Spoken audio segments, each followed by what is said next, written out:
Fundur settur í borgarstjórn Reykjavíkur þriðjudaginn 4. mars 2025.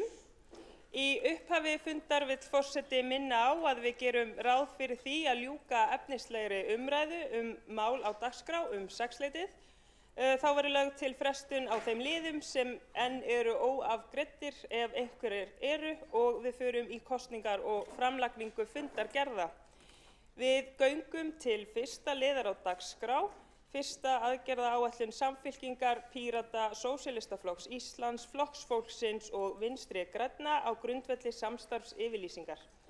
Forseta hafa borist ábendingar að málið sé það umfangsmikið að ástæða sé til að rýmka ræðutíma þeirra borgarfulltrúa sem taka þátt í umræðunni með vísan til heimildar í 3. málsgrein 23. grein samþykktar stjórn Reykjavíkurborgar og fundarsköp borgarstjórnar. Forseti fellst á það og rýmkar ræðutíma í fyrstu ræðu í 15 mínútur. Í lok umræðunnar verður gengið til atkvæðagreiðslu þær tillögur sem að finna í aðgerðaáætluninni. Óskað hefur verið eftir því að greidd verði atkvæði hverja tillögu fyrir sig og verður forseti við þeirri beiðni. Óskað eftir að komast á mælendaskrá eða athugasemd? Þá hefur borgarfulltrúinn Hildur Björnsdóttir óskað eftir því að veita stutta athugasemd fundarsköp. Forseti, ágæta borgarstjórn, ég geri athugasemdir við það fyrirkomulag að meirihlutinn leggi hér fram 25 tillögur í einum aðgerðapakka sem eigi að ræða hér saman undir fyrsta lið. Þá má nefna að á síðasta fundi borgarstjórnar lögðu sjálfstæðismenn fram 18 tillögur í einu skjali, í einum pakka og það var ekki rætt saman eða sett saman á dagskrá fundarins sem einn liður, heldur sundurliðað niður í 18 liði og við munum þurfa að saxa á þann fjölda á næstu fundum, á næstu mánuðum til þess að fá þessi mál hér á dagskrá. En þetta mjög óeðlilegt fyrirkomulag.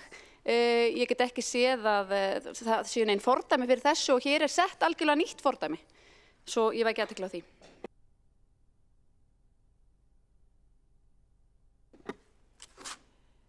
Þá tekur borgarstjóri Heiða Björg Hilmisdóttir fyrst til máls undir fyrsta dagskrárlið.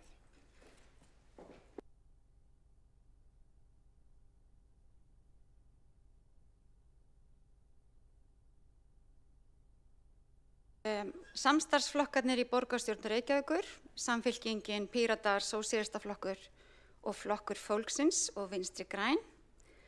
Við höfum sammælst það að vinna samhent af því að efla borgin okkar. Við munum hafa ráðdeild og útsjónarsemi að leiðarljósi. Við forgangsröðum fólkinu í borginni, þeirra lífsgæðum og þeirra tækifærum og þar liggur okkar sameiginlega félagshyggju áhersla. Við nefnilega munum að samfélag sameign okkar allra, borgarsjóður auðvitað þessi sameiginlegi sjóður okkar allra sem búum í borginni.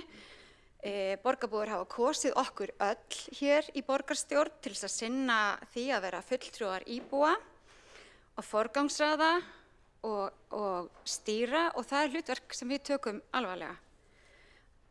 Allir hér og við öll í borgarstjórn að vinna fyrir borgarbúa að því að þeirra líf sé sem best og við teljum samstarfsflokkarnir að við gerum það með því að efla félagslega innviði, jafna kjör og tækifæri fólks til þess að búa við sín bestu mögulegu lífsgæði. Við trúum á frelsið, eðlilega, en við vitum líka að jöfn tækifæri ekki nóg, það þarf að jafna aðstæði fólks til að geta nýtt sér tækifærin og þar ætlum við að vera öflug. Við viljum gróskumikla borg þar sem fólk getur notið menningar og lista, mennta sig, tekist á við spennandi störf og átt samskipti við samborgara sína. Því að þegar fólk á samskipti þá skapast traust og þegar það er traust þá skapast betra samfélag. Ég ætla að vera heiðarleg með það að ég hef ekki verið nægilega ánægð með þetta kjörtímabil fram að þessu, þrátt fyrir að Samfylkingin, minn flokkur, hafi tekið þátt í meirihluta borgarstjórnar. Þá fannst mér við ekki ná nægilega mörgum málum til afgreiðslu hingað í borgarstjórn. Við náðum vissulega mörgum stórum málum í gegn. En ég heiti því hér, kæri forseti og ágæta borgarstjórn, að þannig munu samstarfsflokkarnir ekki vinna. Við höfum lagt fram okkar samstarfsyfirlýsingu og leggjum hér fram fyrsta aðgerðapakka sem byggir á henni. Við göngum hreint til verks, setjum málin í ferli og flestar þær tillögur sem eru hér í þessari aðgerðaáætlun sem liggur fyrir fundinum Munu eftir þetta fara inn í ráð borgarinnar þar sem að þær verða útfærðar og þar fá allir kjörnir fulltrúar tækifæri til að taka þátt í umræðum og setja mark sitt á loka niðurstöðu. Þetta eru lýðræðisleg vinnubrögð og ég vona að þeir flokkar sem standa utan þessa samstarfs komi með okkur í þessa vinnu. Við erum öll kosin af borgarbúum til þessara verka og ég vænti einskis annars enda átt gott samstarf við alla borgarfulltrúa. Við sjáum í þessari áætlun fyrir okkur að það sé hægt að taka stór skref í auka skilvirkni í stjórnsýslu. Við erum hér að taka utanum eignaumsýslu, við erum að taka utanum fyrirkomulag innri og ytri upplýsingagjafar, forgangsröðun í fjárfestingum í stafrænum lausnum og við tökum líka stefnuna á aukna hagræðingu hins opinbera í þeim málum. Við munum yfirfara öll innkaup borgarinnar, móta nýjan ramma þau sem hafa auka hagræði og jákvæð áhrif borgarinnar á sama tíma á mannréttindi, umhverfi og loftslagsmál. Samtal við verkalýðshreyfinguna þegar hafið með það að markmiði að við komum sameiginlega að því að fjárfesta í enn frekara mæli í húsnæði fyrir fólkið. Þar hefur auðvitað Reykjavíkurborg staðið sig vel og framar öðrum sveitarfélögum en við viljum vera þar áfram en við viljum líka gera meira. Við höfum í huga að mæta líka fjölbreyttum húsnæðisþörfum íbúa og við horfum bæði þar til skamms tíma þessara mánaða sem við höfum, þriðjungskjörtímabils, en líka til lengri tíma því við vitum að við þurfum að horfa langt áfram. Og það styrkur fyrir okkur að vinna það með verkalýðshreyfingunni og öllum íbúum. Reykjavíkurborg á nefnilega að vera borg fyrir okkur öll og við erum að opna á þessi fjölbreyttu búsetuform sem ég veit að eru skiptar skoðanir hér en við erum sammála það að fólk á að geta valið hvernig það býr. Tímabundin staðsetning, til dæmis húsnæðis á ríkislóðum eða öðrum lóðum sem eru í biðstöðu, við höfum horft til þess og átt samtal við fulltrúa ríkisins það. Við höfum horft bæði stutt og langt og við höfum sett þess vegna í undirbúning að uppfærslu aðalskipulags í gang. Það þarf auðvitað að uppfæra aðalskipulag samferðalagningu Sundabrautar, borgarlínu og fleiri samgöngubóta. En við þurfum líka að geta horft lengra fram í tíman en 15 ár og í upphafi hvers kjörtímabils tekin afstaða til þess hvort að uppfæra eigi aðalskipulag og í upphafi næsta kjörtímabils verður það undirbúið. Við erum líka að auka áherslu á gæði byggðar, við erum að auka áherslu á gæði húsnæðis, við erum á lokametrunum að endurskoða fyrri áform þéttingu byggðar í Grafavogi, mun betri áform sem ég hef séð þar núna, enda var þetta unnið í samráði við íbúa. Það líka verið að vinna því að komast að samkomulagi vegna uppbyggingar í Mjódd sem hefur vægast sagt vakið mikil og harð viðbrögð íbúa og þar unnið með hlutaðeigandi aðilum af starfsfólki borgarinnar að því að finna og leiða það til jarðar og í lausn sem fólk getur sætt sig við. Við munum áfram fjárfesta í hverfunum okkar, það þarf enginn að efast það og við ætlum áfram að stuðla að fjölbreyttum samgöngumátum þannig að fólk hafi möguleika á að velja sér samgöngumáta, neyðist ekki til þess að velja bíl þar sem að það það eina sem virkar eins og var sagt við mig daginn. Fólk á að geta valið að ganga eða hjóla eða nýta almenningssamgöngur og þær verða eldar á þessu kjörtímabili. Börn og barnafjölskyldur þurfa líka meiri stuðning.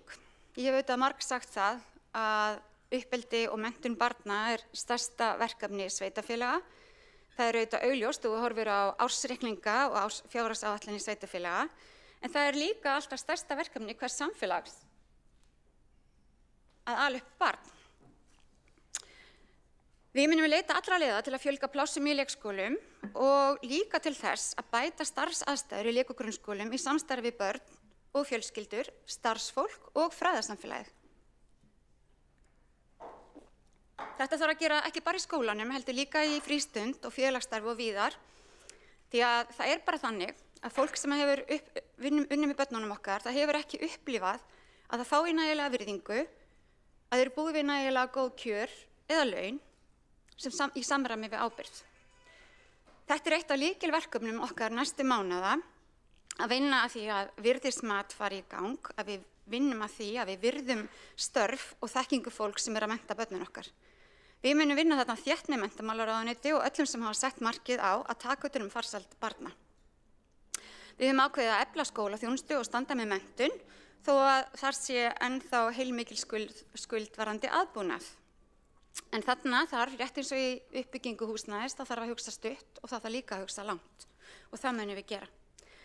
Við munum endurskoða og samþætta alla vinnu sem varðar forvarnir í borginni, samvinnu að setjast að sérstaka vinnu gegn ofbeldi og allt sem að tengist því að koma í veg fyrir að bregðast við ofbeldi sem að beinist gegn börnum eða meðal börnum og ungmenna sérstaklega. Það ýmislegt gert, Reykjavíkurborg að gera fjölmargt, en við viljum taka betur utan það, við viljum að samræma það og samhæfa og líta svolítið til þess sem við höfum gert með Saman gegn ofbeldi, verklag sem við unnum til þess að taka á heimilisofbeldi. Mér langar líka að nefna að það mjög jákvætt að Samband íslenskra sveitarfélaga hefur unnið að samkomulagi við ríkisstjórnina varðandi aðkomu þeirra að þjónustu við börn með fjölþættan vanda. Þarna hefur verið óleyst mál til áratugs í það minnsta. Þannig verið að skýra ábyrgðarskiptingu, að ríki taki ábyrgð á 3. stiginu, þannig að við getum einbeitt okkur að því að sinna börnum með fjölþættan vanda á 1. og 2. stigi og reyna að koma í veg fyrir þau fara á 3. stig. Eins vil ég nefna það hér að mér finnst jákvætt að Samband íslenskra sveitarfélaga hefur líka unnið að samkomulagi að skýra fyrirkomulag fjárfestinga í hjúkrunarheimilum. Það er mikil vöntun á slíkum rýmum á höfuðborgarsvæðinu og í borginni og við fögnum því og heitum því að taka þátt í því með ríkinu að finna þeim farsæla stað og farsæla lausnir að því að upp megi byggjast fleiri hjúkrunarrými í borginni. En kæri forseti, borgarstjórn og kæri íbúar sem mögulega kunna vera að hlusta, ég gæti auðvitað haft langt mál allar þessar aðgerðir. Þetta hins vegar bara fyrsti aðgerðapakki þessa samstarfsflokka sem að mynda nú meirihluta í borginni. Við erum 12 og ég veit að félagar mínir í þessu samstarfi ætla að koma upp og hafa fleiri orð þessar aðgerðir. Við vonumst til þess að hér verði góðar umræður þær og því fagni því að við göngum hreint til verks, leggjum fram forgangsverkefnin okkar hér og við förum síðan saman í að vinna að útfærslu þeirra. Við viljum vinna með íbúum innan borgarstjórnar og utan, því öll erum við íbúar og við viljum líka efla allt íbúasamráð og endurhugsa það. Þannig að íbúar fái meira tækifæri til þess að eiga beint samtal við kjörna fulltrúa sem þeir hafa kosið til starfa og við viljum fá þá með beinni hætti að borðinu. Þannig að við munum styrkja ábendingagáttina, við munum fara nýjar leiðir í samráði og í rauninni verða, og eins og sjáum á þessum tillögum, allar leiðir sem stuðla að samskiptum fólks verða endurskoðar af því að við viljum einfaldlega búa til fleiri tækifæri fyrir borgarbúa til þess að eiga samskipti því að við vitum að með samskiptum treystist samfélagið og fólk finnur það tilheyrir og við eigum jú öll þetta samfélag saman, borgina eigum við öll saman. Heiða Björg Hilmisdóttir, borgarstjóri, hefur lokið máli sínu og næst til þess að taka til máls Hildur Björnsdóttir, borgarfulltrúi.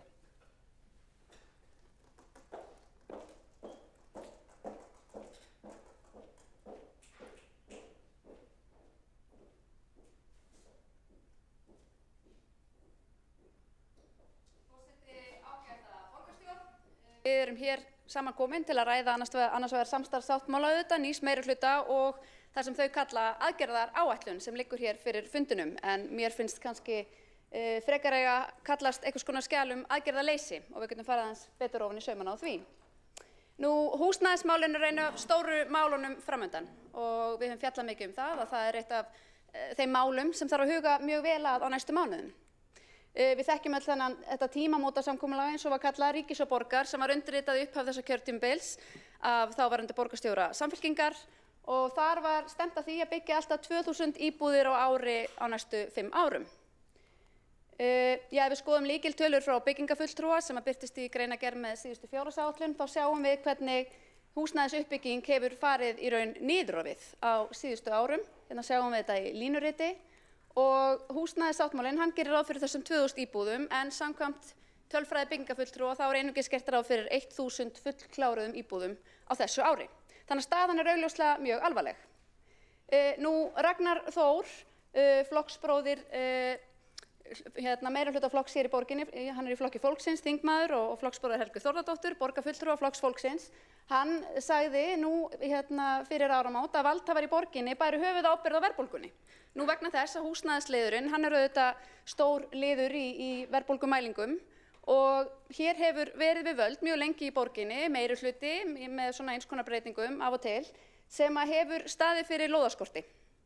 Og þessi lóðaskortur hefur auðvitað leitt til þess að hér hefur verið framboðsskortur á húsnæði og húsnæðisverð hefur farið upp.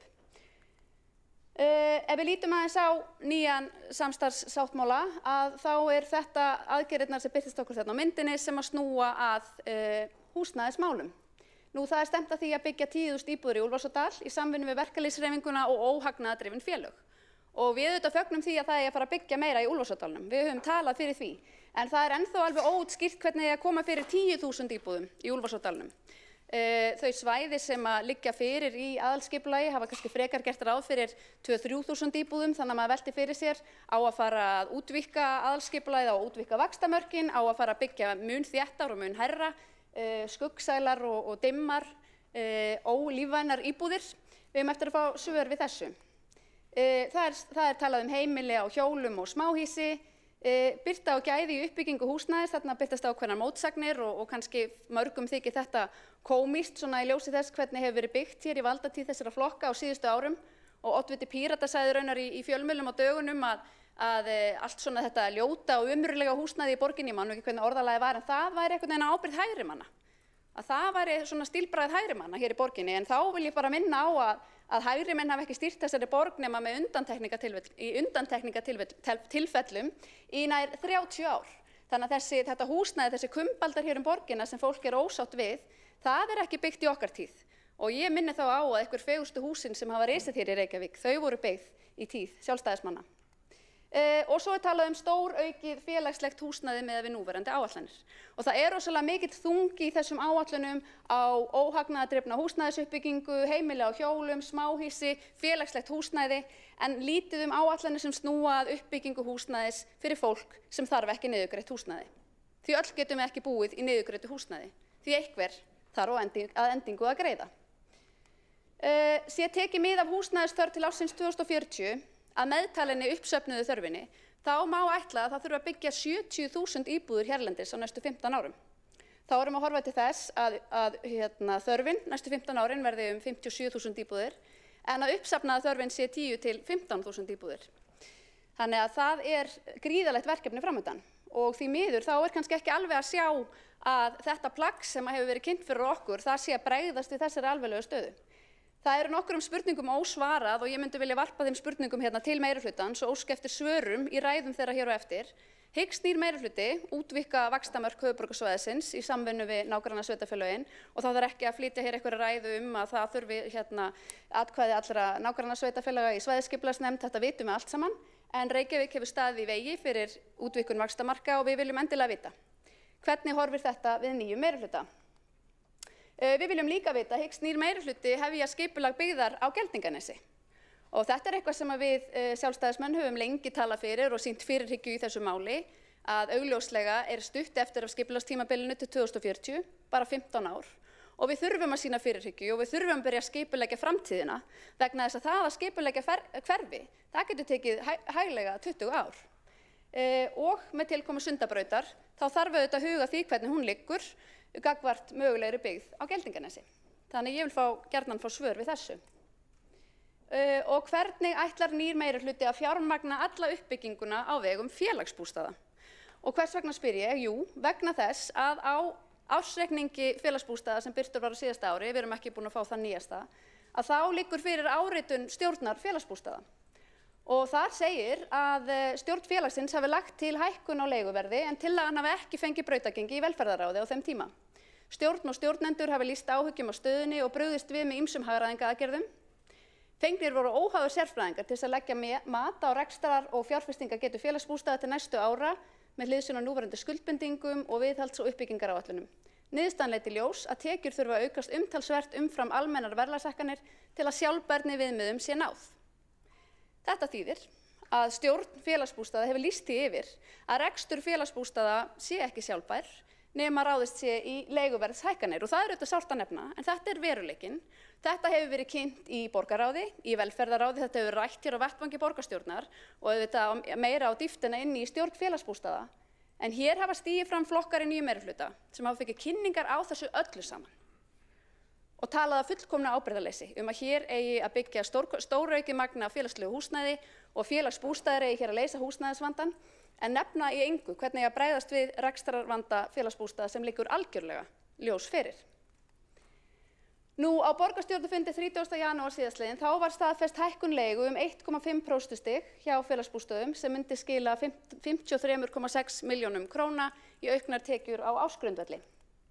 Til mótvægis til þess að koma í veg fyrir frekari leiguverðshækkun, þá var ákveðið að félagsbústaðir myndu draga úr kaupum á nýjum félagslegum íbúðum. Það myndi fela í sér að fjárfestingaráætlun myndi lækka rúmlega 2 milljarða. Og þá spyr ég aftur, hvernig rímar þetta við nýjan sáttmála? Hvaða aðgerðir eru í farvatninu hjá nýjum meirihluta til að geta hér byggt stóraukið magn félagslegs húsnæðis þegar rekstur félagsbústaða er ósjálfbær, þegar nýlega er búið að taka nákvæmlega þessa ákvörðun, stendur til að vinda ofan af henni, stendur til einhver gríðarleg innspýting fjár úr borgarsjóði inn í félagsbústaði, hvað er planið? Ég myndi gjarnan vilja vita það vegna þess að við þurfum á félagsbústöðum að halda. Við viljum að hér sé félagslegt húsnæðiskerfi, en við viljum auðvitað líka styðja fólk til að flytja út úr félagslega húsnæðiskerfinu. Og þegar ég hef komið með fyrirspurnir það hvernig veltan er með félagslegar íbúðir, þá hefur komið í ljós að fólk er almennt ekki að flytja út úr félagslegu húsnæði nema á hinsta degi. Og auðvitað þarf að vera félagslegt húsnæðiskerfi til fyrir þau sem alltaf munu þurfa á því að halda. En það á líka að geta verið tímabundin björg fyrir þau sem þurfa bara tímabundna hjálp þegar hallar undan fæti og svo stuðning til að stíga aftur út og standa á eigin fótum. Og það er eitthvað sem algjörlega vantar. Þannig að ég vil fá svar við því með hvaða hætti hyggst nýr meirihluti bregðast við rekstrarvanda félagsbústaða. Nú svo það börn og fjölskyldur þeirra. Það er fjallað þær í þessum sáttmála. Ég ætla að fagna því að auknum fjármunum eigi að veita til skólabókasafna. Það var ráðist í niðurskurð hérna á kjörtímabilinu 10 milljónir árlega sem var dregið úr fjárveitingum til skólabókasafna og ég gagnrýndi það mjög og nú virðist eiga vinda ofan af því og mér finnst það gott. Það er líka talað að fjölga leikskólaplássum verulega með opnun nýrra leikskóla og stækkun eldri leikskóla en án þess að taka skref í átt að fyrirtækjavæðingu og við komum betur á þessu eftir. Og svo eru áætlanir selalög fjármagnaðar og ég ætla bara að staldra mjög stutt við þetta. Þetta á að heita einhver dýravernd. Og í fjárfestingaáætlun árið 2022 þá var þessi nýja selalög, hún var áætluð kosta 100 milljónir króna. Og ég ætla bara að segja það sem dýravernd að sinni að það er engin dýravernd fólgin í því að verja 100 milljónum í nýja selalög í Húsdýragarðinum til þess að fangelsa villt spendýr í Laugardalnum. Það er ekki dýravernd.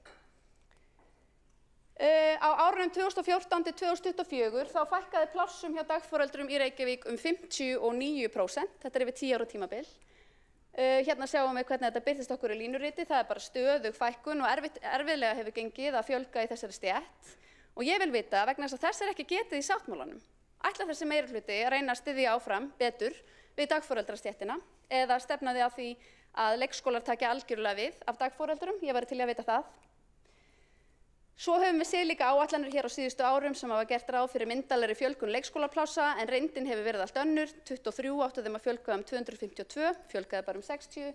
2024 áttu þeim að fjölga 650, fjölgaði bara 50. Þannig að það er greinilega engin hægðarleikur að fjölga hérna leikskólaplássum ef við ætlum bara að notast við sama kerfi. Og 350 leikskólapláss, hátt í 350, hafa verið ónýtanlega á síðustu árum vegna viðhaldsvanda. Þannig að við erum augljóslega stödd í miklum vanda með leikskólakerfið okkar og við þurfum að vera skapandi og lausnamiðuð til þess að bregðast við því. Við erum að sjá biðlistarnir, þeir eru gríðarlega langir á hverju einasta hausti og hvað skýrir þennan laka árangur í biðlistamálum? Nú oft er talað að hér fjölgi börnum svo svakalega, þeim fjölgaði þarna rétt eftir COVID en síðan hefur barnafjöldin verið að fara niður á við. Þarna vantar árið 2024 en þar er fjöldin svipaður á 2018 þannig að fjöldi fæddra í Reykjavík hann er að fara aftur niður. Þannig að þetta er ekki skýringin á því að hér takist ekki að leysa leikskólavandann. Börnum hefur á 10 ára tímabili fækkað, börnum á leikskólaaldri 10% þrátt fyrir fólksfjölgun í Reykjavík. Það er áhyggjuefni. Fólk er að flytja annað þegar það börn á þessum aldri. Meðalaldurinn hann er ekki að lækka hjá okkur þegar börn eru að byrja á leikskóla. Þannig að augljóslega þá erum við í vandastödd.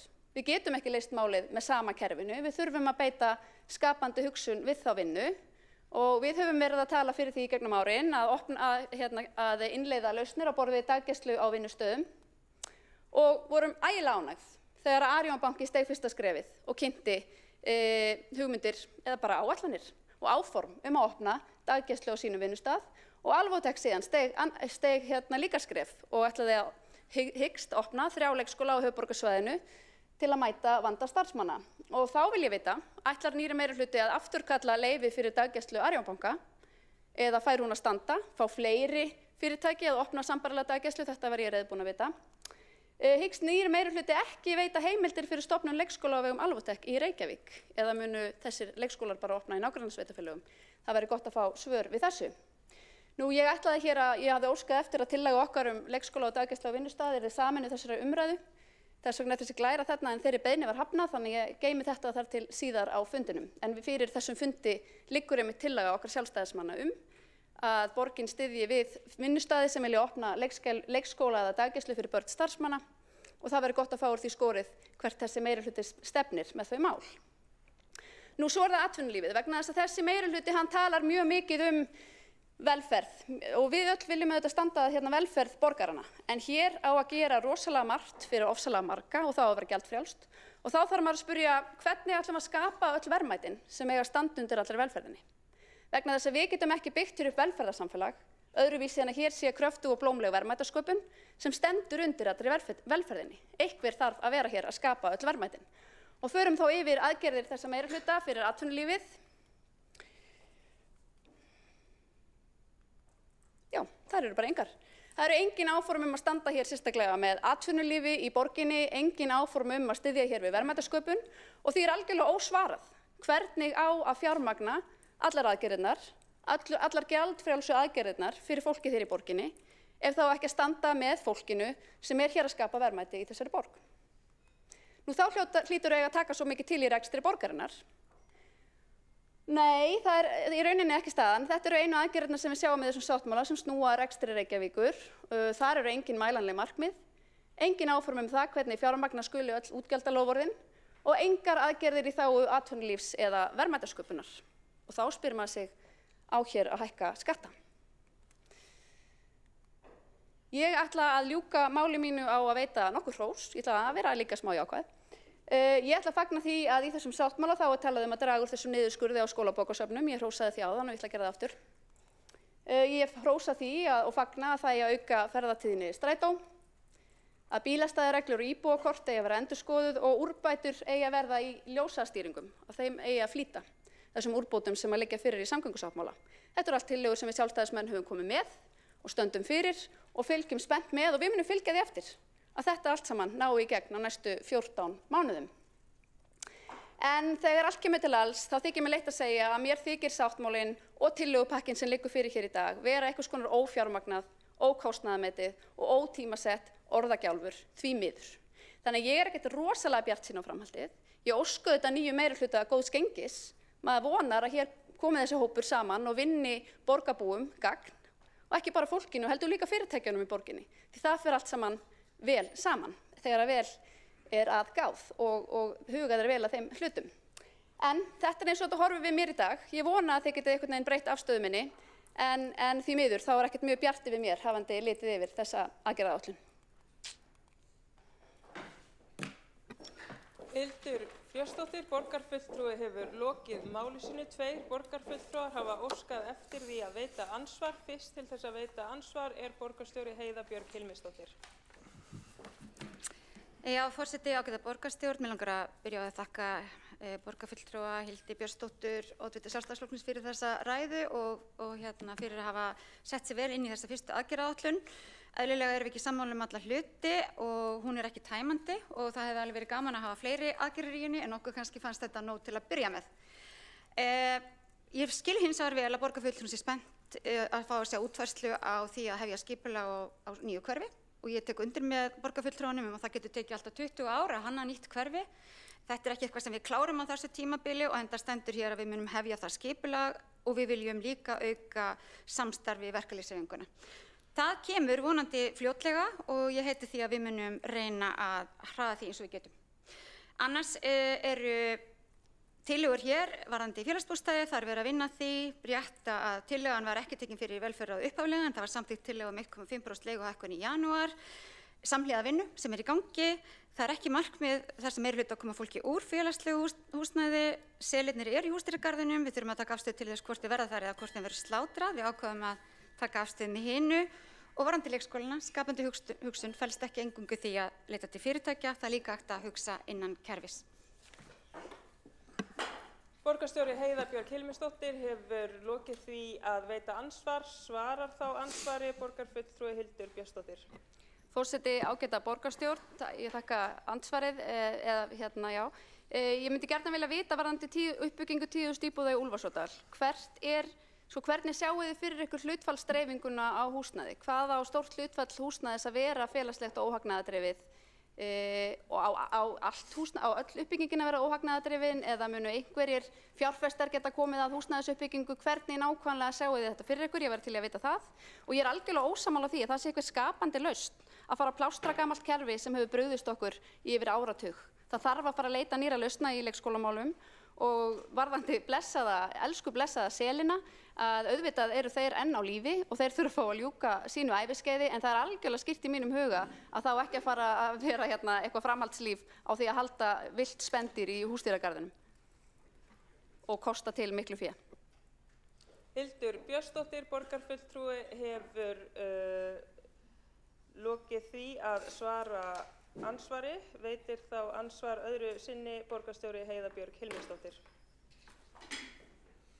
Já, forseti ágæta borgarstjórn, takk fyrir þessa spurningu.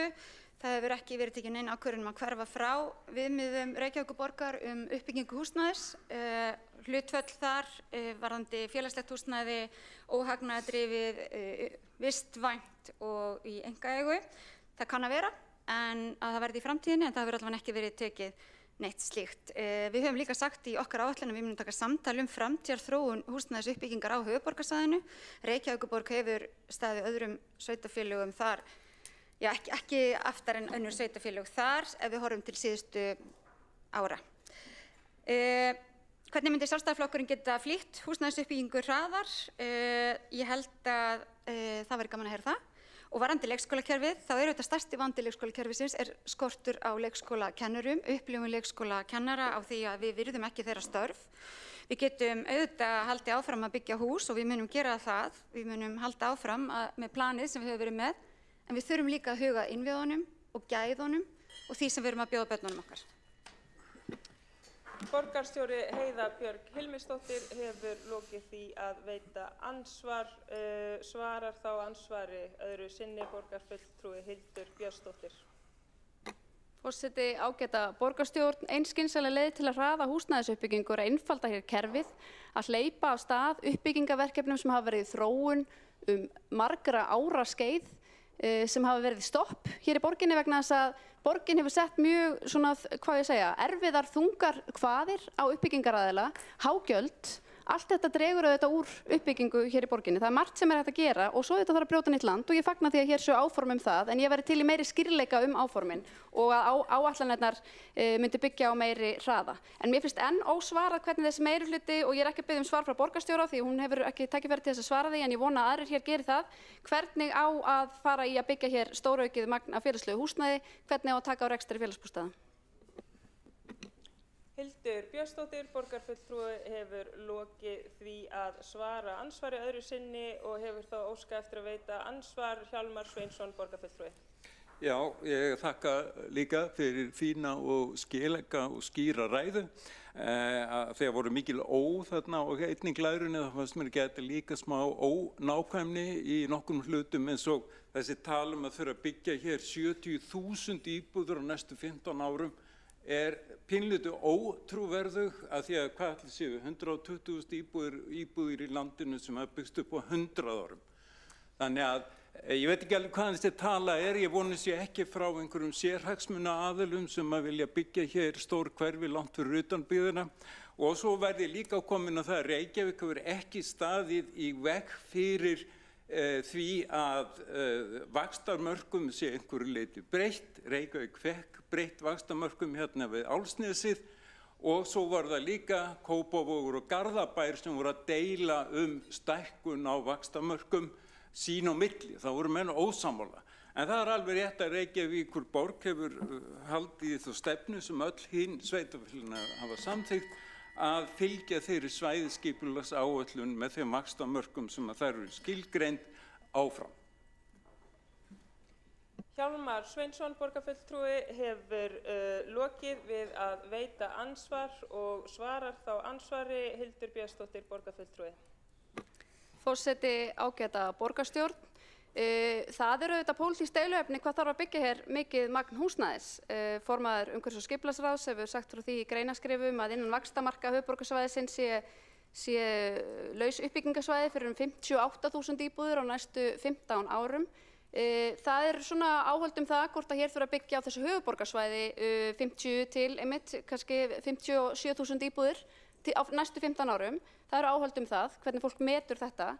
En þegar ég að tala 70.000 íbúðir þá ég að tala landið allt og ég vil líka tala uppsöfnuðu þörfina. Ekki bara fyrir þörfina með að við mannfjöldaspá til framtíðar, heldur líka hvað vantar okkur af húsnæði núna í dag. Vegna þess að húsnæðisvandinn, hann ekki bara fyrirséður til framtíðar, hann hefur verið viðvarandi vandi og hann verulega uppsafnaður. Þannig að allt þetta þarf að leggja saman.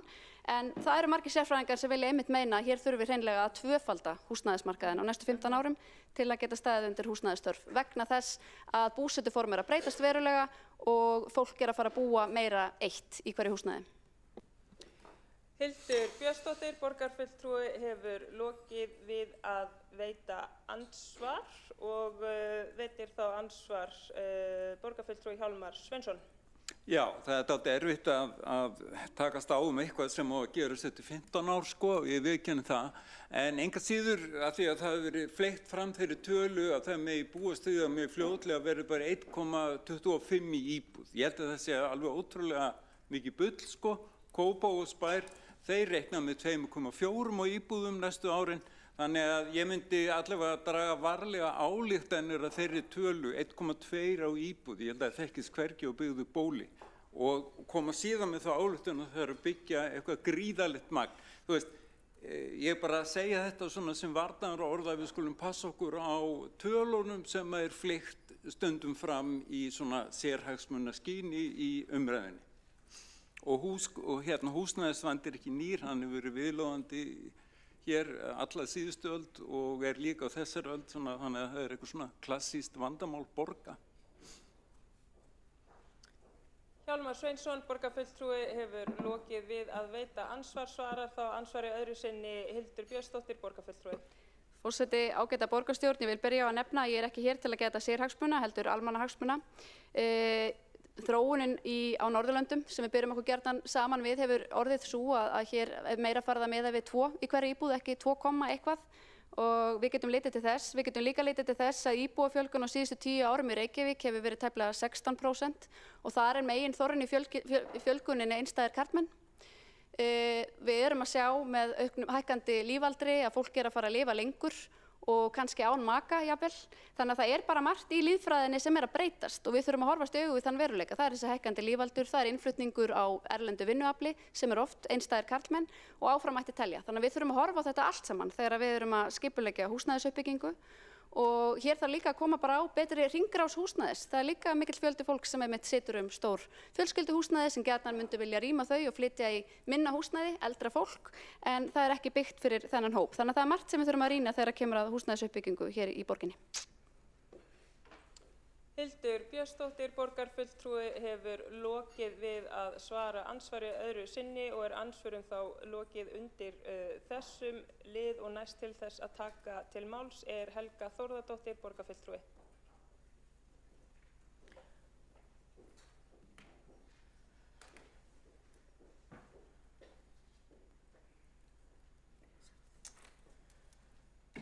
Forseti, ágætu borgarfulltrúar og aðrir áheyrendur.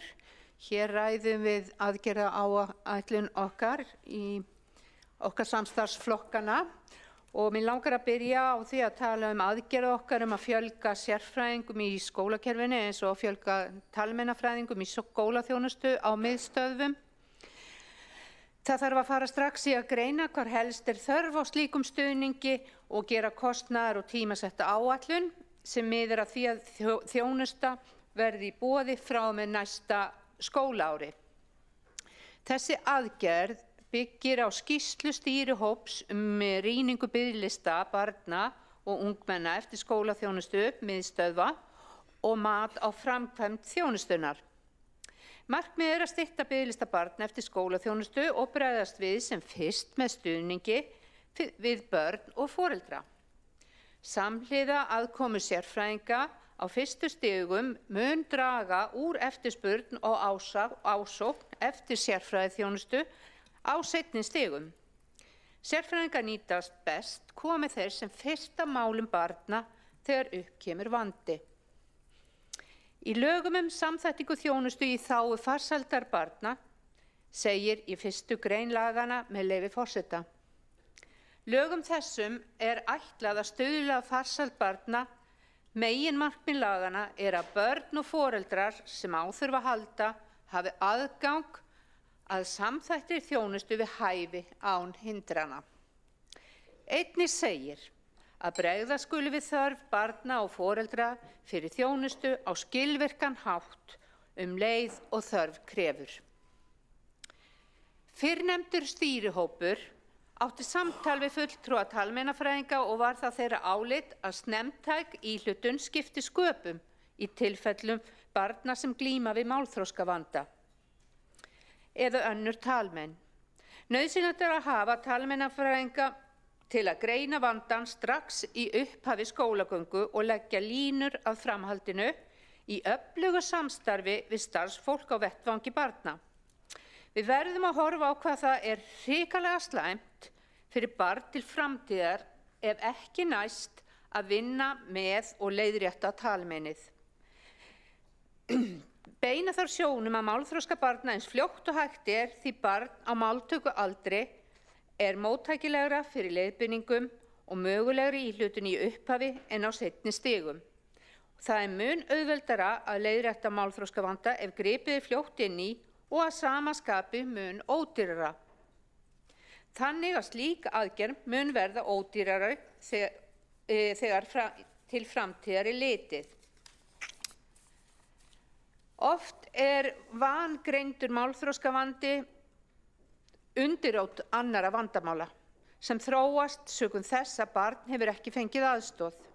Aðkoma talmeinafræðinga að talþjálfun og málörfun í leikskóla mikilvæg, ekki hvað síst til að veita starfsfólki, foreldrum og öðrum sérfræðingum faglega þekkingu og veita leiðbeiningar hvernig megi hefja þjálfun strax á vettvangi barna í skólum og á heimilum. Því munum við beita okkur fyrir því að bæta þessa þjónustu við börn sem allra fyrst því það margborgar sig. Önnur aðgerð að lengja opnunartíma sundlauga borgarinnar helgar í sumar. Aðgerðin felur í sér að opnunartími sundlauga borgarinnar helgar verði lengdur á ný í sumar, en útfæra þarf hvar og hvernig opnunartíma verður breytt. Til álita kemur að taka upp sumar- og vetrartíma þar sem opnunartíminn verði lengri yfir sumartíman. Þetta ekki kostnaðarsöm aðgerð en mun veita mörgum ómælda ánægju. Sumarið á Íslandi stutt en á móti kemur að sumarkvöldin eru löng og flest okkar viljum njóta þeirra sem mest og best. Við viljum líka efla félagssöð og forvarnarstarf í þágu ungmenna í borginni. Sundlaugarnar eru vinsæll staður þar sem ungmennin hittast og njóta samveru. Við viljum að kannaðar verði þarfir unglinga hvaða útfærsla á opnun sundlauga nýtist þeim best. Skoða hvaða sundlaugar fá flestar heimsóknir unglinga og við treystum menningar- og íþróttaráði best til að kanna þetta og koma með vel útfærðar tillögur sem munu nýtast sem flestum. Þriðja aðgerðin sem ég langar að ávarpa hérna breytingar á bílastæðareglum. Umhverfis- og skipulagsráði verði falið að gera tillögur að breytingum á bílastæðareglum borgarinnar með það fyrir sjónum að rýmka reglurnar. Hugmyndin að útvíkka reglunar og skapa svigrúm fyrir fleiri stæðin en hefur gert á nýbyggingasvæðum. Þetta þýðir á mannamáli að á fleiri svæðum verði hægt að setja fleiri stæði. Þessum svæðum skipt upp eftir því hversu nálægt svæðin eru borgarlínu. Ég kann ekki alveg númeraröðina á þessu, en það eitthvað 1 og 2 svæði eitthvað, en allavega. Við erum með þessari tillögu til að koma til móts við gagnrýni íbúa. Við viljum hlusta á íbúa, eins og við höfum hér margítrekað sagt. En það hefur komið gagnrýni íbúa sem skiljanleg því það nokkur tími þar til borgarlína verður komin í fulla virkni. Þannig við viljum horfast í augu við það. Fjórða aðgerðin sem ég vil fjalla að umhverfis- og skipulagsráði verði falið að endurskoða reglur íbúakort borgarinnar með það að markmiði að auka sveigjanleika fyrir íbúa og rekstraraðila. Íbúakortavinna hefur verið lengi í gangi sem gengur út á að útfæra íbúakort fyrir atvinnulífið eins og minni búðir og þau sem þurfa að veita þjónustu þar sem gjaldskylda. Það þarf líka að skoða útfærslu á að heimili geti keypt auka íbúakort. Þetta getur komið sér vel þegar fólk verður að reka 2 bíla til dæmis vegna atvinnurekstrar. Þessi íbúakort verða þá dýrari en hinn, sem sagt annað íbúakort. Eins hefur fólk óskað eftir að borga fyrir auka íbúakort fyrir til dæmis gesti eða fyrir ættingja. Þetta fyrirkomulag geti komið sér vel fyrir aldraða og fatlaða íbúa sem búa á gjaldskyldum svæðum.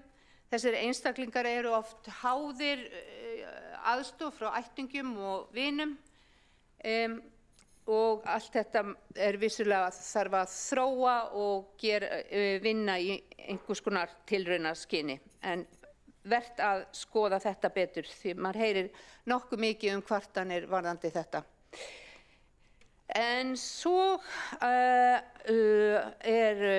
lokum vil ég leggja áherslu á mikilvægi aðgerðarinnar að fela umhverfis- og skipulagsráði að yfirfara áætlanir endurbætur á ljósastýringum, jafnframt að undirbúa í samráði við betri samgöngur að flýta endurbótum á ljósastýringum sem eru á þeirra forræði.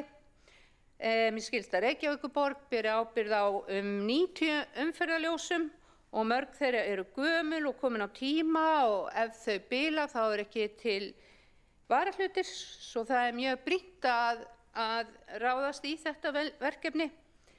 En fjöldinn allur af ljósum á höfuðborgarsvæðinu í forsvari betri samgangna og samkvæmt samgöngusáttmálanum einna merkt ákveðin fjárhæð í ljósastýringar. Þetta ekki stór fjárhæð í stóra samhenginu með fjármunum sem eiga að fara inn í samgöngusáttmálann. Við teljum mikilvægt að betri samgöngur og Reykjavík vinni hratt og vel að því að hraða þessari vinnu. Allar aðgerðir sem auka umferðarflæði eru mjög mikilvægar fyrir íbúa á höfuðborgarsvæðinu. Takk fyrir.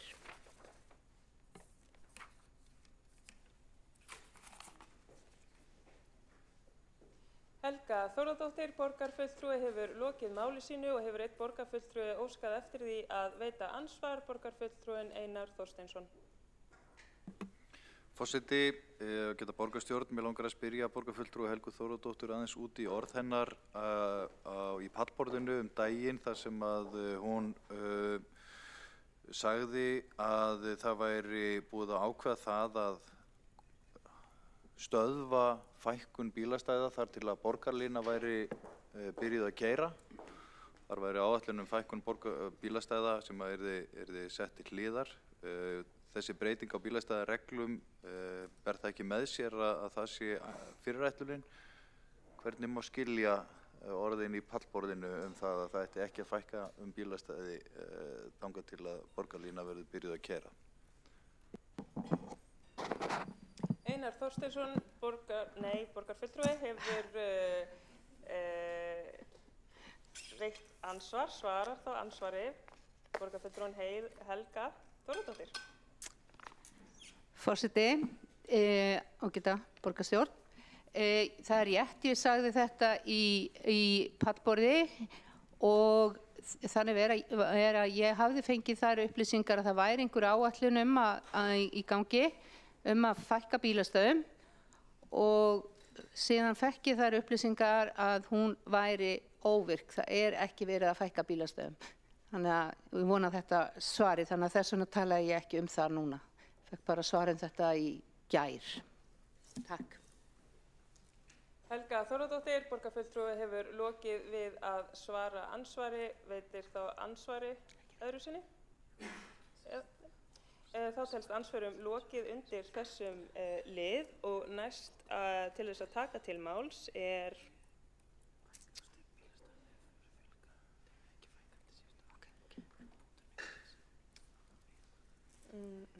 Árelía Eydís Guðmundsdóttir, borgarfulltrúi. Er Einar Þorsteinsson, borgarfulltrúi.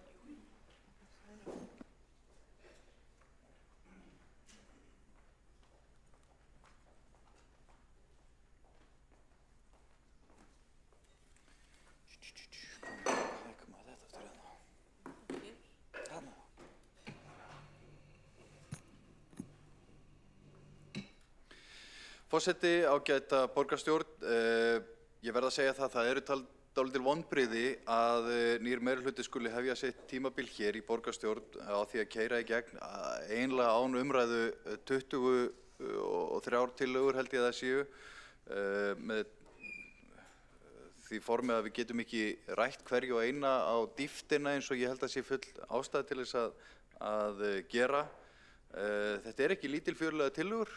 Það er bara margt í þessu sem að þarfnast mikillar umræðu og þetta er ekki mjög lýðræðisleg vinnubrögð að byrja verkefnið svona og sérstaklega ekki á hálfu flokka sem stæra sig af lýðræðislegum vinnubrögðum og það sé hornsteinninn þeirra pólitísku stefnu og ég held að væri tilefni til þess hér í það minnsta í upphafi samstarfstímabilsins hjá þessum flokkum að leyfa borgarbúum að heyra það hvernig borgarstjórn myndi takast á þessar tillögur.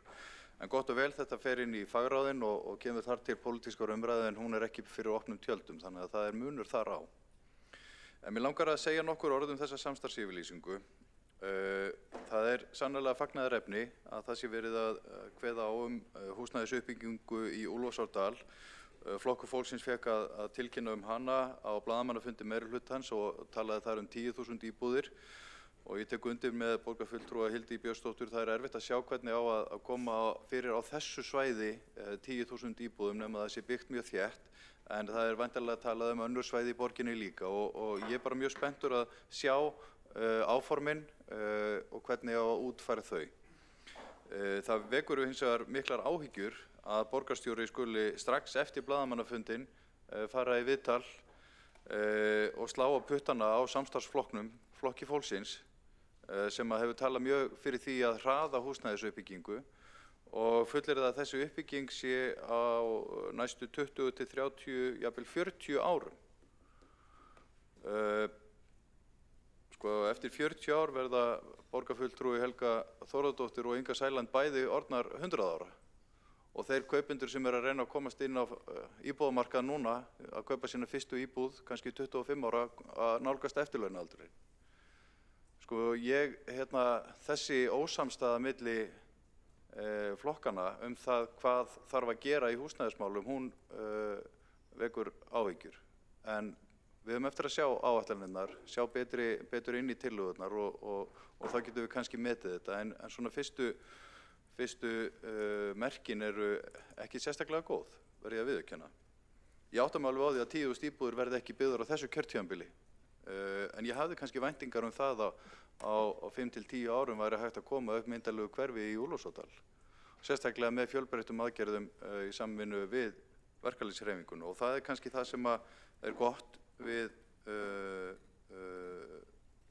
þennan samstarfssáttmála að teiknum það að hefja þéttari samvinnu við verkalýðshreyfinguna húsnæðisuppbyggingu og vonandi vísir að einhver ágætu. Þegar ég var borgarstjóri þá átti ég góð samtöl við verkalýðshreyfinguna, ASÍ og satt fundi með þeim og fleirum og var með drögum viljayfirlýsingu samstarf af þessum toga. Þannig að ég styð og við í Framsókn innilega að þessu samtali verði haldið áfram og allt byggjar þetta á að fá lífeyrissjóði til þess að koma að uppbyggingunni. Og að þessu höfum við Framsóknarmenn unnið fyrst á þingi og síðan þá með breyttri löggjöf og svo hér í borgarstjórn. En fingraför sósíalista og vinstri grænna á þessum hugmyndum eru hins vegar ansi þykk. Og þetta hefur mjög félagslegt yfirbragð og ég hef áhyggjur af því að það eigi að megnið að þessari uppbyggingu eigi að vera á félagslegum forsendum og ég held að það sé ekki gott jafnvægi í því. Það er alveg klárt að það þarf meira til en félagslega uppbyggingu ef árangur á nást í því að tryggja jafnvægi á húsnæðismarkaði. Og þó að það sé mín skoðun að einkaframtakið eitt og sér mun ekki ná að tryggja jafnvægi á húsnæðismarkaði, þá er alveg jafn skýrt í mínum huga að hið opinbera mun aldrei ná því markmiði með því einu að byggja endalaust af félagslegu húsnæði. Þetta krefst samvinnu, opinbera aðila, óhagnaðardrifinna húsnæðisfélaga og svo einkaframtaksins. Og ég verð að viðurkenna að ég var ekkert sérstaklega spenntur þegar ég heyrði oddvita Vinstri grænna tala á blaðamannafundi undirbúning að stofnun byggingafélags Reykjavíkur eða Reykjavíkur bústaða. Það er reyndar hvergi minnst á það félag í samstarfsyfirlýsingunni ef ég sá rétt og mér langaði að spyrja Líf Magnúðardóttur borgarfulltrúa hvað máli snýst, verða Reykjavíkur bústaðir stofnaðir eða hafinn undirbúningur á því og hvaða tilgang hefur það félag. Önnur tillaga í þessum samstarfssáttmála snýr að því að vinna markvisst gegn því sem meirihlutinn kallar lóðabrask og hvaða orðum sem við notum þetta viðskipti með lóðir, þá er ég alveg sammála því að það er skynsamlegt að reyna að tryggja það að þeir sem kaupa lóðir byggja á þeim.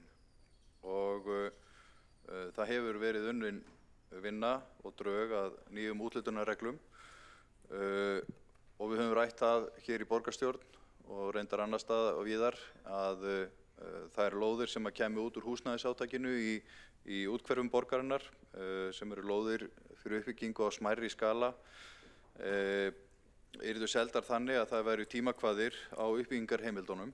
Það er að kaupandi lóðarinnar hefði bara tiltekið tíma til þess að byrja að byggja eftir að skipulagsferlinu væri lokið og lóðin byggingarhæf.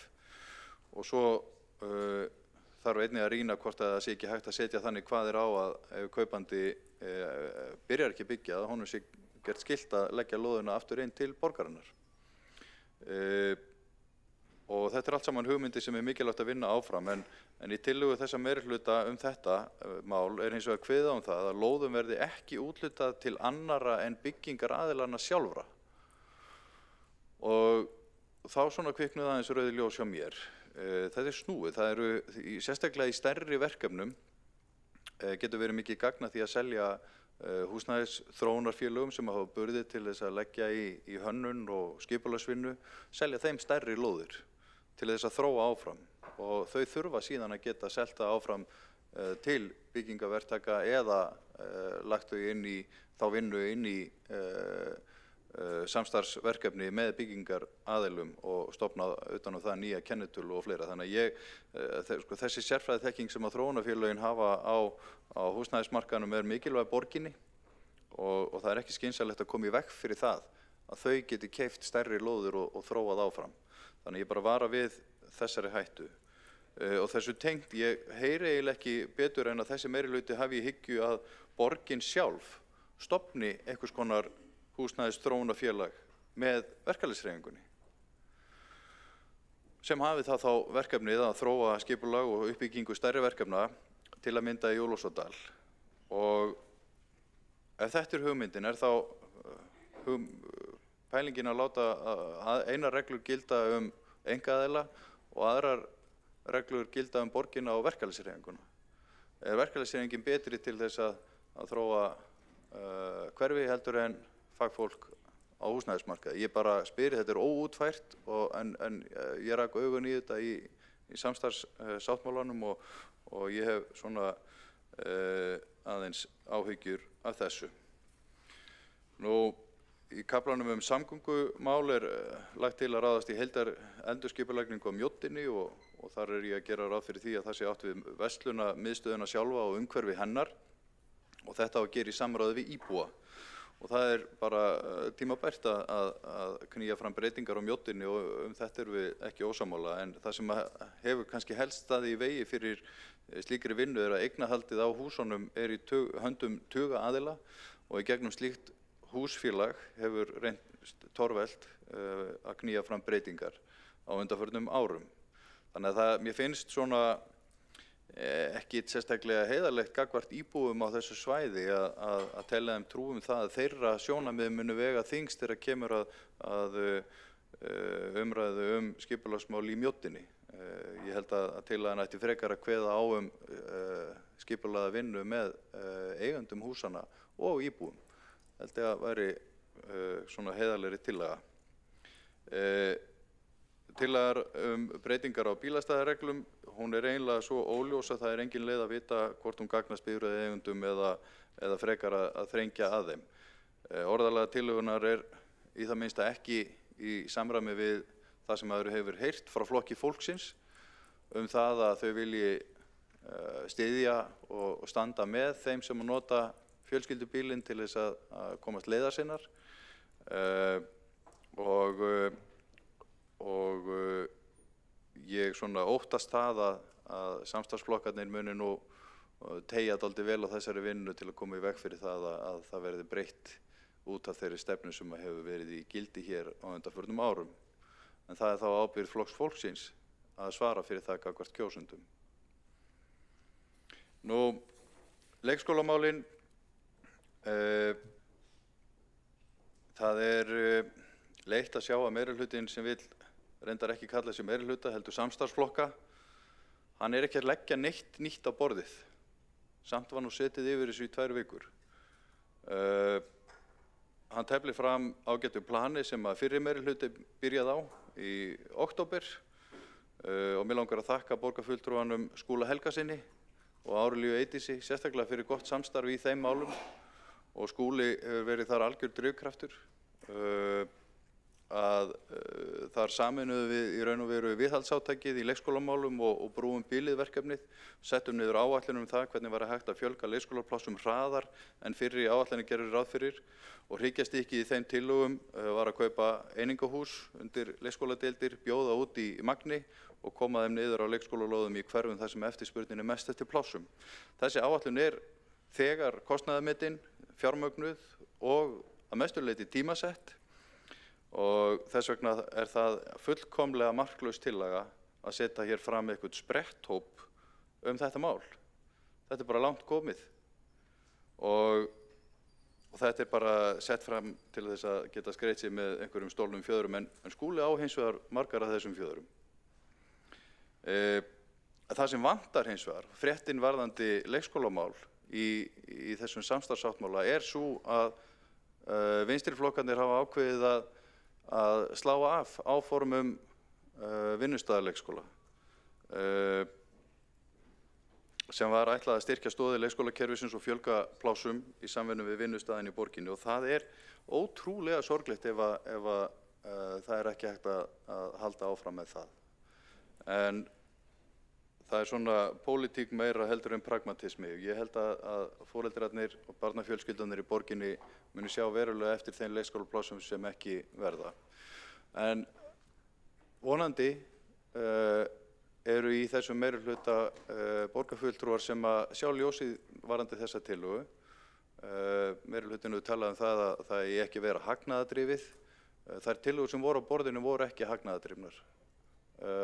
Og ég get skilið að þeir flokkar sem eru kannski lengst til vinstri séu ekki hrifnir af þessum hugmyndum en ég veit alveg að það eru sjónarmið í öðrum flokkum sem að styðja þetta mjög eindregið en það ræðist af útfærslunni hvernig þetta, hversu sátt borgarfulltrúarnir eru við tillögurnar og ég held að í fyrir meirihluta hafi verið komin svona þokkaleg sátt meðal flestra en ekki alveg allra. En gott og vel, ég sko af því að ræðutíminn, þetta eru margar tillögur en ræðutíminn er ekki ekki svo langur, ég næ ekki komast yfir allar tillögur en þannig að ég ætla bara í seinni ræðu minni að fara aðeins yfir fjármálin og lík hér með málu mínu. Einar Þorsteinsson, borgarfulltrúi, hefur lokið máli sínu og einn borgarfulltrúi hefur óskað eftir að veita ansvar, borgarfulltrúin Alexandra Brím. Forseti, já, ég ætla nú kannski ekki að fara í alla punktana en það er alveg rétt sem að borgarfulltrúin Einar Þorsteinsson segir að það er ýmislegt sem að við erum að gera öðruvísi núna heldur en áður og til dæmis ef við tölum þessa fyrirtækjaleikskóla eins og borgarfulltrúin veit þá var ég kannski sjálfur eins sérstaklega spennt fyrir þeim en það var ákveðin lending sem að við töldum okkur geta náð sem ætti að geta virkað með þetta og svona með ákveðnum fyrirvörum hefði verið hægt að koma þeim á en svo gerði svo litið og aðstæður breyttust og við þurftum svolítið bara svona fara í það samtal hvað væri mögulegt í nýjum aðstæðum og kom í ljós að þetta var ekki eitt af því sem að öll voru spennt fyrir og ekki heldur þannig mál að þau okkar sem að hefðu kannski getað sagt sig við það undir öðrum kringumstæðum væru að fara að setja eitthvað brjálaðislega mikið pólitískt púður í að halda allir streitu eða þannig, bara miðað við allt sem við vorum að tala og vinna með, þannig að þannig fór það. Alexandra Brím, borgarfulltrúi, hefur lokið við að veita ansvar. Svarar þá ansvari Einar Þorsteinsson, borgarfulltrúi. Já, forseti, svona er nú pólitíkin. Ég held að þegar kemur að leikskólamálunum þá sé bara krafan frá foreldurum sú að við látum pólitískar kreddur til hliðar og reynum að koma á lausnum sem að fjölga plássum og mæta væntingum foreldrana. Og ég held að foreldur sem bíður eftir leikskólaplássum sé nákvæmlega sama í hvaða flokki við erum og hvernig baklandið er að þau vilja bara plássum. Þau koma örugglega í vor eða haust og byrja að mótmæla aftur og þá þarf að svara hvers vegna er ekki búið að opna Alvotech leikskóla eða daggæslu úrræði á vinnustöðum, leikskóla á Landspítalanum. Það er þá þessa meirihluta að svara fyrir það. Einar Þorsteinsson, borgarfulltrúi, hefur lokið við að svara ansvari. Veitir þá ansvar öðru sinni Alexandra Brím, borgarfulltrúi. Já, forseti, ég auðvitað vona það að þetta verði ekki til þess að það verði eitthvað stórkostlegur skortur á nýjum leikskólaplássum og við ætlum auðvitað að róa að því öllum árum að byggja það leikskólapláss sem við mögulega getum. En já, ég segi bara að ef að þetta verður til þess þá upplifi ég ekki að það sé fullkomlega mér að kenna að það varði ekki. Alexandra Brím hefur lokið við að svara ansvari. Svarar á ansvari borgarfulltrúin Einar Þorsteinsson. Forseti, við berum bara öll ábyrgð á stöðunni og gott og vel. Það eru áætlanir sem að einingahús á leikskólalóðum víðs vegar borgina gera ráð fyrir að fjölgi plássum, þar að segja spálíkanið gerir ráð fyrir því að biðlistin verði komin hugsanlega niður í 300 pláss undir lok kjörtímabils. Þá erum við ekki að ná að brúa bilið. Þannig að það þarf meira til. Þannig að ég bara hvet nýjan meirihluta til þess að skoða málið vel og ná þetta samstöðu. Ansvörum er lokið undir þessari ræðu og næst til þess að taka til máls er Árlía Eydís Guðmundsdóttir, borgarfulltrúi.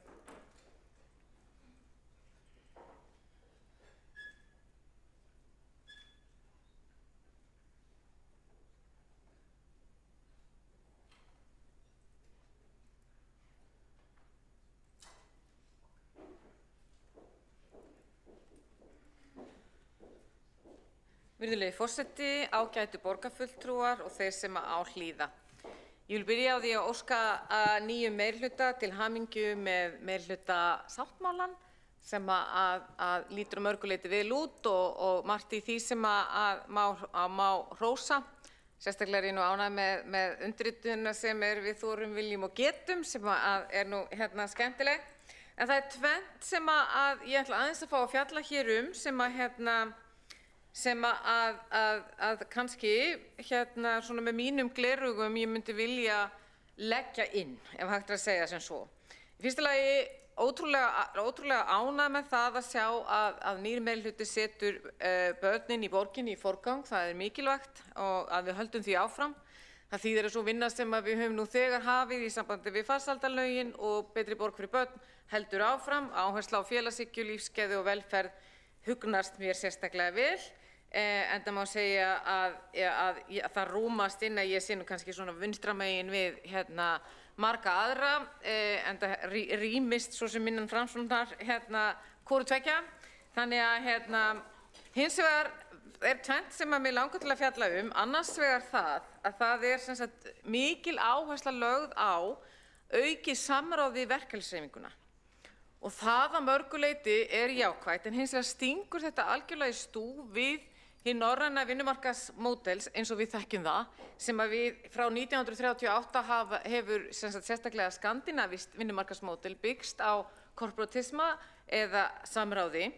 Og það samráð er á milli þriggja aðila, það er að segja hins opinberra, vinnuveitenda og verkalýðshreyfingarinnar. Það hefur auðvitað tekið í tímans rás breyst, en það er grundvöllurinn að því trausti sem ríkir innan þeirra landa sem við skilgreinum sem Skandinavíu og hvernig þeir ná í rauninni efnahagslegum áhrifum, sérstaklega gegnum velferðarkerfið með þeim hætti.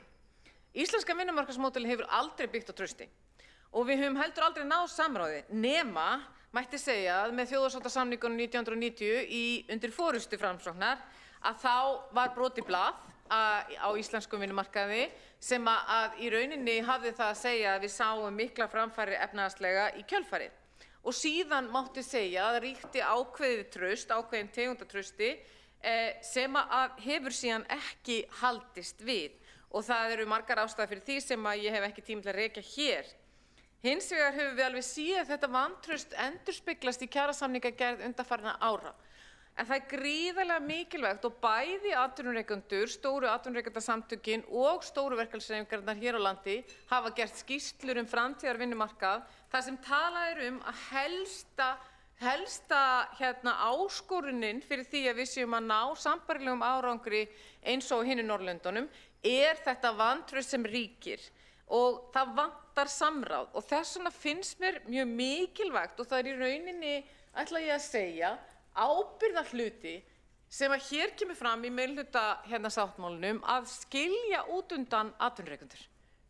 Allt í lagi að leggja áherslu á samráð við verkalýðshreyfinguna en það þarf líka samráð við atvinnurekendur, það þarf líka samráð við lífeyrissjóðina til þess að við getum aukið traust sem að skiptir okkur máli. En svo ég vísi með leyfi forseta að þá stendur í meirihlutasáttmálanum að það er að formgera reglulegt samtal við verkalýðshreyfingunar á vettvangi borgarinnar. Mér eins og ég hef reynt að útskýra finnst þetta skjóta skökku við og hvet ykkur til þess að setja líka inn fulltrúa atvinnulífsins og þar með lífeyrissjóðanna inn í þetta samráð til þess að vera sá aðili sem að eykur traust á íslensku vinnumarkaði. Vil ég þá víkja að leikskólum og þeirri umfjöllun sem kemur fram í þessu ágæta meirihlutasamstarfi.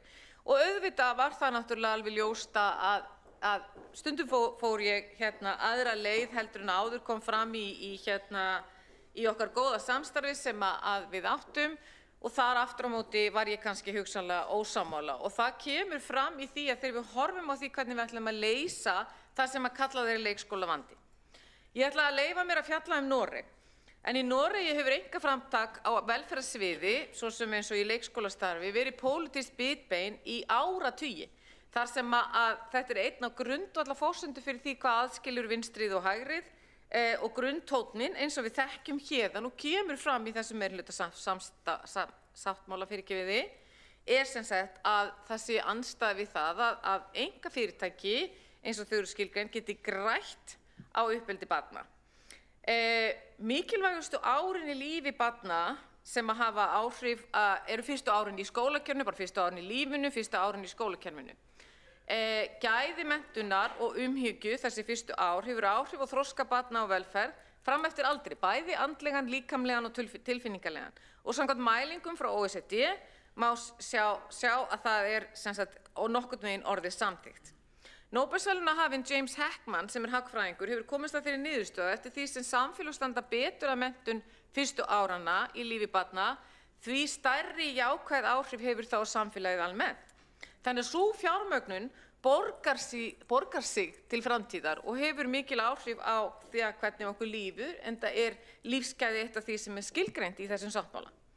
Við getum státað okkur af tiltölulega hárri þáttöku, en í Noregi eru 92,8% barna á aldrinum 1 til 5 ára í leikskólum. Þessi tala hefur hækkað frá 62% árið 2000.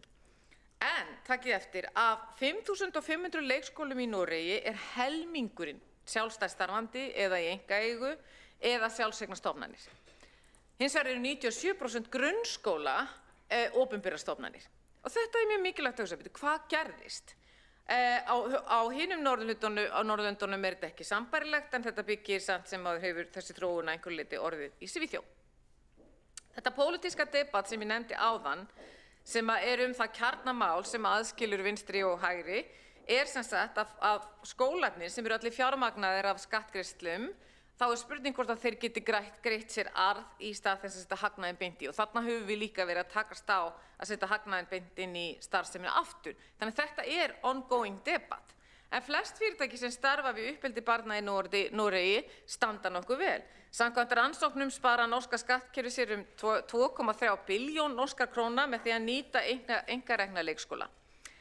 Þar hefur leikskólaforminu verið skipt upp í þrennt, svo kallaðir opni leikskólar sem bjóða upp á hlutaplás, en fólk þá ekki með fast plás eins og við þekkjum, svo dagforeldrakerfið, svo hefðbundi leikskólaplás sem eins og við þekkjum, og svo eru heimgreiðslur fyrir börn sem eru á milli 13 og 19 mánaða sem núna eru 7.500 norska krónur eða 97.291 íslenska krónur.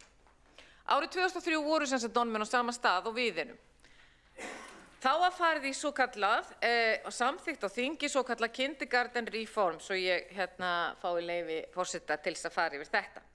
Stefna var sett á, og takið eftir, það var sett á að fjölga mæðrum á vinnumarkaði, ekki almennt fólki, greinilegt að mæður taka stærstan hlutan eins og við þekkjum af álagi af barneignum, með því að fjölga leikskólaplássum, sama á vinnustað, á stafmannstað og vinnustöð núna. Aðgerðir voru settar af stað, sveitarfélögin skyldu byggja fleiri leikskóla, jafnræði skyldi vera milli einkageirans og hins opinbera. Ég tek fram, jafnræði skyldi vera milli einkageirans og hins opinbera. Fjölbreyttari leiðir og þetta módel var í rauninni tekið frá Svíþjóð. Þeir sem rækju leikskóla voru samkvæmt lögum skyldaðir til að gera það með fagfólki og auðvitað voru settir inn skólanir skuldbundið til þess að hafa ekki lægri starfsmannakostnað per starfsmann en aðrir. Einn lærðan starfsmenn per 7 börn undir 3 ára og einn á 14 börn eftir 3 ára. Skuldu vera leikskólakennarar og eru þeir núna 43% af heildarstarfsmannfjölda. Gæði leikskólastarfs í Noregi hefur verið vel rannsakað. Ein skilgreining á gæðum sett fram af prófessor Søbstad, sem prófessor í menntunarfræðum, og með leyfi forseta ætla ég að fara með þá skilgreiningu sem eru þegar að börn, foreldrar og starfsmenn upplifa leikskólan sem kennslustofnun og að þörfum þeirra mætt félagslegan þroska, sem bæði góður og faglegur, góð lokast eða gæsalappi lokast. Þannig að almennt þegar við erum að meta gæði leikskólastarfs þegar við erum að horfa á stærð hóps, kennsluáætlanir, þjálfun og færni starfsmanna, leiðtogarhæfni og samvinnu milli skóla og leikskóla, hvort að það sé nægilegt leikrými og hvernig óformleg þekking verður til. Þeir þættir sem hafa áhrif á gæði samkvæmt rannsóknum komið reyndar á óvart, eru fleiri karlkyns starfsmenn, fleiri starfsmenn með faglega menntun, eitthvað sem hefur verið rannsakað hér á Íslandi líka, og fleiri starfsmenn per börn. Þannig að starfsmannavelta, og þetta mjög mikilvægt fyrir okkur að hafa í huga, að starfsmannavelta hefur sýnt sig hafa gríðarleg áhrif á börn sem eru með annað tungumál heldur en norsku í þessu tilfelli, en það má benda á þá staðreynda að 4. hvert barn á Íslandi í okkar leikskólum í Reykjavík sérst af því sem að við skilgreinum sem af erlendum uppruna eða hefur annað tungumál heldur en íslensku. Þannig að starfsmannavelta hefur gríðarlega slæm áhrif á þennan hóp. Á heildina kemur í ljós að það ekki munur á gæðum í leikskólum í Noregi eftir eignarhaldi. Samsetning á starfsmönnum sýnir að það sambærilegur fjöldi fagmenntra kennara í skólunum og sambærilegur fjöldi barna per starfsmann. Einkareknir leikskólar eru oft stærri stofnanir, enda eru þeir oftast reknir á þéttustu stöðunum í borgunum.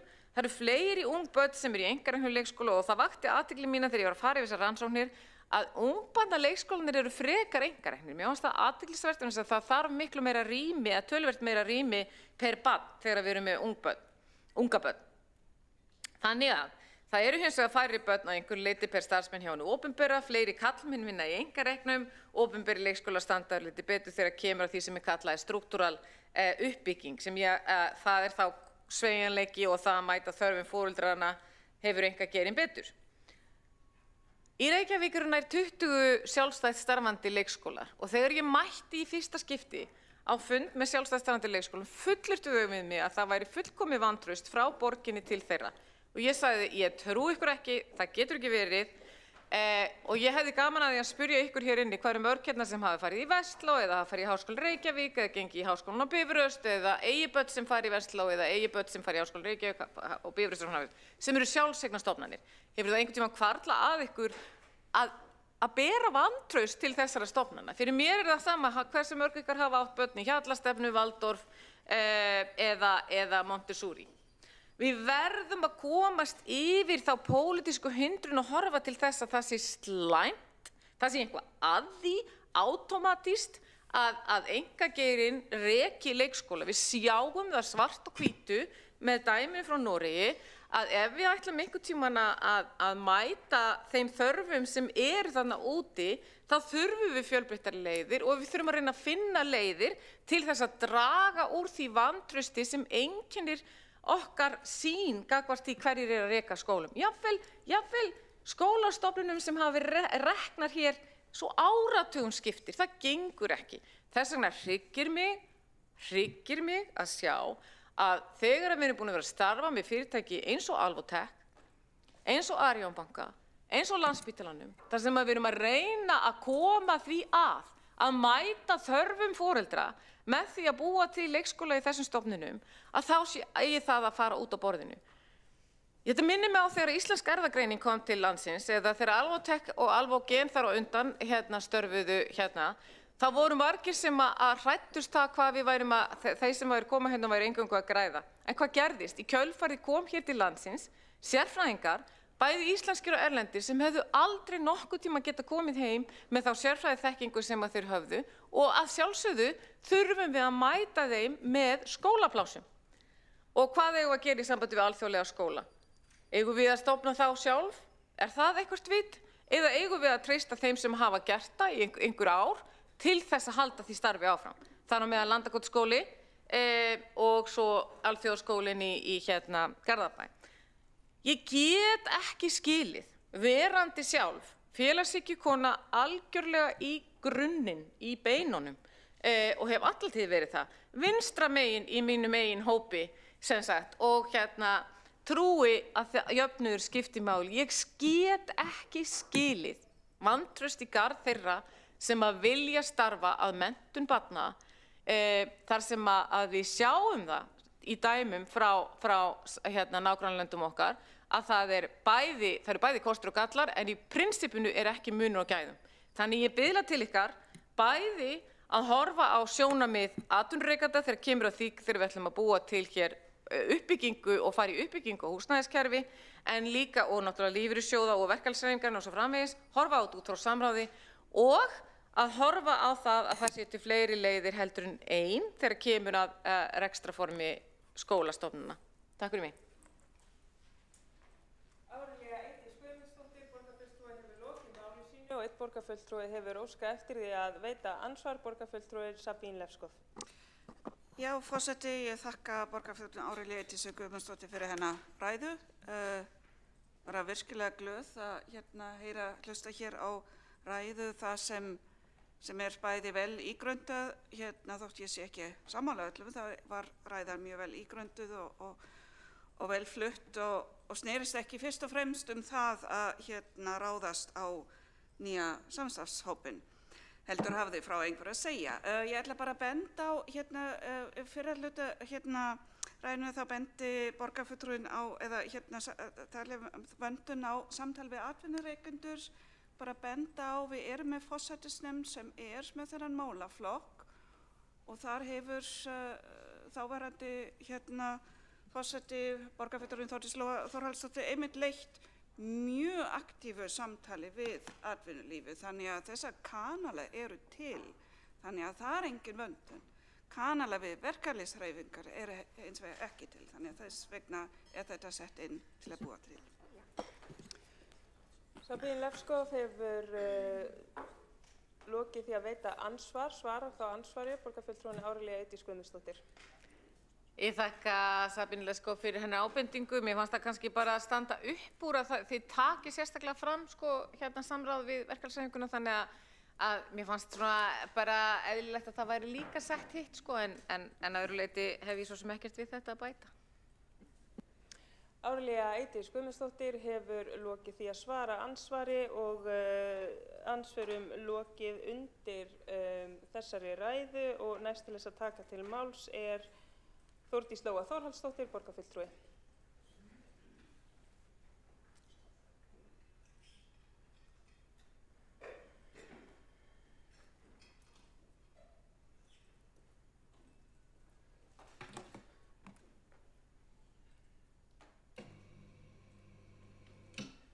Forseti, góða borgarstjórn. Ég hef 40 sekúndur á hverja tillögu. Mér líður smá vængstífri.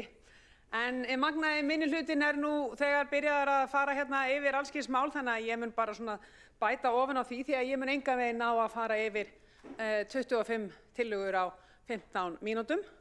Það literally 40 sekúndna slott sem ég hef.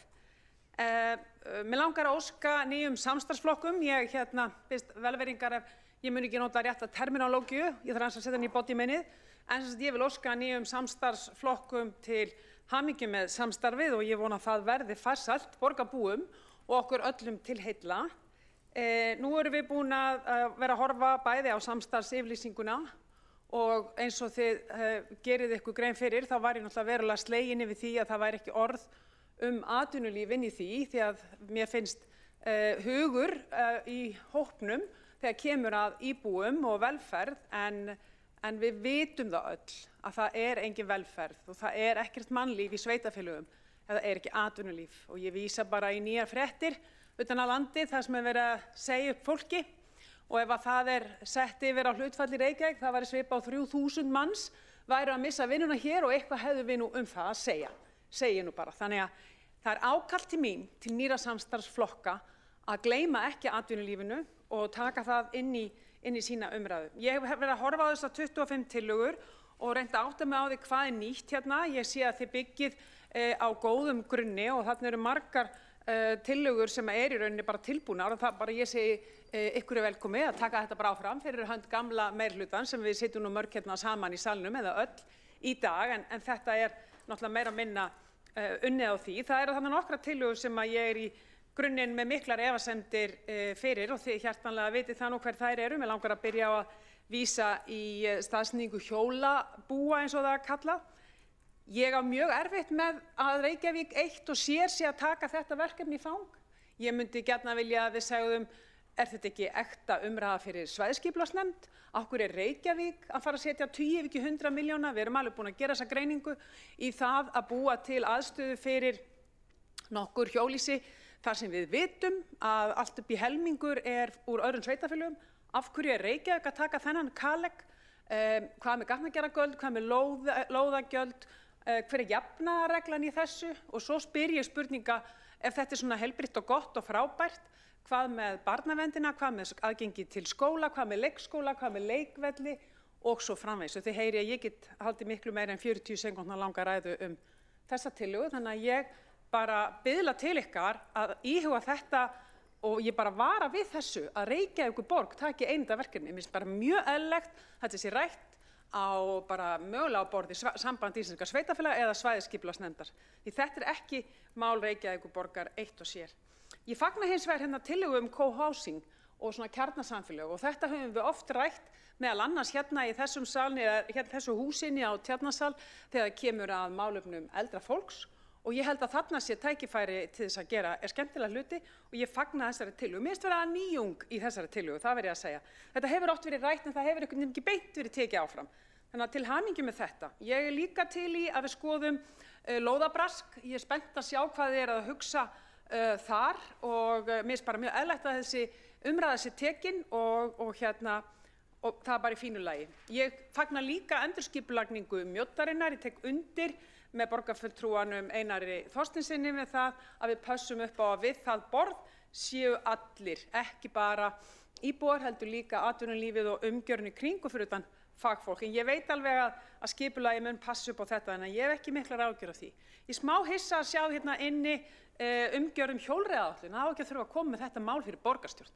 Þetta bara done deal, segi ég með leyfi forseta.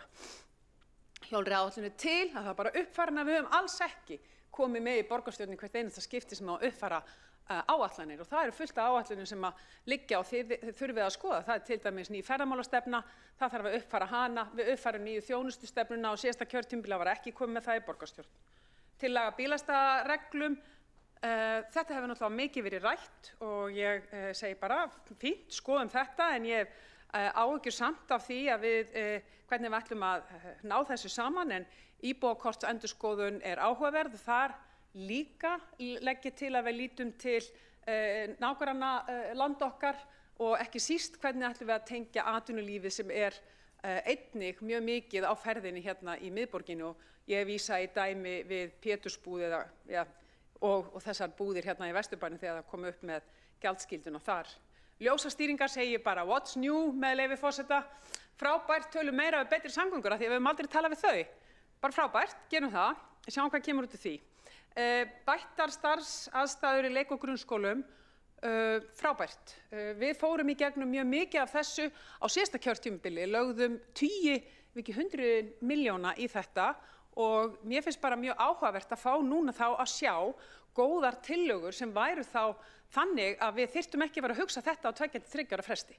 Þannig að ég er bara mjög spennt að sjá hvað kemur út af þessu því auðvitað viljum við góðar starfsaðstæður í leik- og grunnskólum en við verðum að fá eitthvað, aftur með leyfi forseta, við verðum að fá eitthvað bæinn frá fólkin okkar úti til þess að við vitum það að þær aðgerðir sem við förum í, sem við vitum að vera kostnaðarsamar, að þær séu þá komnar til þess að vera og það sé sátt um það.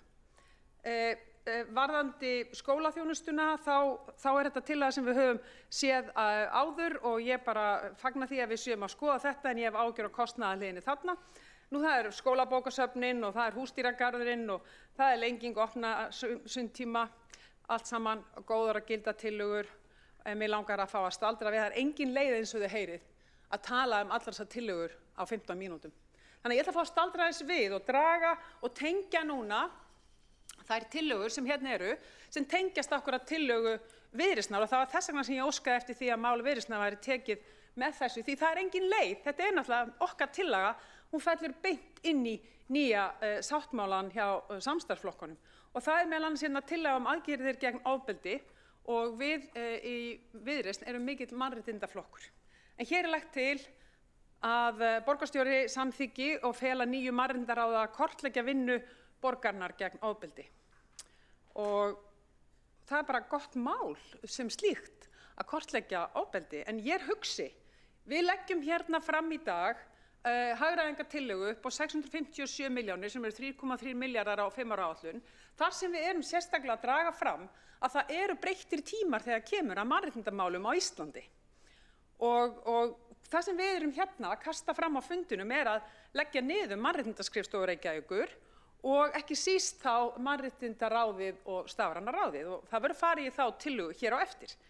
En þið hér í dag leggið fram tillögu að kortleggja ofbeldi og við fögnum því en ég hissa að sjá að þá ekkert að taka til þess að það verið að stofna hér bara núna á næstu vikum nýja mannréttindaskrifstofu Íslands, sjálfstæða stofnun undir Alþingi Og ef maður fer yfir það, hvað þessi stofnun á að gera?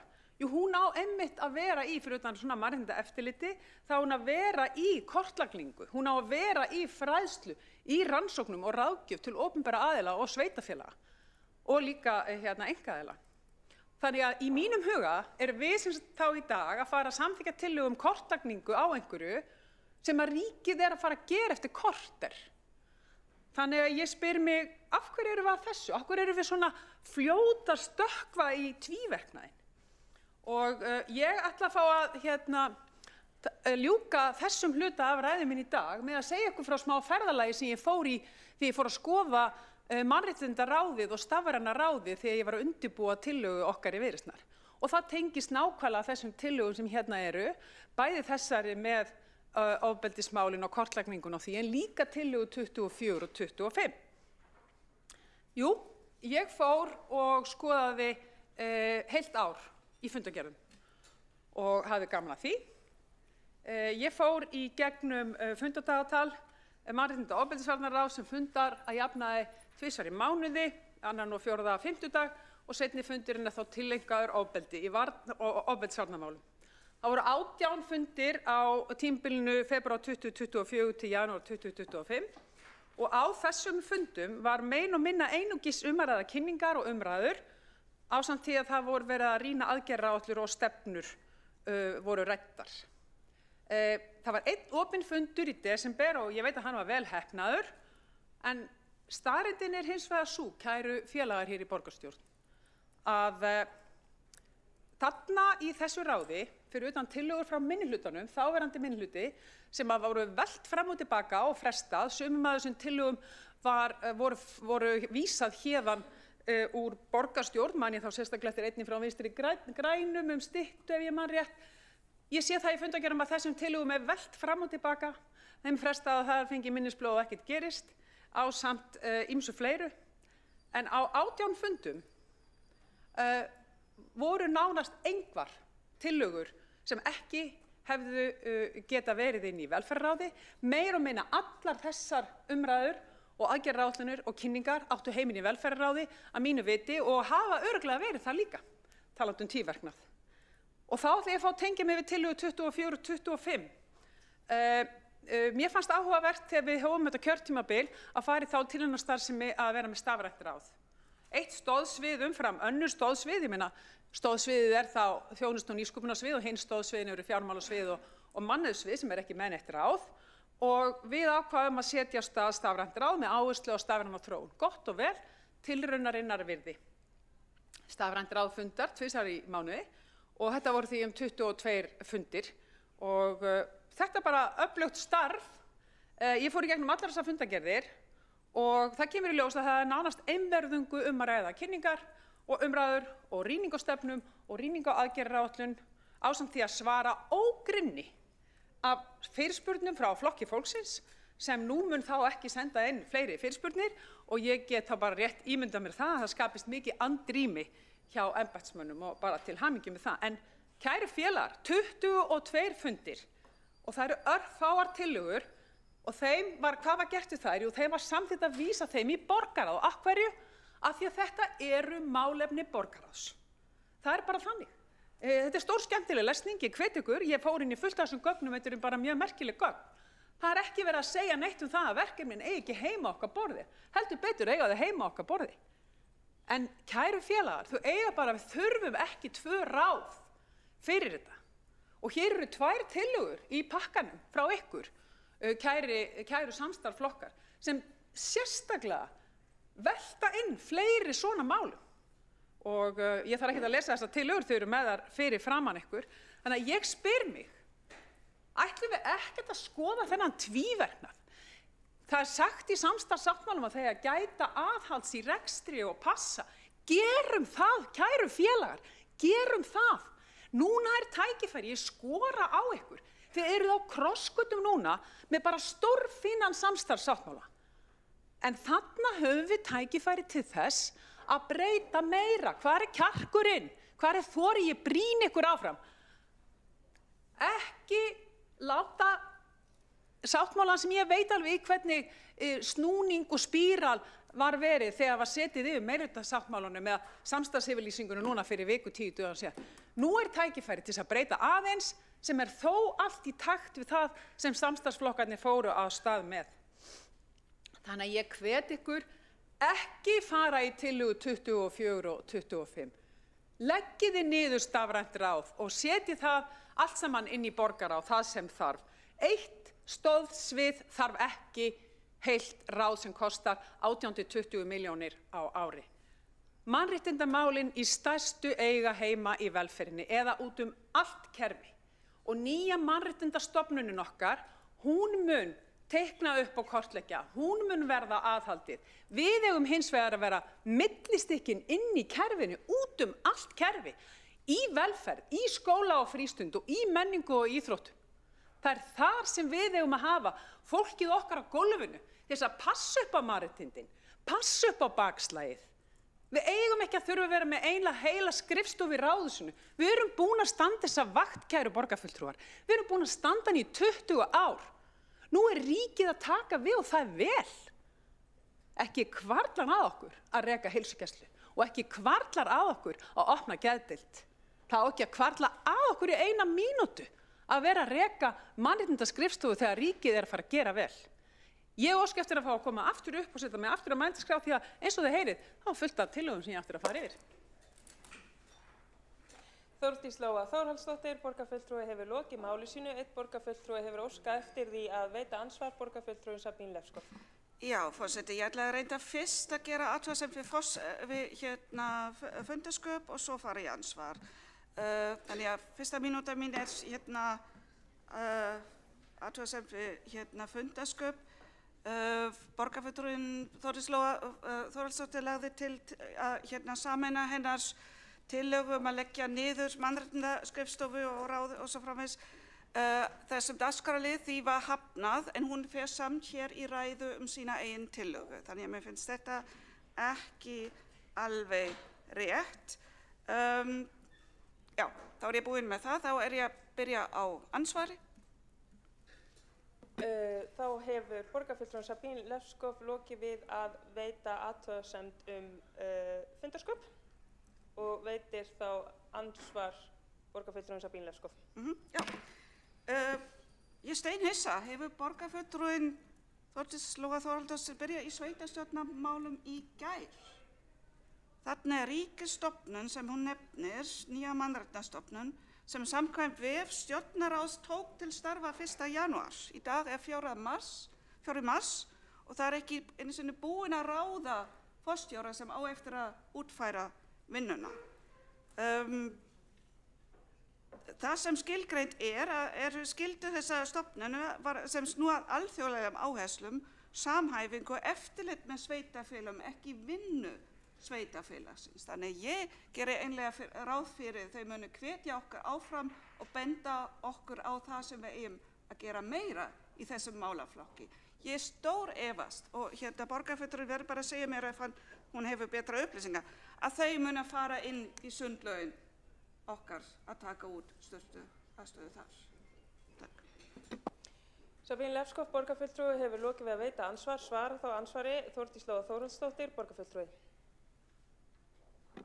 Forseti, það verið að stofna þessa stofnun og ég alls ekki að segja að þessi stofnun muni fara inn í okkar stofnanir, alls ekki. Ég sagði að móttakarinn þyrfti að vera út allt kerfið.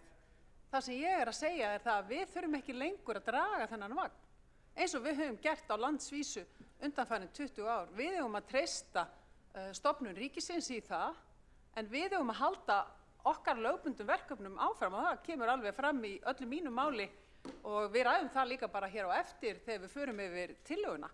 En fyrst og síðast þá núna tækifæri til að breyta því sem við erum að gera og færa meira fótgönguna út á öll sviðin í staðan fyrir að hafa það einangrað hjá okkur. Við höfum verið með hálf tvískipt kerfi nú þegar. Við eigum að einfalda þetta. Þannig að það mín hugsun. Varðandi það að það voru gerðar athugasemdir við það að ég hafi farið í tillögu Viðreisnar, það bara ósköp eðlilegt.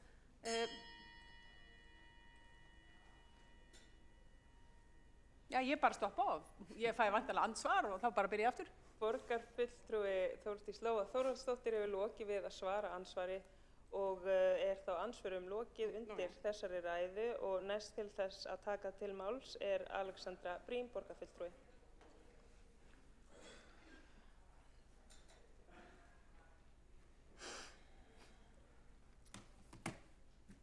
Forseti, borgarstjórn, góðir borgarfulltrúar. Ég vil byrja ræðu mína á því að svara aðeins fyrir stafræna ráðið og bara byrja á því kannski að viðurkenna það að stafræna ráðið hefur aðeins þjáðst fyrir það að vera nýtt í kerfinu og fyrir það að bara vegna fæðingarorlofs og ákveðins hringls í forystunni þá hefur það að skilgreina hlutverk þess og skerpa á því gengið aðeins hægar heldur en við lögðum kannski upphaflega upp með. En það gengur nú samt ágætlega og kannski alltaf árétta það að þjónustu- og nýsköpunarsvið mjög mikilvægt stoðsvið. Það hefur sýnt sig að það þess virði að hafa sterka tengingu þar við pólitíkina, hafa hóp borgarfulltrúa sem vel inn í málefni þess, getur annars vegar átt samtalið við starfsfólkið þar hvað pólitíkin að hugsa og hins vegar svara fyrir þau verkefni inn í pólitíkina og út á við. Það kemur ekki fyllilega fram í fundargerðum en það mikilvægt hlutverk allra ráða og ég vil meina að það sé tiltölulega vanmetið í þessu samhengi. Ég líka nefna það að við samþykkjum verkefni sem vísað til borgarráðs af því að það úthlutun fjármagnsins. Við höfum ekki haft fullnaðarafgreiðslu heimild. Mér hefur verið reyndar þótt alveg skoðandi hvort við ættum að hafa þá heimild en sennilega það ekki nauðsynlegt á þessu stigi en mér alveg þótt að hugmynd sem ætti ræða hvort við ættum að hafa fullnaðarafgreiðslu heimildir fyrir stafrænum þróunarverkefnum þar. Svo tvennt sem við að breyta núna til þess að skerpa betur á þessu. Annars vegar, og ætla ég minna á það, að stafræna ráðið líka lýðræðisráðið. Við förum með málefni samráðs við íbúa, við förum með málefni íbúaráðana og núna þegar verið að leggja íbúaráðin til hliðar, þá geri ég ráð fyrir því og það mun vera stafræna ráðið sem leiðir þá vinnu það hvernig við eflum samráð við íbúa, núna þegar þau verða ekki til staðar, hvað kemur í staðinn, hvernig fáum við sjónarmið íbúana inn í kerfið hjá okkur og hvernig fáum við þeirra viðbrögð því sem að gerast. Það verður okkar, annaðhvort beint eða í gegnum stýrihóp, að vinna út úr því. Það risavaxið verkefni. Ég geri ráð fyrir því að það verði mitt stóra verkefni á þessu ári, að finna út úr því hvað kemur í stað íbúaráðana og hvernig við einfaldlega höldum gott samráð við íbúa. Annað sem við þurfum að skerpa á hvernig forgangsröðun í stafrænum verkefnum háttað. Það réttmætt að pólitíska ábyrgðin inn í stafræna ráðinu hvað þetta varðar hefur verið of óskýr og við viljum gjarnan gera það betur. Ég tek það bara gott og gilt og við vorum alveg byrjuð að ræða þetta áður en að svolítið gerðist og við erum að klára það núna að skerpa á þessari ábyrgð. Ég vil samt árétta aðeins að það ferli sem við höfum haft hingað til þess að forgangsraða stafrænum verkefnum bara ágætt og faglegt. Það ekki þannig eins og einhver halda að það séu geðþóttaákvarðanir fólk sem að ráði eða persónulegur áhugi eða mótþrói sem að stjórni því hvaða verkefni fara áfram og hver ekki. En það auðvitað þannig að þetta kerfi okkar, borgarkerfið, það stórt og flókið og við getum ómögulega öll verið vel inn í því hvernig allt kerfið virkar. Þau sem ekki hafa setið í stafræna ráðinu eða fengið kynningu á þessu og öðrum vettvangi vita eðlilega ekki nákvæmlega hvernig þetta hefur verið ákveðið. Og þarna myndi ég einmitt segja að sé eitt dæmið það af hverju það hjálpar ef ákveðin hluti pólitíkurinnar með það verkefni að fylgjast með þessu. Hingað til hefur þetta verið þannig að inni á þjónustu- og nýsköpunarsviði starfar verkefnaráð. Verkefnaráðið notar forgangsreiknivél sem kallast fylkið til að forgangsraða verkefnum byggt á stefnumarkmiðum og vægi mismunandi þátta. Þessari aðferð ætlað að tryggja gagnsæja og hlutlæga ákvarðanatöku hvaða verkefni fá fjármögnun og framgang á tilteknu tímabili. Í verkefnaráði sitja sviðsstjóri, skrifstofustjóri stafrænnar Reykjavíkur, skrifstofustjóri þjónustu og umbreytinga og skrifstofustjóri upplýsingatækniþjónustu. Þetta ferli hefst á samtali milli stafræns leiðtoga og aðila á sviðum sem ræðir, þar sem hugmyndir kvikna og möguleg verkefni taka á sig mynd. Þegar verkefna hugmynd komin fram, tekur stafrænt leiðtogi eða annar ábyrgðaraðili við og vinnur umsókn. Umsóknarvinnan felur í sér margvíslega greiningu svo sem áskorunarramma, lagalega þætti, umfangsmat, ábatamat og ferlagreiningu. Þegar umsóknin hefur verið unnin fer hún í rýni þar sem metið hvort verkefnið passi inn í þann upplýsinga og tækniramma sem til staðar í borginni. Það er skoðað hvort lagalega kröfur séu til staðar og almennt farið yfir praktíska atriði sem þurfa að vera í lagi. Næst fer það á dagskrá verkefnaráðs þar sem það er kynnt og rætt. Verkefnaráð hefur tækifæri til að spyrja spurninga og meta mikilvægi þess. Í lok fundar er verkefnið skorað út frá 6 áherslum borgarinnar sem gefur því ákveðið vægi og forgang í verkefnaskránni. Ein stærsta áskorun í ferlinu er mönnun, þar sem að teymi eru mörg og oft þarf að samræma lausan tíma starfsfólks og verktaka við forgang verkefna. Til þess eru haldnir úthlutunarfundir þar sem samþykktum verkefnum er úthlutað í teymi. Deildarstjóri teymisins sér að hefja vinnu við verkefnið og fylgja forgangsröðinni en einnig þarf að taka mið af stöðu annarra verkefna og mannafla. Öll verkefni eru skráð á einum stað í verkefnaskráni sem tryggir góða yfirsýn og gagnsæi. Þeir þættir sem að metið er eftir eru virðisauki, það er að segja hversu mikil áhrif verkefnið hefur á heildarstarfsemi borgarinnar, hversu mikið sparast í til dæmis tíma eða fjármunum. Það er metið hvort verkefnið styður við grunnkerfi borgarinnar og eykur virkni þess, það er að segja hvort að það eru samlegðar áhrif sem bætir virkni annarra kerfa og ferla. Til dæmis góður nemendagrunnur getur gert umsóknarkerfi í skólana betri með því að vera til staðar. Það er metið hvort verkefnið er nauðsynlegt til að uppfylla lög og reglugerðir. Það er metið hvaða áhrif verkefni hefur á borgarbúa og hversu margir njóta góðs af því. Það getur verið fjöldi notenda, fjöldin sem er kannski að situr og bíður eftir að verkefnið komi til vinslu. Ef að margir íbúar eru að bíða eftir einum starfsmanni þá getur það talið. Það er metið hvort verkefnið stuðlar að sjálfbærni eða umhverfisvænni þróun. Það er metið hvort verkefnið stuðlar að jafnrétti og mannréttindum innan borgarinnar. Þessi atriði eru notuð til að gefa einkunn á hverjum af þessum skölum. Og þeir eru svo notaðir til að reikna út í heildina hvernig ætti að forgangsraða. Svo eru, eins og ég nefndi, atriði sem þarf að greina, eins og hversu tilbúin svið eða skrifstofur eru til að fara af stað, eru þið tilbúin með þau gögn og það fólk og það fjármagn mögulega sem þarf að þeirra hálfu. Það getur líka skipt máli ef að til dæmis það er að losna teymi af 3 aðilum, þá er auðveldara að setja í gang nýtt verkefni þar sem þarf líka 3 aðila til að vinna það, heldur en að setja í gang stærra verkefni sem þarf kannski 12 aðila, eitthvað svoleiðis, það þarf aðeins að meta bara verkefni á stöðuna og hvað er að gerast. Og það getur breyst eftir aðstæðum. Það sem við viljum hins vegar gera núna og gera skýrar er að færa ábyrgðina á pólitísku forgangsröðuninni inn í starfanaráðið frá verkefnaráðinu.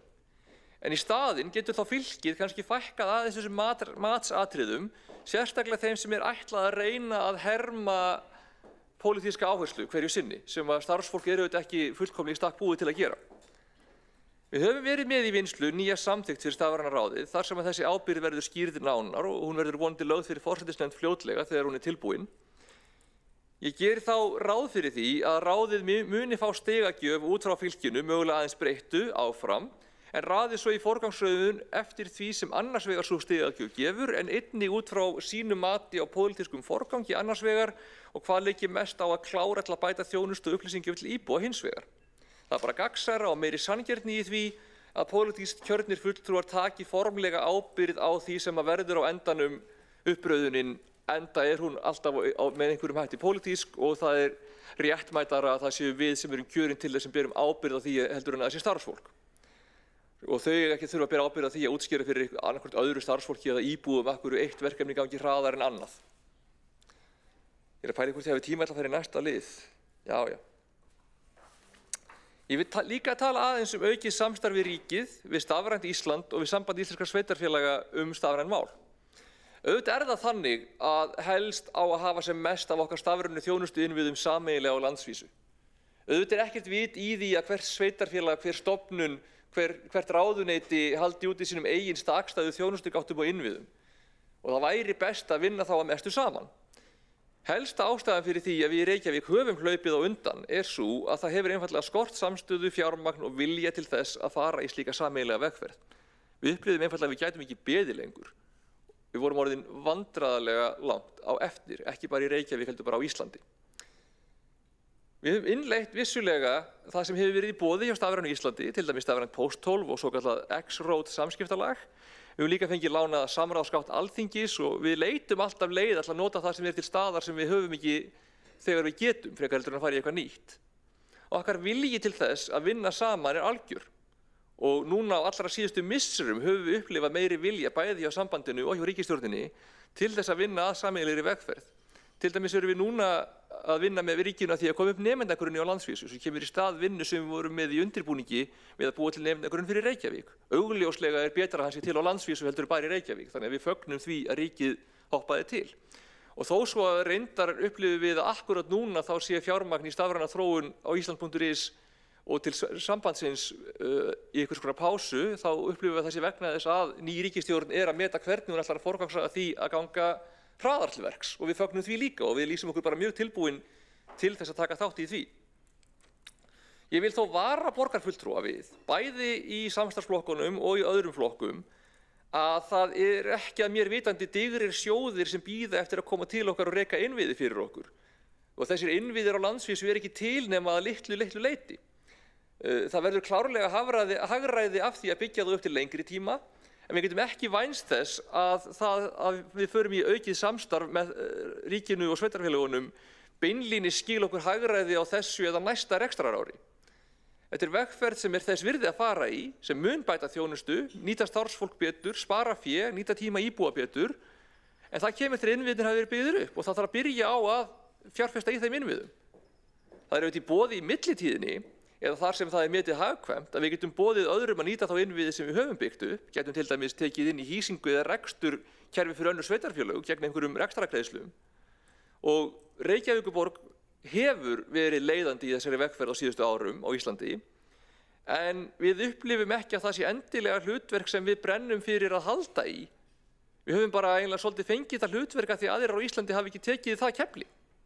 Ef ríkið núna virkilega tilbúið til þess að taka boltann, þá ætlum við ekki að halda honum eftir í einhverju einspili. Við erum algjörlega tilbúin til þess að vera í auknu samstarfi og gefa frá okkur að vera í forystu. Það ekkert náttúrulögmál að höfuðborgin sé í forystu umfram ríkið á svona litlu landi. Við viljum aukið samstarf. Okkar reynsla í boði, okkar innviðir í boði. Við erum öll sammála það að það eigi að vera ein gátt fyrir opinbera þjónustu sem að leiði svo notandann inn á viðeigandi undirkerfi.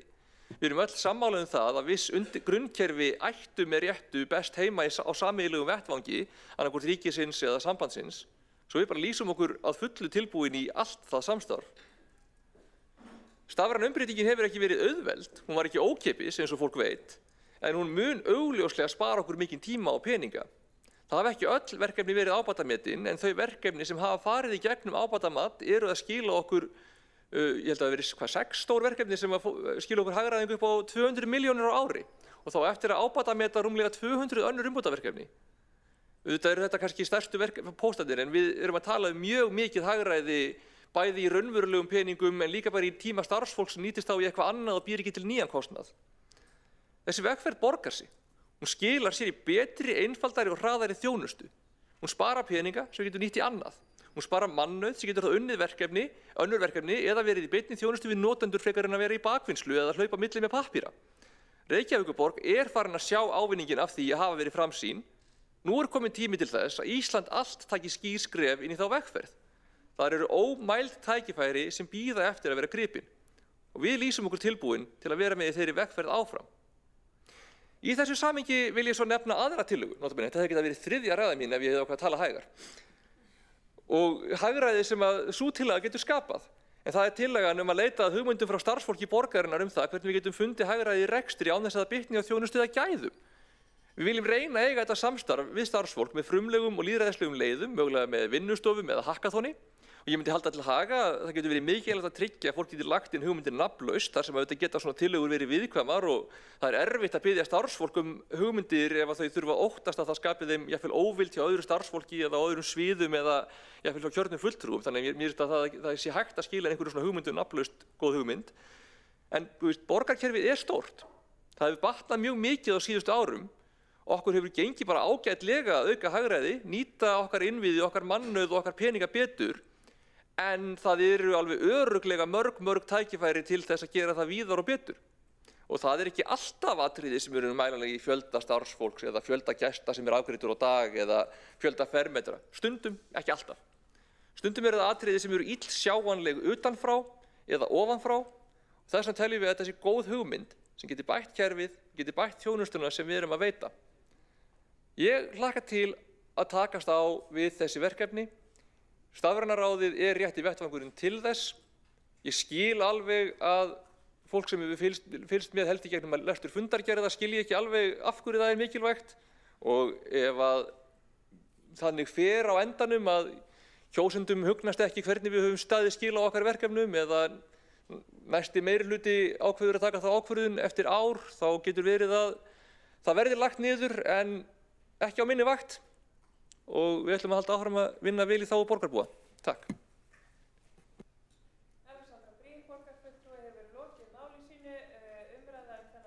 Hefur staðið yfir í 2 tíma og hyggst forseti loka mælendaskrá eftir næstu ræðu en næst til þess að taka til máls Dóra Björk Guðjónsdóttir borgarfulltrúi.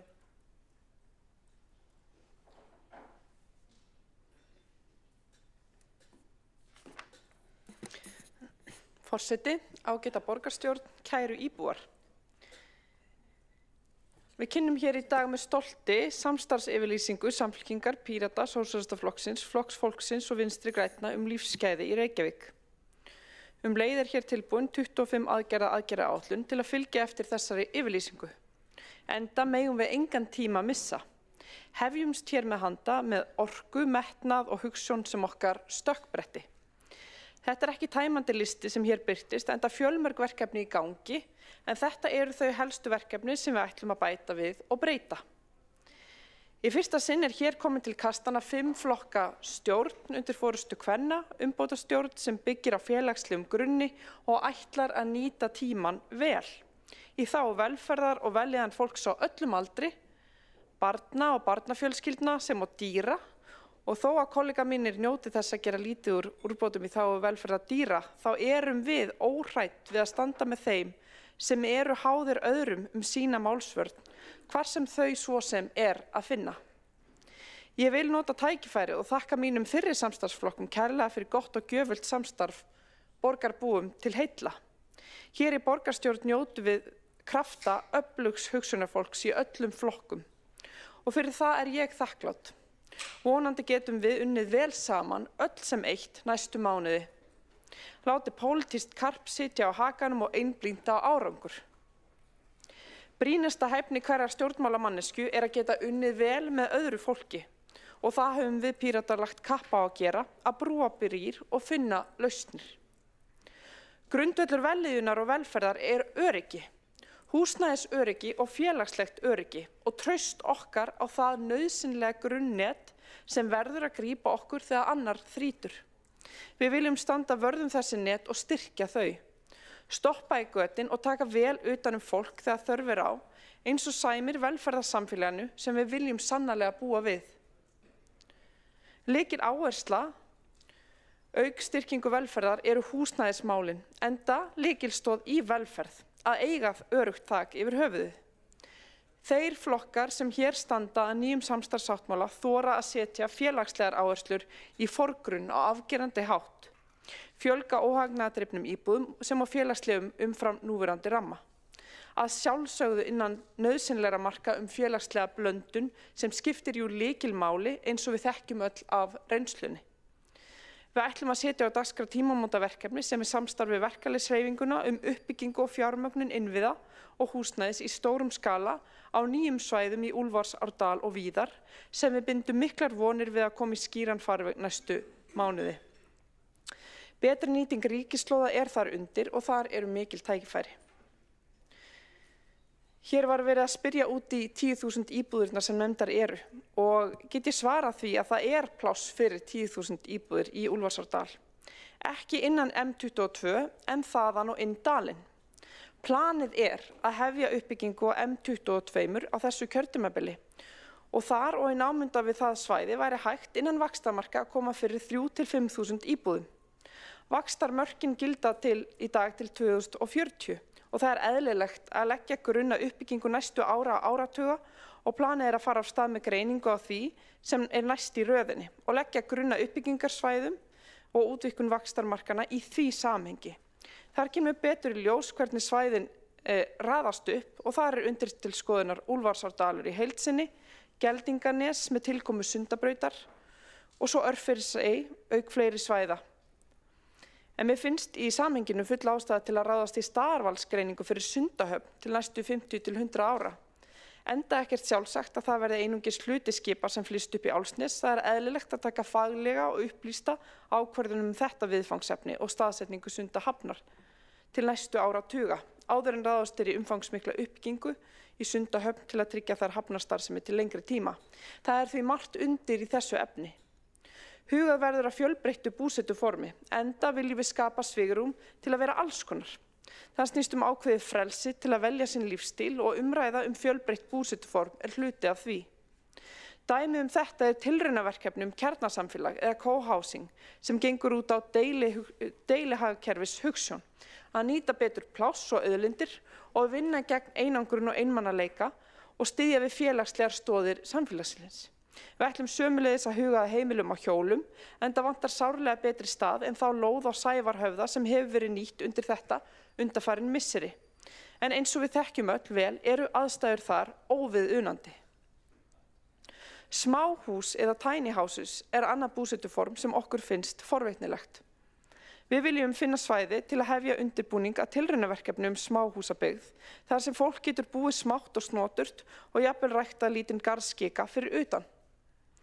Þar sem getur þrifist ákveðin gróska, verið aðsetur fólk sem starfar jafnvel heiman frá sér eða árstíðabundið. Þetta verðugt að skoða betur. Svo það annað mál. Við erum þreytt á því að byggingamarkaður og lóðir í því samhengi sé nýtt sem einhvers konar leikvöllur braskara.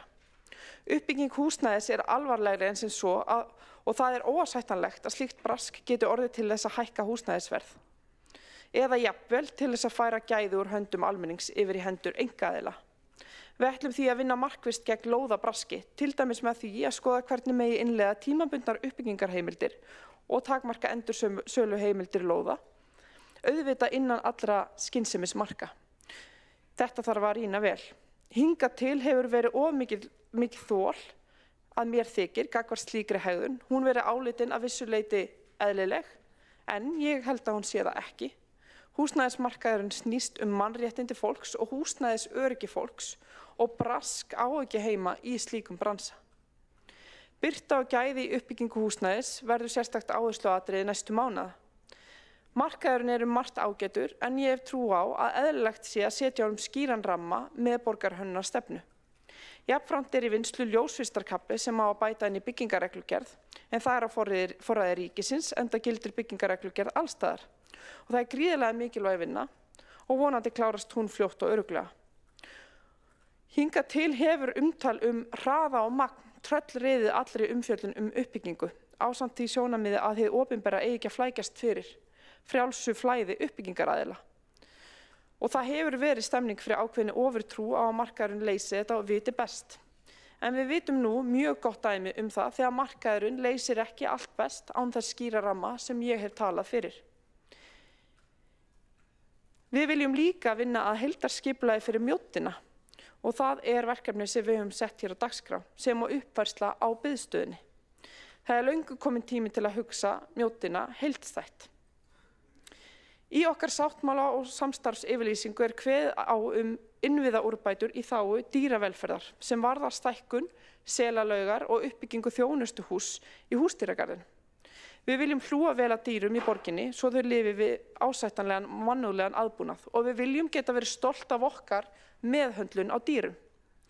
Dýravelferðarlög leyfa ekki að selunum sé sleppt út í náttúruna, enda þeir aldrei upp í haldi allt sitt líf. Reykjavíkurborg og sveitarfélögin hafa auk þess lagaskyldu að gegna gagnvart villtum dýrum í neyð og dýrum á vergangi. Þannig að garðurinn mun hafa þjónustuhlutverki að gegna alveg óháð dýrahaldinu sem nú Í raun mörgum farið að finnast dýrahald í görðum óæskilegt og hvað þá þegar aðbúnaðurinn ekki fullnægjandi og það alltaf hægt að deila tilvist dýragarða.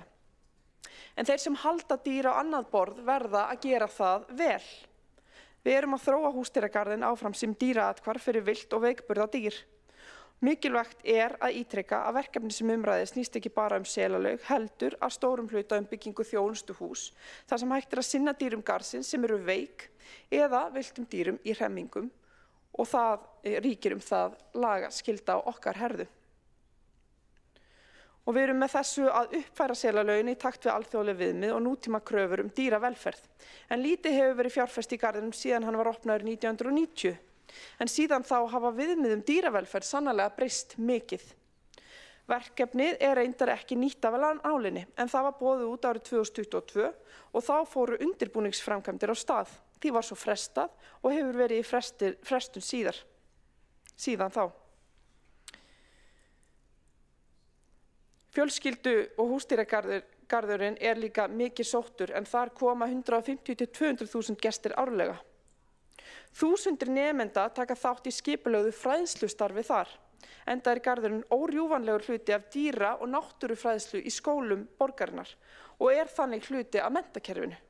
Það því ekki óeðlilegt að fjárfest sé í þessari starfsemi enda hluti af almennum rekstri borgarinnar.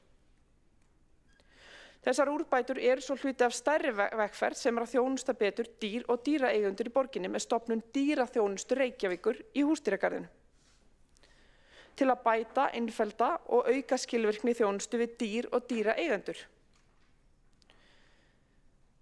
Og það því margt undir þessu máli, meðal annars okkar skýra lagaskylda. Að fulltrúar annarra flokka gerir lítið úr úrbótum í þágu dýravelferðar segir mest þá sjálfa og þeirra innrætingu að mínu mati. Við stöndum vörð þau sem eiga erfitt með að tala sjálf sínu máli og við erum stolt af því og ófeimin við það. Það segir kannski sína sögu að það ekki allir á sama máli, enda þessar nauðsynlegu úrbætur fyrst að komast almennilega á dagskrá nú.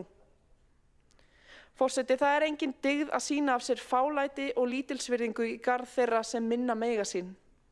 Að hlæja að því og gera grín. Það miklu nær því að vera í ætt við grimmd og ég hef bara engan smekk fyrir grimmd. Nú verkefnin fleiri sem ég vil nefna. Við ætlum að efla beint og millileiðalaust samtal við íbúa alla borg með nýjum og fjölbreyttum lýðræðislegum leiðum. Borgarþing nýtt lýðræðisverkefni sem hefur gefist vel og skila miklum upplýsingum til borgarinnar umrædd málefni og við viljum nýta það meira.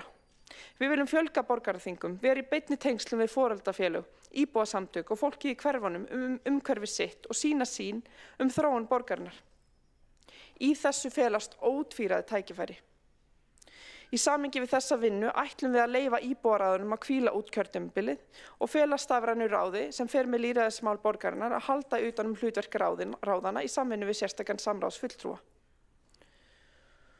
Við verðum alltaf að hugsa nýtt og við verðum alltaf að líta í hverja krónu og hvernig við nýtum peningana best í þágu íbúalýðræðis, samráðs og í þágu íbúa. Við erum að gera það hér með.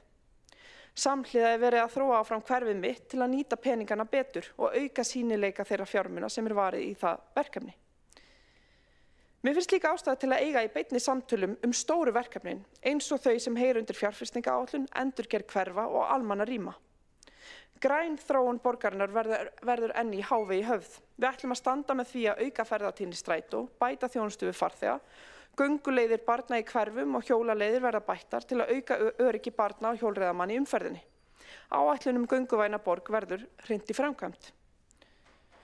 En við ætlum líka að fara vel með fé og tíma fólks. Við erum ábyrg og ætlum að forgangsraða grunnþjónustu og sýna ráðdeild í rekstri.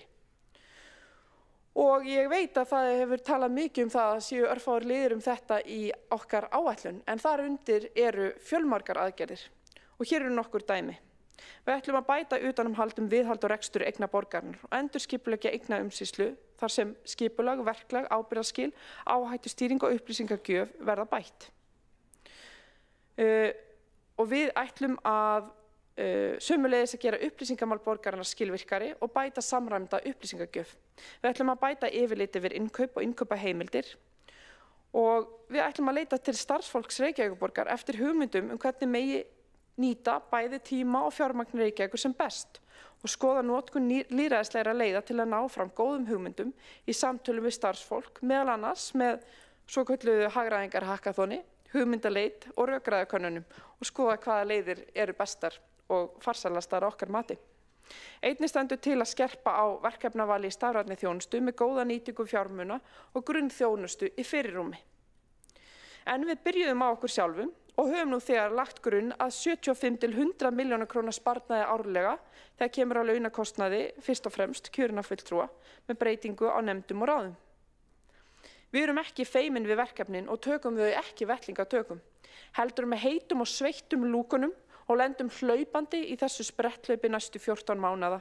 Í krafti þeirra reynslu sem í hópnum býr, í bland við djörfung og dug og ferskleika nýra flokka sem hér komast til í stjórn borgarinnar. Við erum klári í slaginn og ekki bara tilbúin í bátana, heldur þegar farin að stíga öldurnar.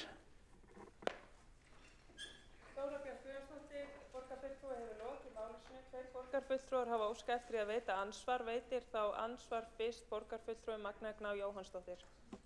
Já, forseti, ég vil þakka borgarfulltrúum fyrir sína ræðu.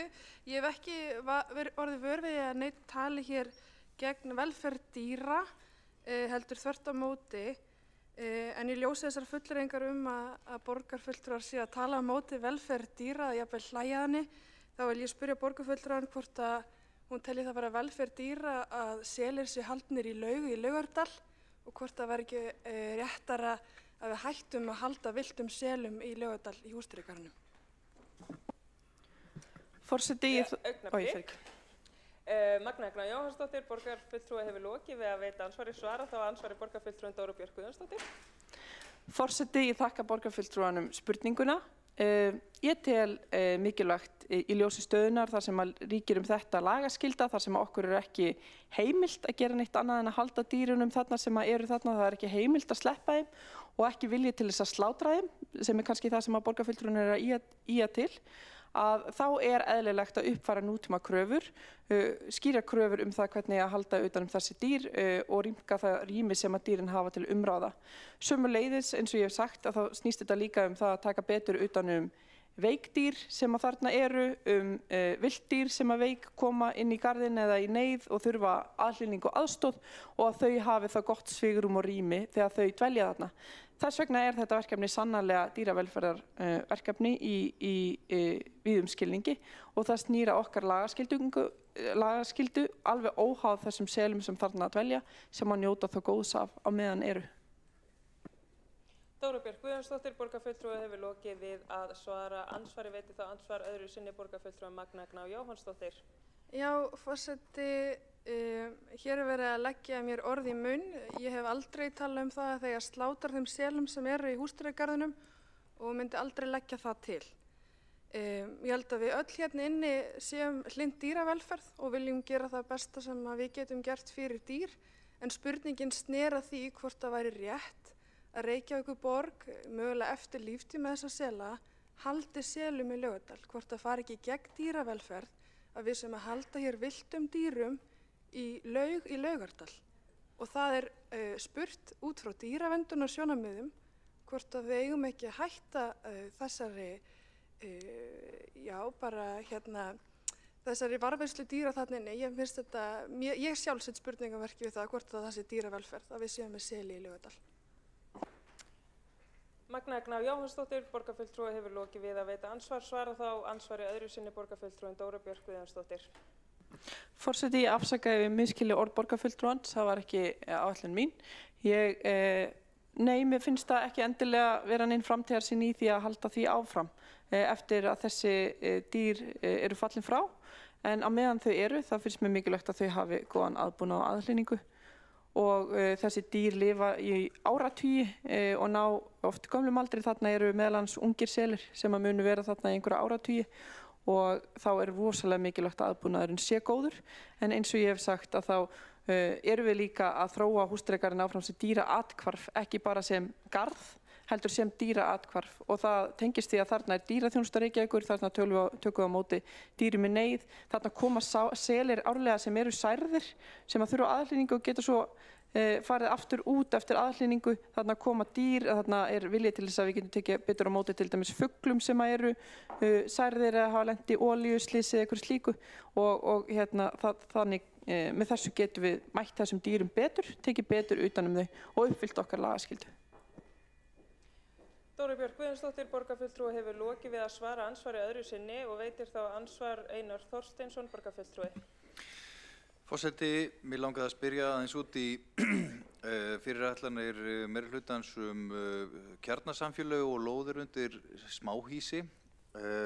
af því það ekki útfært í þessari tillögu, sko, hugmyndin að lóðirnar undir svona hús verði boðnar út og seldar á markaðsverði eða hugmyndin að gefa afslátt á lóðavirðinu eða bara jafnvel gefa lóðirnar undir svona tilraunaverkefni? Sko, hver framtíðarsýnin? Kemur til greina að gefa lóðir eða niðurgreiða til hagnaðardrifinna félaga sem að vilja byggja svona og selja síðan áfram? Bara hver svona sýnin? Einar Þorsteinsson, borgarfulltrúi, hefur lokið við að veita ansvar. Svara það ansvari Dóra Björk Guðjónsdóttir, borgarfulltrúi. Forseti, ég þakka kærlega spurninguna og áhuga á þessum viðfangsefnum. Mér finnst þetta vera bara mjög góðar og gildar spurningar sem að við erum einmitt núna að leggjast yfir. Fyrst að finna æskilega staðsetningu. Það hægt að útfæra þetta á mismunandi hátt sem dæmi. Kjarnasamfélög líka gæti verið eins og form fyrir lífsgæðakjarna fyrir eldra fólk og annað og getur þá alveg verið hluti af því að vera búið út á frjálsar markaði hvernig sem það með þeim skilyrðum eins og við höfum til dæmis gert í öðrum verkefnum, en það líka hægt að hafa einhverja niðurgreiðslu að það bara skoða útfærsluna og fyrsta skrefið kannski bara það að prófa tilraunaverkefni og hvernig til tekst og sjá svo hvað við getum lært af því og hvernig best að útfæra þetta áfram. En almennt ekki litið á kjarnasamfélög eða co-housing sem eitthvað sem eigi sérstaklega niðurgreiða. Það ekki endilega einhver sérstakur ásetningur eða hluta verkefninu vegna þess að þetta bara líka almennur vilji fólks að búa á þennan hátt, fara betur með fermetra og peninga og ýta undir svona félagsleg tengsl í leiðinni. Þannig að þetta ekki háð því að þetta sé niðurgreitt, en það bara eitthvað sem við þurfum að leggjast betur yfir. Dóra Björk Guðjónsdóttir hefur lokið við að svara ansvari, veiti þá ansvar öðru sinni Einar Þorsteinsson, borgarfulltrúi. Forseti, takk fyrir. Því að hér nefnt í tillögunni að hafa skuli til hliðsjónar viðmið kjarnasamfélags Reykjavíkur sem væntanlega einhver félagasamtök. Snýst þetta einhverju leyti það að útvega þeim lóð undir svona verkefni? Af því að ég held að það sé mikilvægt. Ég frekar hlynntur bara fjölbreyttum leiðum í húsnæðismálum, en ég hef svona aðeins áhyggjur af því að það sem sé verið að reyna að þóknast bara einhverjum fámennum tilteknum áhugamannahópi svona búsetu og þess vegna vil ég að sé umræða hér það hvort að það eigi að niðurgreiða húsnæði eða niðurgreiða lóðina eða ekki, af því að þetta hlýtur að þurfa að vera svona einhver almenn lausn fyrir fleiri, af því að hún getur alveg verið mjög spennandi, sko. Einar Þorsteinsson, borgarfulltrúi, hefur lokið við að veita ansvar öðru sinni. Svarar þá ansvari öðru sinni borgarfulltrúi Dóra Björk Guðjónsdóttir. Forsetinni, það sem við verðum að tala varðandi viðmiðin í rauninni það til dæmis fjallað hvernig mikilvægt að þegar hópar koma til og ætla að búa saman að þeir móti búsetuna frá fyrsta degi og umgjörðina sem að þarna og það til dæmis bara mikilvægur liður og hluti af þeirra svona viðmiðum. Þau hafa haldið í ráðstefnu og vinnustofu og alls konar til þess að koma svolítið þessari hugmyndafræði áfram og það svona þeirra markmið og óháði endilega hópnum sem að þar hvílur undir. Þetta meira félagasamtök ákveðið búsetuform sem að þau eru svona að tala fyrir og vilja efla og vilja gjarnan sjá verða veruleika hér og að það sé sköpuð umgjörð það búsetu, ekki sérstaklega fyrir þá félagsmenn sem þar eru heldur bara almennt fyrir almenning. Dóra Björk Guðjónsdóttir, borgarfulltrúi, hefur lokið við að svara ansvari og þá ansvörum lokið undir þessari ræðu. Næstur á mælendaskrá Kjartan Magnússon, borgarfulltrúi.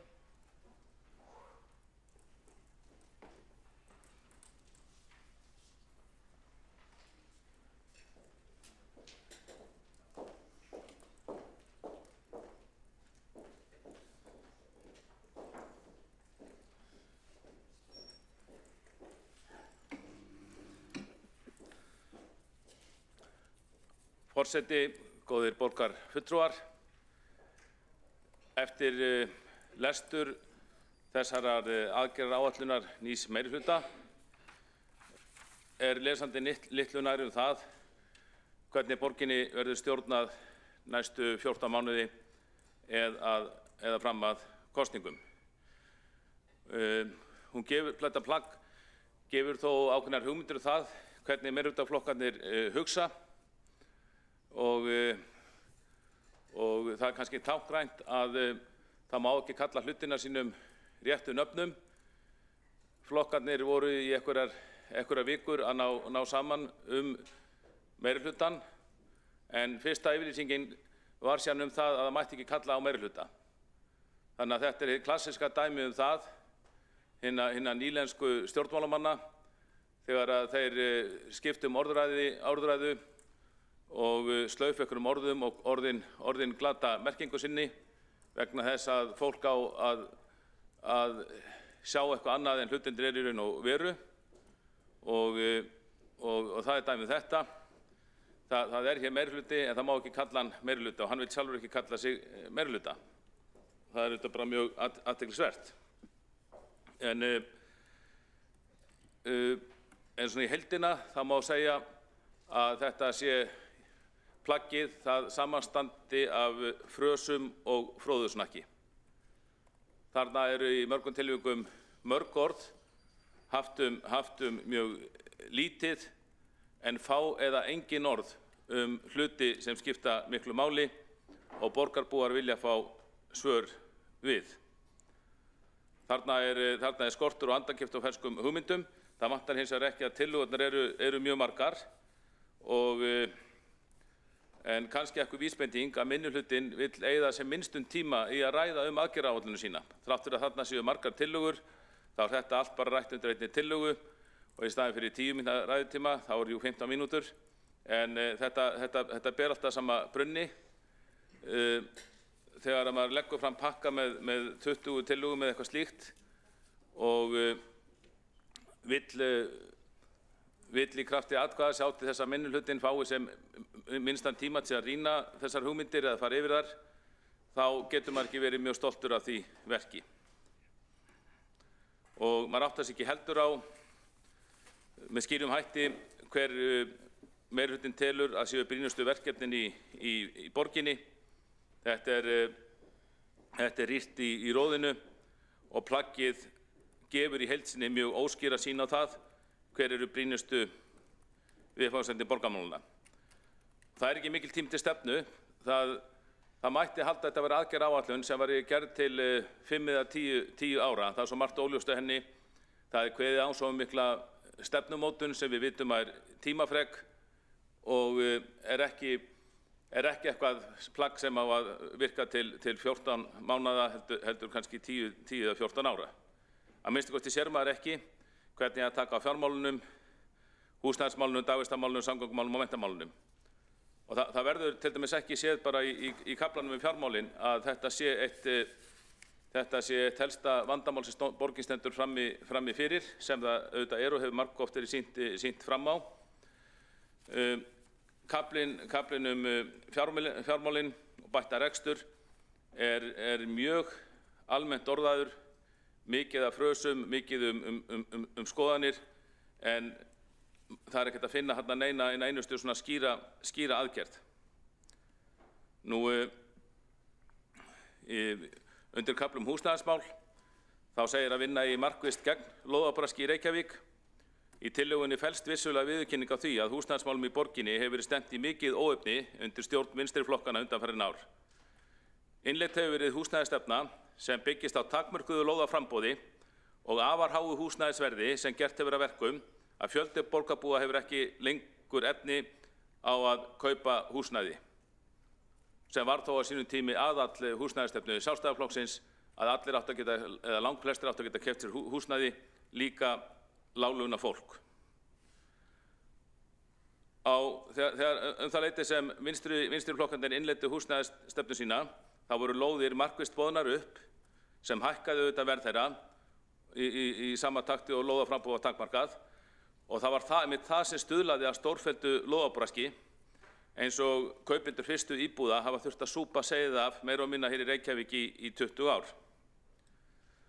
Og þegar tillögur Sjálfstæðisflokksins á kjörtímabilinu stóraukið lóðaframboð hafi verið ræddar í borgarstjórn, hefur komið hvað eftir annað hjá borgarfulltrúum vinstri flokkana að takmarka þurfi lóðaframboðið til að tryggja að sem hæst verð fáist fyrir lóðir í Kjaldalandinu. Áfram virðist eiga að stuðla að hækkun húsnæðisverðs í borginni með öllum ráðum. Ég get ekki séð í þessu plaggi að það eigi að hverfa frá þessari stefnu. Þannig að mjög hátt húsnæðisverð í Reykjavík, hærra heldur í mörgum borgum erlendis sem eru þó jafnvel milljónaborgir. Þetta er sem sagt ekki eitthvað svona klúður sem varð óvart af vakt vinstri flokkana. Þetta er einbeitt stefna þeirra eins og komið hefur fram hér í borgarstjórn og það virðist engan veginn eiga að hverfa á henni samkvæmt þessari áætlun. Nú, í kafla og ég bara bæta hér við með húsnæðismálin að auðvitað væri besta leiðin til að leysa húsnæðismálin. Þau verða auðvitað ekki leyst á 14 mánuðum, alls ekki, en besta leiðin væri auðvitað stór auka lóðaframboð, ekki bara félagslega lausnir, því þar geta verið mjög dýrar ef það ekki rétt staðið að verki. Og það skiptir líka mestu máli að skapa skilyrði, umgjörð fyrir venjulegt fólk sem þarf í raun ekki á niðurgreiddum húsnæði að halda ef það væri ekki þessi lóðaskortstefna í gangi. Með því að stuðla að stórauknu lóðaframboði og lækka verð á lóðum, þá gæti mjög margt venjulegt fólk keypt sér sínar íbúðir sjálft, þyrfti ekki á niðurgreiðslu að halda, enda vitum við að þeir peningar sem fara í niðurgreiðslu eru alltaf takmarkaðir, nema kannski í landbúnaðarkerfinu, en minnst kosti í borginni eru þeir takmarkaðir og með því að skapa nýja húsnæðisstefnu sem Sjálfstæðisflokkurinn hefur talað fyrir, sem virkar fyrir venjulegt fólk, sem getur með laununni sem keypt íbúðinu, þarf ekki niðurgreiðslan til úr opinberum sjóðum, þá erum við auðvitað að létta af þrýstingi og gera okkur það auðveldara að sinna þeim hópi sem vissulega þarf opinbera aðstoð til þess að fá þak yfir höfuðið. En það ekkert í þessu plaggi sem gefur fyrirheit slíkt að mínu mati. Nú, menntamálin, það eru taldar upp ýmsar aðgerðir þar og vafalaust eru margar af þeim þarfar. En eftirlit kannski skiptir meira máli hvað stendur ekki í plagginu heldur en hvað stendur þar. Til dæmis tillaga fjölgun leikskólaplássa stendur hérna, einhvern tíma heitir þetta nú leikskólarými, að þar ekkert fjallað samstarf við einkaaðila og það hefur komið fram í umfjöllun með nýja meirihluta að hann sé andsnúinn slíku og þetta auðvitað mjög slæmt vegna þess að við höfum mjög góð reynslu á samstarfi við einkaaðila í Reykjavík rekstur leikskóla. Ég held að þessum 20 leikskólar reknir af einkaaðilum og sjálfseignarstofnunum, hver öðrum betri og auðvitað geti skipt máli og væri bara jákvætt að útvíkka þetta og fara í samstarfi fyrirtæki. Það var nú einu sinni gert, ég man ekki betur en að Hagkaup hafi fyrir margt löngu rekið einhvers konar leikskóla eða dagvistúrræði fyrir sína starfsmenn og það komu fréttir að þetta verður hæst launuðu sem sagt fóstrur í borginni sem vinnu þar og enda vitum við að það sem hækka laun meira en kjarasamningar samkeppnin eftir vinnuaflinu og í staðinn fyrir að byggja þessari góðu reynslu útvíkka þetta þá sýnist mér að það er ekkert að gera, það er alls ekki að fara í þessar nýju lausnir.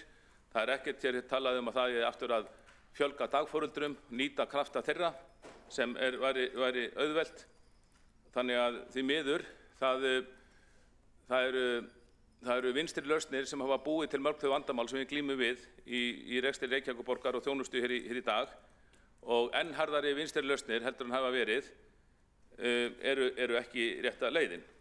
Og ég saknaði þess mjög í menntamálakaflanum af því ég held að við viðurkennum það hér í borgarstjórn að menntamálin ekki í nógu góðum farvegi hjá okkur og ótrúlega hátt hlutfall nemenda okkar get ekki lesið sér til gagns eftir 10 ár í okkar umsjón. Við sitjum yfir þeim með okkar fólk í 10 ár, ótrúlega hátt hlutfall getur ekki lesið sér til gagns. Og sama með starffræðina, það eru líka vankantar þar.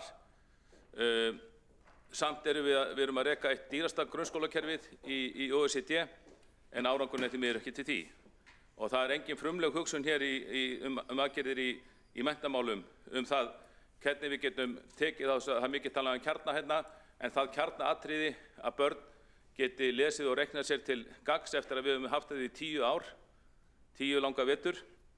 Það engar hugmyndir það hvernig sé hægt að bæta þetta kjarna, þessa grunnfærni, þetta kjarnaatriði menntunarinnar.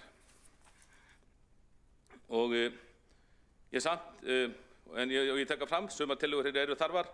Ég mjög ánægður að sjá tillögu eflingu skólabókasafna að reyna að efla þau á nýju. Það mjög þarft verk. Ég held að það hafi verið í fjárhagsáætlun 2023 sem það var skorið niður í skólabókasöfnum til innkaupamála í skólabókasöfnum held ég næstu því helming þeirra fjárhæðar á milli ára sem þau fengu. En í sömu áætlun var hins vegar sett svipuð upphæð og spöruð var á skólabókasöfnunum í að kaupa nýjan bíl handa borgarstjóra. Þannig að nýju bókunum var breytt í bíl, þó ekki bókabíl heldur borgarstjóra bíl. En já, ég heyri að málefni Húsdýragarðsins eru svo viðkvæmt mál hér í salnum að ég ætla ekki að hætta mér út af þá braut. Það er bara eins og í öðrum málum að vera sammála síðasta ræðumanni. En tillaga um lengingu opnunartíma sundlauga, þetta er auðvitað þekkt mál, þetta er mál sem dúkkar upp á við hverja kosningar að lengja sundlaugatíman okkar og hljómar auðvitað vel, en það er bara mál sem er flókið í kerfinu, þetta er vaktavinna, það er ekki þrautalaust að halda sundlaugunum opnum svona lengur og þetta er auðvitað bara tæknilegt mál, en þetta hefur stundum skapað, þessar tilraunir hafa stundum skapað fleiri vandamál en þær leysa. Og varðandi hagræðinguna, útboðsmálin, að ég veit að það hafa verið til skoðunar hér í okkar deildum hugmyndir fleiri útboð, að auka vægi útboða hjá borginni, enda hefur útboðsstefnan í stórum dráttum reynst vel og fyrirkomulega útboða í stórum dráttum hefur reynst vel þó að hafa þetta verið gallar, sama hvaða flokkur eru við völd.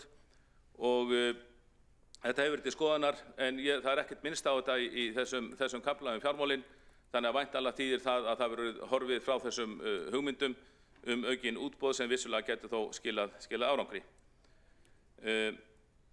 Svona eina breytingin sem hefur verið samþykkt kannski varðandi þessi fjármál hafa fjallað hér áður nefndakerfi hér í borginni, að samráðsnefndirnar hafa verið lagðar niður, íbúaráðin hafa verið leyst frá störfum, kostaði ekki mikið að halda þeim úti, og svo auðvitað fjölmenningaráð, öldungaráð og aðgengis- og samráðsnefnd málefni fatlaðra.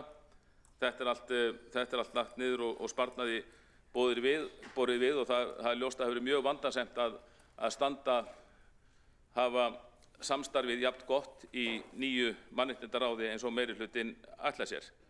Hins vegar er hér kafli að það er að formgera reglulegt samtal við verkalýðshreyfinguna á vettvangi borgarinnar, og allt gott að blessa við það, en það var hér formgert samtal, reglulegt samtal við öll íbúðarsamtökin í borginni, við foreldrafélög í öllum hverfum borgarinnar í gegnum íbúðaráðin, og svo við samtök fatlaðra, samtök eldri borgara og samtök fólks af erlendum uppruna. En það er allt lagt niður og sagt í sparnaðarskyni, en augljósasta sparnaðaráðið sem var að leita eftir því við ríkið að lögunum verið breytt þannig að við getum fækkað okkur hér í málstofunni úr 20 og úr 3 og ráðið bara sjálfkvæfinu stór, 23 í 15, það er ekki að finna neitt það hér, sem hefur þó kannski svona verið augljósta svona besta tillagan.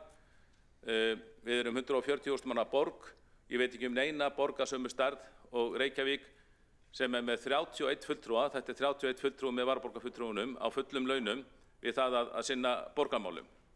Við höfum heimsótt milljónaborgir þar sem kjörnir fulltrúar á fullum launum eru kannski 7, 9 eða 11 í Reykjavík. Í Reykjavík eru 23, en allir þeir smáflokkar sem standa nú verandi meirihluta, þeir vilja auðvitað engar breytingar á þessu, því þeir vilja ekki missa borgarfulltrúa stólinn sinn. Ég mun koma hér aftur eftir. Kjartan Magnússon, borgarfulltrúi, hefur lokið máli sínu. Næstur til að taka til máls er Aðalsteinn Haukur Sverrisson, borgarfulltrúi.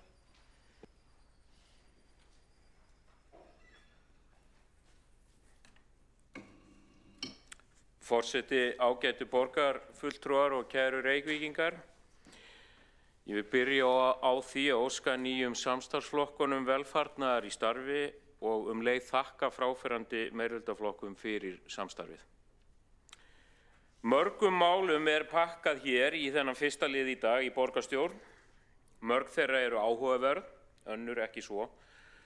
En það sem ég sakna mest er hvar eru áherslurnar á brýnar aðgerðir í húsnæðismálum. Nú einungis rúmt ár þangað til að við göngum til sveitarstjórnarkosninga og mér finnst vanta mikinn fókus á að tækla vandamál dagsins í dag, sérstaklega þegar kemur að húsnæðisuppbyggingu. Dæmi það tillaga að formgera samstarf við verkalýðshreyfinguna sem á meðal annars að leiða til, með leyfi forseta, þróuns nýrra leiða við skipulag. Tilvitnun lýkur. Ég vil nú alls ekki gera lítið úr hæfileikum verkalýðsleiðtoga til að taka að sér borgarskipulagsvinnu, en ég hugsa að það ágæta forystu fólk hefur nú nóg að snúast.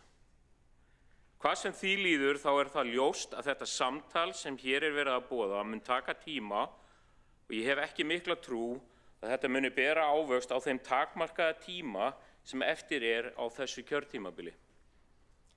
Tímanum sem að mínu mati væri betur varið í að hefja skipulagsvinnu og ráðast í aðgerðir til að hefja strax áframhaldandi uppbyggingu í Úrvalsárdal og jafnvel mætti skoða Geldinganesið einnig. En þess í stað að leggja áherslur á augljósan bráðavanda í húsnæðismálum liggja fyrir hér tillögur sem eru hugsuð fyrir mjög afmarkaðan hóp fólks sem vissulega vekja athygli en leysa ekki stóru málin. Hvað varðar hjólhýsabyggð þá vil ég segja að það á ekki að vera verkefni Reykjavíkurborgar að niðurgreiða búsetu einstaklinga í hjólhýsi eða komu upp sérstakri hjólhýsabyggð. Svo setji spurningamerki við félagslega þáttin í þessu, sérstaklega þegar kemur að því að velta fyrir sér hvaða mögulega áhrif það að búa í hjólhýsabyggð getur haft á börn. Hitt svo kjarnasamfélagið sem ég hef ekkert á móti fyrir þá sem vilja búa í sameiginlegri búsetu. Það í raun ekkert sem kemur í veg fyrir að fólk geti tileinkað sér þennan lífstíl í dag. En hér verið að mæla fyrir tillögu þar sem verið að leggja til einhvers konar fjárhagslegan stuðning frá borginni við að koma upp þessu tilraunaverkefni. Mín skoðun sú að fólk sem kýs þennan lífstíl frjálst að gera það, en þau geta gert það á sínum eigin forsendum og þurfa ekki á opinberum stuðningi að halda. Ekki nema að hér sé lagt til að félagsbústaðir fari í þá vegferð að byggja upp kjarnasamfélag sem félagslegt úrræði. Sá punktur sem ég að reyna að draga upp að hér vantar að tala stóru verkefnin, hvernig að tækla þau með öruggum en ákveðnum hætti. Ég hefði vonast til að sjá metnaðarfyllri tillögur þar sem tíminn naumur. Ég skal þó viðurkenna að orð borgarfulltrúans Dóru Bjartar Guðjónsdóttur í ræðu hér á undan áherslu á uppbyggingu í Úlfarsárdal og mögulega uppbyggingu í Geldinganesi komi mér á óvart og ég vona að hugur fylgi máli. Að því sögðu vil ég lýsa yfir ánægju minni með tillögum endurskoðun á reglum íbúakort. Hér mikilvægt réttindamál íbúa sem búa á gjaldskyldusvæðum að ræða og þá sérstaklega íbúa í miðbæ Reykjavíkur, þar sem ágangur á bílastæði hefur verið hvað mestur. Mikilvægt að skoða sérstaklega möguleika á aukakorti og eða gestakorti til að geta gefið gestum íbúa á þessum svæðum möguleikan á því að koma í heimsókn án þess að það kosti þúsundir króna. Varðandi tillögu breytingu á bílastæðareglum þá myndi ég vilja sjá betur í hverju þær felast. Sjálfur hefði ég aftengt stefnuna þar til að borgarlínan hefur akstur, líkt og Helga Þórðardóttir lýsti í þættinum Pallborðinu hér daginn. En mestar áhyggjur hef ég af því að þessi endurskoðun muni leiða til þess að bílastæðum verði fækkað, en það kemur ekkert fram hvert markmið með þessari endurskoðun. Í Reykjavík á fólk að geta átt valkost ferðamáta, en yfirgnæfandi mestur fjöldi íbúa kýs enn að nota bílinn sem sinn helsta samgöngumáta. Tillaga nýja hjólreiðaáætlun fagna ég, enda vil ég meina að hjólreiðastefna Reykjavíkurborgar eitt farsælasta verkefni sem borgin hefur farið í. Ég held að allir hér inni geti verið sammála því. Að lokum langar mig til að koma með athugasemd varðandi tillögu bættri aðstöðu húsdýragarðsins. Heimsóknir í húsdýragarðinn hafa vissulega verið skemmtileg afþreying fyrir barnafjölskyldur síðustu áratugi og mikilvægt að sú starfsemi haldi áfram enda fræðandi og ánægjuleg í senn. En í ljósi fjárhagsstöðu Reykjavíkurborgar sem þó hefur batnað undir forystu Framsóknar á virkilega að fara að leggja forgang í það að byggja nýja selalaug fyrir 120 milljónir. Sérstaklega þegar hér kom fram áðan í ræðum að framtíðarsýn tilveru sela í húsdýragarðinum óljós. Takk fyrir.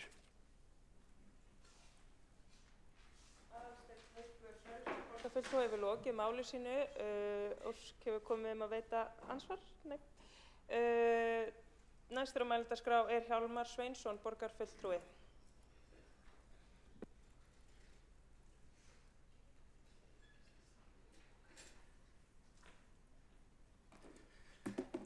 Forseti, ágæta borgarstjórn. Þetta hefur verið svona mörgu leyti bara ágæta umræða.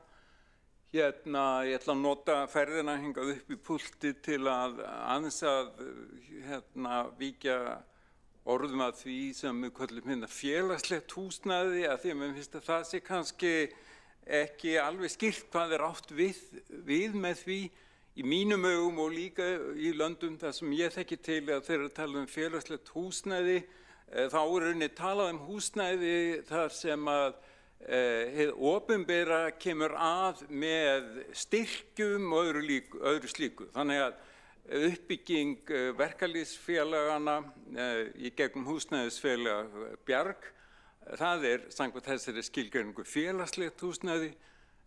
Það búið að byggja 700 íbúðir í Reykjavík á örfáum árum, endurvekja eiginlega gamla verkamannabústaðakerfið en það heitir núna almenna kerfið og það búið að byggja 1000 stúdentíbúðir, það líka félagslegt húsnæðiskerfi. Sama má segja húsnæðisfélög aldraðra og öryrkja. Þannig að þetta miklu víðar og stærra hugtak og svo mun vera í bígerð að koma loksins af stað húsnæðisfélagi sem að VR hefur staðið að eða ætlað að standa að og heitir Blær og þó ætlað meira millitekju fólki. Þannig að mér fundist kannski aðeins í þessari umræðu í dag að eins og að félagslegt húsnæði sé bara þá húsnæði í eigu félagsbústaða Reykjavíkur.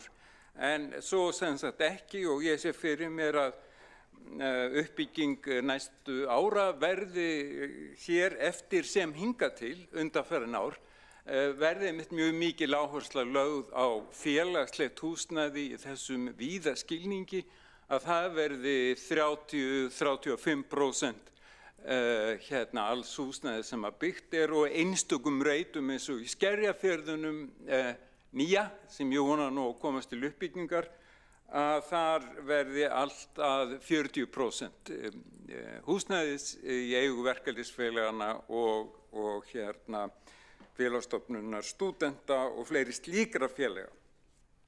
Þannig ég vildi nú bara koma því að. En já, það talað það svona líka svona smá frasi finnst mér að vera alltaf að tala lóðaskorta því að það rými fyrir alltaf 20.000 íbúðir hér í Reykjavík innan núverandi vaxtarmarka og það eru gríðarleg stór uppbyggingarsvæði sem að hvert sig rúmar 7.000 íbúðir, Ártúnsstöðva, Keldnalandi og síðan líka mjög mörg önnur smærri svæði og það hefur verið rætt og félst líka í þessum sáttmáli eins og ég skil. Þetta svæði sem kallað Hallarnir sem þarna fóru á Bauhaus, það innan vaxtarmarkana og það má byggja það með minni reyndar að sjálfstæðismenn hafi komið fram með tillögum það á sínum tíma.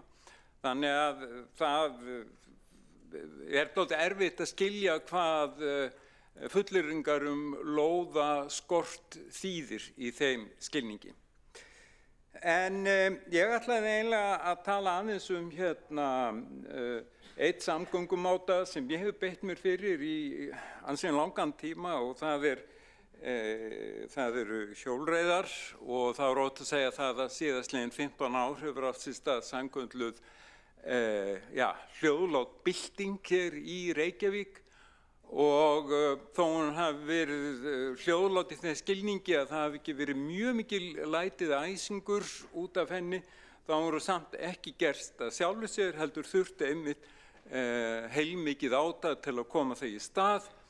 Ef ég þekki söguna rétt að þá voru lykilmenn fyrir einhverjum 16-17 árum fyrrum borgarfulltrúar Dofri Hermannsson og Árni Þór Sigurðsson og síðan kom Gísli Marteinn í kjölfarið og úr því kom fyrsta hjólreiða áætlun borgarinnar sem gildi frá 2010 til 2015 og þar var reiknað með að það yrði 5-földun hjólaleiða næstu 5 árin og 10-földun næstu 10 ára og þar var líka gert ráð fyrir brú yfir Elliðaárósa og hjólahraðbraut milli Laugardals og miðborgar og allt þetta hefur gengið eftir og rúmlega það því að hjólahraðbrautin nær inn í Grafavoginn raunar og og það kann að vera svolítið bratt að tala 5-földun og 10-földun en ef þú byrjar í 1 kílómetra að þá þarfst ekki að leggja mjög marga kílómetri viðbót til þess að 5-falda og 10-falda. Í dag eru 45 kílómetrar sem eru sérstakar hjólaleiðir og það að því að núverandi hjólreiðastefna að hún rennur sitt skeið í lok árs þannig að það raunin komin tími til að fara af stað með nýja hjólreiðastefnu eða áframhald í rauninni þeirrar vinnu sem þegar búið verið í gangi og það má minna það sem hefur komið fram oftar en einu sinni, það kemur fram í hjólreiðaáætluninni frá 2021 til 2025 sem Katrín Atladóttir, hún leiddi þá vinnu að 10% borgarbúa fara meðaltali, fara í og úr vinnu og skóla á hjóli, en 27% borgarbúa vildu gjarnan gera það. Og þetta þýðir auðvitað ekkert annað en að þarna mjög mikil tækifæri til að bæta úr. Nú þarna var gert ráð fyrir að það yrðu settir á þessum 5 árum alltaf 5 milljarðar í uppbyggingu hjóla innviða og þá var líka miðað við og auðvitað samvinnu við betri samgöngur og það hefur allt gengið eftir og ég minni bara á þá sem eiga leið að leggja upp í Elliðaárdal að þar þegar komin ein hjóla- og göngubrú yfir, mér minnir þetta Grænató, ég maður ekki nákvæmlega og svo það dimma þarna aðeins ofar. Og svo má minna á það ef við tölum þá þáttöku ríkisins eða vegagerðarinnar að það verið að undirbúa betri aðstæður fyrir hjólaleiðir meðfram Suðurlandsbraut að Rauðavatni og þá áfram með hjólastíga inn á Hádegismóa, Norðlingahölt, Ártúnshöfða. Og þannig að það heilmikið í gangi og eins og ég held að allir skynji og þegar ég talaði hjóla eða hljóðlaðabyltingu þá hún auðvitað aðeins möguleg vegna þess að það hefur verið lögð svo mikið áhersla á innviði fyrir hjólandi. Það svo sannarlega gert, en þetta líka svona lífstílsbreyting. Fyrir 15 árum, fyrir 20 árum voru borgarfulltrúar hér í Reykjavík sem sögðu það að það var ekki tækt að hjóla í Reykjavík. Það bara þýddi ekki. Það vildu allir fara á bíl og þetta er auðvitað ekki rétt. Og svo er annað sem kemur til auðvitað og það er það að hjólin er alltaf verið fullkomnari. Rammaðshjólin gerir það verkum að æ fleiri geta farið á milli á hjólum og á þess að finna mjög mikið fyrir því. Þannig að ef eitthvað er að þá held ég við þurfum að slá enn fastar í klárun til að skapa aðstæður fyrir þennan samgöngumáta og ég tala samgöngumáta og þá líka vil ég árétta sem ég svo sem gerst stundum áður að samgöngur snúast auðvitað að koma sem flestu fólki og vörum á milli staða en ekki sem flestum farartækjum. Að því að mér við stundum fundist í umræðinni að samgöngur þessi eiginlega bara bílar, og strætó og svona eitthvað aðeins líka. En það er til fleiri samgöngumátar.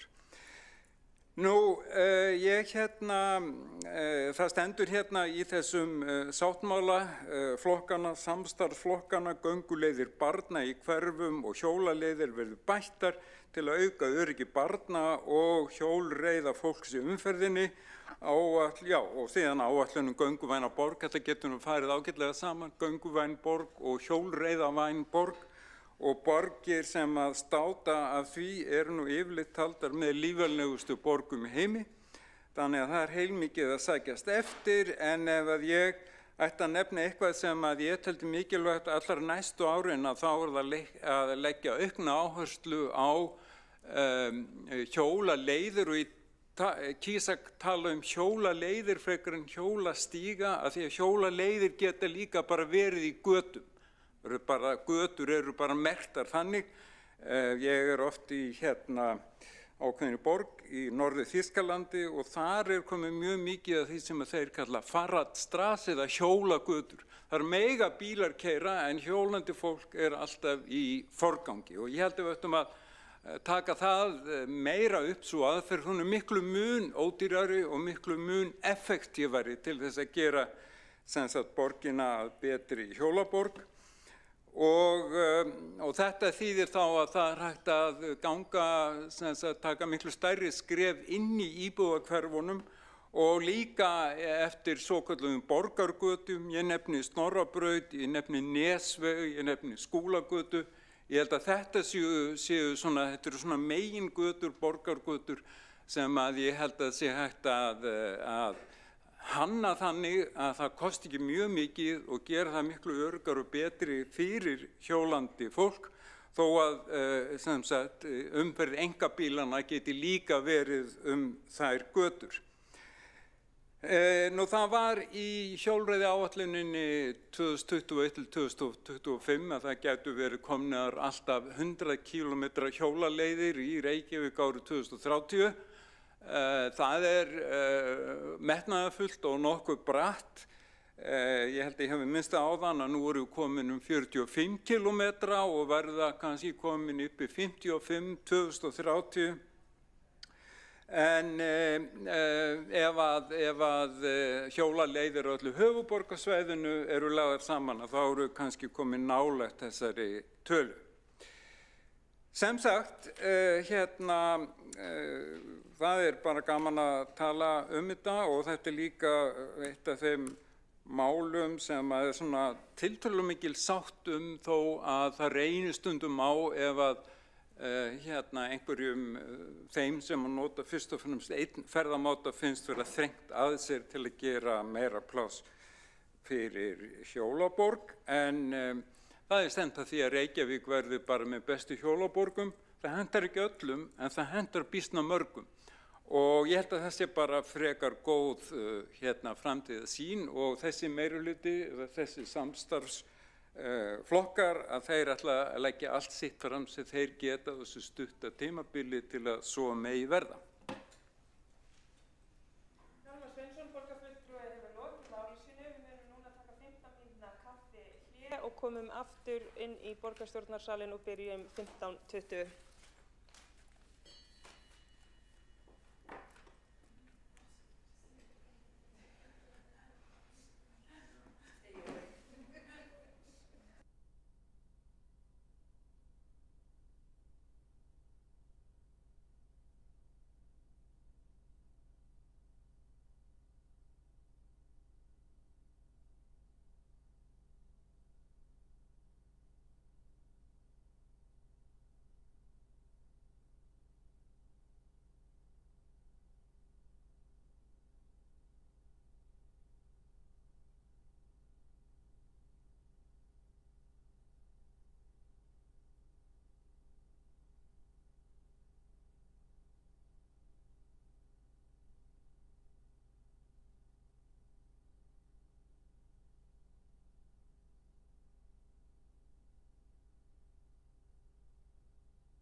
Næsti sem tekur til máls Skúli Helgason.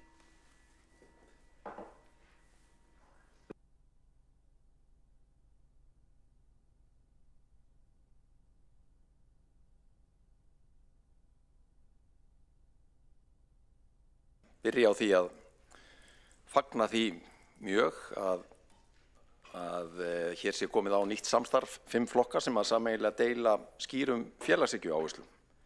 Félagshyggja hugmyndafræði sem að leggur áherslu á jöfnuð og jafnrétti, velferð og menntun, málefni barna og barnafjölskyldna, mannréttindi og ekki síst almannahagsmuni. Þetta samstarf byggt á trausti og þeim einbeitta ásetningi borgarfulltrúa þessara 5 flokka að bretta upp ermar og grípa til aðgerða í húsnæðismálum, málefnum barna, samgöngumálum og svo framvegis. Í mínum huga burðar til að þessarar aðgerðaáætlunar að borgin hafi frumkvæði að því að taka upp samstarf við verkalýðshreyfinguna þróun nýrra leiða við skipulag, uppbyggingu húsnæðis og innviða og fjármögnun þeirra. Félagslega húsnæðiskerfið var á sínum tíma byggt upp í þéttu samstarfi stjórnvalda og verkalýðshreyfingarinnar og ég fagna sérstaklega tillögu væntanlegt samstarfi ríkið uppbyggingu húsnæðis á ónýttum ríkislóðum og bind reyndar vonir við það að ríkið komi að þessu samstarfi sem í burðarlinnum milli borgar og verkalýðshreyfingar nýja leiði við húsnæðisuppbyggingu bæði í Úlfarsárdalnum og víðar, eins og segir í samstarfsyfirlýsingunni. Ég fagna að sjálfsögðu sem formaður menningar- og íþróttaráðs tillögunum að við lengjum á ný opnunartíma sundlauga helgar í sumar til þess að styrkja félagsauð og forvarnastarf í hverfum borgarinnar og við munum í menningar- og íþróttaráði vinna hratt og vel að því að útfæra þá tillögu, meðal annars með því að skoða hugmyndir sérstaka sumar- og vetrartíma eins og dæmi í öðrum sveitarfélögum og erlendis. Ég fagna sömuleiðis tillögunum eflingu strætó með aukinni ferðatíðni og bættri þjónustu við farþega og bendi á að með nýuppfærðum samgöngusáttmála hefur náðst í gegn sá sögulegi áfangi að ríkið komi nú að fjármögnun á rekstri strætós sem að lengi hefur verið beðið eftir og það fjármagn á að byrja að skila sér strax á þessu ári. Ég alltaf tilbúin hef beitt mér fyrir því þessi ár sem ég hef verið í borgarstjórn að við séum alltaf opin fyrir því að skoða leiðir til þess að nýta fjármuni borgarinnar betur og fagna því öllum tillögum hagræðingu, hugmyndaleit að sparnaði meðal starfsmanna borgarinnar. Það mætti gjarnan leita til borgarbúa líka í því efni. Samanber gott framtak nýrrar ríkisstjórnar sem að kallaði eftir hagræðingarhugmyndum frá almenningi í byrjun árs og fekk 10.000 tillögur tilbaka, hvorki meira en minna. Úr þeim hefur verið unnið síðustu vikur og afrástunum kynntur á blaðamannafundi, ef ég þekki það rétt bara núna á 3. tímanum í dag. Þennan ás eigum við upp í erminni hjá borginni að eiga gott samtali borgarbúa þessi mál sem á auðvitað okkar starfsfólk í borgarstofnunum og þurfum að byrja strax að leita hagræðingar tækifæra til þess að fjárhagsáætlun næsta árs verði réttum megin við núllið. Ég vil líka fagna sérstaklega tillögunum að efla bókakost skólabókasafna, bæði leikskóla og grunnskóla til þess að bæta lestraráhuga, lestrarfærni og lesskilning barna. Ég beitti mér fyrir því á sínum tíma sem formaður skóla- og frístundaráðs að við tækjum upp samstarf við félag bókaútgefanda sérstakt verkefni eða átak til þess að glæða lestraráhuga barna með áherslu á nýjar íslenskar barna- og unglingabækur. Þetta samstarf var mjög gifturíkt. Við settum inn sérstakt viðbótarframlag til bókakaupa fyrir okkar skóla. Útgefendur buðu nýútkomna íslenska titla á sérstöku kynningaverði svo skólabókasöfnin gætu boðið upp á glænýja titla í sínum söfnum. Og þetta hafði tilætlu áhrif því útlán skólabókasafna jukust verulega eða allt að því helming, nánar tiltekið 46% að meðaltali á árunum eftir að þetta samstarf hófst, en það stóði yfir frá 2017 til 2022. Og ég veit það fyrir víst að félag bókaútgefenda tilbúið í endurnýjað samstarf við borgina og tek undir mikilvægi þess eins og kemur fram í tillöguna við eigum gott samráð við okkar stjórnendur í leikskólum og grunnskólum útfærsluna. Forseti ágæta borgarstjórn, ég vil sérstaklega ávarpa síðan tillöguna leikskólamálin, leikskólauppbygginguna sem hluti af aðgerðaáætlun nýs samstarfssáttmála. En til upprifjunar þá hefur mjög mikil leikskólauppbygging átt sér stað undanfarin rúm 6 ár frá því að fyrsta aðgerðaáætlunin undir yfirskriftinni Brú bilið var kynnt í mars 2018. Frá þeim tíma hafa 1150 ný leikskólapláss verið opnuð, 7 nýir leikskólar hafa opnað á þessu tímabili, Dalskóli í Úlfarsárdal, Eggertsgötu leikskóli í Vatnsmýri, Bríetatún í miðborginni, Nautholtsvegur við Hlíðarenda, leikskóli í Nýja hverfin í Vogabyggð, ungbarnaleikskóli í Hallgerðargötu við Kirkjusand og Vörðuborg á lóð Vörðuskóla á Skólavörðuholtinu. Við höfum stækkað 10 borgarrekna leikskóla til viðbótar í öllum hverfum borgarinnar og í þriðja lagi höfum við fjölgað plássum hjá sjálfstætt reknum leikskólum tæplega 300. Í fjórða lagi höfum við opnað rúmlega 30 sér útbúnar ungbarnadeildir í leikskólum í öllum hverfum borgarinnar til að geta tekið þeim vel á móti yngstu börnunum með aðstöðu, leikbúnaði og öðru sem hæfir þeirra aldri og þroska. Og við erum hvergi nærri hætt. Á næstu 2 árum stefnum við að því að fjölga plássum 400 til 500 og því til viðbótar endurheimtum við tæplega 300 pláss í ár og á næsta ári sem hafa verið lokuð vegna framkvæmda í eldri leikskólum. Á árunum 2027 til 2029 eru fjölmörg verkefni í undirbúningi sem að samandregið myndu fjölga plássum nærri 1000 til viðbótar. En það er ekki nóg að opna ný pláss til að halda út í öflugu faglegu leikskólastarfi. Viðvarandi verkefni stjórnenda leikskóla, bæði Reykjavík og annars þar á landinu undanfarin 15 ára eða svo, hefur verið að manna leikskólana með fagfólki og öðrum sem hafa reynslu, menntun og færni til að þjóna sem best börnum á leikskólaaldri. Nýliðun í stétt leikskólakennara hefur verið allt of lítil eftir að námið var lengt í 5 ár árið 2008 og þótt aðsókn í kennaranám sé sem betur fyrir að aukast aftur allra síðustu ár, er langur vegur frá því að nýliðunin mæti þörf skólakerfisins á Íslandi fyrir menntaða leikskólakennara. Mun fleiri hafa hætt á undanförnum árum vegna aldurs eða annarra aðstæðna heldur en hafa bæst í raði leikskólakennara á hverju ári. Og það er brýnt, mér langar að segja eitt mikilvægasta samfélagsverkefni sem við stöndum frammi fyrir að ríki og sveitarfélög með aðkomu Háskólastofnunar og Kennarasambandsins taki höndum saman og vinni sérstaklega í þessum mönnunarmálum. Og þar þarf að skoða jákvæða hvata til þess að hvetja ungt fólk til þess að leggja kennaranámið fyrir sig. Nú, risastórt skref í rétta átt var stigið á dögunum með nýjum kjarasamningi við kennara, þar með talið leikskólakennara, sem vonandi skila sér í fjölgun kennaranema og fjölgun útskriftarnema í kjölfarið. Og frábær frétt, besta frétt dagsins fyrir mína parta er að kennarar samþykktu þennan nýja kjarasamning með yfirgnæfandi meirihluta í dag.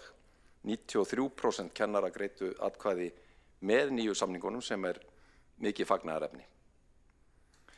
Við höfum oft fjallað það hér í borgarstjórn að fyrrverandi meirihluti á árunum 2018 til 2022 tók forystu í því að bæta starfsaðstæður í leikskólum, grunnskólum og frístundastarfi borgarinnar og fjárfesti myndarlega fyrir milljarða króna í innviðum og fagstarfi allra þessara eininga, ekki síst leikskólana á árunum 18 til 22.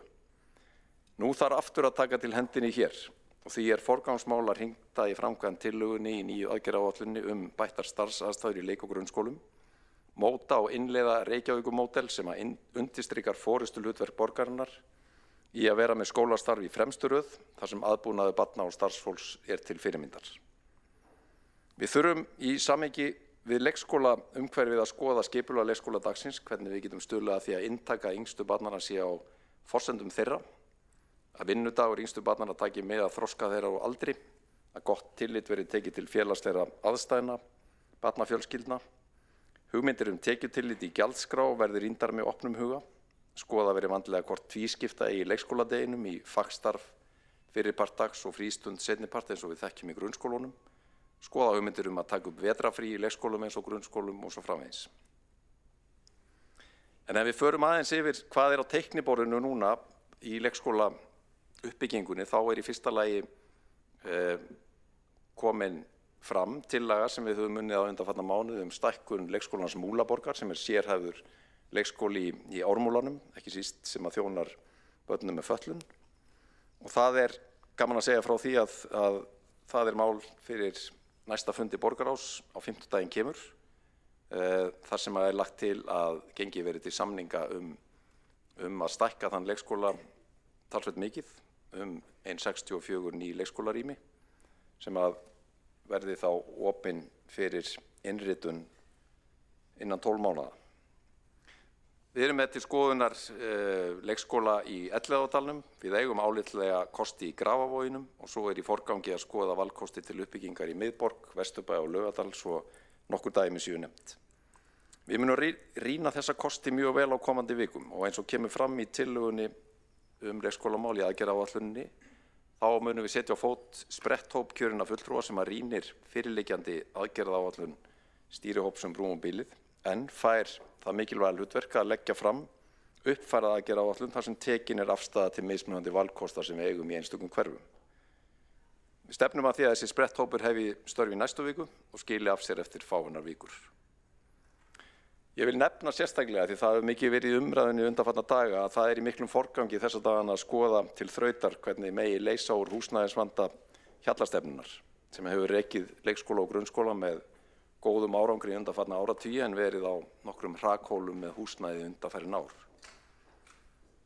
Ég þeirra skoðunar að það sé afar mikilvægt að styðja við bakið á þessum skóla sem hefur haldið út í öflugu skólastarfi með skýrri hugmyndafræði og stefnu sem mætt hefur þörfum fjölmargra barna og foreldra þeirra. Foreldra borgarinnar hafa undanfarið leitað að hentugu húsnæði og fundur í dag með fulltrúum hjallastefnuna þar sem að valkostir verða lagðir fram til lausnar á húsnæðisvanda þeirra. Eins og allir vita í þessum sal þá eru fyrirtækjaleikskólar ekki á dagskrá þessa nýja meirihluta samstarf sem við kynnum hér í dag. Það mál sem hefur verið í undirbúningi undanfarið ár á vegum þáverandi meirihluta og við höfum unnið að málinu á vettvangi borgarinnar, ekki síst á vegum borgarlögmann sem fékk það hlutverk í tíð síðasta meirihluta að skilgreina samningsmarkmið og skilyrði borgarinnar fyrir slíkri starfsemi. Það var algjörlega nauðsynlegt því auðvitað voru álitamál það að stíga þetta skref að opna fyrir sérstaka leikskóla sem væri fyrir starfsmenn tiltekinna fyrirtækja. Því þar með væri klárt frávik gagnvart þeirri almennu reglu að börn séu tekin inn í leikskóla bæði borgarinnar og sjálfstætt starfandi eftir aldursröð. Það væri passað vel upp á jafnræðisregluna og alveg skýrt álit borgarlögmanns í þeim efnum að það væri hin gullna regla sem við hlýtum að hafa til hliðsjónar. En ég vildi líka að það lægi ljóst fyrir hér að þetta ekki einhver hilluvara fyrirtækjaleikskóla. Það hefur verið unnið heilmikið með forsvarsmönnum þess fyrirtæki sem sendi inn erindi til borgarinnar, Alvotech, en engin staðsetning liggur fyrir á þessum tímapunkti þrátt fyrir að menn hafi leitað langt yfir skammt að ýmsum útfærslum og af því að það kom fram hér líka umræða Landspítalann. Í umræðinni hér áðan þá rétt að árétta að Landspítalinn hefur sjálfur lagt til hliðar fyrri áformum að opna leikskóla en hafði lýst því yfir að þeir hefðu áhuga á því að undirbúa daggæslu fyrir starfsfólk spítalans. Ég skal vera hreinskilinn með það, mér þótti það miður því það þýddi einfaldlega að mun færri börn myndu njóta góðs af liðsinni Landspítalans í þessum efnum. En samandregið, brúum bilið aðgerðaáætlunin sannarlega í fullum gangi. Tæp 1200 pláss hafa orðið til nú þegar. Í undirbúningi eru næstum 500 til viðbótar á næstu 2 árum og svo 1000 ef við horfum aftur til loka þessa áratugar með nýjum leikskólum og stækkunum leikskóla í Fossvogi, Breiðholti, Grafarvogi, Árbæ, Vesturbæ, Miðborg, Háaleitiskerfi, Laugardal og víðar. Takk fyrir. Þá hefur borgarfulltrúinn Skúli Helgason lokið máli sínu og Hildur Björnsdóttir hefur óskað eftir að veita andsvar.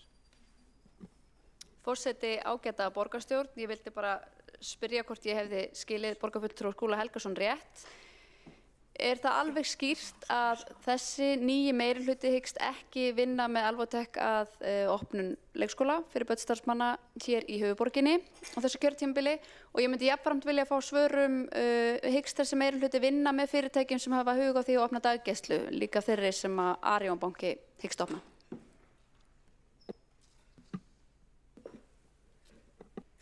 Borgarfulltrúi Hildur Björnsdóttir hefur lokið við að veita andsvar og svara það andsvari Skúli Helgason. Forseti ágæta borgarstjórn. Það alveg skýrt eins og ég sagði hér að fyrirtækjaleikskólar ekki á dagskrá þessa meirihluta, þannig að svarið við því nei. Það hefur ekki verið tekin ákvörðun varðandi hina spurninguna sem að borgarfulltrúi Hildur Björnsdóttir spurði sem er daggæsluhlutinn. En okkar fókus klárlega á þessi áform sem ég kynnti í minni ræðu. Borgarreknir leikskólar, stækkun eða nýir leikskólar á vegum sjálfstætt starfandi aðila og fjölmörg verkefni þar sem við munum þurfa alla okkar orku og tíma til þess að leiða í jörð og koma í kring þannig að þau verkefni klárist á allra næstu misserum. Borgarfulltrúinn Skúli Helgason hefur lokið við að svara andsvari og næstur á mælendaskrá borgarfulltrúinn Friðjón R. Friðjónsson.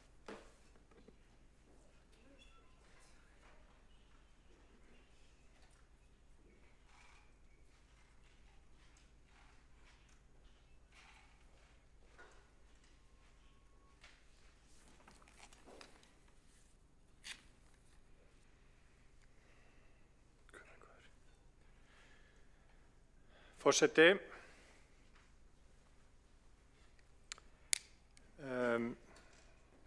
mig langar til þess að koma hérna upp og tala aðeins þessar tillögur, þessa ágæta samstarfshóps eða hvað sem að þið viljið kalla ykkur, meirihluta, samstarfsflokka sem í eru 12 borgarfulltrúar sem að mynda meirihluta. Eru við einhvers staðar þar líklega? Sko, það ekki alls slæmt í þessum tillögum meirihlutans, samstarfsflokkana. Eins og borgarfulltrúinn Hildur Björnsdóttir kom inn á hérna fyrr í dag að þá ýmislegt jákvætt, aukin tíðni strætóferða og nokkur önnur atriði. Ég verð að fagna, mig langar til þess að fagna því að hér eru tillögur breytingum á reglum bílastæði. Ég verð að segja að það mjög jákvætt. Að það eigi að endurskoða gjaldskyldusvæði, gjaldskyldutíma og önnur atriði sem íbúar hafa bent á. Núgildandi gjaldskyldureglur voru samþykktar sumarið 2023 og þegar það var gert þá lögðum við borgarfulltrúar Sjálfstæðisflokksins fram tillögu í umhverfis- og skipulagsráði að þessar hugmyndir gjaldskyldutíma til klukkan 21 á kvöldin, gjaldskyldu á sunnudögum, gjaldskyldu til klukkan 21 á kvöldin, færu í samráð eða væri kynnt fyrir samtökum rekstraraðila í miðborginni og íbúaráðum sem að þá voru starfandi og þessum aðilum gefinn kostur á að tjá sig fyrirhugaðar breytingar. Og það sem gerðist í umhverfis- og skipulagsráði þá var svo áhugavert vegna þess að í byrjun tók meirihlutinn undir þessa hugmynd okkar og hálfpartinn samþykkti þar til að embættismenn umhverfis- og skipulagssviðsins gripu í taumana og sneru við þessar ákvörðun. Og fulltrúar meirihlutans lúffuðu fyrir embættismönnum borgarinnar og höfnuðu tillögu okkar samráð við íbúa og rekstraraðila í miðborginni. Það alveg ljóst að þessar tillögur þessar reglur gjaldskyldu eru mjög íþyngjandi fyrir íbúa á gjaldskyldu Og mér langar til þess með leyfi forseta að vitna í tölvupóst frá vinkonu minni sem ég ætla ekki að nefna og hann ekkert persónugreinanlega þessi póstur. En hún sagði, stór ástæða fyrir þess að ég ákvað að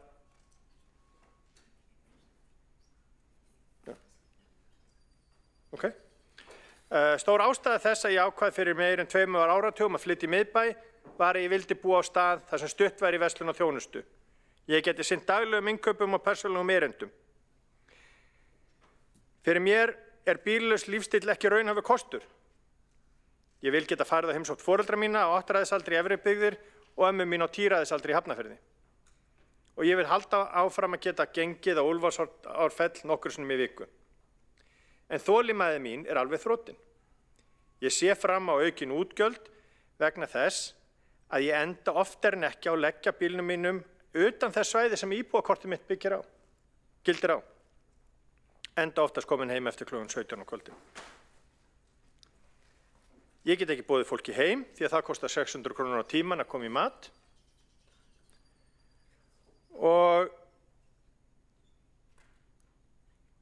hún lýkur póstinum og segir: ég hefði aldrei trúað því þegar ég keypti fyrir 20 árum að þeir sem vildu taka miðbæjarölt helgar myndi frekar velja Selfoss fram yfir Reykjavík. En það er samt veruleikinn. Ótrúlega satt, þá var þessi ágæta vinkona mín dyggur kjósandi Vinstri grænna og þannig að þetta er veruleikinn sem að fólk í miðbænum glímir við. Ég verð líka að lýsa ánægju minni yfir því að meirihlutinn ætlar að endurskoða tillögur íbúakort. Og fram kom í ræðu borgarfulltrúans Helgu Þórðardóttur að það verði hægt að kaupa íbúakort til dæmis vegna atvinnurekstrar, fyrir gesti og fyrir þá sem að þurfa að koma heimilisfólki til aðstoðar, sérstaklega þeirra sem eldri eru eða þurfa einhvers konar aðstoð að halda. Það er jákvætt. Það er samt merkilegt að tillagan felur bara í sér að það eigi að hraða vinnu endurskoðun á íbúakort. Það er nú þannig að fyrir 560 dögum síðan lögðum við borgarfulltrúar Sjálfstæðisflokksins fram tillögu endurskoðun á reglum íbúakort og einföldun á reglum íbúakort, þannig að íbúakortsvæðin eru fækkað úr 11 í 4 og leigjendur þyrftu ekki að ganga með hatt í hönd til leigusalans og biðja skriflegt leyfi til þess að fá íbúakort. Það er niðurlægjandi fyrir fólk og ekki anda þeirra borgar sem að við viljum hafa hérna að hafa þann háttinn á. 560 dagar. Það eru 450 dagar eftir að þessu kjörtímabili. Ég verð að viðurkenna það að ég hef ekki djúpstæða eða mikla von til þess að þessi vinna sem að þó þegar að við lögðum þessar tillögur fram fyrir 560 dögum síðan hafði staðið yfir einhver tíma, að henni verið lokið fyrir lok þessa kjörtímabils. Ef það gerist, gott, en hægagangurinn hérna í borgarkerfinu vekur manni ekki von. Ég held að það væri ágætt að ég hef líka spurst fyrir afdrif þessara tillagna nokkru sinnum á kjörtímabilinu og þá kemur alltaf það sama fram, vinnan er í gangi. Og því miður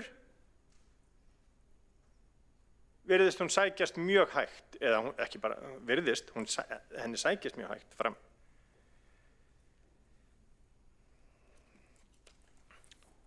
Það væri kannski ágætt að meirihlutinn, fyrirgefiði, samstarfsflokkarnir, myndi bara kíkja á þessar tillögur okkar sjálfstæðismanna og hafa þær í huga í þessar endurskoðun,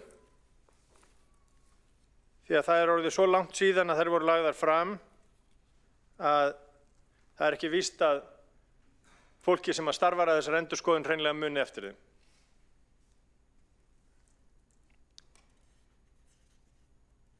Það var líka ágætt að heyra frá borgarfulltrúanum Skúla Helgasyni þegar hann fór yfir tillögu og málefni meirihlutans í varðandi fjölgun leikskólaplássa, að það sé fundur í dag í málefnum Hjalla. Það er lífsnauðsynlegt að bregðast við þessari stöðu. Þetta er frábært skólastarf sem hefur staðið lengi og það væri ótrúlegur missir að missa barnaskólann og missa Öskju einhvern veginn frá okkur. Það er ekki bara vegna þess að það er augljóst að borgin getur ekki tekið við þessum 200 börnum sem færi þá á biðlista og þrátt fyrir loforðum það að það eigi að fjölga leikskólaplássum þá myndi ræða borgarfulltrúinn Skúla Helgason mig svolítið á þegar að fyrrverandi borgarstjóri var alltaf að tala um húsnæðisuppbyggingu. Það var alltaf svo mikið að gerast en minna sem að gerðist. Það er með það eins og reynsluna af þessum meirihluta í húsnæðismálum, fyrri meirihluta, þessum meirihluta, þetta er sama tóbaki allt saman. Þetta er meir og minna samfylkingin sem er búin að stýra hérna í 15 ár með mismunandi aukaleikurum með sér. Það var hins vegar, það er mikil vonbrigði að heyra svör borgarfulltrúans Skúla Helgasonar varðandi fyrirtækjaleikskóla eða það eru lausnir og aðra lausnir sem er verið að skoða.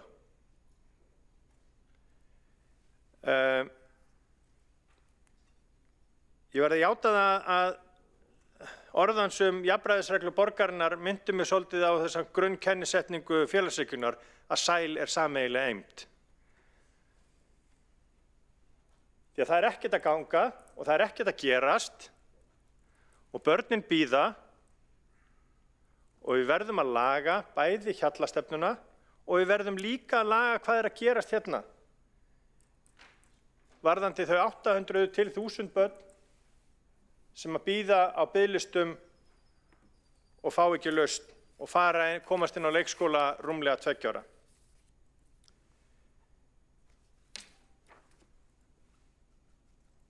Að lokum langar mig til þess að nefna aðeins þetta fyrirkomulag sem að meirihlutinn leggur fram hérna á sínum tillögum. Það er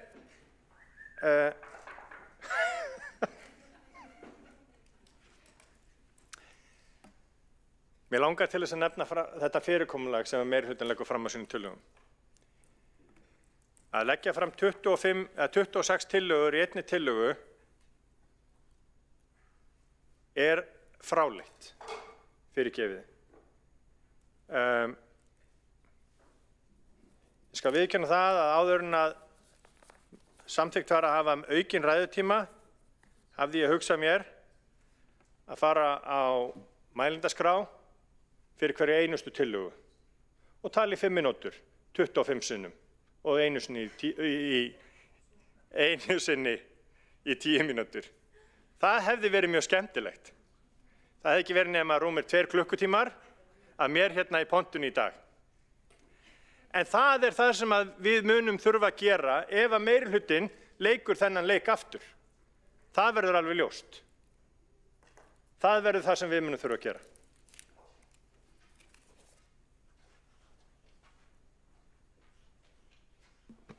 Borgarfulltrúinn Friðjón R. Friðjónsson hefur lokið máli sínu og 3 borgarfulltrúar óska eftir að veita andsvar og fyrsti til að veita andsvar er borgarfulltrúinn Líf Magnúsdóttir. Já, forseti, með leyfi forseta þá ætla ég að vitna hérna í setningu úr framboðsræðu Áslaugar Örnu Sigurbjörnsdóttur á landsfundinum sem er nýafstaðin þar sem hún segir: líkt og við megum ekki heldur leyfa pólitískum mótherjum að skilgreina stefnu okkar og hugsjónir og tilvitnun lýkur.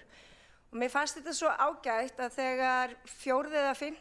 borgarfulltrúinn í þessum sal fer upp í pontu og einhvern veginn fussar og sveigjar yfir hvað einhver ætlar að kalla sig. Samstarfsflokkar, nei þetta eru meirihlutaflokkar, hvað eru það að segja? Og svo nota borgarfulltrúar hérna ótaldar mínútur í að fuss og sveia í staðis að fjalla efnið en kannski ekki formið. Þannig að ég ætla bara að halda því til haga svo að borgarfulltrúar sé ekki að eyða dýrmætum tíma sínum. Ykkur alveg sjálfsagt og velkomið öllum borgarfulltrúum sem hér eru, fjölmiðlamönnum og hverjum einum að kalla okkur meirihlutaflokka. Ef ykkur líður betur með það, svo það sé sagt. En það að við skilgreinum okkur og köllum okkur eitthvað, það má líka vera okkar, svo því sé haldið til haga. Þá hefur borgarfulltrúin Líf Magnúsdóttir lokið við að veita andsvar og svara þá andsvari borgarfulltrúin Friðjón R. Friðjónsson. Forseti, ég vil hafna því alfarið að ég hefi fussað og sveigað í minni ræðu. Að sjálfsögðu má meirihlutinn skilgreina sig á hvern þann veg sem hann vill. Skárra verða nú, ég frjálshyggjumaður og styð rétt fólks til þess að skilgreina sig að vild.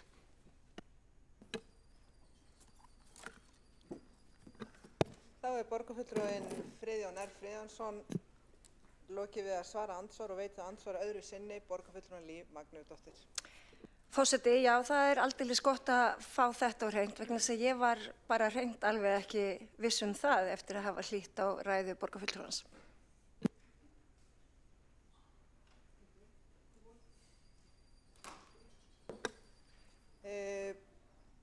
Borgarfulltrúin Líf Magnúsdóttir lokið við að svara andsvari og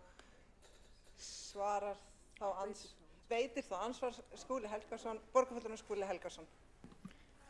Forseti ágæta borgarstjórn, ég vildi bregðast við tvennu í ræðu borgarfulltrúa Friðjónssonar. Í fyrsta lagi því sem hann sagði leikskólauppbygginguna að það væri ekkert að gerast og mér fannst það merkilegt í ljósi þess sem að ég rakti hér áðan. Ég gerði það með vilja að fara nokkuð nákvæmlega í gegnum það hvað hefði gerst hér á undanförnum árum. Það búið að opna hér 1150 ný leikskólapláss, 7 nýir leikskólar, stækkun á 10 til viðbótar, 300 ný pláss hjá sjálfstætt starfandi leikskólum, 31 ungbarnadeild. Þetta bara meiri uppbygging heldur en borgarfulltrúinn getur fundið á undanförnum áratugum, þar með talið þegar að hans eigin flokkur var við völd í borginni. Þetta bara staðreyndir sem eru óhrekjanlegar og ég nefndir staðina þannig að menn getur líka farið í bíltúr og skoða þessa nýju leikskóla. Þeir eru vítt og breitt borgina.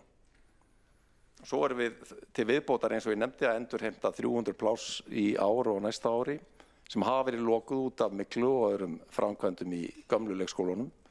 Það hefur auðvitað verið það sem hefur hamlað mjög okkar starfi en horfir sannarlega til betri vegar.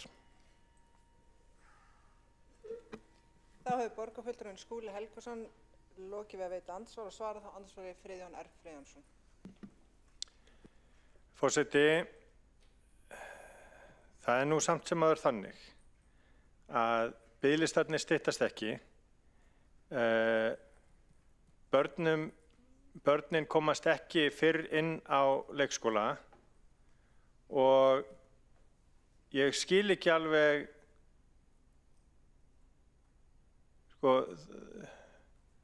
þrátt fyrir alla þennan árangur þá samt sem áður biðlistarnir langir, börnin komast rúmlega 2 ára inn á skóla og foreldrar eru í neyð. Síendurtekið fáum við skilaboð frá foreldrum barna sem að komast ekki inn á leikskóla. Það það sem ég að vísa til. Það það sem ég að vísa til hvað varðar vandan í leikskólamálum. Og það gott að vita að meirihlutinn ætlar að fjölga leikskólaplássum en þið verða að fyrirgefa að ég haldi ekki niður í mér andanum.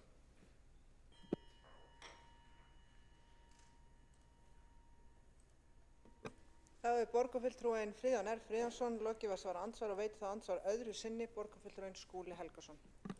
Forseti ágæta borgarstjórn, það ástand sem að Friðjónsson lýsir hér hefur auðvitað bara verið okkar veruleiki alla tíð í leikskólamálum. Það hafa alltaf verið miklu fleiri umsóknir leikskólapláss heldur en hægt hefur verið að verða við.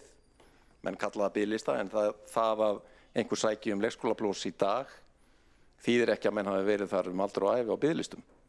Við erum hins vegar í meiri uppbyggingu á nýjum plássum heldur en dæmi eru í seinni tíma sögu borgarinnar og reyndar held ég að það séu engin dæmi svo hraða uppbyggingu eins og ég hef hér rakið á ekki lengri tíma en 6 árum.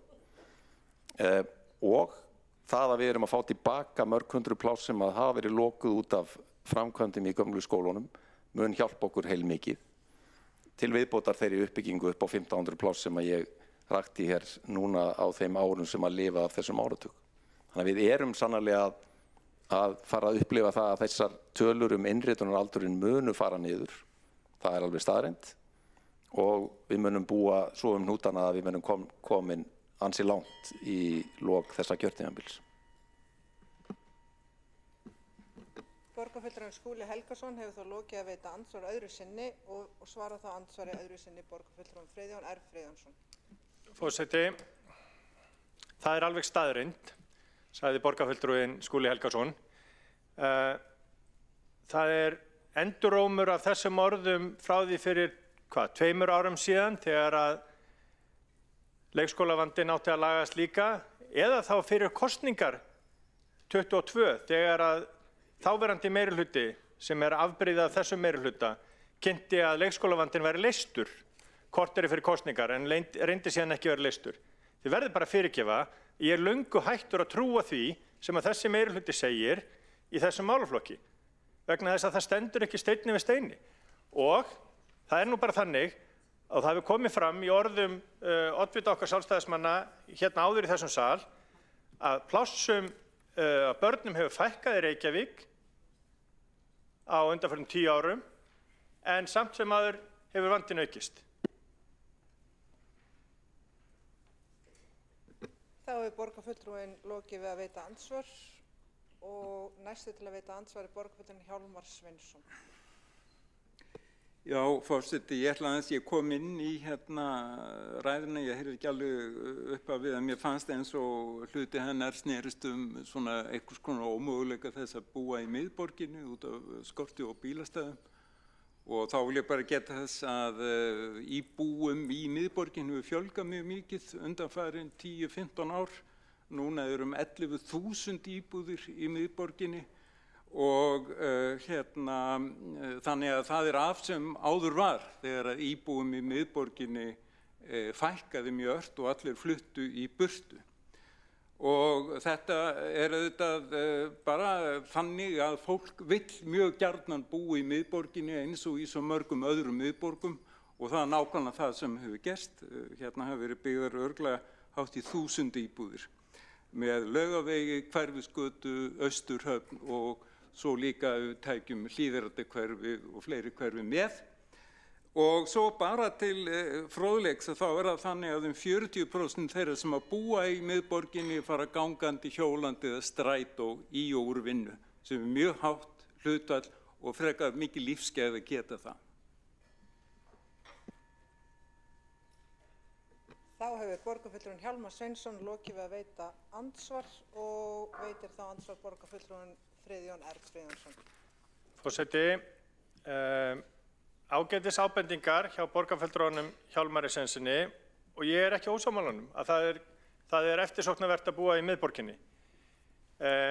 Ef borgarfulltrúinn hefði náð inn í sal í tæka tíð til þess að hlýða orð mín, þá hefði hann vitað það að ég var að vitna í orð íbúa hérna í miðborginni sem að kvartaði sáran þegar að gjaldskyldan var aukin og lengd og hérna fannst vera þrengt að leið sinni til þess að halda áfram að búa í miðborginni vegna þess að viðkomandi þarf á bílnum að halda. 11.000 fjölgað 11.000 hérna í miðborginni en bílastæðum hefur fækkað og jú, það rétt að margir kjósa að ganga. Ég kaus að ganga hingað, þannig að það bara vel og það mjög gott, en við verðum samt sem bara að taka tillit til þess hvað íbúarnir kjósa og vilja og hafa samráð við það það. Þá hefur borgarfulltrúinn Friðjón R. Friðjónsson lokið að svara andsvari og veitir þá andsvar öðru sinni borgarfulltrúinn Hjálmar Sveinsson. Já, takk fyrir það og ég tek fullt mark á þessu samhengi sem ég var ekki alveg meðvitaður þessa íbúa sem var óhress með þessi bílastæða reglur. En ég held reyndar að sé ekki rétt hjá borgarfulltrúunum og reyndar veita að það ekki rétt, bílastæðum hefur ekki fækkað í miðborginni, að munar minna en hvað 1200 eða 1500 bílastæða kjallara undir Hörpu, Austurhöfn og Hafnartorgi.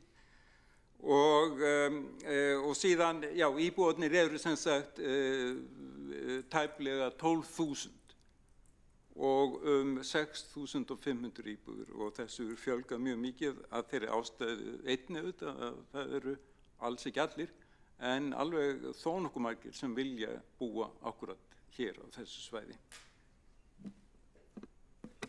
Þá er borgarfulltrúinn Hjálmar Sveinsson lokið við að veita andsvar öðru sinni og svara þá andsvar öðru sinni borgarfulltrúinn Friðjón R. Friðjónsson. Það er rétt að bílastæðum hérna niður í Kvosinni forseti. Ágæti borgarfulltrúi Hjálmar Sveinsson, það er rétt að bílastæðum hefur fjölgað hérna í Kvosinni. Það gerir hins vegar lítið fyrir fólkið sem að býr upp á Grettisgötu og Njálsgötu og þar umkring. Það sem að ég benti á í minni ræðu var það að og við bentum á í okkar tillögum breytingu á reglum íbúakort var að íbúakortsvæðin eru alltof lítil. Og fólk þarf að leggja utan íbúðasvæðina og það er það sem að þessi póstur sem ég vitnaði í gekk meðal annars út á. En við hljótum og við vonum að meirihlutinn taki tillit til okkar tillagna og gera þær jafnvel að sínum og þá verður þetta allt miklu betra. Þá er andsvörum undir þessari ræðu lokið og næsta mælskrá er Sanna Magdalena Mörtur. Borgarfulltrúin Sanna Magdalena Mörtudóttir. Forseti, borgarstjórn og öll sem að fylgjast með. Samstarf, samvinna og samstaða. Allt þetta byggir á félagslega forskeytinu SAM, að gera hlutina saman, því enginn getur gert neitt einn og við erum jú hluti af samfélagi. Mér finnst samstarf vera mjög gott og lýsandi hugtak sem snýst að við tökum þátt í samstarfi við mikilvæg verkefni. Og eins og ég sé þetta, þá erum við ekki að einblína á að keyra eitthvað í gegn í krafti meirihluta, heldur að vinna saman að ákveðnum markmiðum. Þið megi kalla ykkur hvað sem þið viljið, en þetta er það sem ég legg áherslu á og er mjög ánægð með þessa notkun á hugtakinu sem við notum hér. Það er ánægilegt að taka þátt í þessu samstarfi 5 flokka sem byggir á félagslegum grunni þar sem við einblínum á lífsgæði. Við vitum að húsnæði er grunnforsenda velferðar og í þessum sáttmála leggjum við áherslu á aukið samstarf við verkalýðshreyfinguna í þeim efnum sem á aukið félagslegt húsnæði. Ég ætla að gera mitt besta til að fara yfir alla liði aðgerðaáætlunarinnar eins vel og ég get með þann tíma sem ég hef. Eins og hefur komið fram, þá munum við fara í aukið samstarf við verkalýðshreyfinguna og húsnæðisuppbyggingu, finna nýja staðsetningu fyrir hjólabúa. Það er að segja að þau sem búa í hjólhýsum og húsbílum, en mikið hefur verið kallað eftir því að samfélaginu, hópnum, verði fundin betri staðsetning. Það hefur verið fjallað hérna tilraunaverkefni Kjarnasamfélag og við ætlum að vinna gegn lóðabraski með því að skoða hvaða leiðir séu best færar í þeim efnum, en eins og þið sennilega vitið, þá var samþykkt í lögum á síðasta ári, apríl 2024, að setja tímabundnar uppbyggingarheimildir í íbúðabyggð og það snýr að því að uppbygging á íbúðalóðum hefjist á innan ákveðins tíma og það er virkilega ánægjulegt að sjá aðgerðir gegn lóðabraski í þessum samstarfssáttmála þar sem að, það á að byggja á lóðum en ekki að sitja á þeim. Þá að endurskipuleggja mjóttina og vinna úrbótum að biðstöðinni en eins og við vitum að þá hafa strætófarþegar mikið kallað eftir því og til að mæta áherslum fjölbreytta faramáta er áhersla á nýja hjólreiðaáætlun, ljósastýringar og breytingar á bílastæðareglum og endurskoðun á íbúðakortum með áherslu á aukinn sveigjanleika. Við viljum bæta starfsaðstæður í leik- og grunnskólum og eins og við vitum að þá er þetta stór þáttur, stór liður sem er ekki hægt að bæta yfir nóttu. Við leggjum áherslu á að fjölga sérfræðingum í skólakerfinu eins og talmeinafræðingum og sálfræðingum og efla skólabókasöfnin og þá viljum við fjölga leikskólaplássum.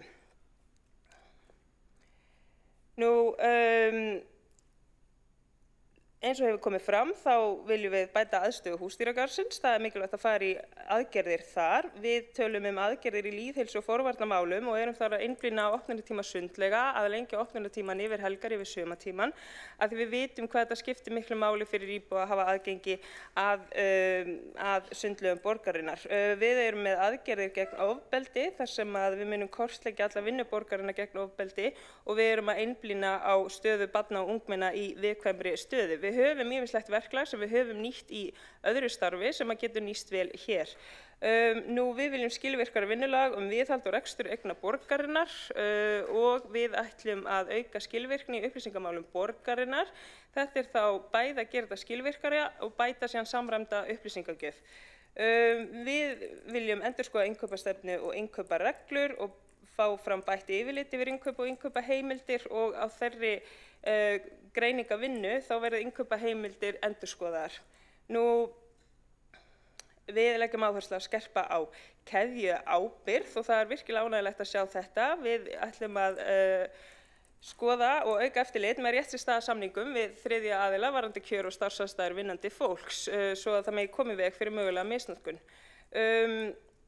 Svo innkaupa- og framkvæmdaráði falið að koma með tillögur hvernig megi yfirfara réttri staða þegar gerum samningum. Við vitum að Reykjavíkurborg stór staður og það ýmislegt sem að fellur undir okkar verksvið. Að sama skapi mjög ánægjulegt að sjá reglulegt samtal við verkalýðshreyfinguna sem verður formgengt á vettvangi borgarinnar og ég bara hlakka mjög til þessa rúmu 14 mánuði sem eftir af kjörtímabilinu til þess að taka þátt í þessu samtali. Við erum auðvitað sína ráðdeild í rekstri og erum hér með tillögum hugmyndaleit sparnað tillögur af því það auðvitað mikilvægt að tala við fólki sem best ekki til og gefa þeim rými á því að koma fram með sínar hugmyndir.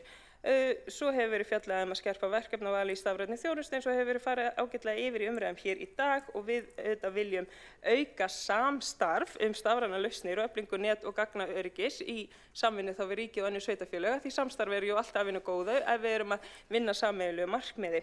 Ég hef lokið þessu á 5 mínútum, ég þakka fyrir umræðuna, ég náði að fara yfir það sem við leggjum áherslu á og ég bara segi þetta gott í dag, takk fyrir.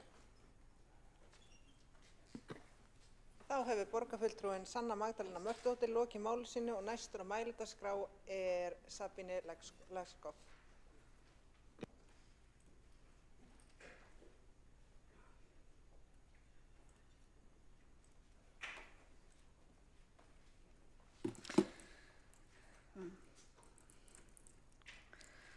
Forseti, nú tekur nýtt tímabil við á þessum síðari hluta kjörtímabilsins. Eins og borgarstjórinn Heiða Björk Hilmisdóttir sagði, það náðist ekki að klára eins mörg verkefni á fyrra hluta kjörtímabils og við höfðum viljað. En svona rof aldrei gott í sjálfum sér að þetta fari svona var ekki mitt val, ekki vali okkar í Samfylkingunni. En við hleypum ekki undan ábyrgð, við erum með skýra sýn á borgina og tilbúin að vinna með öðrum. Og við höfum sýnt að við getum unnið þvert á flokkana. Og þótt þarna sé alveg töluvert breytt, þá getum við fundið lausnir í þeirri stöðu sem við erum í. Við leggjum hér fram aðgerðapakka sem þýðing af samstarfsyfirlýsingunni sem kynnt var hér þann 21. febrúar. Og það til einföld uppskrift fyrir þetta. Sem sagt, uppskriftin einföld þó að framkvæmdin krefjist festu, hollustu og samstarfsvilja og það finn ég í þessum hópi. En uppskriftin að skilgreina fyrst rauða þráðinn. Og það eru fólk, fjölskyldur og heimili í borginni. Það yfirleitt ekkert mál að skilgreina að finna einhverja markmið þar sem við erum algjörlega á sömu blaðsíðu og þau eru mörg þarna. Svo þarf að vinna í þeim málum þar sem við erum kannski ekki alveg sammála, en það sem við getum komið til móts við hvert annað. Ég skal vera heiðarleg með dæmi sem lýsir þetta kannski ágætlega. Ég hef eins og borgarfulltrúinn Þórdís Lóa Þórhallsdóttir og Aðalsteinn Haukur Sverrisson afsakið, ég hef ekki verið sannfærð um hjólhýsabyggð sé góð hugmynd. Ég ekki viss hvað þessi góð nýting á borgarlandi og ég hef áhyggjur, til dæmis af börnum sem vaksa upp í svona aðstæðum. En Þetta er hjartansmál annara flokka í þessu samstarfi og ég hef líka alveg skilning á þeim þörfum sem liggja þar að baki. Þannig að ég og við erum tilbúin að taka þátt í þessu og munum styðja það. Ég fær að koma mínum áhyggjum að í umræðunni, en ég líka til að læra. Kannski eru mínar áhyggjur fyrst og fremst fordómar sem byggja á óhófleg áhorf ameríska bíómynda og svokallað trailerpark menningu þar. En svo þurfum við líka að sætta okkur, hver flokkur fyrir sig í þessu samstarfi, að við getum ekki komið öllum sértækum áherslumálum inn í svona sáttmáli. En svo þurfum við að standa við það. Og minnihluti veit greinilega þau mál þar sem breytt í okkar samstarfi, enda hefur hann sett þau mál hér á dagskrá. Það er bara allt í lagi og þannig að þetta bara ef þeim dettur ekkert annað í hug. En verkefnalistinn sem við leggjum hér fram er fullt af hlutum þar sem við erum sammála og skýr fókus okkar á grunnþjónustu og félagshyggju. Og það er fullt af aðgerðum til að ná alvöru árangur. Hér hefur verið mælt fyrir þeim nú þegar, þannig ég get bara gripið til einhverja sem mér finnst spennandi, mikilvæg, einfaldlega einkennandi fyrir þetta samstarf. Í brennidepli fyrir mig er þessi tillaga bætta starfsaðstæður í leik- og grunnskólum. Forseti, það eru ekki til skyndilausnir. Ekki síst þar sem álaga starfsfólk sem við reynum að mæta í ákveðinni togstreitu. Við sífella kröfu meira og flóknara þjónustu og sérstaklega fleiri leikskólapláss.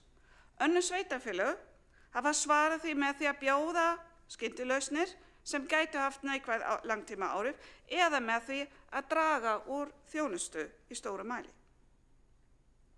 Sumt er ekki á okkar forræði og ég verð ekki þreytt á að nefna lengingu náms í leikskólakennaranámið og samræmda leyfisbréf fyrir leik-, grunn- og framhaldsskólakennara. En það er margt sem við getum gert til að gera þetta nám og þetta starf aðsóknarvert. Á síðasta kjörtímabili þá fjárfestum við í nýliðun og bættu starfsumhverfi og þar höfum við margt sem við getum enn eða aftur gripið til. En líka á þessu kjörtímabili hefur verið tekið ákveðin skref, þótt kannski ekki nóg mörg, eins og sérstök skráning á viðbótardaga eða eftir klukkan 2 á föstudögum. Búum til Reykjavíkurmódel sem byggir ekki á því að það hendi einungis þeim foreldrum sem hafa góða tekju, sterkt bakland og sveigjanleg störf, eins og önnur sveitarfélög hér í kringum hafa gert, heldur öllum. Tvískipting til dæmis gæti verið góð hugmynd eða endurskoðun á dvalarlengd fyrir yngstu börnin eins og borgarfulltrúinn Skúli Helgason hefur nefnt hér. En eitt sem mun skipta líka miklu máli hvort okkur tekst að nýta þann fjölbreytta hóp starfsfólks af erlendum uppruna til góðs í leikskólum. En þarna þarf alvöru utanumhald. En þá gætum við ekki bara útrýmt mönnunarvandann ef við værum með skýran ramma ráðninga, umgjörð, vinnufyrirkomulagið og uppbyggingu á hæfni og tungumálakunnáttu þessa hóps. Ef okkur tækist, til dæmis eins og hefur gerst í Reykjanesbæ, að styðja í alvörunni við menntaða kennara af erlendum uppruna, þá gætum við unnið stórsigur á 2 sviðum. Þetta er eitt dæmi þau risastór mál sem við erum með þarna, en við erum líka með kannski aðeins minna umfang eða tillögur sem eru mjög konkrét, eins og þessi frábæra aðgerð til að vinna með félagi bókaútgefenda til að bæta safnkosti fyrir skólabókasöfnin okkar. Eða að gera húsdýragarðinn enn meira að dýraathvarfi sem er nútímalega útgáfa af slíku fyrirkomulagi. Og þetta er kannski dæmi þar sem við erum sammála og ósammála þvert á flokkana, þetta er kannski oft mjög persónuleg skoðun sem hefur þarna og þarna er verkefni sem ég hef unnið mjög þekkt með vinum mínum í Pírötum og fengi að taka þátt á síðustu árum. Við náðum stórum áfanga með stofnun dýraþjónustunnar sem er bæði í samræmi við lög og skyldur borgarsamfélags og önnur sveitarfélög í kringum okkur að leita til okkar til að fá að taka þátt í þessu. Við berum ábyrgð fyrir velferð dýra en líka dýraeigendur í borginni og og við erum að spara þarna peninga með samlegða áhrifum. Nú síðast, og þetta ekki grín, þeir var saman dýraþjónustu með meindýraeftirliti, því að þetta starfsfólk sem kann að grípa til aðgerða og það hefur verið mikið styrkur núna í fuglaflensum til dæmis. En á okkar ríka skyldu þar. Í næsta kafla sáttmálans einmitt nefnt líka að við þurfum að vinna gegn einmannaleika og það spila gæludýrahald nefnilega stórt hlutverk. Þetta bara smám saman að komast inn í menningu á Íslandi. Það eru margir ennþá með hausinn í kannski á fyrri öldum þar sem dýrin voru bara nýtjadýr í sveitinni, en gæludýrahald ótrúlega stórt hlutverk á mikinn hlut í nútíma borgarsamfélagi. Víðar heiminn sér maður einmitt í stórborgum oft sérstaklega eldra fólk sem maður sér að á ekkert að nema þennan litla hund eða köttin sinn. Ég hlakka til að veita nýja mannréttindaráðinu forystu sem mun taka þátt í mörgum þeirra aðgerða sem eru hjartastykki í þessu plaggi. Heilstæðri vinnu gegn ofbeldi í samfélaginu og jafnari aðgang allra hópa í samfélaginu að þjónustu og lífsgæðum borgarinnar. Samtal við þessa hópa verður stór eld með nýja fyrirkomulaginu sem við erum að innleiða núna. Það af og frá að við værum hér að leggja niður samráðsnefndir, þvert á móti. Ég fagna kynningarfund sem við erum að halda núna að frumkvæði forsætisnefndar og þarna líka hagræðing. Vegna þess að við tökum ekkert af þessum fulltrúum hagsmunasamtaka, ekkert, en við leggjum meira vinnu á kjörna fulltrúa sem eru á föstum launum og fá ekki aukalega greitt fyrir að funda þarna oftar. Forseti, við munum vinna að þessum verkefnum af heilindum á ábyrgð og ég hlakka til samstarfsins.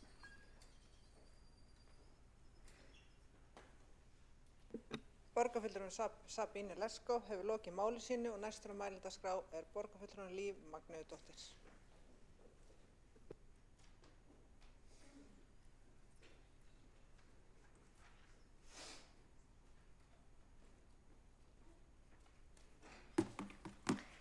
Forseti og ágætu borgarstjórn, það hefur verið bara fróðlegt að hlýða á borgarfulltrúa hér í dag.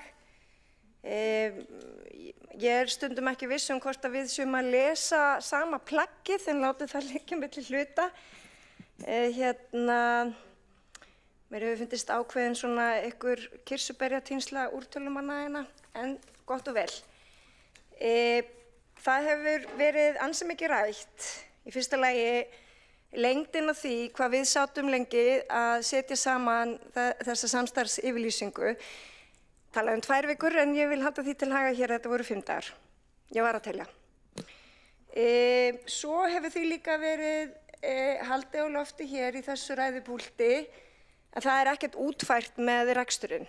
Samt erum við hér í dag að fara að afgreiða 3 tillögur og höfum nú þegar afgreitt risastóra rekstrartillögu sem var að kjósa ekki aftur í íbúðaráðin, heldur leggja þau niður í þeirri mynd sem þau eru í dag og samt láta borgarfulltrúa hér sem það er bara korter síðan að þeir voru í meirihlutasamstarfi, láta sem svo að þeir bara átti sig alls ekkert á hvað ræðir hér í rekstrarhagræði og tillögunum sem að liggja fyrir fundunum í dag. Og mér finnst þetta bara kjánalegt og vandræðalegt og ég vona að við getum haldið okkur kannski við efnið og þá þennan samstarfssáttmála í ræðum sem eftir eru. Hér átti ég dálítið að fara yfir bættar starfsaðstæður í leik- og grunnskólum. Það hefur mikið verið fjallað það í ræðum borgarfulltrúa. Ég held að við getum allir verið sammála að þetta viljum við sjá raungerast. Það sem auðvitað nýtt í þessu að við ætlum að fara í enn frekara samtal við þessa starfsstéttir sem sannarlega sinna þeim störfum sem okkur þykja mikilvægust leiðir hvað hægt að gera. Þetta gæti í senn verið útgjaldatillaga en líka hagræðingatillaga, svo það sé sagt. Hér átti ég líka einnig að fjalla tillögu eflingu skólabókasafnanna. Það er ekki að sjá að sparnaður á þessum vettvangi skili okkur hagræði nema síður sé. Sérstaklega við sem erum í flokkum sem viljum leggja allt undir til að sinna grunnþjónustu og gera vel við börn og ungmenni. Þetta bara, ég held að við getum öll verið sammála það að þessi niðurskurðir hér fyrir 2 árum í skólabókunarsjóðum hafi verið mistök og af þessu erum við að vinda ofan af og það þarf ekki mikið til. Þannig að þetta er ekki stór útgjaldatillaga og með niðurlagningu íbúaráðanna þá erum við búin að spara vel fyrir þessari tillögu og gott betur. Mér langar líka að benda ykkur á það sem við erum að gera hér í þessum tillögupakka og þetta er ekki síðasti tillögupakkin. Þetta er einn af mörgum tillögupakkum sem við ætlum að leggja hér fram, eða tillöguplönum. Þið megið kalla þetta það sem þið viljið. Ég ætla að kalla þetta tillöguplagg. Þannig að hér verða bæði kannski útgjaldahugmyndir af því að það verður forgangsraða upp og nýtt og það var það sem við lögðum upp með, að forgangsraða upp og nýtt. Þetta heitir pólitík, eða hafi ekki áttað ykkur á því. Þannig að í þessum tillögum eru kannski bæði útgjaldatillögur en það eru líka hagræðingartillögur og sparnaðartillögur. Vegna þess, eins og staðan er í kerfinu núna, að þá verið að tvívinna hluti, það er margverknaður í gangi og hér er bara einfaldlega tillaga sem segir að við ætlum að taka á því. Og ég held að borgarfulltrúar geti lesið sér til gagns. Burtséð frá því sem að þeir hafa haldið hér fram börn í grunnskóla. Þannig að aðgerðum bættan rekstur, skilvirkara vinnulag og viðhald og rekstur eigna borgarinnar, þetta er einfaldlega breytingatillaga hvernig við færum til störf og jafnvel leggjum niður eitthvað verkefni. Og þeir vita sem vita að eitt stöðugildi getur kostað á bilinu 11 til 20 til 30 milljónir fyrir eftir hvert það er. Þannig að það er vissulega sparnaður hér í kortunum með til dæmis því að leggja niður íbúaráðin í þeirri mynd sem þau voru, þá hafa sparast næstu 100 milljónir á ársgrundvelli. Af því að þið áttuð ykkur kannski ekki á því, ágætu borgarfulltrúar, að þetta er líka launasparnaður við 3 nefnda álag, svo því sé haldið til haga. Og þetta hafið þið kannski fundið fyrir mörg hver við síðustu útborgun. Og ef við byrjum ekki á okkur sjálfum, ef við byrjum ekki á því sem er næst okkur í kerfinu, þá erum við hreinlega ekki trúverðug. Og ég spyr mig, af hverju var þetta ekki gert fyrr? Af hverju var eitthvað dugleysi hér við þetta? Vegna þess að það þarf, eins og Sabínu Leskopf, borgarfulltrúi sagði hér áðan, það þarf að hafa skýra sýn til þess að bera ábyrgð á rekstri borgarinnar og hlaupast ekki frá verkefnum. Þannig að hér er niðurskurðartillaga, ef þið viljið kalla hana niðurskurðartillögu, hagræðingartillaga kalla hana einhverjir, en við kallum hana ráðdeild. Og hver sem getur gert grín að því og mér er bara alveg saman það. Hér er líka önnur tillaga sem snýr að því hvernig við komum upplýsingum til fólks. Og kannski myndi einhver gagnrýna okkur fyrir það að þetta væri einhvers konar miðstýringartillaga. Og það kann vel að vera, en í stjórnmálum og í verkefnastjórnun að þá getur hvort sem er miðstýring eða dreifstýring skila tilætluðum árangri. Þannig að hvert mál þarf að skoða fyrir sig þegar við erum að rýna til dæmis eins og rekstur borgarinnar eða verkefni sem við hrindum af stað. Svo það sé sagt. Í ræðum borgarfulltrúa þá fékk ég sem hér stend spurningar varðandi Reykjavíkurbústaði. Og áður en að ég kannski svara þeirri spurningu sem Einar Þorsteinsson borgarfulltrúi bar upp og beindi til mín, þá langar mig líka að halda því til haga að þó að við sem hérna með einhverja aðgerðaráætlun og einhvern aðgerðapakka og svo erum við með einhverja samstarfsyfirlýsingu, að þá erum við líka með innri sáttmála. Og þar eru enn fleiri tillögur sem að borgarfulltrúar geta komið upp í pontu og fussa og sveigjað og talaði kross yfir. Ég bara hlakka til að taka það samtal. En við höfum auðvitað verið gagnrýnd fyrir að þessi meirihlutasáttmáli, að það vantar eitthvað í hann og það er ómikið af þessu og það er þegar búið að hrinda þessi framkvæmd og Framsókn átti þetta hér. Við skulum bara halda því til haga líka. Annaðhvort hann of rýr eða allt of fullur af einhverjum verkefnum. En ég segi bara á góðri íslensku hold my beer.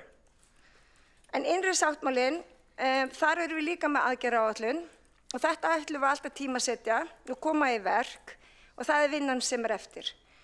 Og þetta tekur auðvitað eitthvað tíma, þannig að ég bið borgarfulltrúum að sýna biðlund og hafa þolinmæði fyrir því.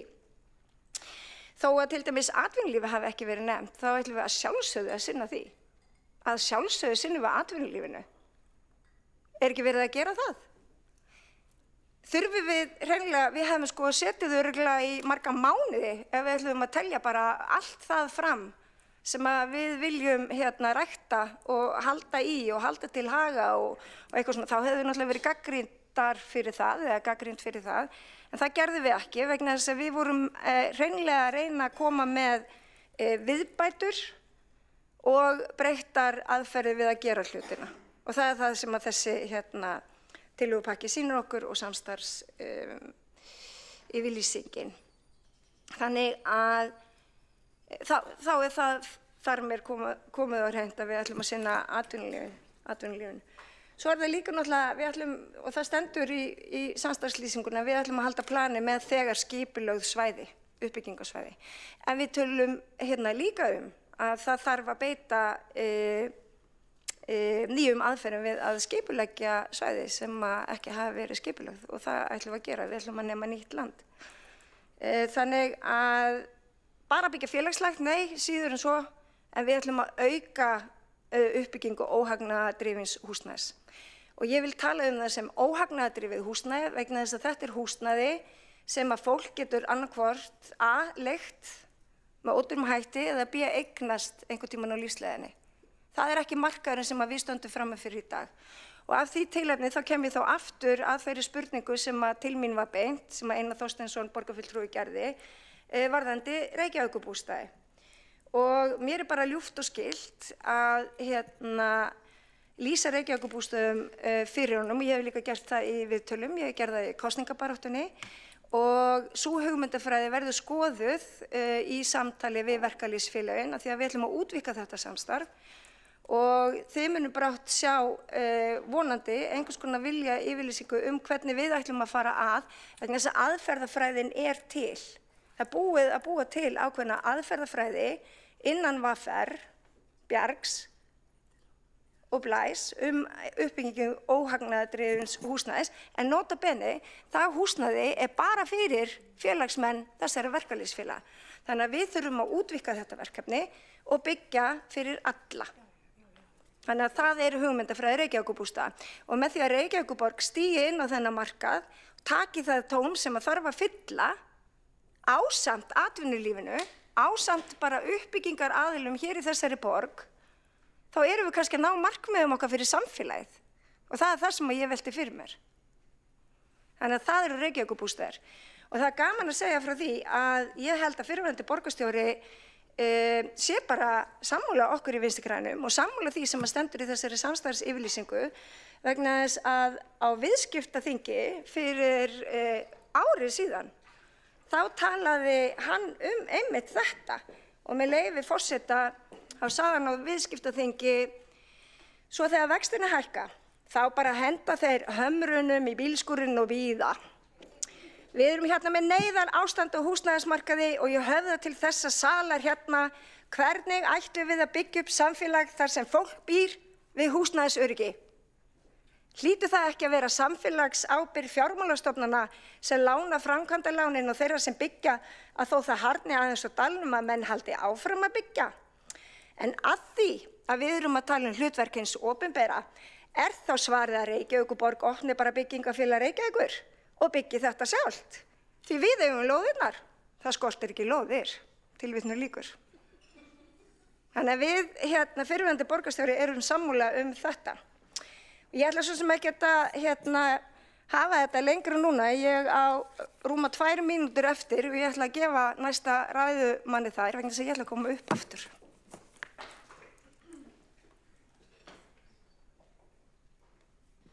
Borgarfulltrúinn hefur lokið við mál sitt og 5 hafa óskað eftir því að veita andsvar.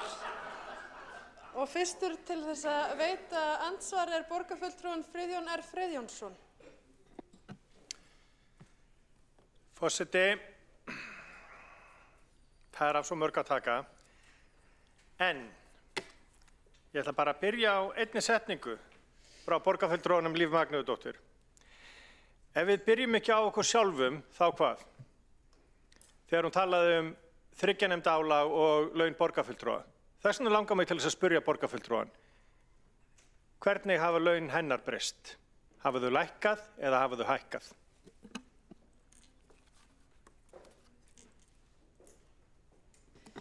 Borgarfulltrúinn hefur lokið við það að veita andsvar og svara þá andsvari borgarfulltrúinn Líf Magnúðardóttir.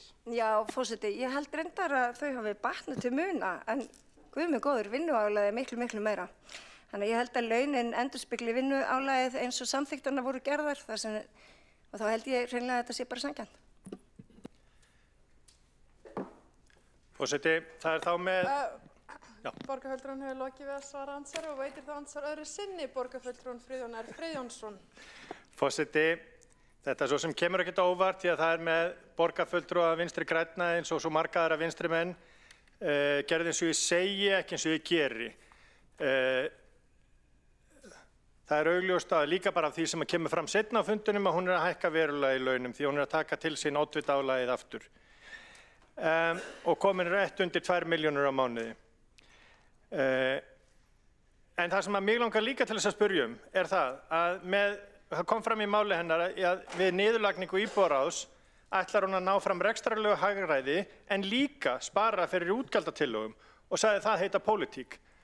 Nú veit ég ekki hvers konar pólitík það er að ætla að nota sömu krónuna tvisvar, en það er kannski einhver vinstri pólitík, en minni svo sem á að hvernig það eigi að selja lítur út fyrir að það eigi að selja perluna nokkru sinnum til þess að standa undir rekstri borgarinnar. En hvernig ætlar borgarfulltrúinn bæði að ná fram rekstrarlegu hagræði og spara fyrir útgjaldatillögum með sömu 100 milljónunum? Borgarfulltrúinn hefur lokið við að veita andsvar öðru sinni og svarar þá andsvari öðru sinni borgarfulltrúinn Líf Magnúðardóttir. Já, ágæti forseti, ég nefndi íbúðaráðin sem ein af okkar aðgerðum og mér þykir miður ef að borgarfulltrúinn hafi ekki verið að hlusta vegna þess að ég nefndi líka aðrar aðgerðir í því tilliti. Ástæðan fyrir því að ég dróð þetta sérstaklega fram er vegna þess að nú þegar á okkar fyrri borgarstjórnarfundi að þá var sem sagt þessi tillaga lögð fram, þannig núna sparast 100 milljónir á ársgrundvelli bara við það að samþykkja þá tillögu á síðasta borgarstjórnarfundi. Ég er ekki fædd í gær og ég veit ósköp vel að við erum ekki að fara að nota sömu krónuna tvisvar eða hagraða sömu krónunni aftur og aftur, nema síður sé. Þannig að það eru verkefnin, það eru senkunarverkefnum, það verður hætt við verkefni og svo er ég jafnvel að hugsa að því að samviskan Friðjón R. Friðjónsson borgarfulltrúi vomir yfir mér þannig að kannski skerjið niður veitingar í borgarráði í kjölfarið. Borgarfulltrúinn hefur lokið við að svara andsvar öðru sinni. Næst til þess að veita andsvar er borgarfulltrúinn Marta Guðjónsdóttir. Forseti, góðu borgarfulltrúar, mér langar til þess að spyrja Líf Magnúðardóttur borgarfulltrúa það að hún ræðir hér mikið hagræðingartillögur. Ætlar hún að leggja niður íbúðaráðin til þess að svo hagræðing sem hlýst af því fari öll í selalögina og þar með að koma í veg fyrir raunverulegt samráð við borgarbúa eins og þessum meirihluta er svo tíðrætt Borgarfulltrúinn hefur lokið við að veita andsvar. Svarar þá andsvari borgarfulltrúinn Líf Magnúðardóttir. Ágæti forseti, ætla ég að leggja niður íbúðaráðin? Nei, það er borgarstjórn sem er búin að leggja niður íbúðaráðin í núverandi mynd og það er ekki þannig að þú sért að eyrnamerkja fé í ykkur önnu verkefni. Þetta fer auðvitað bara í hítina og verkefni okkar stjórnmálamanna er að forgangsraða hítinni. Borgarfulltrúinn hefur lokið við að svara andsvari og veitir þá andsvar öðru sinni. Borgarfulltrúinn Marta Guðjónsdóttir. Forseti, ágætu borgarfulltrúar, ég þakka borgarfulltrúanum fyrir skýr svör. Það er ljóst að það á að nýta hagræðinguna sem lýst af því að leggja niður íbúðaráðin í Selalaugina. Borgarfulltrúinn hefur lokið við að veita andsvar öðru sinni og svara þá andsvar öðru sinni borgarfulltrúinn Líf Magnúsdóttir. Ágæti forseti, ég er að verða margsvísari. Borgarfulltrúar geta ekki bara ekki lesið sér til gagns, heldur ekki hlustað til gagns. Þannig að ég hef ekkert meira við þetta að bæta. Borgarfulltrúinn hefur lokið við að svara andsvar öðru sinni, veitir þá andsvar næst borgarfulltrúinn Einar Þorsteinsson. Forseti, já, mér langaði bara að þakka borgarfulltrúanum fyrir þessa fallegu tilvitnun í mig af viðskiptaþingi. Þetta var, þó ég segi sjálfur frá, þá held ég að mér hafi komið ratast vel orð á kjaft. En mér finnst ágætt að fá þessa útskýringu. Ef að það er raunverulega þannig að það sé ætlun þessa meirihluta að stofna byggingafélag, að borgin byggi sjálf, þá þetta er mér gaman að vita, hefur það verið skoðað í þessum meirihluta viðræðum, fóruð á dýptina í það hvernig það yrði útfært og var einhver áhættugreining lögð til grundvallar og hvað er máli statt? Borgarfulltrúinn hefur lokið við að veita andsvar. Óskar borgarfulltrúinn Líf Magnúsdóttir eftir að svara andsvari. Svarar það andsvari borgarfulltrúinn Líf Magnúsdóttir. Ágæti forseti, málið er nú statt sem málsgreinar í okkar samstarfsyfirlýsingu. Það sem að liggur fyrir okkur þá núna að gera er að hefja þetta samtal, meðal annars með það fyrir augum að fjölga þeim verkalýðsfélögum sem að koma að uppbyggingu í Reykjavík ásamt því að skoða aðkomu Reykjavíkurborgar í því mengi. Þannig að byggingafélag Reykjavíkur verður kannski ekki stofnað, en það kemur þá í ljós hvort að það sé skynsamleg hugmynd í þessu samtali. Vonandi svara þetta spurningum borgarfulltrúans. Borgarfulltrúinn hefur lokið við að svara andsvari og veitir þá andsvar öðru sinni borgarfulltrúinn Einar Þorsteinsson. Forseti, já, nei, þetta svarar kannski ekki beinlega í spurningunni, en ég er áhugasamur þetta því ég held að það sé mikilvægt að við nýtum krafta borgarinnar til þess að hraða húsnæðisuppbyggingu og það er ekki galið að leita samstarfs við verkalýðshreyfinguna þetta, en útfærslan skiptir gríðarlegu máli. Þannig að ég bara átta mig ekki alveg á því, erum við að stofna, er hugmyndin að stofna fasteignafélag sem þróar svæði með óhagnaðardrifnu félögunum eða á að stofna byggingafélag þar sem við erum að ráða til okkar undirverktaka og ráðast í uppbyggingamálin sjálf, uppbygginguna sjálf. Borgarfulltrúinn hefur lokið við að veita andsvar öðru sinni og svara þá andsvar öðru sinni borgarfulltrúinn Líf Magnúsdóttir. Forseti, jú, samtalið er þegar hafið. Það verður spennandi að sjá hvað kemur út úr því samtali og hver útfærslan verður. Það sem við erum að sækjast eftir eru húsnæðismódel eins og við höfum séð í Vínaborg og í Helsingi. Það sem að Helsingiborg á sitt landsvæði og skipuleggur og byggir upp í samstarfi við önnur félög, bæði til eigu og til eigu, fyrir þá sem að flytja til Helsingi, ekki bara finna. Þannig að það er fyrirmyndin að Reykjavíkurbústöðum. Það er ekki það að Vinstri græn sé að finna upp hjólið eða við í þessu samtali, heldur eru þetta módel sem verða skoðið í framhaldinu. Borgarfulltrúinn hefur lokið við að svara andsvar öðru sinni og veitir þá næst andsvar borgarfulltrúinn Hildur Björnsdóttir. Forseti, ágæta borgarstjórn, þið talið að hagræða fyrir nýjum verkefnum, hætta jafnvel við verkefni til að fjármagna ný verkefni og þá vil ég vita nákvæmlega hvernig þið ætlið að fjármagna Selalaugina sem árið 2022 var kostnaðarmetinn á 100 milljónir. Það er ekki alveg ljóst. Svo er ekki nóg að segjast ætla að gera eitthvað fyrir atvinnulíf en get ekki skrifað það niður, þetta sé bara allt eitthvað stærri í einhverjum leyniskjölum. Sko nákvæmlega hvernig ætlið að standa með atvinnulífinu? Nú er ljóst að þið ætlið ekki að styðja við vinnustæði sem vilja opna leikskóla eða daggæslu fyrir börn starfsmanna, Ætlið þið að einfalda veitingamönnum og opna veitingastaði? Ætlið þið að styðja við húsnæðisuppbyggingu fasteignafélaga? Ætlið þið að lækka fasteignaskatt á atvinnuhúsnæði? Ætlið þið að úthluta fleiri atvinnulóðum? Ætlið þið að leggja aukið kapp á að sækja stórfyrirtæki til Reykjavíkur? Og hafið þið einhver áform að auka samkeppnishæfi borgarinnar? Borgarfulltrúinn hefur lokið við að veita andsvar og svarar þá andsvari borgarfulltrúinn Líf Magnúsdóttir. Forseti, heyrðu, þetta eru bara frábæra hugmyndir sem Hildur Björnsdóttir borgarfulltrúi kemur hérna með og ég bara tilbúin að skoða þær allar og nú þegar margt gert, meðal annars með atvinnustefnu borgarinnar sem enginn af þessum samstarfsflokkum hefur talað að leggja niður. Þannig að við höldum bara sjó og höldum áfram að sinna því sem þegar hafið og í pípunum. Ég veit ekki hvort að atvinnulífið allt sé að biðja það að opna daggæslu eða leikskóla fyrir börn þeirra sem þar vinna og hvort að það sé hinn stóri biti sem við getum fært atvinnulífi. Ég bara ekki samfærð þar. Hins vegar langar mig að segja líka að því að borgarfulltrúinn spyr mig selalögina að því varlega haldið til haga að hana þurfa að kostnaðarmeta upp á nýtt. Og þá kann vel að vera svo að fjárfestingunum verður skipt yfir á 2 tímabil. Þannig að það ekkert víst að þetta sé verðmiðinn sem hér haldið fram í þessum sal að hann komi til framkvæmda. Borgarfulltrúinn hefur lokið við að svara andsvari og veitir þá andsvar öðru sinni borgarfulltrúinn Hildur Björnsdóttir. Forseti ágæta borgarstjórn, þessi meirihluti ætlar sem sagt að færa kostnaðinn við selalögina yfir á nýtt kjörtímabil. Þetta augljóslega eitthvað vandræðamál. En augljóslega það ekki þannig að öll fyrirtæki hér í borginni geti hugsað sér að opna leikskóla eða daggæslu fyrir börn sinna starfsmanna. En það alveg ljóst að leikskóla og daggæsluvandinn, hann kemur niður á fjölskyldum en líka atvinnulífinu sem á í erfiðleikum með endurheimta starfsfólk að loknu orlofi.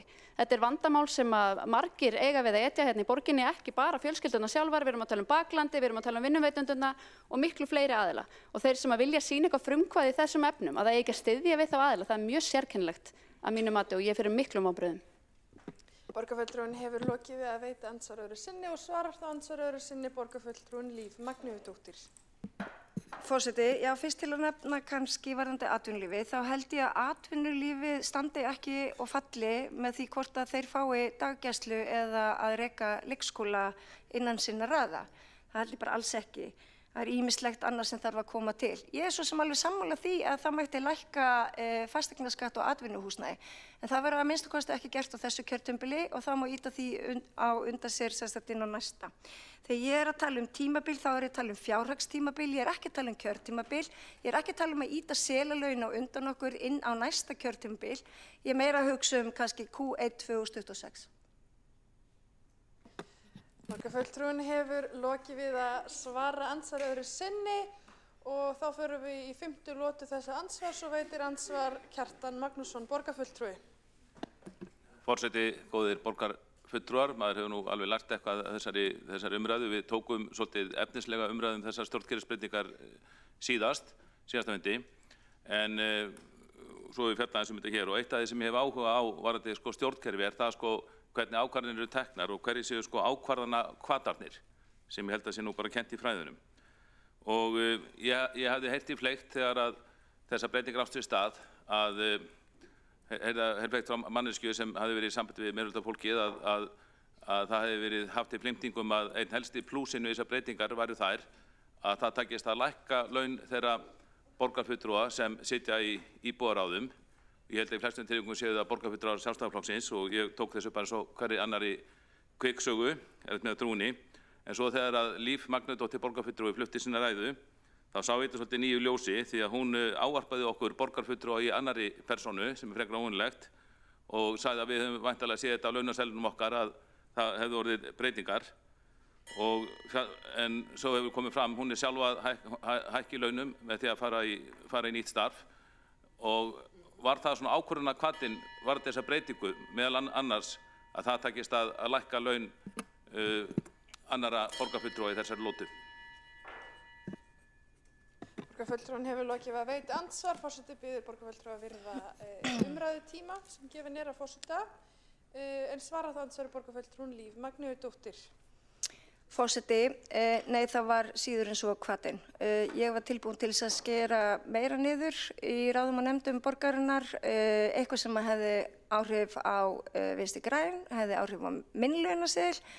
Ég er ekki í þessu starfi launanna vegna, mín vegna mættu alveg vera lægri en við höfum samþykkt varðandi launin okkar og hvernig þau tengjast launavísitölu og hvernig greitt eftir álagi. Og staðreyndin sú, og yfir þessu hef ég ekki kvartað þegar ég var í minnihluta á þessu kjörtímabili og nú komin yfir í meirihluta, eða samstarf eins og Friðjón vill kalla það, Friðjón borgarfulltrúi Friðjónsson. Þannig að það liggur ekki því til grundvallar hvað við erum að gera varðandi þá aðgerðaáætlun sem við erum að kynna hér í dag og verður síðan kynnt á næstu borgarstjórnarfundum framvegis. Þannig við skulum alveg hafa það á hreinu. Borgarfulltrúinn hefur lokið við að svara andsvar og veitir þá andsvar öðru sinni borgarfulltrúinn Kjartan Magnússon.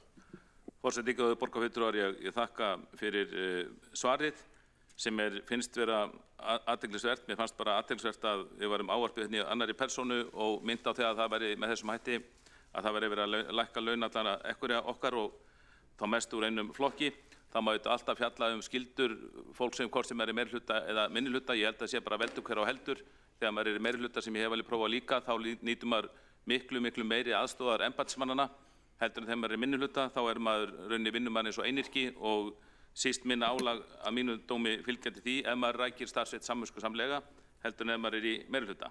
En það athyglisvert að borgarfulltrúar á flokka sem kenna sig við jöfnuð og vilja jafna kjör séu hérna þessu vinnustað þar sem verið að auka launamunin sýnist mér á milli manna, það best að rannsaka það og sérstaklega þegar að borgarfulltrúinn ávarpar okkur svona í annarri persónu og segir síðan af hverju byrjum við ekki á okkur sjálfum þegar hún að mæla fyrir breytingu sem mun hækka hennar laun verulega en lækka laun annara. Borgarfulltrúinn er lokið við að veita andsvar og svarar þá andsvari borgarfulltrúinn Líf Magnúsdóttir.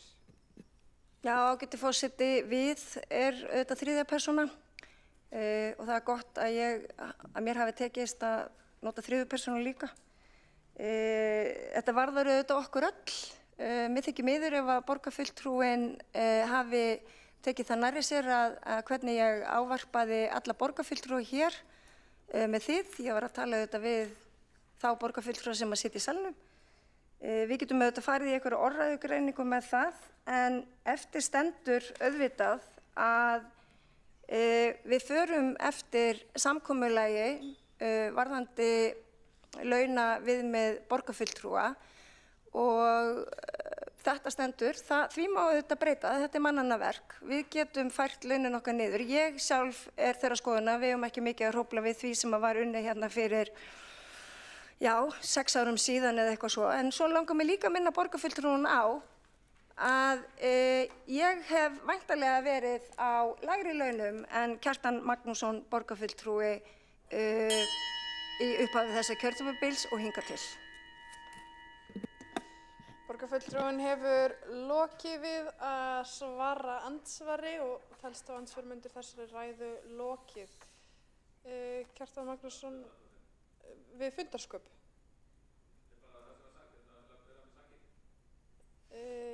Forseti heimilar stuttu athugasemdir til að bera af sér sakir, 1 mínúta. Forseti, góðir borgarfulltrúar, bara svo það sé sagt, þá tók ég þessi ummæli alls ekki nærri mér, en síðast ég vissi þá eru þið, það semst önnur persóna, ekki þriðja persóna, ekki alltaf sem það tala þannig í þessum sal, en það sem þetta skilur eftir sig að borgarfulltrúar tala mjög mikið af hverju byrjum við ekki á okkur sjálfum, við getum lækkað eigin laun, en það sem raun og verið að gera, það verið að hún segir þetta við þær aðstæður þegar hún raun að hækka sjálf í launum, en notar tækifærið og vald sitt til að lækka aðra í völdum og lækka aðra í launum og hálfpartinn hreykir sér af því eins og kom fram hér í umræðunni áðan. Borgarfulltrúinn hefur lokið við stuttu athugasemd. Forseti sá ekki að hér væri sök til þess að leiðrétta, en borgarfulltrúinn Líf Magnúsdóttir, er þetta athugasemd við fundarsköp?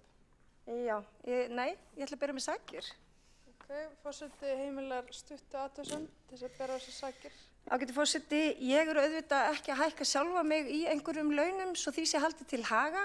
og ég vil bara hafa þetta mjög skýrt. Við förum hérna eftir ákveðinni samþykkt hvernig laun við þiggjum og það er ekki rangt fari hjá mér að, og ég ætla svo sem ekki að fara að deila við fólk hér inn í þessum sal, en það er vissulega launamunur á borgarfulltrúum, hvort þeir eru í meirihluta eða minnihluta og hvort að þeir séu úr Sjálfstæðisflokknum eða úr einsmannsflokki, sem að ég svo sannarlega er, vegna þess að ég hef ekki fengið aðgang með sama hætti eins og Sjálfstæðisflokkurinn að stjórnarsetum sem að hækka borgarfulltrúna í launum.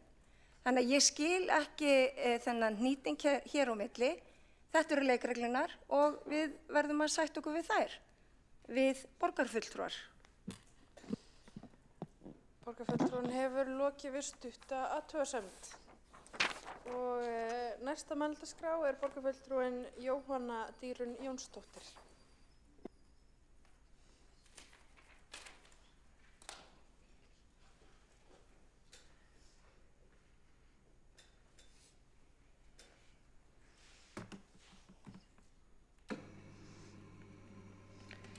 Betra að lækka fyrir stubba. Forseti, borgarstjóri, kæru borgarfulltrúar og aðrir áheyrendur. Ég mæti hérna sem óþekkabarnið. Ég er fædd og uppalin í Breiðholtinu. Ég elska hverfið mitt. Ég elska Betra Breiðholt. Það er stór hluti af mínu lífi. Og ég treysti hreinlega að við vitum og þekkjum áhrifin sem blokkir félagslegra bústaða höfðu á íbúa sína og nærumhverfi. Auðvitað eru dæmi frábæran vöxt, frábær heimili og frábært líf. En það eru líka ótal dæmi, fáránlega mörg dæmi, sem ég tel vera nægilega mörg til að stíga varlega til jarðar þegar við hugum að blöndun byggðar. Við þurfum að gæta því að halda blandaðri byggð. Endurtökum ekki mistök fyrir tíma, við getum gert betur, byggjum af ábyrgð til farsældar fyrir íbúan okkar. Það er mikilvægt fyrir alla, öll. Ég hef að sjálfsögðu mjög grunna hugmynd hvað er verið að leggja fram hér og hvernig þessi félagslega byggð á að fara í uppbygging, hvernig hún á að blanda, hvernig hún á að vera samanun öðru og svo framvegis. En mér þykir bara stórt ábyrgðarmál að leggja svona fram án þess að það sé frekar ígrundað og séu settir varnaglar að íbúum okkar sé gætt. Að sjálfsögðu styð ég fjölgun heimila í borgin okkar fögru en það má bara alls ekki fara áfram án þess að horfa á samsetningu íbúa og vinna úr þeirri reynslu og þekkingu sem við höfum aflað okkur í áranna rás. Ég segi það klárlega of oft, en ég elska Breiðholtið. En heilar byggingar þar sem áherslur voru á að aðeins byggðust félagslegar íbúðir höfðu hrikalegar afleiðingar. Samfélag getur ekki verið bara úr einu sam. Ég missti á yngri árum þó nokkuð marga vini sem höfðu ekki sambærileg tækifæri ég. Ég er að öllu leyti sannfærð að ef umhverfi þeirra hefði veitt fjölbreyttara ljós og fjölbreyttari skugga, þá væri það ennþá hérna. Ég óska þess að við vöndum okkur og lærum, endurtökum ekki mistökin og ég óska eftir þess að þegar svona stór tillaga lögð fram getur haft áhrif á líf svona margra að því sé svarað hvernig á að tryggja félagslega blöndun í húsnæði sem þessu. Takk. Afsakið tárin. Borgarfulltrúin hefur lokið við mál sitt.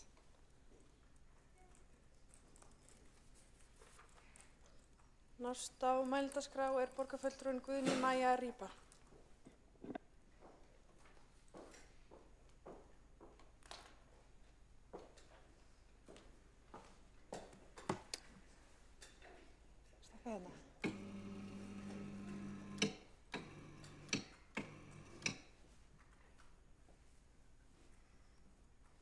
Forseti, ágætu borgarfulltrúar, Í dag leggjum við til að borgarstjórn samþykki að fela nýju mannréttindaráði að kortleggja alla vinnu borgarinnar gegn ofbeldi. Í framhaldi vinni ráðið þær tillögur sem koma og útfæri hvernig getum unni heildstætt gegn ofbeldi á meðal barna og ungmenna og haldi sérstaklega viðlitunum börn í viðkvæmri stöðu. Með því að vinna markvisst gegn ofbeldi tryggjum við öryggi og velferð allra íbúa borgarinnar. Mér langar að þakka borgarfulltrúanum Þórdísi Lóu Þórhallsdóttur fyrir sitt innlegg tillöguna sem ræðir, en ég held að sé akkúrat á tímum sem þessum að við þurfum að taka enn fastar á mannréttinda og ofbeldismálum, en rannsóknir sýna að mikið bakslag hefur orðið á réttindum kvenna og hinsegin fólks á heimsvísu. Það er okkar skylda sem kjörnir fulltrúar og sem fyrirmynd annarra sveitarfélaga að vinna markvisst eftir aðgerðaáætlun Reykjavíkurborgar gegn ofbeldi sem við samþykktum í þessum sal 21. janúar 2025. Eins farsældarlögum barna sem tóku gildi 1. febrúar 2022. Í lögum farsæld barna er meðal annars lögð áhersla á snemmtækan stuðning, samþætta þjónustu og eftirfylgni. Reykjavíkurborg hefur lagt mikla áherslu á aðlaga vinnubragð og áherslur með verkefninu Betri borg fyrir börn. Og mennta- og barnamálaráðuneytið kynnir nú drög að heildstæðri stefnu farsæld barna til ársins 2035. Innleiðing þessara stefnu verði viðvarandi verkefni stjórnvalda í víðtæku samráði við börn og samfélagið allt. Hér er kjörið tækifæri fyrir Reykjavíkurborg að vera í góðu samtali við ríkið, en aðgerðir verða fjármagnaðar af ríkinu. En til að þessi vinna skili sér er mikilvægt að fagfólki okkar hafi færni og þekkingu til að sinna þessu störfum, fái fræðslu og vinni eftir ákveðnum verkferlum sem stuðla að því að börn og ungmenni og einstaklingar upplýsi örugg þegar aðstoð er veitt. En hvernig tryggjum við þetta? Það er aukið fjármagn.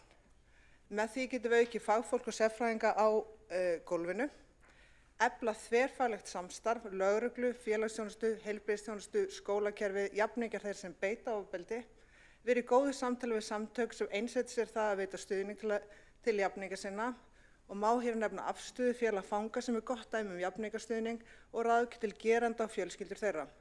Öll kerfin þurfa að vinna saman.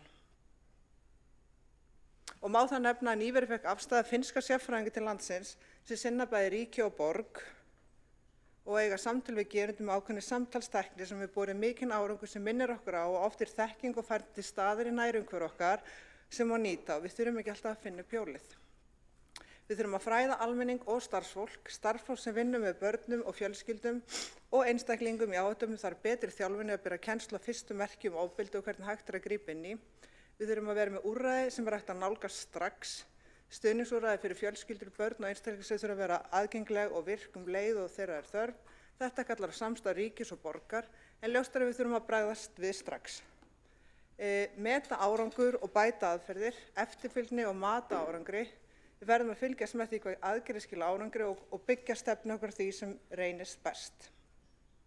Ef við ætlum að byggja samfélag þar sem öryggi og vellíðan borgarbúa er í fyrirrúmi, þurfum við að hugsa skrefi lengra. Það þarf að halda áfram að stuðla að samvinnu og samhæfingu milli kerfanna, lögreglu, heilbrigðisstarfsfólk, félagsáðgjafa, barnaverndar og stofnana til að tryggja alhliða og sama viðbrögð við ofbeldi. Með því að huga vel að þeim þáttum sem ég nefni, geta samfélag unnið saman að því að vinna gegn ofbeldi á áhrifaríkan hátt og skapa öruggara og styðjandi umhverfi fyrir alla. Við viljum að Reykjavíkurborg verði áfram leiðandi í þessum málaflokki.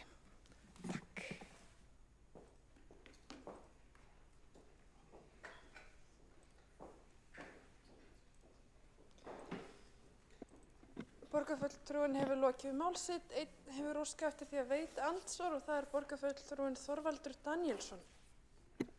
Já, forseti, takk fyrir þetta og ég er fagna því að ofbeldismálin og þessi kortlagning skuli vera á dagskrá. Hins vegar gerist það 21. janúar þessu ára við samþykktum aðgerðaáætlun gegn ofbeldi til ársins 2028 og það sem er einmitt var talað við alla þessa aðila sem voru ræddir eða taldir upp áðan meðal annars, þannig að ég bara spáði hvort að við séum einhverju tímaskekkju. Borgarfulltrúinn hefur lokið að veita andsvar. Óskar borgarfulltrúinn eftir að svara? Já, einmitt, já. Og svarar það andsvar borgarfulltrúinn Guðný María Rýpa. Eins og ég tek náttúrulega fram í þá erum við raunverulega að vinna markvisst eftir þessu sem var samþykkt 20. janúar, en það má alltaf gera betur, það má alltaf skoða ferlana betur, hvað hefur reynst vel þú veist, þetta nýbyrja að vinna eftir þessu, þannig að ég held sér aðalega að ná betri tökum utanum þetta og vinna markvisst eftir þessu, það er nefnilega, já. Borgarfulltrúinn hefur lokið við að svara andsvari og veitir það andsvarið senni borgarfulltrúinn Þorvaldur Daníelsson. Já, bara svo skilir ég, þá er þetta sett í planinu ykkar til að hnykkja á áætlunni sem var samþykkt í janúar. Er ég að skilja það rétt? Borgarfulltrúinn hefur lokið við að veita andsvarið sinni og sko borgarfulltrúinn eftir að svara andsvari. Ég held að lykilatriði sé bara að gefa í þessu málum. Ekki missa þetta frá okkur og vera bara með augun á boltanum í þessu málum. Borgarfulltrúinn hefur lokið við að svara andsvari öðru sinni og talst andsvari lokið. Forseti minnir borgarfulltrúa að bíða eftir að forseti veiti heimild til þess að tjá sig. En næstur mælendaskrá er borgarfulltrúinn Kjartan Magnússon.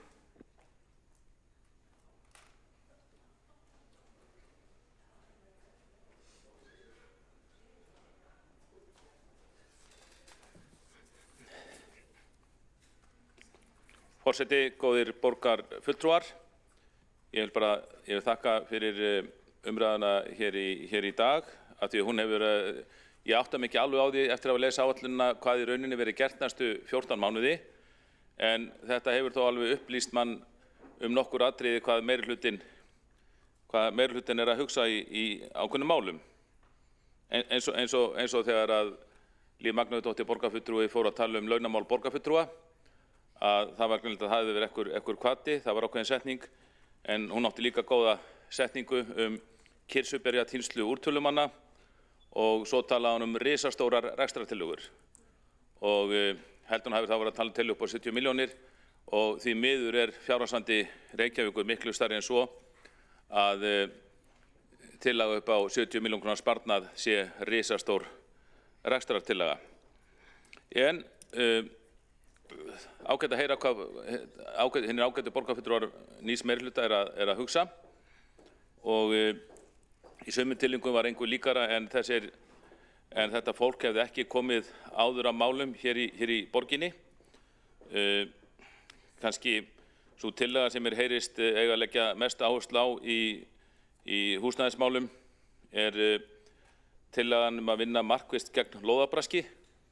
Og ég geti sjálfur sér alveg verið sammála því markmið og það er eitthvað sem við borgarstjórn áttum bara alveg geta ná saman en besta leiðin til að vinna gegn lóðabraski er auðvitað að fullnægja eftirspurn eftir lóðum og lækka verðið á þeim í leiðinni.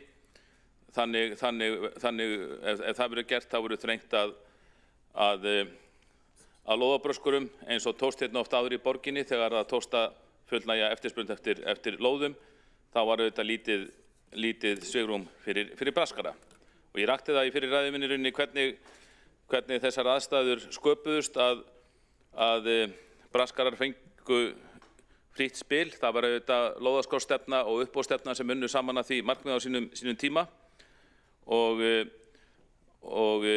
En svo þegar maður hlustar á ágæta borgarfulltrúa Pírata sem ég sé nú reyndar ekki í salnum hérna núna, að þá er þetta mikið mál fyrir þá og það var talað leikvöll braskara og það hefði verið mikið þol gagnvart slíkri hegðun og þetta hlýtur að vera ákveðin viðurkenning á því að þessi mál séu komin í óefni og það hefði verið röng húsnæðisstefna við lýði og ég leyfi mig bara að minna á það í allri vinsemd að Píratar hafa verið hér í meirihluta frá 2014 og húsnæðisverð hefur hækkað mikið á þessum tímabili og mjög verið þrengt að möguleikum almennings, ekki síst láglaunafólks til að koma sér þak yfir höfuðið og kaupa íbúð.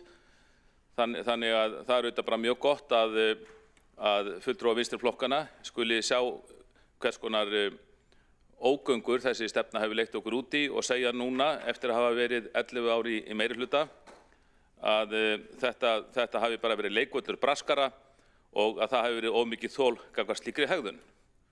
Og mér finnst þetta bara fín viðurkenning. Ég viðurkenni það sjálfur að hjá okkur sjálfstæðismönnum hefur verið allt ómikið þol gagnvart alls konar hegðun hjá meirihlutanum. Þannig að þetta er kannski eitthvað litið sameiginlegur reynslu heimur. En En ég vil nota tækifærið líka til að hrósa því að eins og segi það sumt ágætis texti þó að sé kannski erfitt að átta sig á því hvernig að framkvæma hann og ég vil bara ítreka að kaflinn í samgöngumálunum rýr en samt þessi tillaga breyting á bílastæðareglum og íbúðakort og tillaga bætta ljósastýringu, þetta allt til bóta, þetta allt tillögur sem við sjálfstæðismenn höfum flutt hér í borgarstjórn og í ráðum og nefndum árum saman en því hefur öllu verið vísað samviskusamlega inn í Rangala borgarkerfisins og svæft þar. Og svo vil ég sérstaklega hrósa tillögunni að taka mjótina í gegn. Þetta svona almenn tillaga endurskipulagningu mjótarinnar sem hefur legið fyrir allt kjörtímabilið að þyrfti að fara í og við höfum margoft rætt í umhverfis- og skipulagsráði. En svo hérna setning að strax skuli hefjast handa við að vinna tillögur að úrbótum á skiptistöðunni í mjótinni og umhverfi henni til skemmri og lengri tíma. Þetta mjög þörf tillaga. Sjálfstæðisflokkurinn hefur lagt áherslu á þetta mál í árum saman, sennilega síðan 2017, 16 eða 17. Þar tillaga verið felldar. Ég mjög ánægður að þessi tillaga skuli vera hérna á fyrstu blaðsíðu og við borgarfulltrúar Sjálfstæðisflokksins styðjum slíka tillögu að sjálfsögðu heils hugar.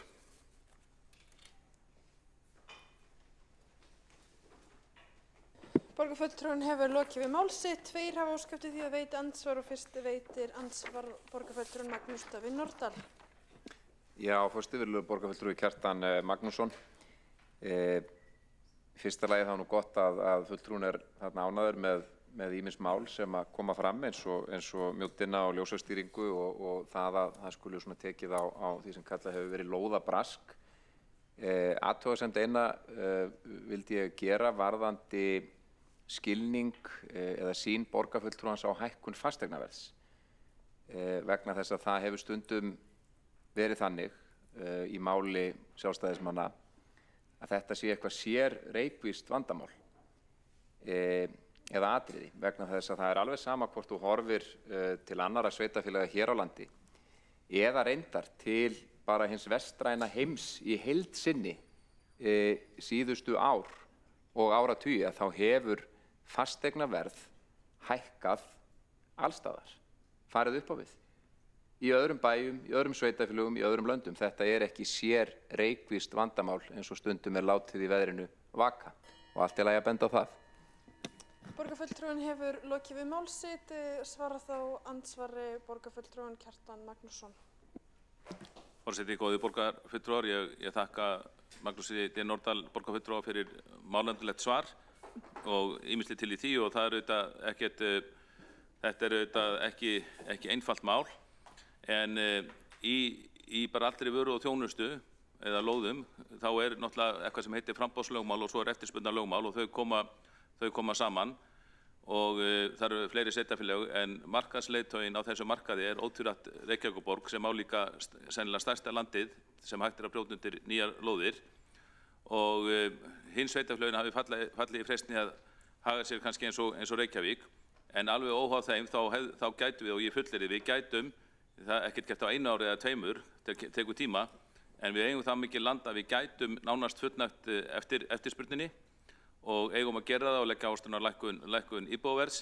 Það er rétt að ýmislegt gert í öðrum löndum en ég bjó í Frakklandi tíma og kynnti mér þá sérstaklega hvernig húsnæðisverðið þar hefði hækkað og það var náttúrulega bara grín. Það var kannski þótti gott eða hækkað 10% þar þegar það hefði hækkað 70% hér á nokkrum árum. Borgarfulltrúinn hefur lokið við að svara andsvari. Forseti minnir aftur borgarfulltrúa á að virða ræðutíma. Veitir þá í annað sinn andsvar borgarfulltrúinn Magnús Davíð Norðdahl. Já, forseti, virðulegur borgarfulltrúi Kjartan Magnússon, í þessum tiltekna samanburði þar sem að borið saman hækkun fasteignaverðs í Frakklandi á einhverjum ótilgreindum tíma og annars vegar og síðan á Íslandi að þá verður auðvitað að horfa á verðbólguna líka vegna þess að verðbólga hér á landi hefur auðvitað verið töluvert hærri en á meginlandi Evrópu þannig að ég efast að borgarfulltrúinn hafi tekið tillit til þess í þessum samanburði en það verður að gera til þess að samanburðurinn sé sanngjarn.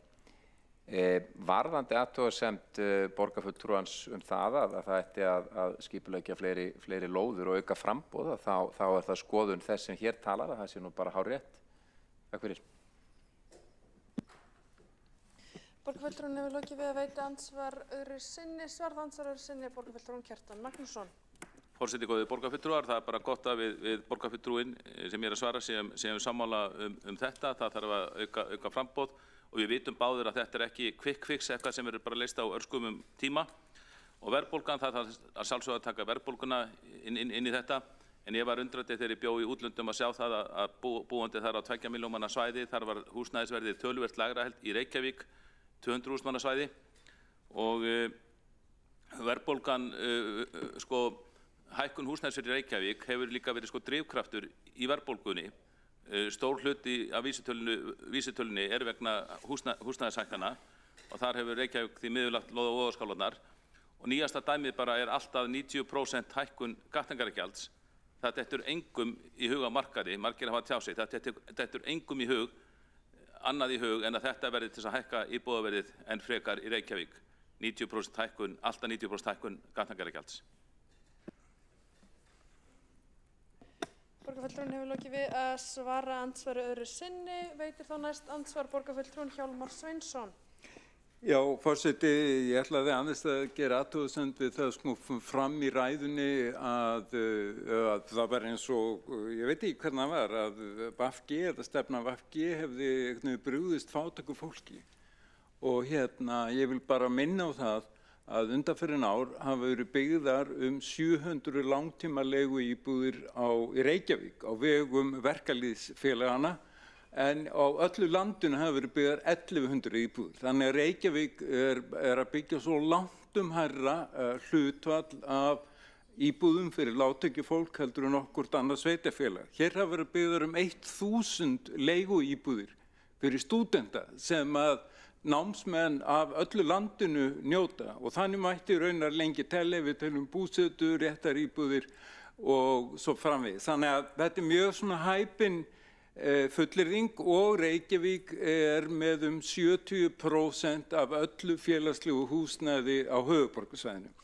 Þannig að mér finnst að það sé alveg full ástæða til þess að bera smá virðingu fyrir þá miklu byrði sem að Reykjavíkurborg ber og reykvískir skattborgarar í uppbyggingu félagslegs húsnæðis og langtímalegu húsnæðis.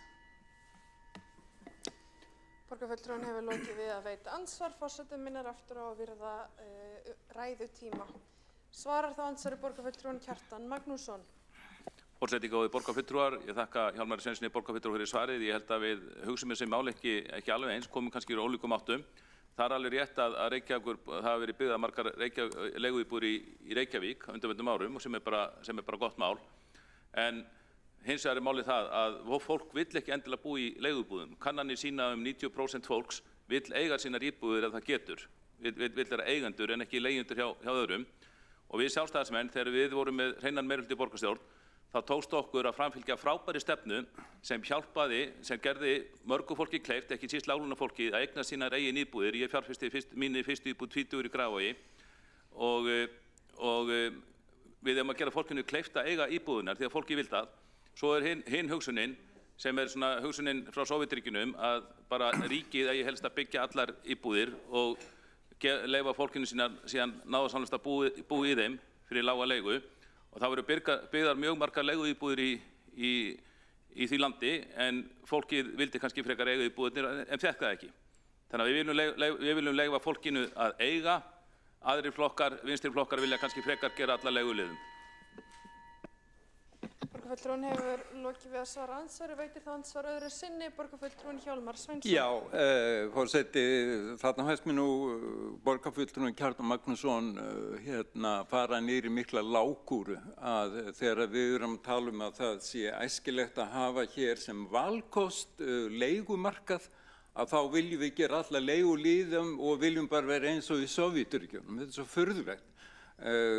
Borgarfulltrúinn var að vitna áðan í einhverja borg í Frakklandi held ég var og þá vita það allir að þar eru þær borgir sem að skora hæst í hvað varðar lífsgæði eins og Zürich, Vín, Hamborg og þannig mætti lengi telja, Salzburg. Það eru borgir þar sem eru upp í 50% íbúða, leiguíbúðir. Og það enginn að kvarta að segja það sé sovjest ástand eða þarna séu allir bara leigulíðar. Þetta á bara að vera eðlilegur valkostur, sumum hentar mjög vel að kaupa, öðrum hentar vel að leigja. Því miður hefur markaðurinn þróast þannig að það óhagstætt að leigja og hagstæðar að kaupa og það ekki gott kerfi.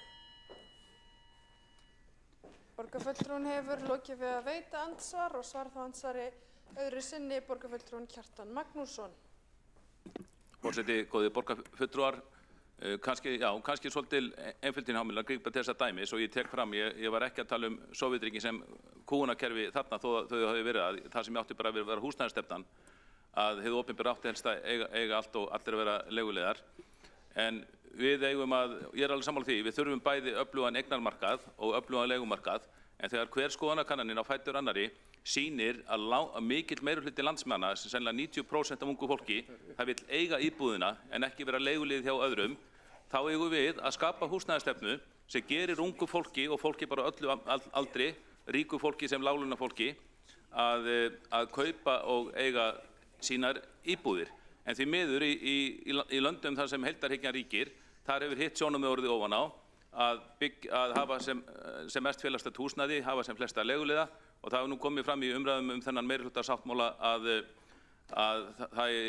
allan hafi verið haldið fram í fjölmiðlum að yfirgnæfandi meirihluti húsnæðisins sem á að byggja í Úlfarsárdal til viðbótar eiga að vera félagslegt húsnæði en við viljum þetta sjá góða blönda á hvoru tveggja og leyfa venjulegu fólki sem vill eiga húsnæði en ekki þiggja það niðurgreitt frá ríkinu að eignast íbúðir.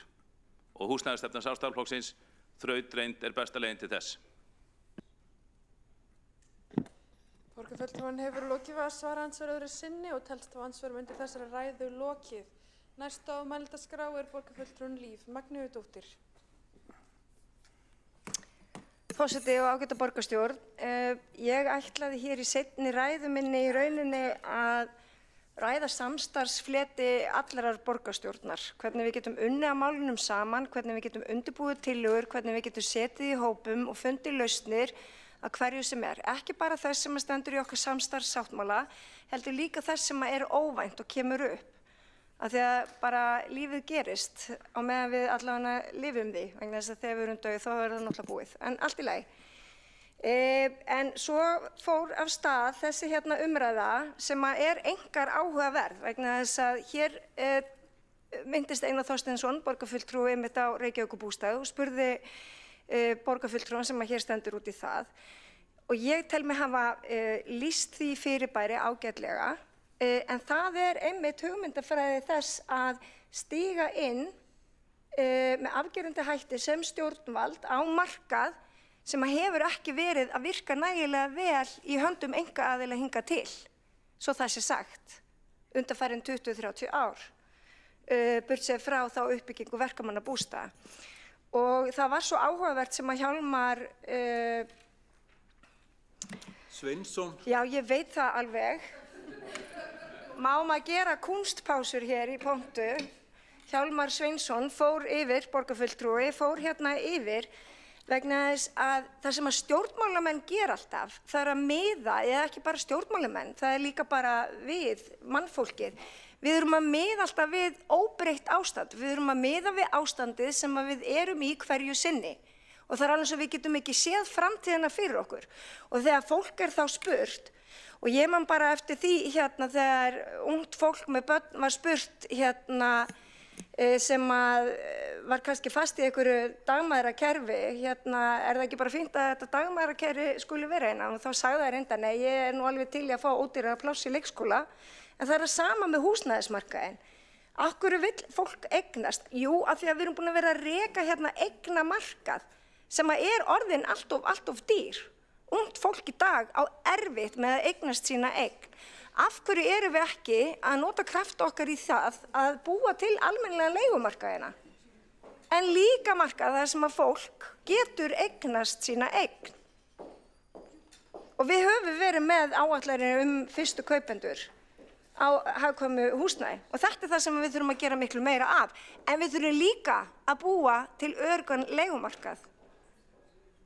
Ég eignaðist ekki mitt, ég fluttaði heima þegar ég var 18 ára, svo ég segi hérna persónulega sögur af sjálfri mér, og var á leigumarkaði þangað til ég varð ólétt og þurfti að festa ráð mitt. Og eina ástæðan fyrir því að ég gat fjárfest í hérna kjallaraíbúð í Vesturbænum var svo að Jóhanna Sigurðardóttir þáverandi ráðherra fékk í gegn 80% lán til þess að eignast mitt eigið húsnæði.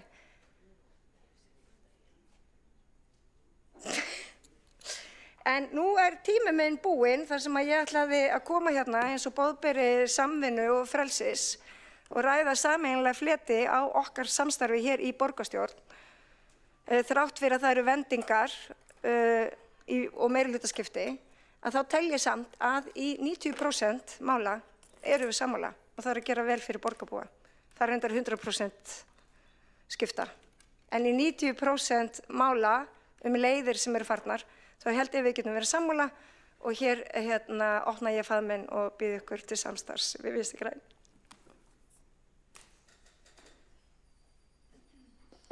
Borgarfulltrúinn hefur lokið mál sitt. Næstur á mælendaskrá borgarfulltrúinn Einar Þorsteinsson.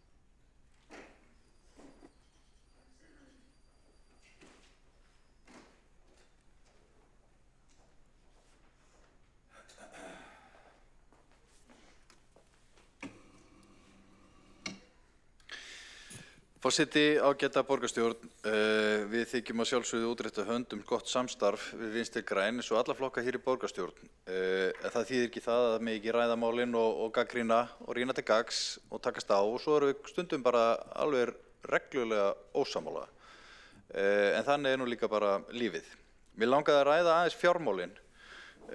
Eitt af því sem að ég að sjálfsögðu ánægður með í samstarfi síðasta meirihluta var að okkur skildi þó takast að snúa við miklum hallarekstri yfir í afgang og sá árangur hins vegar í mikilli hættu núna og við vorum hérna áðan að horfa og hlusta á formann borgarráðs stæra sig á ákvörðunum hugsanlega 100 milljóna króna hagræðingu í rekstri sem telur 100 milljarða og auðvitað þetta ekki sérstaklega sannfærandi ef þetta svona það eina sem að nýji meirihlutin hefur til málanna að leggja varðandi rekstur borgarinnar.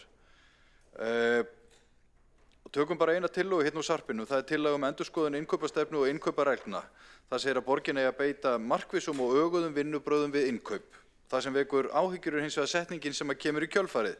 Það segir að borgin geti með innkaupum sínum haft mikil áhrif á samfélagið, mannréttindi og loftslagsbreytingar. Gott og vel, við erum ekkert á móti því. En hún sýnir skýrt að meginmarkmiðið ekki að knýja fram hagstæðari innkaup og þannig hagræðingu í rekstri borgarinnar. Og samhengið þetta, hráefniskostnaður fyrir mötuneyti borgarinnar jókst tæp 60% á árunum 2019 til 2023, eða milljarð, og hráefnisútgjöld á skóla- og frístundasviði fóru langt umfram áætlanir fyrir rekstrarárið 2023 og meginmarkmiðið með breytingum á innkaupamálum borgarinnar hlýtur að vera að nýta stærðarhagkvæmni borgarinnar til þess að fá lægra verð fyrir betri vöru en ekki að nýta innkaupastefnuna sem eitthvað svona tæki til þess að ná pólitískum markmiðum í loftslagsmálum eða mannréttindum. Þetta eru verðug undirmarkmið að sjálfsögðu en þau eiga ekki að leiða þessa vinnu. Og þarna eru bara fullt af tækifærum sem mikilvægt að nýta sér og mér sýnist að nýr meirihluti ætli ekki að nýta sér. Og ég bara verði eiginlega að tala það hérna því að við erum búin að eyða núna einhverju tíma í það að ræða þessa selalaug, gott og vel. Þetta kannski ekki stærsta máli sem við erum að takast á við hérna í Reykjavík. En hér umræðum rekstur og það talaði það að það hafi verið þung ákvörðun að leggja niður íbúðaráðin og gott og vel, við getum haft alls konar skoðanir á því, sparnaður upp á 70 til 100 milljónir, já, ég hef ekki verið andsnúinn þessu, en í sömu áætlun að leggja til útgjöld upp á 120 eða 30 milljónir í selalaug, ég meina, eitthvað skrítið að það sé umræði þetta? Þetta svona gælu, eitthvað svona baklandssignalering, að vera að segja, við erum að standa á okkar skoðunum, við ætlum að venda fá loksins fram þessa selalaug, en en þetta bara ekki sannfærandi. Ég hef miklar áhyggjur af því að rekstur borgarinnar fari í skrúfuna ef að þetta eru áherslurnar í rekstrarmálunum. Þá talaði rauðan þráð, Sabine komst þannig á orði, Lepskov, borgarfulltrúi, rauðan þráð í þessu 5 flokka starfi og hann sannarlega rauður. Samfylkingar og sósíalisti rauður og hann skeytir engum sparnað ef þessa stefnu yfirlýsingu má marka, heldur einblínir bara á útgjöld. Og það verður annarra flokka að taka til og taka erfiðu rekstrar ákvarðanirnar til að laga stöðuna á næsta kjörtímabili, alveg eins og þegar við tókum við á þessu kjörtímabili.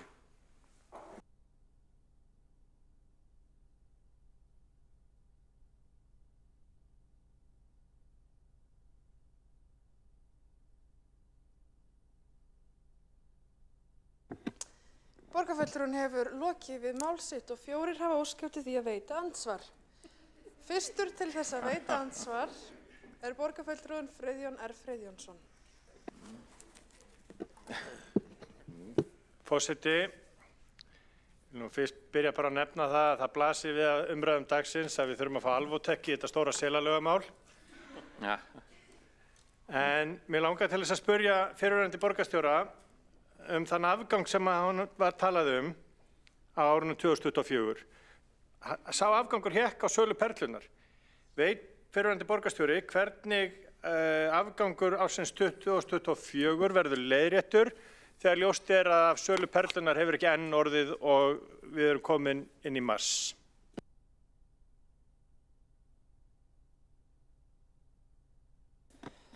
Borgarfulltrúinn hefur lokið mál sitt. Svarað andsvari borgarfulltrúinn Einar Þorsteinsson.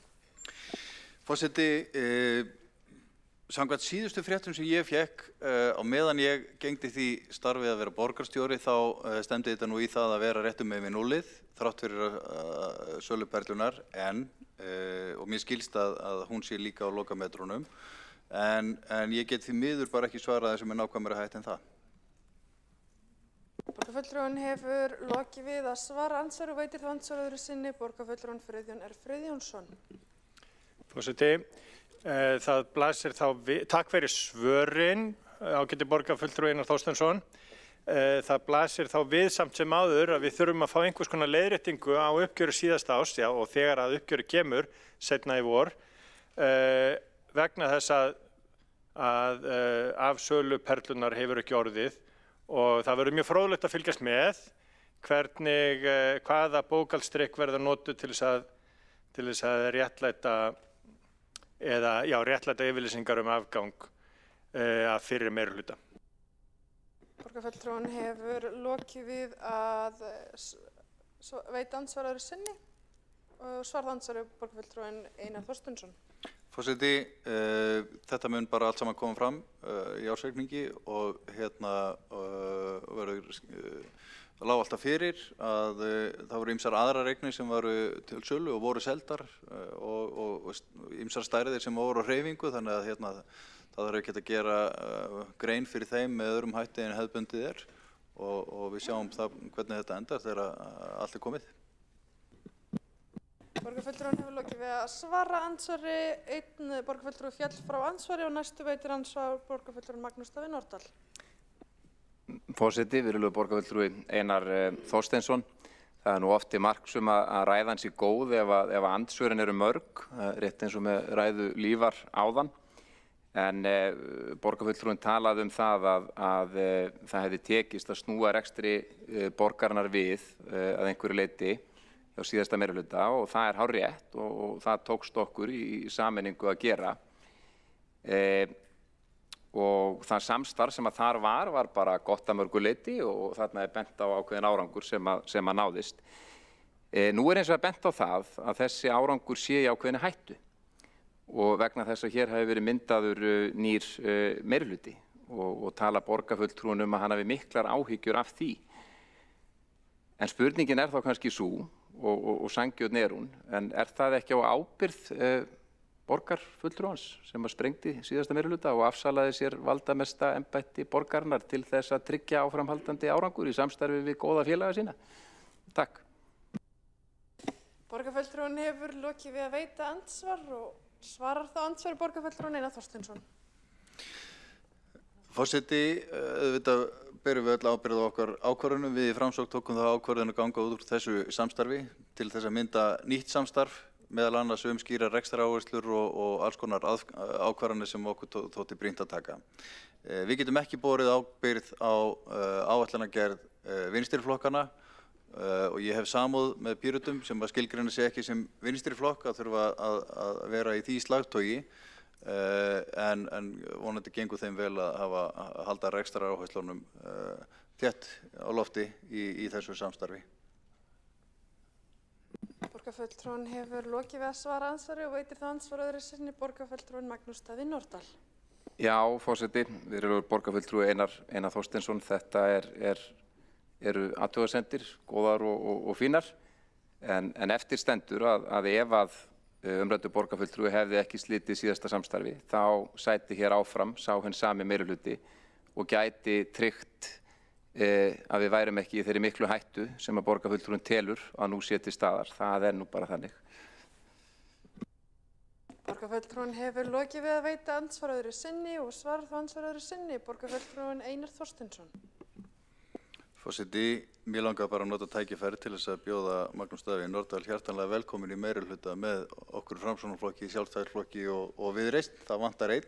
Ef að rekstraráherslurnar eru það sem að rekur hann áfram í pólitík, þá hann hjartanlega velkomin í það samstarf. Borgarfulltrúinn hefur lokið við að svara andsvari öðru sinni og veitir þá næst andsvar borgarfulltrúinn Líf Magnúsdóttir. Ágæti forseti, já, mér finnst við smá vera að deila hérna einhvern veginn keisarans skegg og að málflutningur Einars Þorsteinssonar einkennist af strámennsku, en láta það líka milli hluta.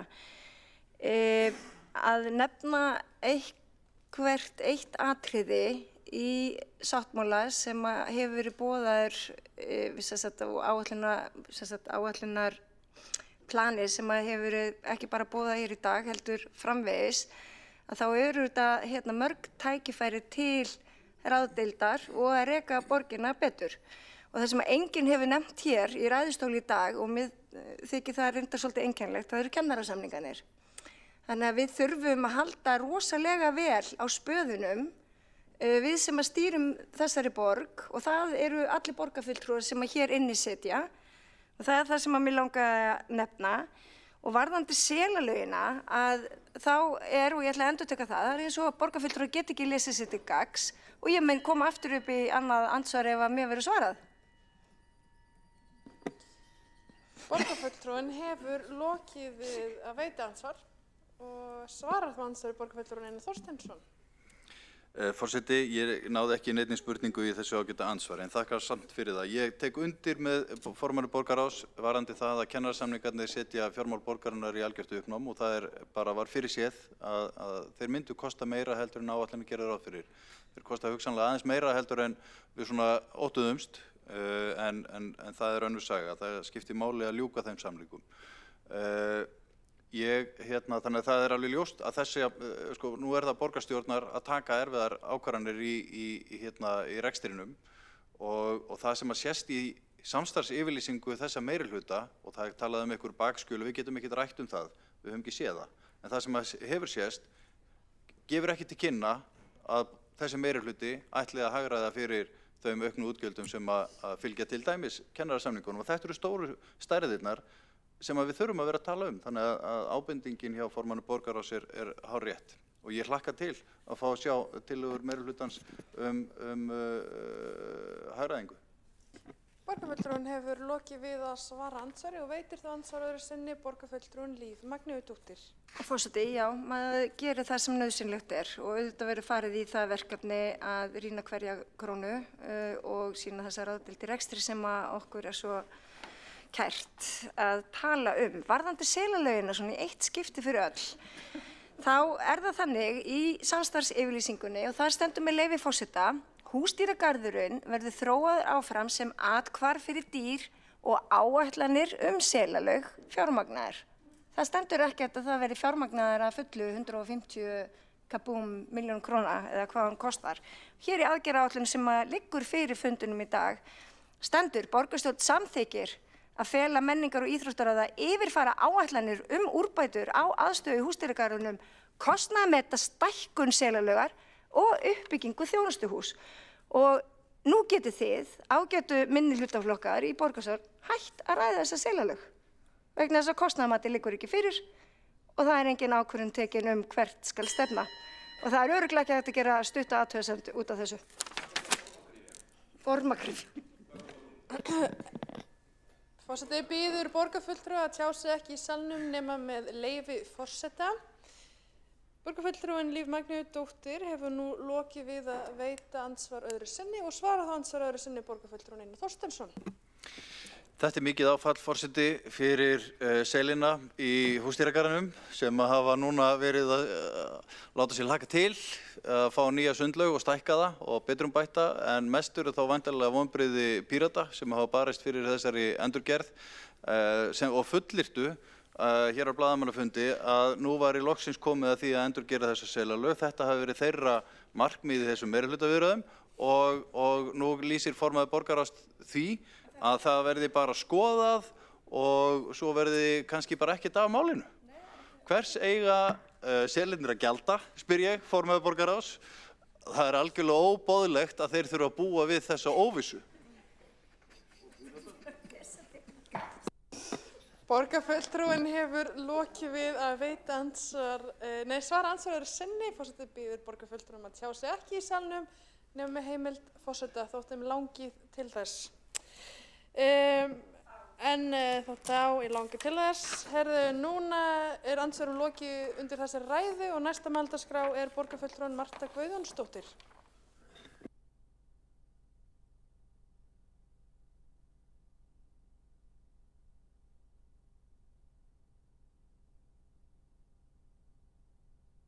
Forseti, ágætu borgarfulltrúar, ég átti nú ekki alveg von á því hér í dag að við yrðum í allan dag að tala þessa samstarfsyfirlýsingu. Hér eru fjölmargar aðrar tillögur á dagskránni og það stefnir í það að jafnvel ekki ein einasta tillaga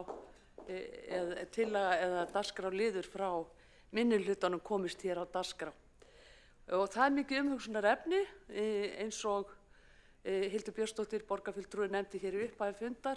Þá lögðum við fram 18 tillögur á síðasta borgarstjórnarfundi og þær voru sundurliðaðar. Við hefum getað skellt þeim tillögum í eina tillögu og þar með tekið allan fundinn. Ég ætla að vona að þessi vinnubrögð verði ekki viðhöfð hér í borgarstjórn í framhaldinu. Því ef svo verður þá er fyrir séð að við í minnihlutunum munum bara aldrei koma nokkurum málum okkar hér á dagskrá. En að fyrsta dagskrárlið þessa fundar sem er núna hér enn til umræðu í lok fundar, það er samstarfsyfirlýsing nýs meirihluta sem að endurspeglar ekki mikinn metnað. Þar er ekki hægt að finna mælanleg markmið eða hvernig að fjármagna sáttmálan. Sáttmálin er almenn viljayfirlýsing og minnir á glærusýningar fyrir meirihluta sem voru margendursýndar án þess að nokkur árangur hefði náðst í þeim markmiðum sem þar voru sett. Með sáttmála samstarfsflokkana verður ekki annað séð en að haldið verði áfram á sömu braut aðgerðaleysis við þeim bráðavanda sem steðjar að borginni á mörgum sviðum. Ekki er að sjá til dæmis raunverulegar aðgerðir í því að leysa leikskólavandann, húsnæðisvandann eða umferðartafirnar í borginni. Allt eru þetta mál sem brenna á borgarbúum og bitna á þeim. Leikskólavandann á að leysa með sömu gömlu aðferðunum sem fyrir löngu er ljóst að virka ekki og hafa ekki skilað árangri í stað þess að leita verði nýrra leiða. Sáttmálið svarar ekki þeirri mikilvægu spurningu til hvaða ráðstafana verið gripið til að stytta biðlista eftir leikskólaplássi eða til hvaða ráðstafana verið gripið svo hægt verða að nota 510 leikskólapláss sem eru ónýtanleg vegna framkvæmda við leikskóla og vegna manneklu. Sömuleiðis er þjónustuskerðing leikskólana heldur ekki ávörpuð en skerðingin á henni er farin að bitna mikið á foreldrum sem þurfa að taka sig frí frá vinnu hluta úr degi eða jafnvel 1 til 2 daga í viku í sumum tilfellum. Hvað varðar lausn á umferðarvandanum er ekki að sjá að þær séu trúverðugar, þær lausnir sem að samstarfssáttmálinn boðar, enda talaði að gera endurbætur á núverandi ljósastýringum í stað þess að nýta nýjustu tækni í snjalljósastýringu sem að eykur umferðarflæði. Ekki heldur talað að hraða framkvæmdum við mislæg gatnamót Bústaðavegar og Reykjanesbrautar sem yrði stór hluti í því að leysa umferðarvandann á höfuðborgarsvæðinu. Sömu sögu er að segja húsnæðismálin. Þar er heldur ekki að sjá að hraða í húsnæðisuppbyggingu með því að brjóta nýtt land, til dæmis inn með Sundum, í Geldinganesi eða á Kjalarnesi. Þar á borgin nægt land til uppbyggingar þar sem hægt væri að úthluta lóðum á hagkvæmu verði fyrir blandaða byggð í fjölskylduvænum hverfum sem myndi skila sér í lægra húsnæðisverði. Forseti, samstarfsflokkarnir tala í öðru hvoru orði samstarfi borgarbúa en á sama tíma er eitt af þeirra fyrstu verkum að fresta skipun í íbúaráð og jafnvel leggja þau niður og sú ákvörðun tekin án samráðs við íbúa borgarinnar. Það er nú öll alvara þessa meirihluta samráð við borgarbúa. Að ekki er einu sinni haft samráð við þá að leggja eigi samráðsvettvang þeirra íbúaráði niður. Ég ætla að vona það að hér var boðað fyrir í dag í ræðum þeirra sem að sitja í þessum samstarfsflokkum eða meirihlutans eða hvað við eigum að kalla það, að við eigum eftir að fá að sjá fleiri tillögur og við eigum eftir að sjá miklu meira af þessu samstarfssáttmála þeirra. Ég hefði viljað sjá þessar tillögur í dag og ég hefði viljað sjá meira af þessum aðgerðum sem eru boðaðar, enda ekki mikið eftir sem lifir af þessu kjörtímabili. Þannig að ég óska eftir því að þessi samstarfsflokkar kynni þetta sem allra fyrst fyrir okkur sem sitjum í minnihlutanum og fyrir borgarbúum. Þannig að við getum kynnt okkur þær aðgerðir sem boðaðar eru og þá annarkvort gagnrýndar eða tekið undir þær ef svo ber undir. Borgarfulltrúinn hefur lokið við mál sitt og næsta á mælendaskrá og lýkur þessari umræðu er borgarstjóri Heiða Björg Hilmisdóttir.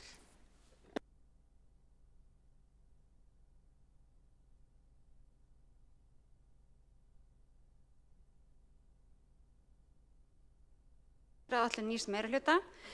Ég held að umræðan hér hafi verið pólitískari heldur en oft áður og það er kannski akkurat hlutverk okkar hér í borgarstjórn að takast á og eiga samtal pólitíkina og okkar áherslur og hvernig við viljum sjá framhaldið.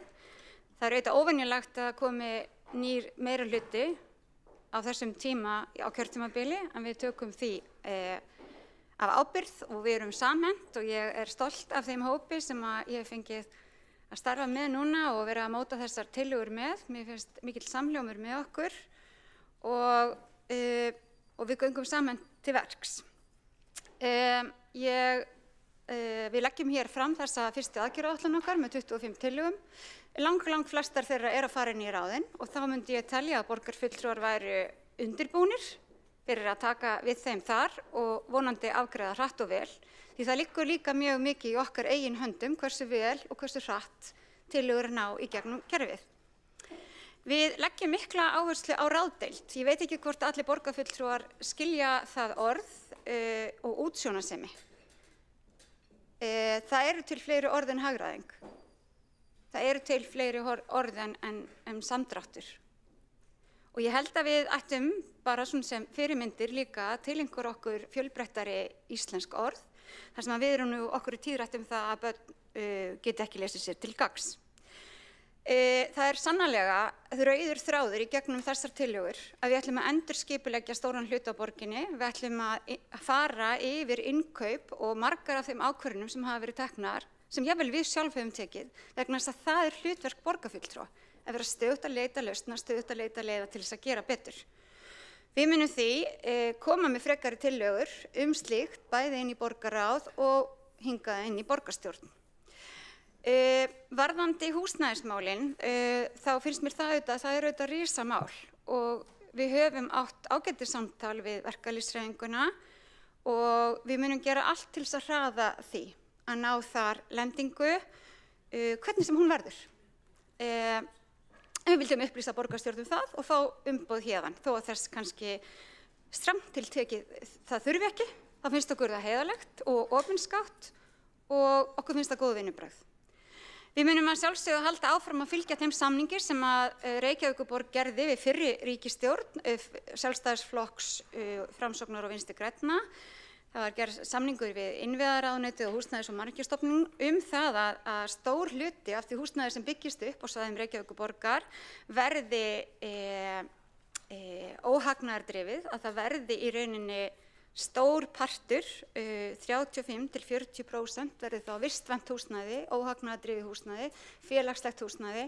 Það hefur engin ákvörðun verið tekin að breyta neinu þar. Það kann að vera að ný ríkisstjórn komi með önnur markmið. Mér þekki það ekkert endilega ólíklegt. Mér þætti líka líklegt að ný ríkisstjórn komi með frekari stuðning til sveitarfélaga til þess að vinna að þessum metnaðarfullu markmiðum, þar sem að það hafa ekki mörg sveitarfélög sér fært að skrifa undir þessa yfirlýsingu, en mér fannst hún mikilvæg. Þar eru við líka að tala lífvænlegt og fjölbreytt borgarhverfi, borgarumhverfið, hönnun í íbúðarhúsnæðis og á lokametrunum eru þetta stefnum borgarhönnun sem verður sannarlega innreidd. Þannig að ég vona að þið borgarfulltrúar og íbúar sem hafa hlustað á þessa umræðu velkist ekki vafa það að það enginn að fara að tala um að byggja hér einsleit hverfi. Hvorki einsleit hverfi með þar sem að eingöngu eru stór einbýlishús né einsleit hverfi þar sem að eingöngu félagslegt húsnæði. Það væri ekki í anda þeirra samstarfsflokka sem að hér starfa nú í meirihluta. Ég ætla að fá að fagna kjarasamningu við kennara sérstaklega og þakka borgarfulltrúa Skúla Helgasyni fyrir að hafa tekið þá upp hérna áðan. Ég held að þetta skapi okkur tækifæri til þess að hefja fjárfestingu á ný í menntun. Við ætlum að byggja upp menntakerfið á nýjan hátt með kennurum. Þeir samþykktu þetta með yfirgnæfandi meirihluta. Það stór áfangi og ég hlakka til að vinna því með kennurum, börnum og foreldrum í borginni. Og ég hlakka til að vinna framgangi þessara aðgerðaáætlunar með auðvitað mínum samflokksfólki, fólkinu í meirihlutanum og líka öllum borgarfulltrúum og þeim sem að koma að útfærslu þeirra. Starfsfólkið fær auðvitað hér stór og mikil verkefni og ég hlakka til að útfæra með þeim. Heiða Björg Hilmisdóttir, borgarstjóri, hefur lokið máli sínu og þá er umræðum við undir þessum dagskrárlið lokið og gengið til atkvæðagreiðslu.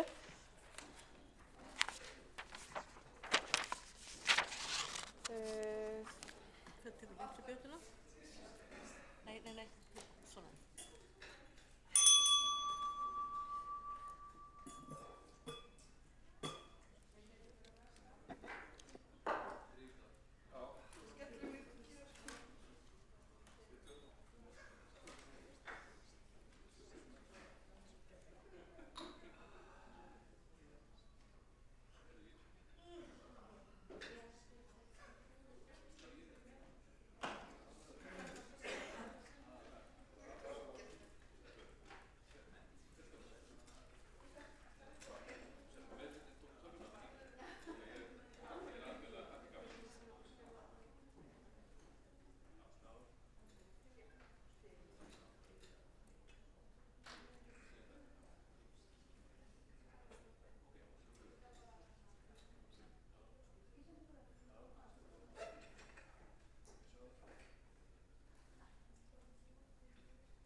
Þá er gengið til atkvæðagreiðslu þær tillögur sem mynda fyrstu aðgerðaáætlun Samfylkingar, Pírata, Sósíalistaflokks Íslands, Flokks fólksins og Vinstri grænna. Forseti biður borgarfulltrúa að fylgjast vel með atkvæðagreiðslunni. Fyrst berum við upp tillögur sem lúta að aðgerðum í húsnæðismálum. Tillögurnar hafa allar verið aðgengilegar á vef borgarstjórnar frá boðun fundarins og mun forseti því ekki lesa tillögurnar upp nema óskað sé eftir því.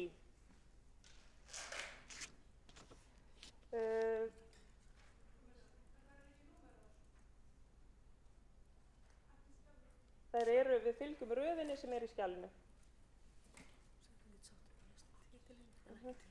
Ég mun lesa titil tillögunnar og ekki tillögun í heild sinni. Er óskað eftir því að ég lesi tillögurnar upp í heild sinni? Titillinn verður lesin. Númer 1. Kaflaskipt með aðgerðum.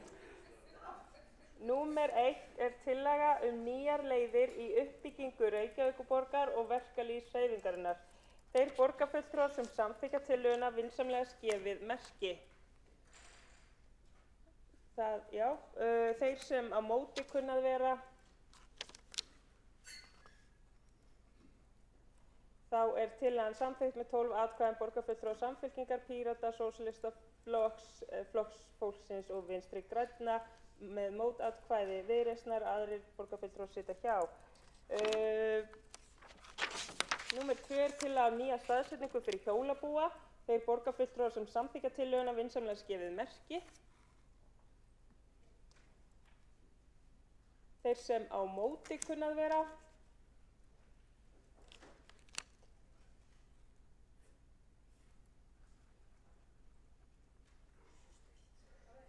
Þeir sem sitja hjá. Getum við endurtekið hver er á móti?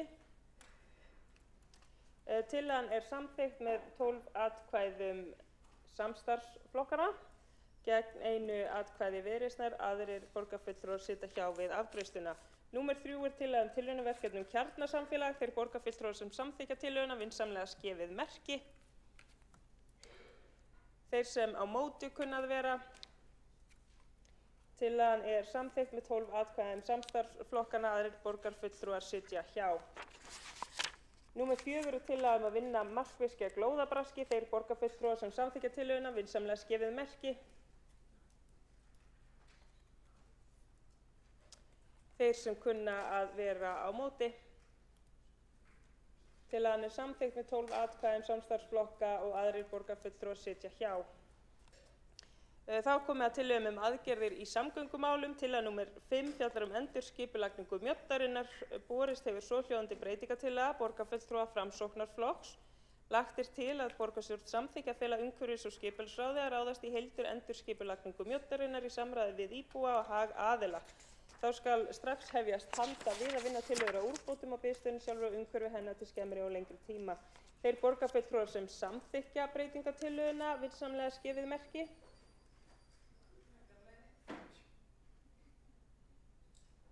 Þá er breytingatillagan samþykkt með öllum 23 greiddum atkvæðum. Þá greiðum við atkvæðum tillöguna svo breytta. Þeir borgarfulltrúar sem samþykkja tillöguna vinsamlegast gefið merki.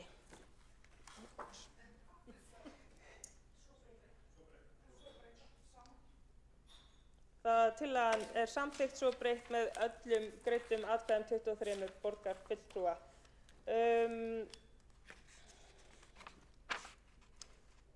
Tillaga númer 6 fjallar nýja hjólreiðaáætlun Reykjavíkurborgar. Þeir borgarfulltrúar sem samþykkja tillöguna vinsamlegast gefið merki.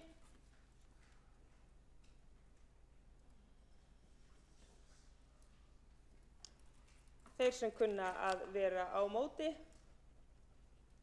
Tillagan er samþykkt með 16 atkvæðum borgarfulltrúa.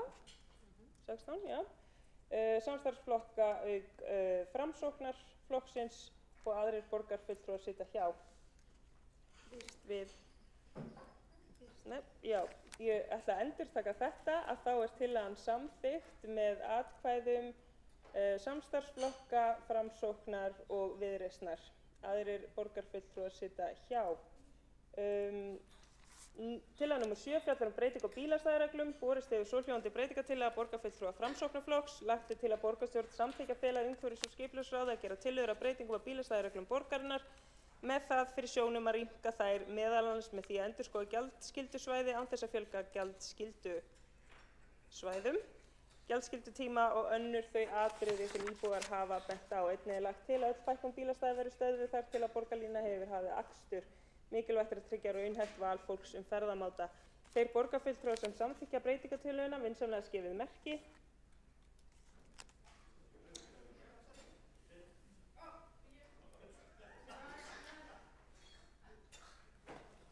Þeir sem á móti kunna að vera. Breytingatillagan er felld með 12 atkvæðum samstarfsflokka gegn 11 atkvæðum borgarfulltrúa Sjálfstæðisflokks, Framsóknar og Viðreisnar. Þá greiðum við atkvæðum upphaflegu tillöguna og þeir borgarfulltrúar sem samþykkja tillöguna vinsamlega gefa merki. Þeir sem á móti kunna að vera, þá er upphaflega tillagan samþykkt með 12 atkvæðum samstarfsflokka og aðrir borgarfulltrúar sitja hjá. Tillaga númer 8 fjallar endurskoðun á reglum íbúðakort. Þeir borgarfulltrúar sem samþykkja tillöguna vinsamlega gefið merki.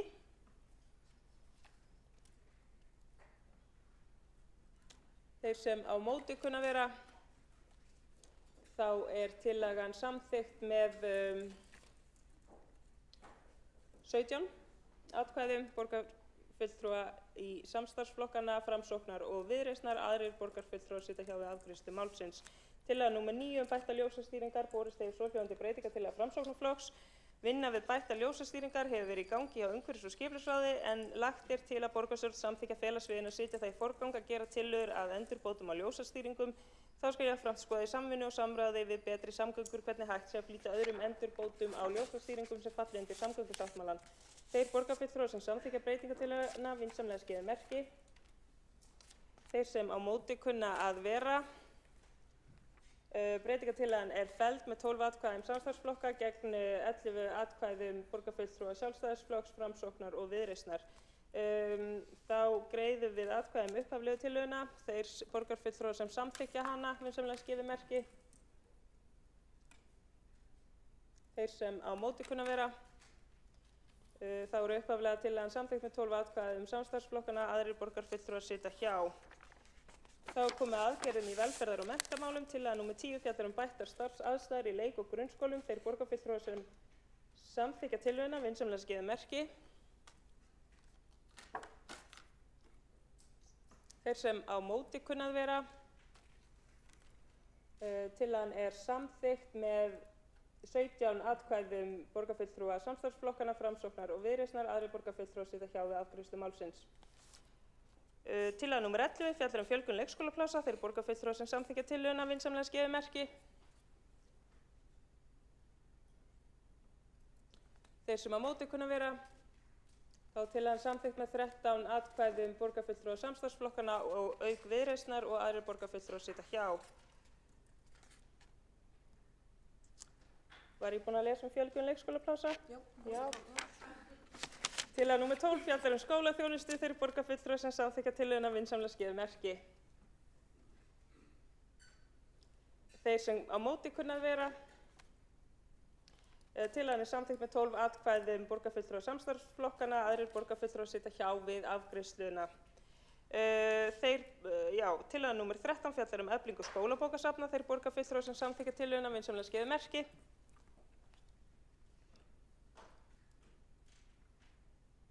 Þeir sem á móti kunna vera. Tillagan er samþykkt með 17 atkvæðum borgarfulltrúa samstarfsflokkana, auk Viðreisnar og Framsóknar. Aðrir borgarfulltrúar sitja hjá við afgreiðslu málsins. Tillaga númer 14 fjallar betri aðstöðu húsdýragarðsins. Þeir borgarfulltrúar sem samþykkja tillöguna vinsamlega gefa merki. Þeir sem á móti kunna að vera. Tillagan er samþykkt með 12 atkvæðum samstarfsflokkana. Aðrir borgarfulltrúar sitja hjá. Tillaga númer 15 fjallar lengingu opnunartíma fundlega. Þeir borgarfulltrúar sem samþykkja tillöguna vinsamlega gefa merki. Þeir sem á móti kunna að vera.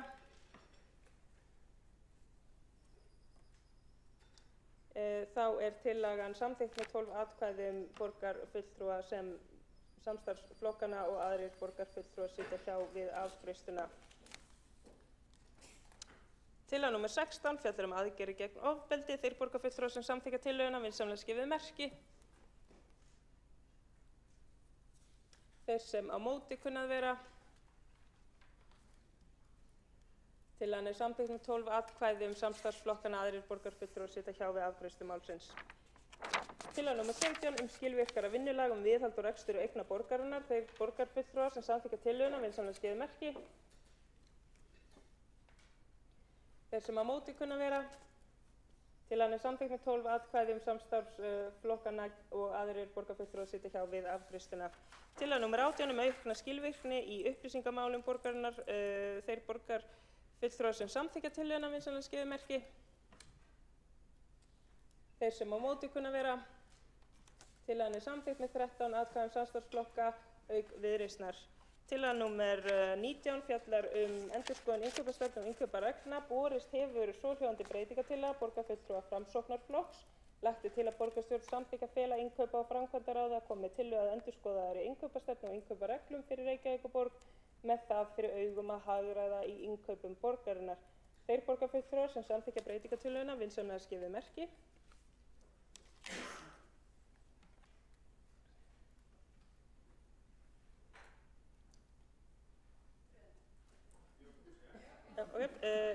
Þeir sem á móti kunna að vera. Breytingatillagan felld með 12 atkvæðum samstarfsflokka gegn 11 atkvæðum borgarfulltrúa Sjálfstæðisflokksins, Framsóknar og Viðreisnar. Þá greiðum við upphaflegu tillöguna. Þeir borgarfulltrúar sem eru samþykkir vinsamlegast gefið merki. Þeir sem á móti kunna vera. Þá tillagan samþykkt með 12 greiddum atkvæðum borgarfulltrúa 13. Þessi tillaga samþykkt með 13 atkvæðum samstarfsflokka auk Viðreisnar. Tillaga nr. 20 bætt yfirlit yfir innkaup og innkaupaheimildir. Þeir borgarfulltrúar sem samþykkja tillöguna vinsamlegast gefið merki. Getið fengið að sjá skýrt hver samþykkir. Þeir sem á móti kunna vera. Tillagan samþykkt með 13 greiddum atkvæðum samstarfsflokkanna auk Viðreisnar. Aðrir borgarfulltrúar sitja hjá. Tillaga nr. 21 að skerpa á keðjuábyrgð. Þeir borgarfulltrúar sem samþykkja tillöguna vinsamlegast gefið merki. Þeir sem á móti kunna vera. Tillagan samþykkt með 13 greiddum atkvæðum samstarfsflokka auk Viðreisnar. Aðrir borgarfulltrúar sitja hjá við afgreiðslu tillögunnar. Tillaga nr. 22 reglulegt samtal við verkalýðshreyfinguna. Borist hefur svohljóðandi breytingatillaga Framsóknarflokks. Tillaga reglulegt samtal við verkalýðshreyfinguna og fulltrúa atvinnulífsins. Lagt til að borgarstjórn samþykki að fela forsætisnefnd að formgera reglulegt samtal við verkalýðshreyfinguna og fulltrúa atvinnulífsins á vettvangi borgarinnar. Þeir borgarfulltrúar sem samþykkja breytingatillöguna vinsamlegast gefið merki. Þeir sem á móti kunna vera. Breytingatillagan felld með 12 atkvæðum samstarfsflokka gegn 11 atkvæðum Sjálfstæðisflokks, Framsóknarflokks og Viðreisnar. Þá greiðum við atkvæði upphaflegu tillöguna. Þeir sem eru samþykkir henni vinsamlegast gefið merki. Þeir sem á móti kunna vera. Þá tillagan samþykkt með 12 greiddum atkvæðum samstarfsflokka. Aðrir borgarfulltrúar sitja hjá við afgreiðslu málsins. Tillaga nr. 23 hugmyndaleit sparnaðartillögur. Þeir borgarfulltrúar sem samþykkja tillöguna vinsamlegast gefið merki. Þeir sem á móti kunna vera. Þá tillagan samþykkt með 13 greiddum atkvæðum borgarfulltrúa samstarfsflokkanna auk Viðreisnar. Aðrir borgarfulltrúar sitja hjá. Tillaga nr. 24 að skerpa á verkefnavali í stafrænni þjónustu. Þeir borgarfulltrúar sem samþykkja tillöguna vinsamlegast gefið merki. Þeir sem á móti kunna vera. Tillagan samþykkt með 12 greiddum atkvæðum samstarfsflokka. Aðrir borgarfulltrúar sitja hjá við afgreiðslu málsins. Tillaga nr. 25 aukið samstarf stafrænar lausnir og eflingu net- og gagnaöryggis. Þeir borgarfulltrúar sem samþykkja tillöguna vinsamlegast gefið merki. Þeir sem á móti kunna vera. Þá tillagan samþykkt með 12 greiddum atkvæðum borgarfulltrúa samstarfsflokkanna. Aðrir borgarfulltrúar sitja hjá við afgreiðslu málsins. Þá þessum fyrsta dagskrárliði lokið og forseti ætlar að taka stutt fundarhlé.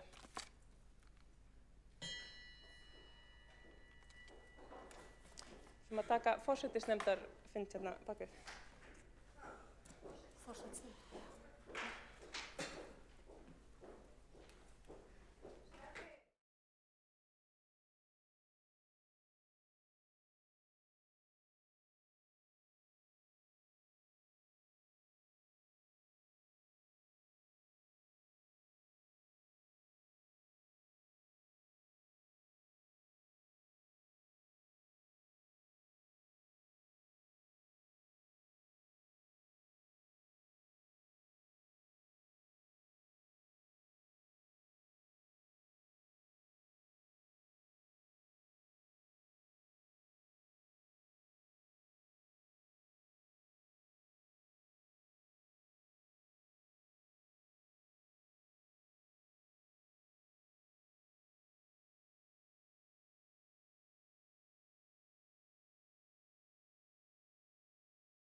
Fundi áfram haldið klukkan 18:36. Við munum halda áfram efnislegri umræðu og sjá hvað við komumst langt.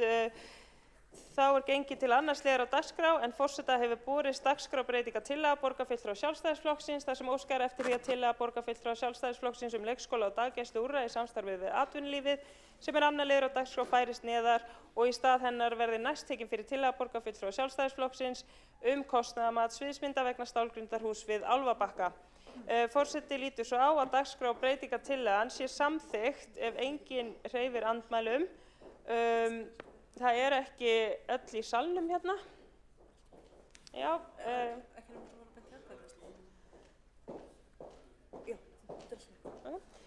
Já, og lítur svo á að dagskrárbreytingartillagan sé samþykkt og við tökum næst fyrir tillögu borgarfulltrúa Sjálfstæðisflokksins kostnaðarmat sviðsmynda vegna stálgrundarhúss við Álfabakka. Þá tekur til máls borgarfulltrúinn Björn Gíslason.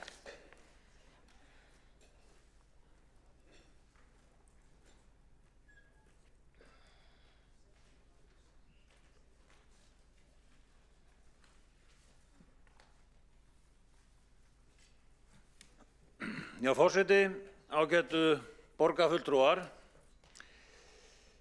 Já, við erum hérna samankomin aftur að ræða mikilvæga tillögu sem hefur það markmið að tryggja faglega upplýsta og réttláta ákvarðanatöku í Álfabakkamálinu svokallaða.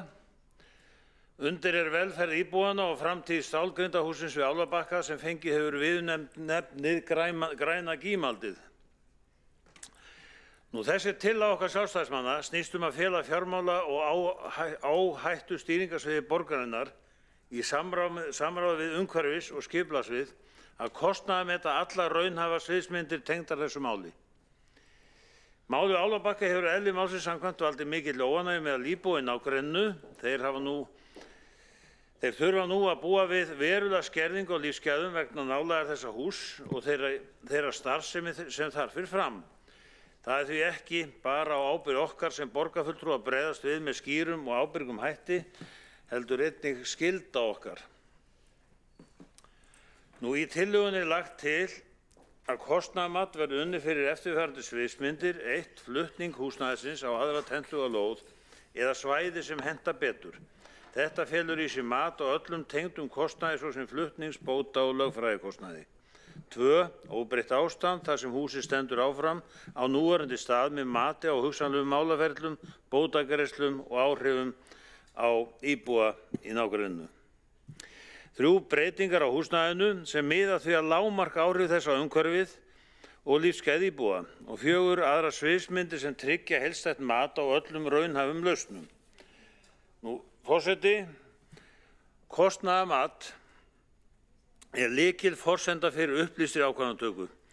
Það gerir okkur kleift að taka ákvarðanir sem byggja á staðreyndum, faglegri greiningu og skýrri sýn á afleiðingar þeirra.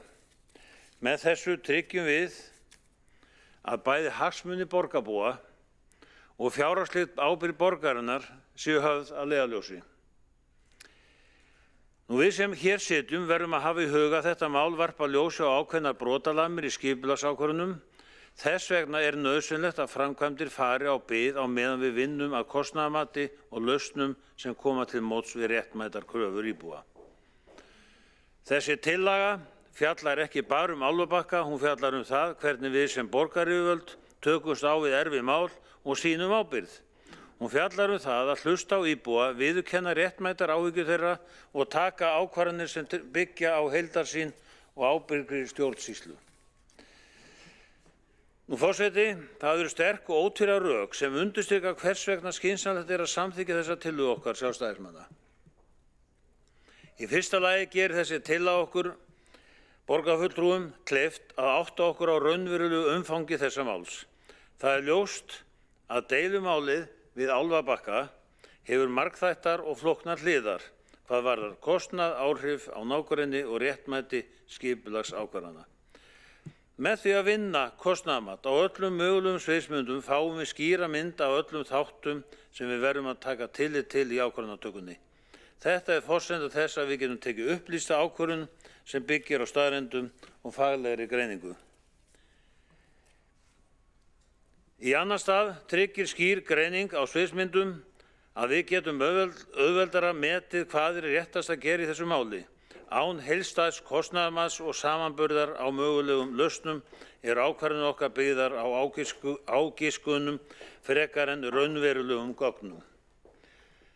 Slíkt vinnulag óásættanlegt, sérstaklega þegar að ræða mál sem haft svo mikil áhrif á lífsgæði íbúa í nágrenninu, en með kostnaðarmati getum við vegið og metið skammtíma og langtíma áhrif hvers valkosts og tryggt að endanleg niðurstaða sé bæði réttlát og ábyrg. Í þriðja lagi skapar samþykkt þessara tillögu trúverðugleika fyrir borgarstjórn með því að leggja áherslu á faglega vinnu, kostnaðargreiningu og samanburð á sviðsmyndum sýnum við borgarbúum að við tökum þetta mál alvarlega. Það sendir skýrt skilaboð að við ætlum að nálgast málið með ábyrgum hætti og höfum hagsmuni íbúa í forgrunni. Í fjórða lagi gerir þetta verklag okkur betur í stakk búin til að koma í veg fyrir að sambærileg vandamál komi upp í framtíðinni. Kostnaðarmat og sviðsmyndarýni getur orðið mikilvægt lærdómstæki til að bæta skipulagsákvarðanir og ferla borgarinnar. Þannig stuðlum við ekki bara að lausn á þessu tiltekna máli, heldur tryggjum betri stjórnsýslu til lengri tíma. Nú með leyfi forseta les ég upp tillöguna í heild sinni. Borgarstjórn samþykkir að fela fjármála og áhættustýringarsviði Reykjavíkurborgar í samráði við umhverfis- og skipulagssvið borgarinnar að kostnaðarmeta mögulegar sviðsmyndir tengdar framtíð stálgrindahússins við Álfabakka. Þær sviðsmyndir sem skulu metnar eru meðal annars 1. Flutningur húsnæðisins á aðra hentu og lóð sem ekki í miðri íbúðabyggð, ásamt öllum tilheyrandi kostnaði, svo sem bótagreiðslum, byggingarréttargjöldum, flutnings- og lögfræðikostnaði. 2. Finna vörhúsinu næst íbúðablokkinni annar stað. 3. Óbreytt ástand þar sem húsið stendur áfram á núverandi stað með tilliti til málaferla og lögfræðikostnaðar tengdum þeim, hugsanlegra bótagreiðslna og áhrifa á umhverfið og nágrenni. 4. Breytingar á húsnæðinu sem miða að því að lágmarka áhrif þess á umhverfið og lífsgæði íbúa í nágrenninu. 5. Aðrar sviðsmyndir sem unnt að leggja fram til lausnar málinu. Forseti, góðir borgarfulltrúar, með samþykkt þessara tillögu fáum við þau gögn og greiningar sem nauðsynlegar eru til að taka réttar og upplýstar ákvarðanir. Við fáum skýra sýn á kostnaðinn, áhrif og afleiðingar hverrar sviðsmyndar. Það ekki bara skynsamlegt heldur algjör nauðsyn ef við ætlum að standa undir þeirri ábyrgð sem fylgir því að vera kjörinn fulltrúi borgarbúa. Ágætu borgarfulltrúar, ég hvet ykkur eindregið til að styðja þessa tillögu. Með því leggjum við traustan grunn að farsælli lausn sem mætir þörfum íbúa, viðheldur trausti á stjórnsýslunni og tryggir réttláta niðurstöðu fyrir alla hagaðila. Forseti, ég lokið máli mínu. Borgarfulltrúi Björn Gíslason hefur lokið máli sínu og næsta á mælendaskrá borgarfulltrúi Líf Magnúsdóttir. Forseti og ágæta borgarstjórn, ég þakka Birni Gíslasyni borgarfulltrúa fyrir þessa ágætu yfirferð. Þetta eru allt vandlega unnar sviðsmyndir hjá Sjálfstæðisflokknum og líklega listin ekki tæmandi, myndi ég ætla. Hins vegar eru þegar yfirstandandi viðræður og samtal lausnir á þessu máli sem ætti að falla öllum vel, vegna þess að eins og þið vitið, ágætu borgarfulltrúar, þá hefur umhverfis- og skipulagssvið nokkurt skeið átt í samtali við lóðarhafa og uppbyggingaraðila hugsanlega lausnir í þessu máli. Og það þá þar með tali hvaða leiðir séu færa til að lágmarka áhrif á nærliggjandi byggð og það samtal stendur enn. Þannig að það kannski við litlu að bæta í þessum efnum af annars þessum ágætlega unnu tillögum sem ég held að þær eru þegar komnar fram. Þannig að eins og staðan núna þá eru umhverfis- og skipulagssvið og embætti borgarlögmanns þegar í málinu að leggja mat á ýmsa þætti og þeirri vinnu ekki lokið.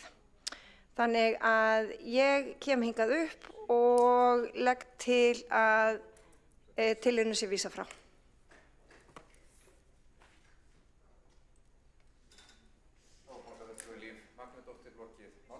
og telst umræðu þennan lið. Nú, það andsvör. Hver það? Já, það Björn Gíslason, borgarfulltrúi, hefur beðið að koma í andsvar. Gjörðu svo vel. Forseti, ágæta borgarstjórn. Já, Líf Magnúsdóttir kom hérna og nefndi sem sagt að það væri eitthvað mat á hlutum. Ég ætla svona að fá kannski nánari skýringu á því. Hvaða mat sem sagt verið að gera nú að svo stöðu, sagt er.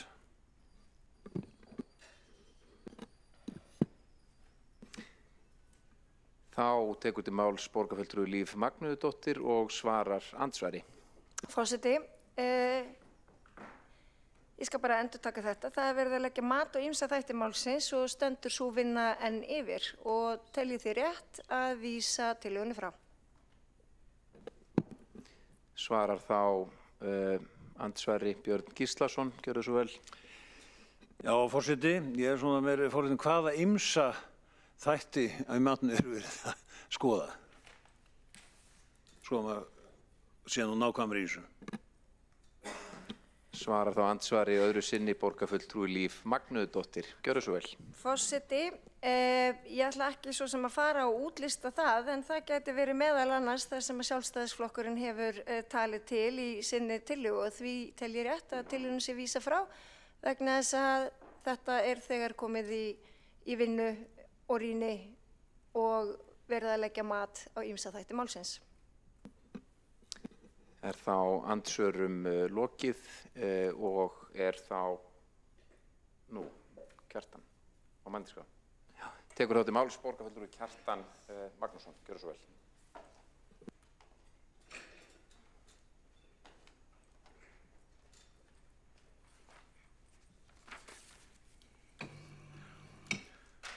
Forseti, góðir borgarfulltrúar, ég vil eindregið hvetja hinn nýja meirihluta eða samstarfsflokka, því að við erum greinilega ekki í samstarfsflokka þeirra, hinn að endurskoða þá ákvörðun sína að vísa þessu máli frá.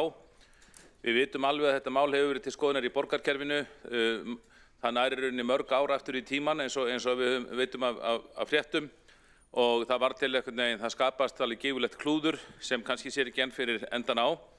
Þetta mál kom satt upp bara sko alveg fyrir jól og þá var urðurunni þessi kosti sem hér er hans verið fjallað þeir urðu ljósir en því miður meirihluti aðstandendur þessa nýja meirihluta hafa barið sér mjög á brjóst fyrir það að þeir séu ekki ákvarðanafælnir.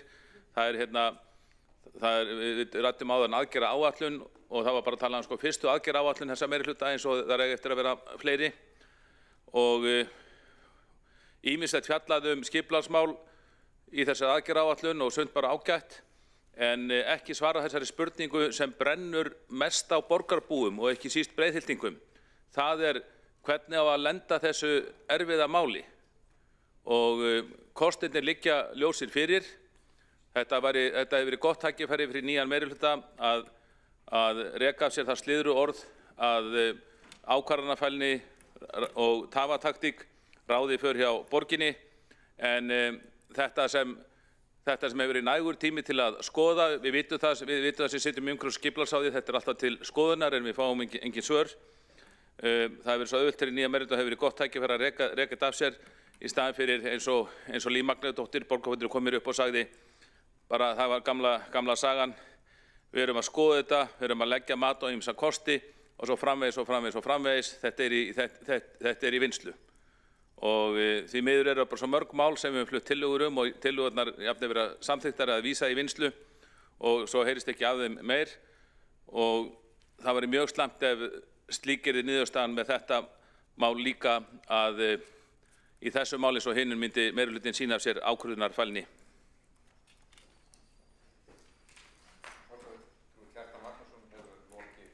Máli sínu. Já, einn borgarfulltrúi hefur óskað eftir að veita andsvar. Það Líf Magnúsdóttir. Gjörðu svo vel. Ágæti forseti, já, ég þakka Kjartani Magnússyni borgarfulltrúa fyrir þessa vandlega völdu orð til mín en ég velti því líka þá fyrir mér að sama skapi í hverju liggur þá ákvörðun þessara tillögu.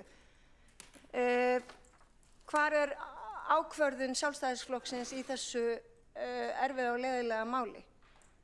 Er það eitt flutningur húsnæðisins og aðra hentuga lóð sem ekki er í miðri íbúðabyggð ásamt öllum tilheyrandi kostnaði, svo sem bótagreiðslu, byggingarréttargjöldum, flutnings- og lögfræðikostnaði með leyfi forseta, eða er það að finna vöruhúsinu næst íbúðablokkinu annan stað, eða áfram með leyfi forseta, er það óbreytt ástand þar sem húsið stendur áfram á núverandi stað? Hvar er ákvarðan að taka þessara tillögu? Borgarfulltrúi Líf Magnúsdóttir hefur lokið við að veita andsvar og svarar þá andsvari borgarfulltrúi Kjartan Magnússon. Ákvörðunin felst í því að vinnunni við þetta mál sem er löngu byrjuð, henni verði hraðað og ég hef satt að segja, ég hef heyrt í fólki innan úr kerfinu sem hefur verið að skoða þetta og þetta eru nokkrir kostir en kostnaðarmatið liggur ekki fyrir. Alveg eins og með bara eitthvað selalög hérna áðan og ormagreif og ég veit ekki hvað, það menn hefur kostnaðar hugmynd, kostnaðarmatið liggur ekki fyrir. Ég er samt viss það að góður embættismaður geti unnið þetta kostnaðarmat á svona 1 viku. Og ef til að vera samþykkt þá getum við sagt við viljum fá bara kostnaðarmat þetta viku, allir borgarfulltrúar á upplýstinu það og þá er eins og við vitum miklu auðveldara að taka afstöðu til ólíkra kosta þegar maður hefur kostnaðarmatið fyrir fram að sig. Og en mér óa við því að nýr meirihluti ætlar að draga þessa vinna langinn eins og kostur er. Borgarfulltrúi Kjartan Magnússon hefur lokið við að svara andsvari og veitir þá andsvar öðru sinni borgarfulltrúi Líf Magnúsdóttir. Já, forseti, ég endurtek, vinnan er hafin, hún tekur þann tíma sem hún þarf að taka svo niðurstaðan sé ásættanleg fyrir alla aðila þessa máls.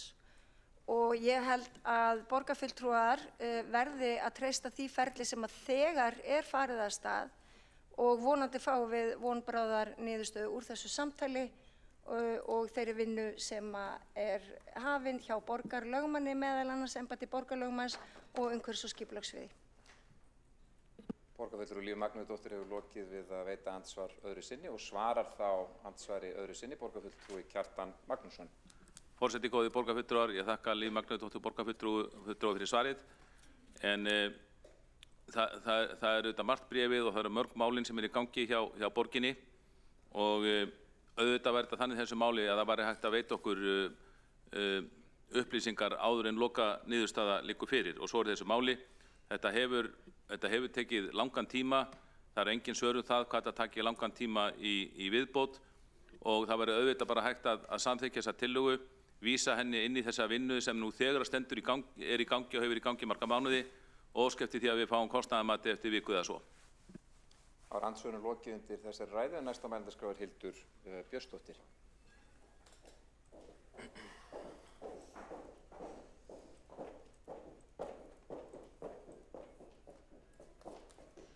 Forseti, ágæta borgarstjórn, ég kem hingað upp til að lýsa algerri furðu yfir þeirri ákvörðun þessa meirihluta að vísa tillögu okkar sjálfstæðismanna sviskmyndagreiningu á Álfabakkamálinu frá.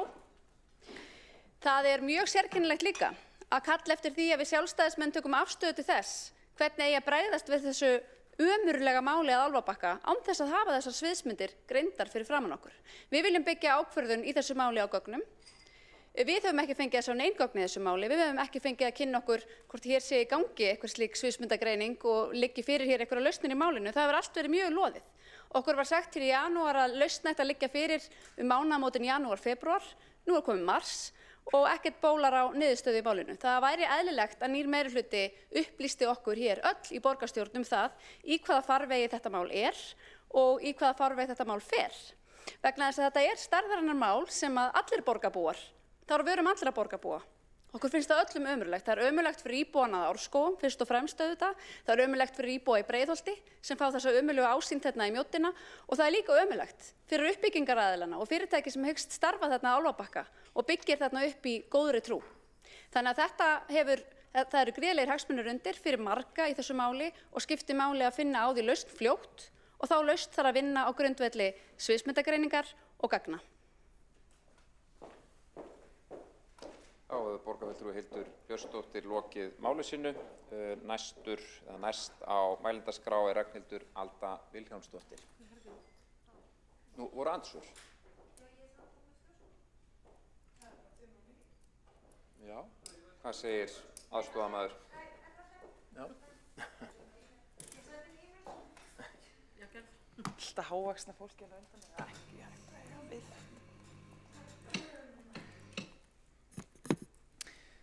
Já, ágæti forseti og borgarstjórn, það orðið hérna, ég kom með ofnæmi fyrir því að það sé lagðar hérna fram tillögur frá okkur minnihlutanum sem mikið vinna lögð í og svo alltaf sama svona ríkissvarið þegar að fólk nennir bara ekki að taka afstöðu til tillögunar. Já, þetta í nefnd, þetta í vinnslu, það verið að leggja mat á þetta, með öðrum orðum ég nenni ekki að hugsa þetta. Þú veist, þetta bara ekkert svar.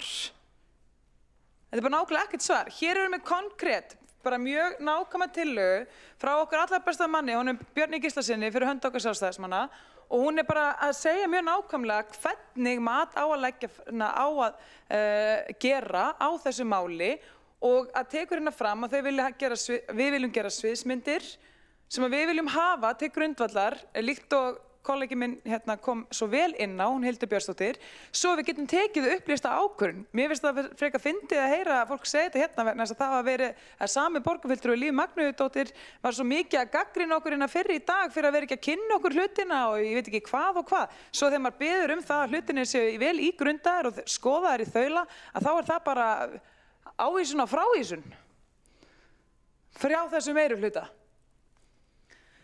Þannig ég segi bara annarkvort, það bara ákveðin krafa sem ég geri það á meirihlutann ef hann ætlar að fara að vísa hérna frá tillögum á grundvelli þess að það sé verið að gera einhvers konar skoðun eða mat að það sé þá hægt að útskýra í þaula hvers kyns mat eða þá skoðun það Því ekki að tala bara inn í frösum. Þetta bara engin vinnubrögð. Þannig að þá bara heimta ég það að það sé bara nákvæmlega tiltekið hvað verið að skoða, út frá hvaða forsendum, hvað ekki verið að gera grein fyrir og hvenær á þessi vinna að skila sér þá til okkar. Þar til þessu svarað, þá ótækt að vísa frá tillögum okkar að málið sé tekið hérna fyrir almennilega. Takk fyrir. Borgarfulltrúi Ragnhildur Alda Vilhjálmsdóttir hefur lokið máli sínu. Einn borgarfulltrúi hefur óskað eftir að veita andsvar. Það borgarfulltrúi Alessandra Brím. Forseti, ég vil koma tvennu á framfæri, annað tengist reyndar ræðu annars borgarfulltrúa Sjálfstæðisflokksins sem ég finnst bara gott að það komið fram að það verður enginn lagt til ormagrifju í Húsdýragarðinn. Hitt að við þurfum hérna í þessu samstarfi þurfum engar tillögur frá Sjálfstæðisflokknum það að vinna þetta mál og vinna sviðsmyndagreiningar á þeim möguleikum sem eru í boði. Ég skil óþolinmæði borgarfulltrúa og íbúa vissulega en það ekkert á því að græða að byrja einhverja nýja vinnslu núna. Það verið að eiga þessi samtöl, það verið að greina kostnað og áhrif á þeim möguleikum sem eru taldir koma til greina í þeim samtölum og já, bara við þurfum enga í rauninni tillögu frá Sjálfstæðisflokknum til þess að vinna þetta mál. Það búið að vera í vinnslu í margar vikur. Borgarfulltrúi Alessandra Brím hefur lokið að veita andsvar og svarar þá andsvari borgarfulltrúi Ragnhildur Alda Vilhjálmsdóttir. Já, ágæti forseti, það sem við erum bara mjög auðmjúklega að fara fram á er það okkur sem sýndi ykkur sönnunargögn fyrir því þessi vinna sé í gangi. Af því að hér höfum við bara mjög slæma reynslu og mikla reynslu því að tillögum okkar sem vísaði nefndir í vinnslu og svo birtast þær bara merkilega nokkuð samstarfssáttmálum hjá þessum nýja meirihluta eins og þeir hafi bara ekkert verið í vinnslu eða skilji. Þannig að sýndu mér gögnin, sýndu mér hvað það stendur, það sem verið að skoða þetta mál og með hvaða hætti og þá getum við skoða það að vera ekki með þessa tillögu. Borgarfulltrúi Ragnhildur Alda Vilhjálmsdóttir hefur lokið við að svara andsvari og veitir þá andsvar öðru sinni borgarfulltrúi Alessandra Brím. Forseti, ég ætla fyrsta lagi bara að fullkomlega varpa því og buga Sjálfstæðisflokkurinn geti stigið fram hérna mörgum vikum eftir að málið komið fram eða leggja fram einhverjar sviðsmyndir af því hvernig þeim þætti gaman að leysa þetta og allast þá í kjölfarið að þykjast eiga hvaða lausn sem kemur út úr því ef hún líkist endalegu lausninni með einhverjum hætti. Það bara verið að skoða marga af þessum möguleikum og þau geta ekki slegið eign sinni á neina tiltekna lausn með því að hafa einhvern tíma lagt hana fram í einhverju tillögu. Mikið af þessu bara í rauninni mjög augljós hugmynda því sem gæti mögulega gengið og það bara þarf að skoða bara hversu raunhæfar þær eru og hversu hugsanlegar þær eru í hugum þeirra aðila sem málið varðar og það ekki mitt að sanna það hvaða fundir átt sér stað. Ef að borgarfulltrúar hérna í salnum bara trúa því ekki að það séu samtöl í gangi þetta þá bara eiga þau það við sína eigin vantrú. Ég nenni ekki að standa hérna í að draga upp, veit ekki, fundardagskrá fólks á umhverfis- og skipulagssviði eða hjá borgarstjóra eða eitthvað. Það er fáránlegt að þurfa eitthvað að sanna það. Borgarfulltrúi Alexandra Briem hefur lokið við að veita andsvar öðru sinni og svarar þá andsvar öðru sinni. Borgarfulltrúi Ragnhildur Alda Vilhjálmsdóttir. Já, ágæti forseti, þetta þykir mér kynlegt að heyra í ljósi þess að tillagan okkar er búin að vera í marga vikur í bið eftir að komast þér á dagskrá. Það var nú ekki, held ég, að minnstakosti síðan 4. febrúar, ef ekki lengur. Þannig að þá veltir maður fyrir sér, er það þá þannig að þegar Sjálfstæðisflokkurinn kemur með tillögur sem er síðan fresta fund eftir fund eftir fund eftir fund, að þá sé meirihlutin að setja einhvers konar afskræming af þeim í vinnslu? Þú veist, hvað ég segi bara ennþá, það þýðir ekkert að segja bara við erum að skoða þetta, við erum að leggja mat á þetta, annarkvort getur þú sýnt mér einhverja staðfestingu á það sem sannlega í gangi, eða þá ég get alveg vænst þess að eftir 14 mánuði birtist hérna nákvæmlega sama tillaga á samstarfssáttmála næsta meirihluta.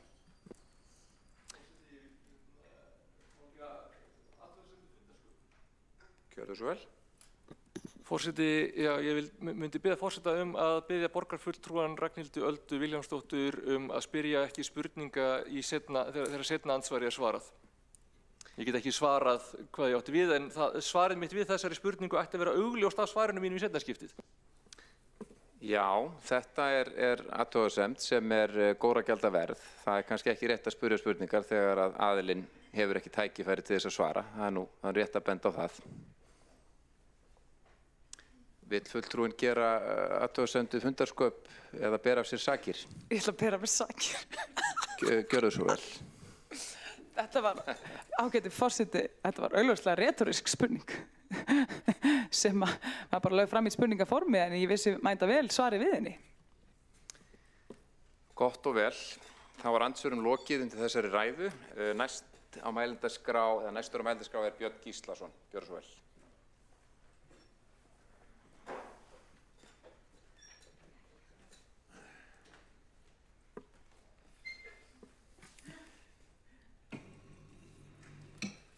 Já, forseti, ágætu borgarfulltrúar. Þetta er náttúrulega búið að dragast lengi, þetta mál, og það er alveg rétt. Þetta átti að vera á dagskrá hér 4. febrúar eins og kom fram hjá borgarfulltrúar Ragnhildi Öldu Maríu Egilsdóttur, Vilhjálms, og já, þannig að þetta er mánuður síðan, þannig að þetta er eins og maður segir. Og auðvitað eru íbúar þarna og við erum þreytt á þessu að sjá ekki neitt gerast og ekkert sé í gangi og við komum með þessa tillögu þarna fyrir mánuður síðan og vissulega og þetta er búið að dragast lengi og ásýndin af þessu húsi er alveg, náttúrulega, íbúum finnst hún ömurleg, svo það sé sagt. Þeir eru náttúrulega senda okkur til tölvupóst þetta og fleira eins og öllum hér inni væntanlega. Og ég verð nú bara að segja það, ég hafði nú ekki hugmynd að eitthvað af þessu var í vinnslu, þess vegna finnst mér nú mjög svona líka hálf svona einkennilegt að þessi geta samþykkja þessa tillögu og vísa henni þá inn í þessa vinnu sem er í gangi. Þannig að þetta er svona, kemur mér mjög óvart og svona því að þetta er nú búin að vera lengi líka fyrir þessi tillaga á mér, þá fer maður náttúrulega gruna það sé eitthvað búið að vera í gangi að koma einhverju vinnu í gang, þannig að sé hægt að segja það þegar maður loksins flytur þessa tillögu. En mér finnst ömurlegt og leiðilegt að þetta skuli vera að vísa frá, og jafnframt er þetta sko að sé að vera að meta ýmsa þætti og svona í þessu máli og ekkert svar og ekki vitum við neitt og hvað þá íbúar sem að gjarnan hefði viljað kannski vita því að það væri eitthvað svona að fara í gang og þessi tillaga þess að verið samþykkt og vísa inn í þessa vinnu. Það hefði nú verið ágætis svar fyrir íbúana á svæðinu að fá.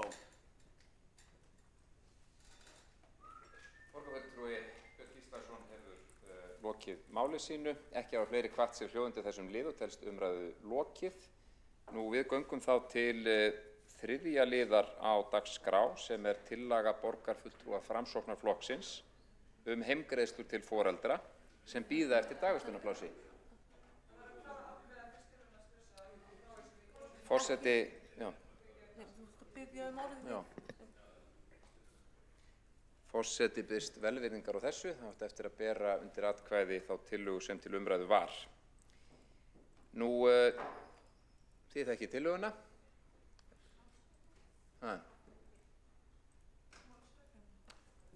Já, hver var málsmeðferðartillagan? Já, við hringjum inn, við fulltrúum að ganga í salinn.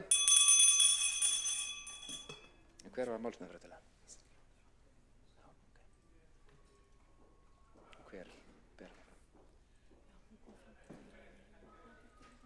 borin fram af henni? Hún er borin.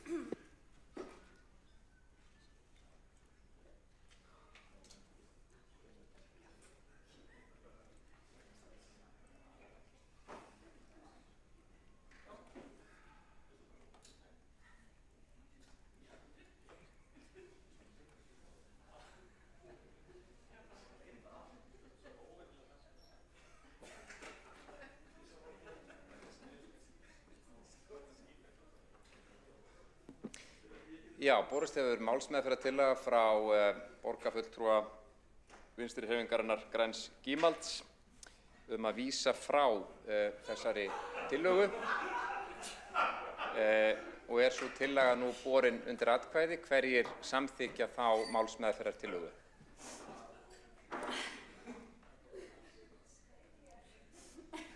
Já, tillagan samþykkt með atkvæðum. Já, byrja á því. Fundarsköp. Þeir sem á móti. Getum við fengið þetta upp aftur? Getur þú borið tillöguna upp aftur? Já. Borist hefur málsmeðferðartillaga þess efnis að þessari tillögu verði vísað frá.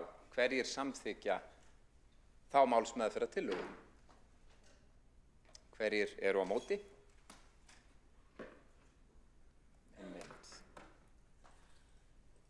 Taka fram. Málsmeðferðartillagan telst samþykkt með atkvæðum samstarfsflokka og hverra? Tókst þú eftir því? Og Sjálfstæðisflokki og Framsóknarflokki. Viðreisn situr hjá. Takk. Einmitt, þá telst ekki hafa fleiri hvatt sér hljóðsundi þessum lið og telst umræðu lokið og við göngum þá til þriðja liðar á dagskrá sem tillaga borgarfulltrúa Framsóknarflokksins heimgreiðslur til foreldra sem bíða eftir dagvistunarplássi. Nú, fyrst á mælendaskrá Magnea Gná. Gjörðu svo vel.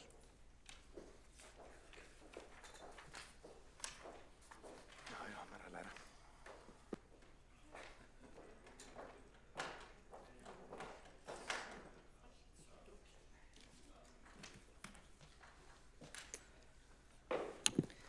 Forseti, ágæta borgarstjórn, við í Framsókn leggjum fram tillögu í borgarstjórn Reykjavíkur heimgreiðslur til foreldra sem bíða eftir dagvistun fyrir börn sín. Gert ráð fyrir að greiðslurnar séu skilyrtar við virka umsókn dagvistun og falli niður leið og dagvistunarplássi hefur verið úthlutað. Tillagan lögð fram til að mæta stöðu foreldra sem þurfa að bíða lengi eftir dagvistun barns eftir að fæðingarorlofi lýkur. Það þarf ekki að fara mörgum orðum mikilvægi leikskólans fyrir menntun og þroska barna og fyrir tekjuöflun og þátttöku foreldra á vinnumarkaði. Leikskólakerfið hefur einnig stuðlað að jafnari atvinnuþátttöku foreldra. Nokkrir flokkar hér inni, meðal annars þeir sem mynda nú meirihluta, lofuðu börnum 12 mánaða og eldri dagvistunarplassi á meðan við í Framsókn töldum raunhæfara í ljósi stöðunar að miða við 18 mánaða aldur. En jafnvel þótt að sé eitt af forgangsverkefnum sveitarfélaga að tryggja yngstum íbúum leikskólavist verður að telja það óraunhæft að 12 mánaða börn komist í dagvistun í bráð. Því þó við myndum bæta við nægilega mörgum byggingum undir starfsemi leikskóla og tryggja ávallt nægilegt fjármagn, þá þarf að manna stöðu leikskólakennara sem ekki að finna á hverju strái. Fjölgun einstaklinga í mikilvægri stétt leikskólakennara verðugt markmið. En það mun taka tíma og því þarf að leita annarra leiða og lausna til að mæta foreldrum sem í bráðum vanda og bíða eftir dagvistunarplássi. Það bara ekki hægt að gera ekki neitt. Sumir hafa haldið því fram að heimgreiðslur sé ógn við jafnrétti. Sem andsvari þeirri gagnrýni á heimgreiðslur svaraði móðir á borgaraþingi málefni 0–6 ára í Reykjavík með leyfi forseta, tilvitnun hefst, ég svelta á í nafni kvenréttinda, tilvitnun lýkur. Þessi skoðun endurspeglar upplifun margra heimila sem standa frammi fyrir erfiðum aðstæðum að loknu fæðingarorlofi vegna skorts á dagvistun. Vandinn hefur vaxið í þrálátri verðbólgu, jafnvel þótt að foreldrar sýnir fyrirhyggju með því að dreifa fæðingarorlofinu eða spara fyrir tekjutapinu sem fylgir barneignum. Sér í lagi ef aðeins eitt foreldri getur aflað tekna á meðan beðið eftir dagvistun. Sumir telja heimgreiðslur grafa undir jafnrétti, þar sem konur séu líklegar til að vera heima. Slík gagnrýni byggir þó á þeirri forsendu að fólk hafi val það að senda barn ekki í leikskóla og fái þess í stað greiðslur. Staðreyndin þó sú að þau eru hvort sem heima vegna þess að það vantar dagvistun.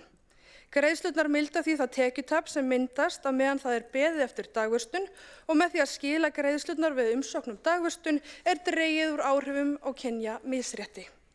Forseti, spurningin því: hvort betra að foreldrar séu heima án tekna eða fái greiðslur sem hjálpa til við að halda heimilisbókhaldinu réttu megin við núllið? Þá hefur því verið haldið fram að það séu börnin sem mest þurfi á því að halda að fara í leikskóla sem séu heima vegna heimgreiðslna. Til dæmis börn innflytjenda sem þurfa að tileinka sér tungumál þess lands sem þau búa í.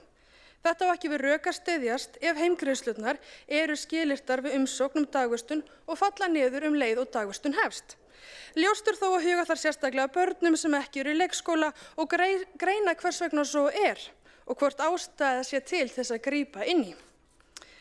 Hér vert að taka fram að þeir flokkar sem mynda núverandi meirihluta hafa talað fyrir slíkum greiðslum.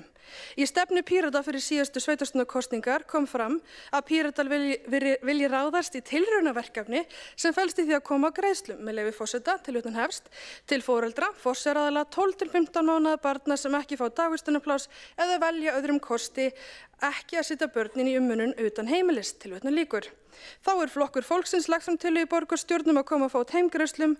Í bókun Flokk fólksins á fundi borgarstjórnar 7. september 2022 kemur fram, með leyfi forseta, tilvitnun hefst: útfærsla Flokk fólksins að bjóða foreldrum mánaðarlegan styrk, heimgreiðslur sem jafngilda niðurgreiðslum Reykjavíkurborgar fyrir leikskólapláss fyrstu 2 árin, á meðan Reykjavíkurborg getur ekki veitt yngstu börnunum leikskólapláss, tilvitnun lýkur.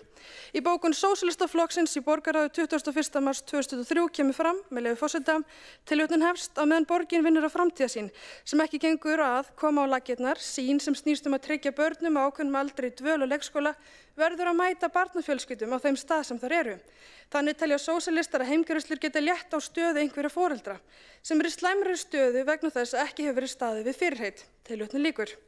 Ég hvet þessa flokka til að standa við stóru orðin í þessu máli. Síðustu ár hafa þá mörg sveitarfélög tekið upp heimgreiðslur til að mæta foreldrum sem í erfiðri stöðu meðan þau bíða eftir dagvistun. Í dæmaskyni má nefna Hveragerði, Hafnarfjörð og Kópavog. En fyrst og fremst snýst þetta börnin og foreldrar þeirra sem mörg hver í verulegum vanda með að brúa bilið og ná endum saman.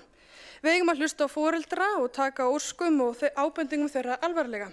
Þau eru ekki aukaatriði og stjórnmálin verða hverju sinni að ganga varlega þann veg að ákveða hvað sé fólki fyrir bestu og takmarka möguleika þeirra til að lifa lífi sínu á eigin forsendum. Nú ríkir neyðarástand hjá foreldrum barna sem bíða eftir dagvistun, meðal annars vegna innviðaskuldar síðustu kjörtímabila í viðhaldi og skorts á starfsfólki. Það okkar verkefni að létta róðurinn með því að leggjast á árarnar og brúa bilið á milli fæðingarorlofs og leikskóla og draga úr framfærslu kvíða foreldra. Tímabundnar og skilyrtar greiðslur ein leið til að leysa þann vanda. Við megum ekki gleyma því að börn og foreldrar lifa þannig raunveruleika í dag á meðan rifist yfir gömlum kreddum. Við þurfum að hafa hugrekki til að horfa út fyrir kassan, leita leiða til að bæta hag foreldra ungra barna, þó ekki sé hægt að ná óskastöðinu leikskólapláss í bráð. Það hagur okkar allra að á Íslandi sé skapaður jarðvegur sem öll börn geta blómstrað í. Ég vona að borgarstjórn taki undir tillögu okkar í framsókn heimgreiðslur og sýni það í verki að þau styðji börn og barnafjölskyldur, því það viljum við í framsókn svo sannarlega gera.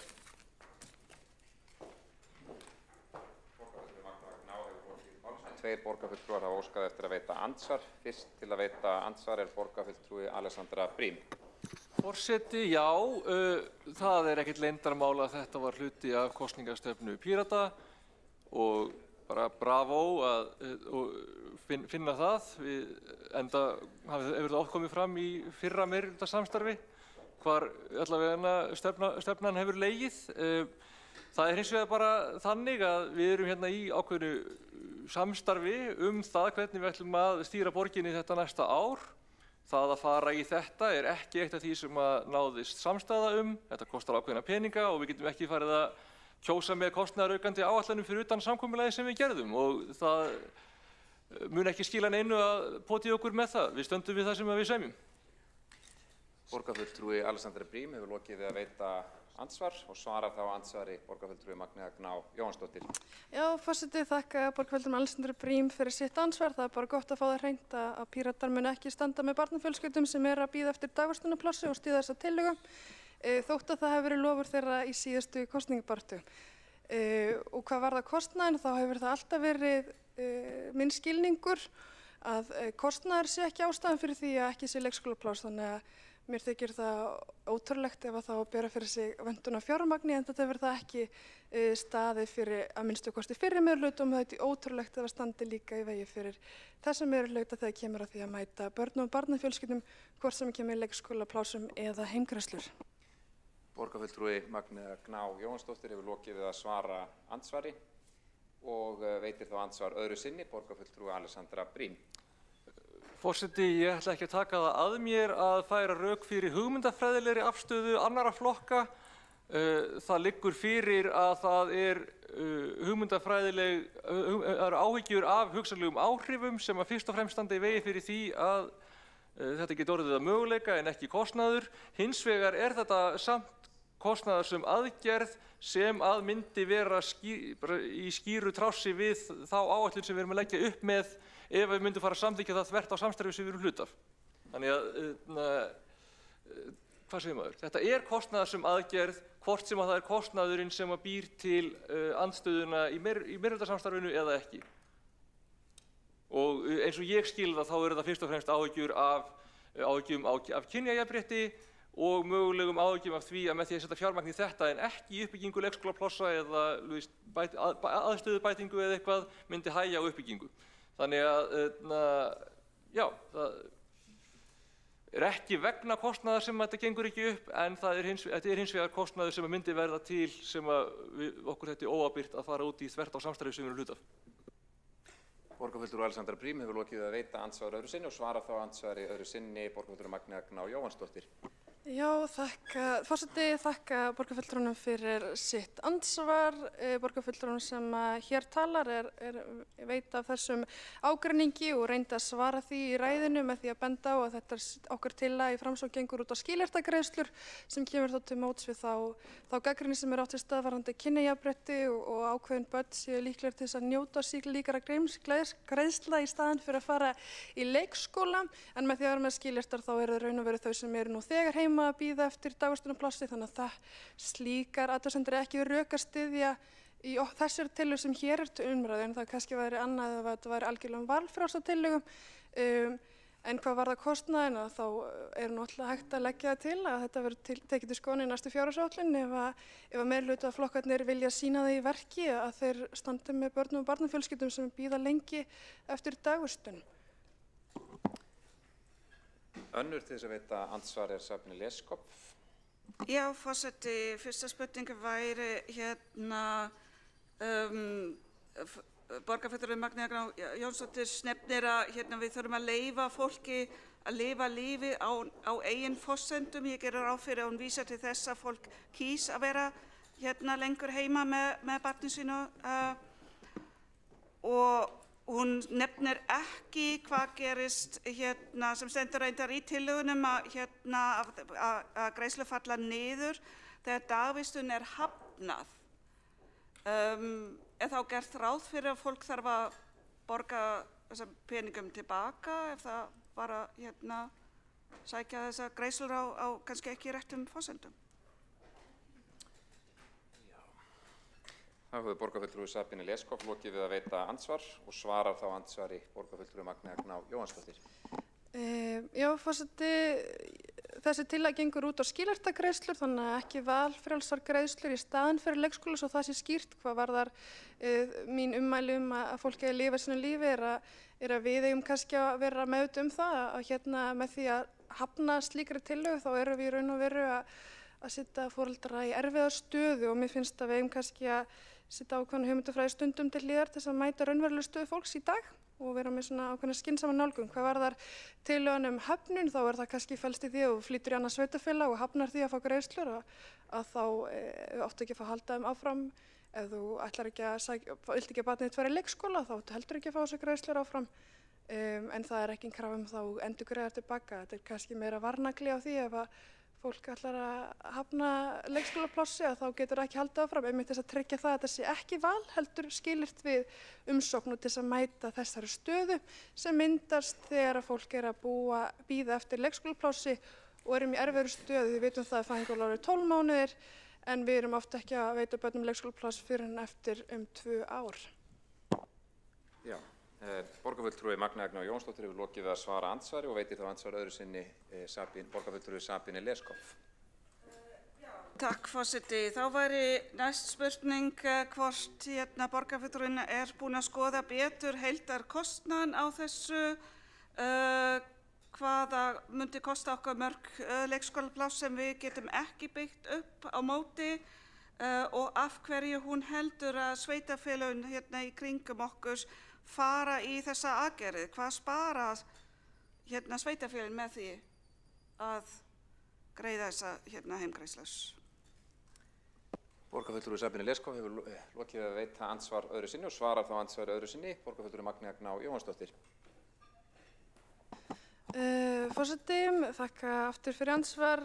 Hins sveitarfélögin kannski ekki að spara neitt en það hafa þau eins og margir flokkar inni lofað börnum frá 12 mánaða aldri leikskólavist og þær greiðslur sem ég þekki í nágrannssveitarfélögum okkar einnig skilyrtar við úthlutun og biðlista eftir plássi þannig að þær falla niður, þannig að það er engin sparnaður, þetta kemur ekki í staðinn fyrir leikskóla og hvað varðar kostnaðinn við þetta þá það þannig að ég reyndi ítrekað í síðasta meirihluta að fá það útreiknað en það var stoppað á síðasta meirihluta.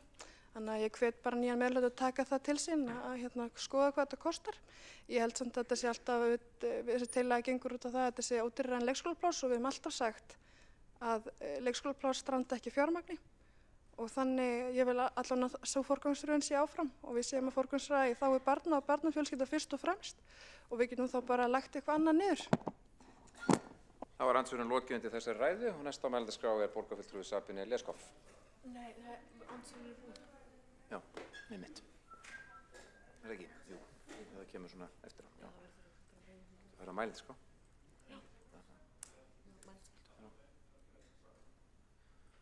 Já, ég var búin að bjóða hana til leiks.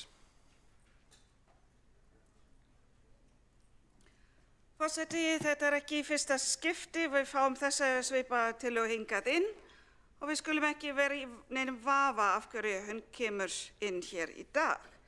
Það til að reka skarðinja meirihluta eða samstarfsflokka. Jú, það breytt í þessum samstarfshópi og mismunandi skoðanir á þessu og það bara allt í lagi. En það var niðurstaðan okkar að þetta væri ekki verkefni sem við gætum sammælst að fara í á næstu 14 mánuðum. Við stöndum alveg fyrir mismunandi sýn í þessu á milli flokka í okkar samstarfshópi og hér ekki verið að þakka niður í neinum og allir flokkar sem styðja slíka nálgun gerir ráð fyrir mun setja þetta aftur inn í sína kosningastefnu. Við eigum mismunandi bakland en þó að Samfylkingin arftaki kvennaframboðsins og heimgreiðslur ganga þvert á okkar nálgun á kynjajafnrétti og á okkar mati þeim árangri sem hér hefur nást síðan það var algjör viðsnúningur í daggæslumálum í borgarstjórnartíma Ingibergar Sólrúnar Gísladóttur, þá eru fleiri rök sem mæla gegn þessa tillögu. Forseti, ég man alveg eftir því hversu mikið fjárhagslega áskorun það var þegar ég eignast mín börn og var ekki komin með leikskólapláss.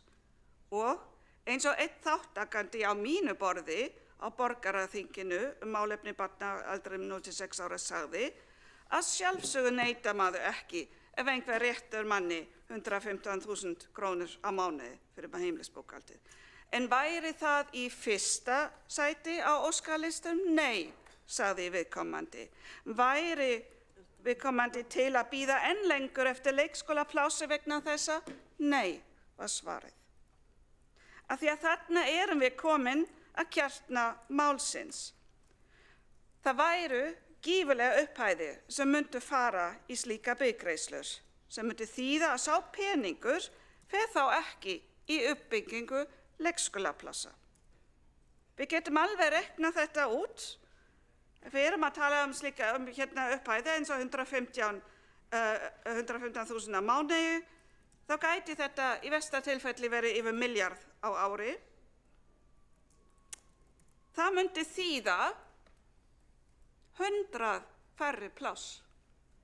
Ef við göngum út frá því að hvert nýtt leikskólapláss kostar okkur tæplega 10 milljónir, þetta náttúrulega mjög mismunandi hvort við erum að ræða nýbyggingaviðgerðir eða einingahúsnæði til dæmis. Sem sagt 100 færri pláss á þessu ári sem bætast þó við biðlistann, þannig að heimgreiðslur hækka í heild og svo kolli. Man ekki alveg hvernig það heitist, hvernig maður reiknar svona út, hvað Pavel þegar maður þarf á honum að halda. En forseti, við eikum leikskólavandann með þessum hætti. Og þá þýðir þetta að foreldrar þurfa að draga úr þáttöku á vinnumarkaðnum og það sem hér ríkur enn mikið tekjumunur milli kynjanna, þá líka skýrt hver það sem dregur frekar úr þáttöku á vinnumarkaðnum. Þannig keðjan. Og ekki bara það almennt, eins og í OECD-rannsókninu sem ég bað að fá inn í þessa vinnu í stýrihópnum en fekk ekki, en við heyrum hér í borgarstjórn, þá þetta mjög skýrt að þetta hefur langvarandi og neikvæða afleiðingar fyrir börn af erlendum uppruna og mæður þeirra. En þátttaka kvenna af erlendum uppruna á vinnumarkaðnum í Noregi minnkaði 12% þegar heimgreiðslur voru þar innleiddar. Þannig að þetta líka hópur kvenna sem líklega að vera ekki í þannig sveigjanlega vinnu og með það lítið bakland, þannig að fyrir þær þetta ekki bara ágæti stuðningspúði, heldur einu tekjurnar og festa þær í fátæktargildru og einangrun. En mesta áhyggjur hef ég sem sagt af þessum börnum en líka öðrum börnum sem í félagslega erfiða stöðu. Sama gildi fyrir þau börn. Þannig að það algjörlega skýrt að þessi aðgerð dregur úr því að fleiri börn komast fyrr í leikskólan. Það alveg ljóst. Þannig að þá erum við komin með fínasta orðskýringu fyrir það fallega íslenska orðtak að pissa sér í skóinn. Fyrir hvern það þá gott? Jú, fyrir fólk með gott bakland, góða tekjur sem hefur raunverulegt val að geta dregið úr atvinnu þáttöku. Fyrir fólk sem með sterka stöðu á vinnumarkaðnum sem gefur sveigjanleika til að minnka við sig vinnu og geta unnið eitthvað að heiman. Og jú, það líka gott fyrir sveitarfélögin sem kaupa sér aflátsbréf. Barn í leikskóla kostar okkur nefnilega tæplega 3 milljónir á ári. Bygggreiðslur ekki nema 1,4. Þannig að nú þarf ég ekki einu sinni Pavel til að reikna það út að sveitarfélögin kaupa sér frá sínum skildum með þessum aðgerðum.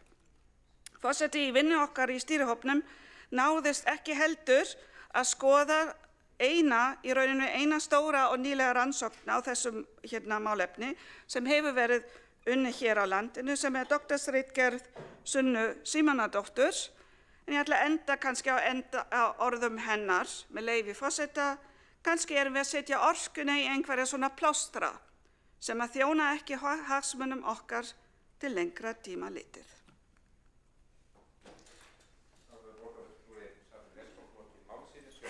Óskað eftir því að veita andsvar.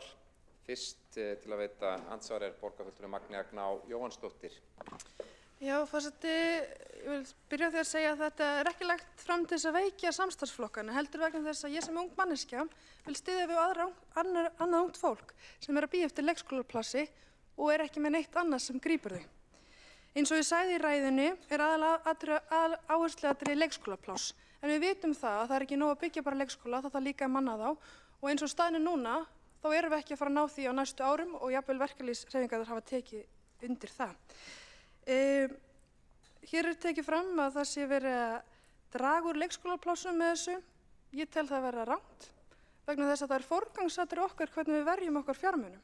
Og við getum valið það hér í þessum sal að forgangsraða fjármunum í börn og barnafjölskyldur með því að byggja upp leikskólakerfið, en það tekur langan tíma því það er að manna þá, og tryggja fjármagn til heimgreiðsla á meðan fólk er að bíða. Og hvað varðar þessar kynningar, þá var óska eftir þessum báðum kynningum, en eins og við vitum þá ekki fundið ákveðinn tíma því það var kosningabarát og ýmislegt annað sem tafði vinnu hópsins og svo meirihlutaslit.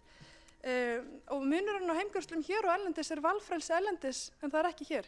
Þannig að það er ekki hægt að vísa til rannsóknar erlendis og bera saman við stöðuna hér, af því hér hefur þetta alltaf verið skilyrt. Borgarfulltrúi Magnea Agná Jónsdóttir hefur lokið við að veita andsvar og svarar þá andsvari borgarfulltrúi Sabine Leskopf. Já, ég get bara verið bara að vísa aftur það sem ég var að rekna út hér. Það er alveg skýrt að þetta eru peningar sem eru það háa upp hæðis að við getum ekki greitt út tvisvar bæði í heimgreiðslur og uppbygging á leikskóla. Það er einfaldlega ekki hægt. Og samanburður við önnur lönd er að vissu leyti hægt vegna þess að þarna sjáum við hlutfall þeirra sem þetta snertir og afleiðingar sem þetta hefur. Af því að eins og ég sagði, það er alveg skýrt í mínum huga að þetta dregur úr uppbyggingu leikskóla, þetta nýtust einungis þeim sem nú þegar eru í þannig stöðu að þeir geta alveg leyft sér að vera heima og með hjálp slíkra greiðslur og fólk sem er í þeirri stöðu að það bara verður, það hefur ekki raunverulegt val.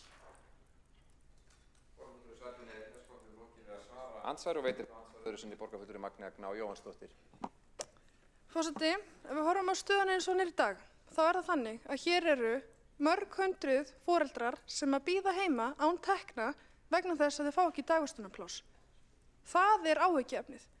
Það er áhyggjuefnið að vera með ungt fólk, við erum með konur, oft eru þetta konur sem eru heima í dag algjörlega án tekna, áns ekkers. Og hvað ætlum við að gera? Sitja hjá, halla okkur aftur í sætunum og gera ekki neitt. Jú, auðvitað erum við að byggja upp leikskóla pláss og það er okkur forgangsatriði, en við vitum það að það mun taka 2 til 3 ár að því að það er ekki nóg að byggja bara plássin, við þurfum líka að manna þau og það er ekki til nógu mikið að kennurum eins og ég kom inn á í ræðinu minni. Þannig að núna er ég búin að fá það skýrt frá meirihlutanum að þeir ætla bara að halla sér aftur og sitja hjá. Þeir ætla ekki að fara í gera samninga við vinnustæðaleikskóla til að reyna að flýta því að brúa þetta bil. Og þeir ætla ekki að styðja barnafjölskyldur sem eru að bíða eftir plássinu með heimgreiðslum. Hvað ætla þeir þá að gera? Halda áfram með sömu uppskrift sem er ekki skilað neinum árangur hingað til. Borgarfulltrúi Magnea Agná Jónsdóttir hefur lokið við að veita andsvar öðru sinni og svarar þá andsvari öðru sinni borgarfulltrúi Sabine Leskopf. Já, hér eru greinilega fleiri með ákveðin konar ofnæmi, en hér hefur verið farið mjög skýrt yfir okkar uppbyggingar á leikskólum, okkar áætlunum að fjölga og bæta mönnunarvanda, þannig að þetta er náttúrulega bara einfaldlega bara alrangt að hér er enginn að gera neitt.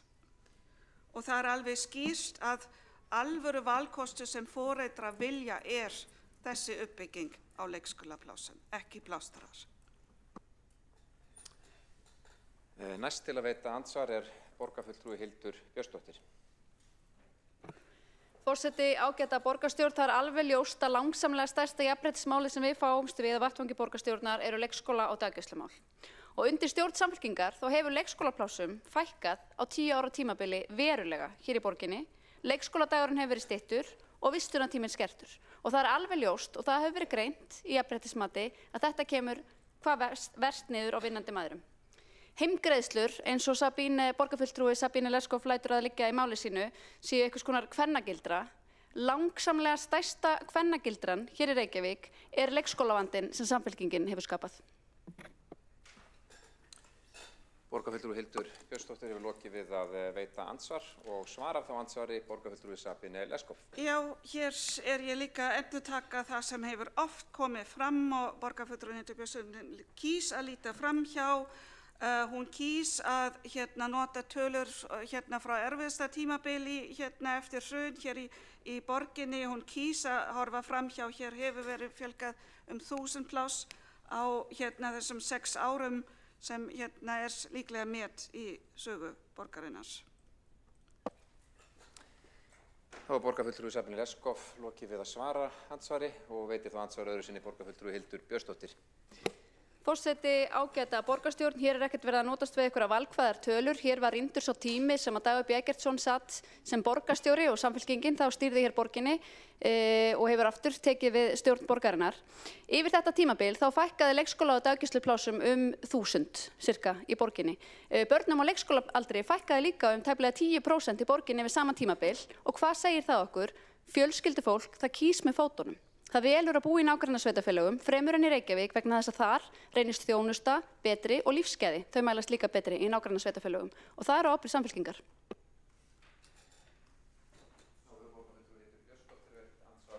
Svarar þá andsvari öðru sinni borgarfulltrúi Sabine Leskopf. Mjög mikilvægt að benda eins og oft hefur verið bent á áður þessi fækkun á plásum sem meinta fækkun á plásum sem hún vísar til vegna þess að vegna þeirra aðgerða sem grípa var til eftir hrun með að þjappa mjög mikið börnum saman sem þurfti að taka tilbaka vegna þess að það þurfti að bæta starfsaðstæður. Þessi flökkusaga með að fólk að flýja borgina ekki heldur rétt. Fólki að fjölga í borginni eins og því miður fyrrverandi borgarstjóri nefndi það einu sinni í kosningabaráttunni að þetta væri nú bara útlendingar en hér fjölga samt fólki. Ég var að vísa til Einars Þorsteinssonar, fyrrverandi borgarstjóri. Já, það annarkvort athugasemd fundarsköp eða bera af sér sakir, það eina sem kemur til greina. Já, gjörðu svo vel, borgarfulltrúi Hildur Björnsdóttir óskar eftir að bera af sér sakir og fær til þess heimild. Forseti, ágæta borgarstjórn, tölfræði Hagstofunnar sýnir það algjörlega skýrt að börnum á leikskólaaldri hefur yfir 10 ára tímabil í borgarstjóratíð Dags B. Eggertssonar fækkað tæplega 10%. Það alveg ljóst. Það sannarlega rétt að hér hefur íbúum fjölgað í Reykjavík á síðustu árum en það aðalega karlmenn, fullorðnir karlmenn. Forseti vill benda á það að hér var ekki verið að bera af sér sakir heldur að koma með efnislegt svar. Það ekki við hæfi og ekki samræmi við reglur, skils mér. Ekki fundarsköp. Já, gjörðu svo vel, borgarfulltrúi Einar Þorsteinsson. Mér langaði bara að spyrja hvað var að gerast hér, var verið að ávarpa mig í þessu andsvari hér áðan. Einhverjar ásakanir útlendinga andúð einhverju.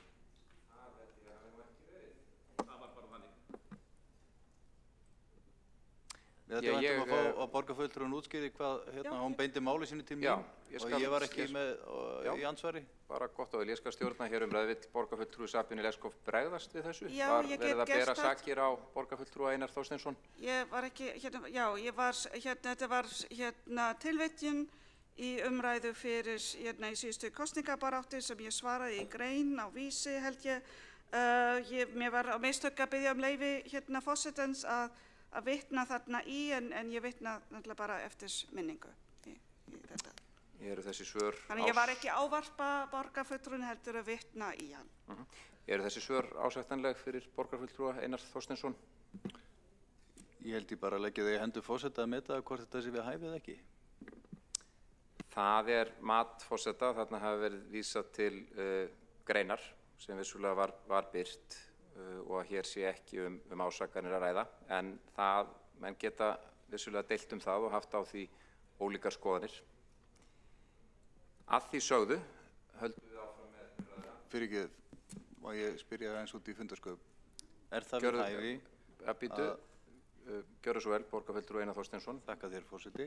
Það við hæfi að borgarfulltrúi í ansvari við annar borgarfulltrúa vísi til eigin skrifa meinta afstöðu borgarfulltrúa sem situr hérna í salnum eitthvað sem eitthvað alveg ótengt mál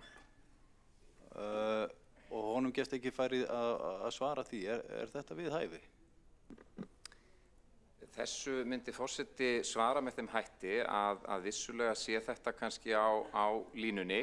Hins vegar það mat þess forseta sem hér situr að þetta kannski feli ekki í sér það sem við myndum kalla ásakanir með þeim formerkjum sem að þar eru.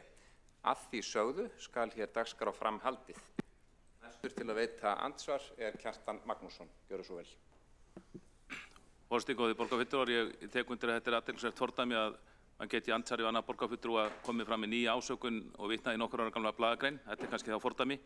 En mér langar til að fjalla aðeins það sem kom fram í ræðu Sabínu Leifskops borgarfulltrúa varðandi það að Ingibjörg Sólrún Gísladóttir hefði staðið fyrir viðsnúningi eða byltingu hér í dagvistarmálum og ég var svo gæfusömmur að fá eins og að sjá yfirlit yfir fjölgun dagvistarrýma í Reykjavík bara yfir nokkur áratugi og þá sér maður að þessi bylting sem vissulega varð, hún var byrjuð áður en R-listinn náði völdum 94 til 98. Hún var byrjuð undir stjórn Sjálfstæðisflokksins sem var við völd til 1994 þóttu R-listinn sem tók þá við hafi staðið áfram að uppbyggingunni og mjög myndarlega. En tölurnar sýndu að þetta var kannski svona þróun yfir landið, þarna voru fleiri sveitarfélög tekin og Reykjavík var alls ekki aftarlega á merinni í þeirri þróun, heldur stóð mörgum sveitarfélögum framar 1994 þegar R-listinn tók við og reynda var það svo samkvæmt þessu tölum að það hefðu fleiri dagvistarrými bæst við kjörtímabilið 90 til 94 heldur en 94 til 98. Kjartan Magnússon lokið við að veita andsvar og svarar þá andsvari borgarfulltrúi Sabínu Leskop. Nei, afsakið, borgarfulltrúi Sabínu Leskop óskar ekki eftir að svara andsvari. Næstur til að veita andsvar Þorvaldur. Gjörðu svo vel, Þorvaldur. Forseti,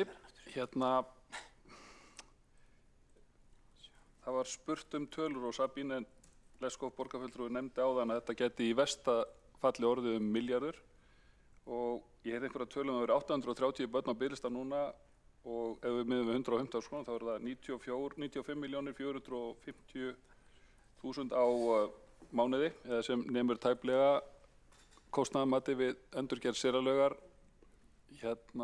árið 22.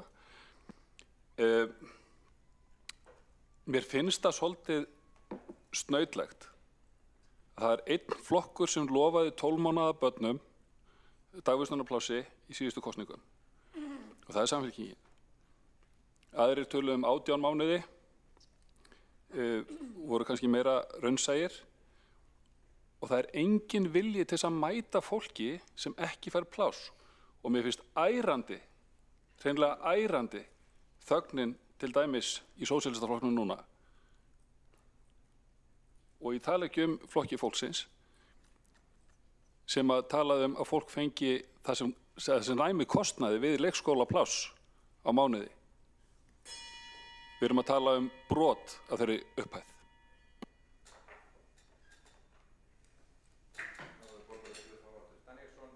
Veitt andsvar og svarar þá andsvari borgarfulltrúi Sabínu Leskop.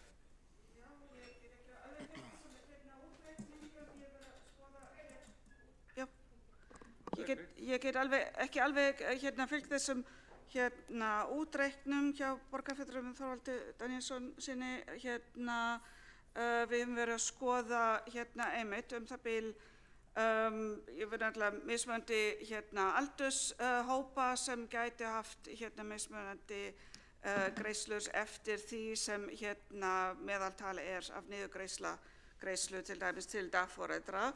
En ég held það engin vafi að þetta eru mjög háa upphæðir og þetta kostar mörg leikskólapláss á móti. Borgarfulltrúi Sabínu Leskop hefur lokið við að svara andsvari og veitir þá andsvar öðru sinni borgarfulltrúi Þorvaldur Daníelsson. Já, ég átti mig á því, forseti, að þarna að ræða upphæð og hún væri sem næmi tæpum 100 milljónum á mánuði.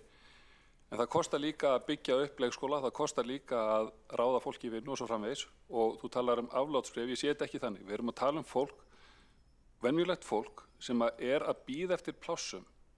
Þetta er risamál fyrir afkomu fólks og ég hvet ykkur til að mæta þessu fólki með því að leggja því til þessar lágu upphæð.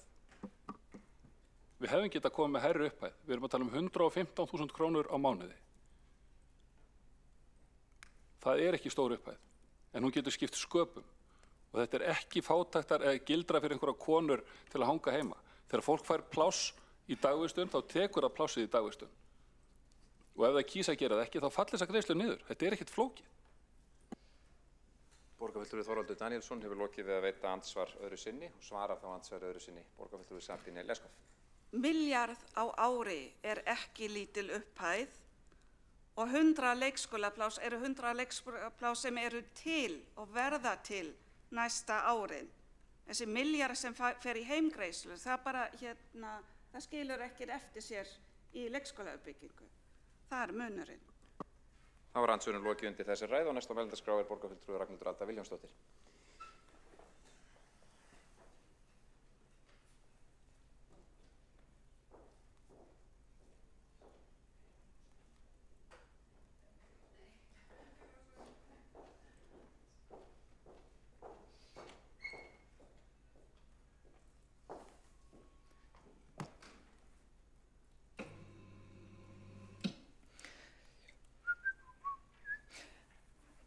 Ágæti forseti og borgarstjórn, ég vil byrja að þakka Framsókn fyrir þessa frábæru tillögu. Við erum mjög hlynnt þessu í Sjálfstæðisflokknum og höfum talað fyrir slíkum heimgreiðslum einnig og því er þetta mjög kærkomin tillaga og bara frábært vel gert og klapp, klapp, klapp.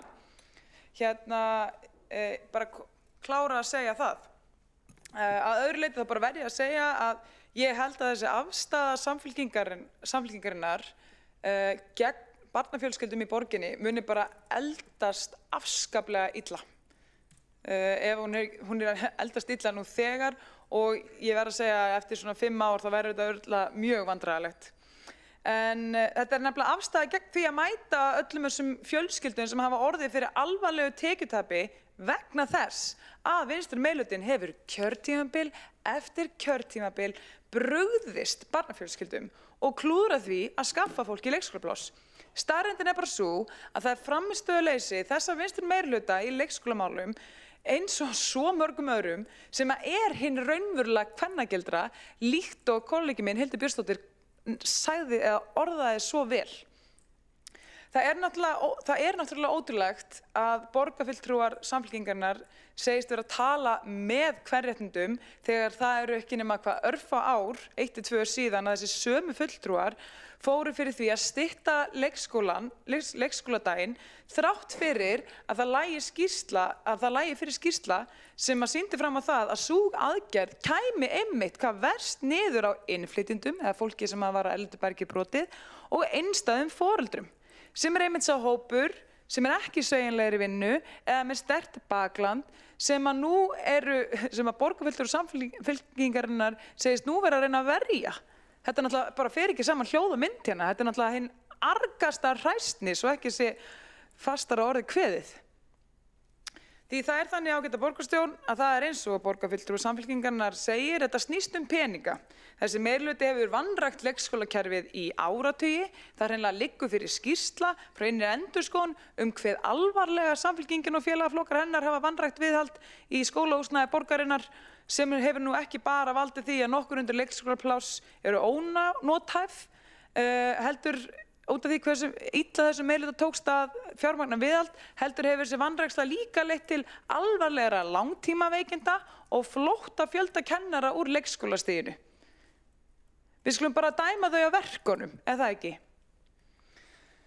Það er því ekki nema von að nú beri borgarfulltrúi Samfylkingarinnar fyrir sig að tíma því ekki að bæta foreldrum þetta upp. Það er bara nákvæmlega takt við fyrir störf þessa meirihluta, vinstri flokkana. Þannig að ég segi bara að mér þykir þetta vera ódýr svör frá ódýrum vinstri meirihluta og og ég vona innilega að einn daginn hafið þið vit fyrir því að samþykkja þessar tillögur. Takk. Þá hefur borgarfulltrúi Ragnhildur Alda Vilhjálmsdóttir lokið máli sínu. Næst á mælendaskrá afsakið. Borgarfulltrúi Sabine Leskov hefur óskað eftir að koma í andsvar. Já, ef svörin mín eru ódýr þá það þessi tillaga ekki. Þvert á móti og ég ætla bara líka að svara þessu með stytting hálftíma. Jú, þetta fór í réttismat og það var farið í viðeigandi mótaðgerðir og fjöldi þeirra sem nýttu sér þessi mótvægisaðgerðir sem sagt opnun á einum leikskóla í Karlinu lengra opnunartíma og svoleiðis voru stundum innan við 10-15 börn, þannig að þetta hefur ekki haft mælanlegt áhrif. Þá er borgarfulltrúi Sabine Leskov lokið við að veita andsvar og svarar þá andsvari borgarfulltrúi Ragnhildur Alda Vilhjálmsdóttir. Já, mér finnst alltaf ágæti forseti, þetta svo frábært dæmi það að afbaka niðurstöður vegna þess að ef þú styttir leikskóladaginn niður í 8 klukkustundir sem að binna versta fólki sem í vaktavinnu og einmitt með lítið bakland og getur ekki farið út í umferðina að sækja börnin sín, að þá náttúrulega skiptir ekki máli hvort það séu þessum leikskóla eða hinum. Þau hafa bara 8 klukkustundir með börnin sín til leikskóla. Þannig að þá kemur það þannig út þegar þú fer að telja þetta að það séu örfáir sem nýttu sér þetta, vegna þess að þetta gagnaðist bara örfáum. Þá er andsvörum lokið undir þessari ræðu. Næst á mælendaskrá Magnea Gná Jóhannsdóttir.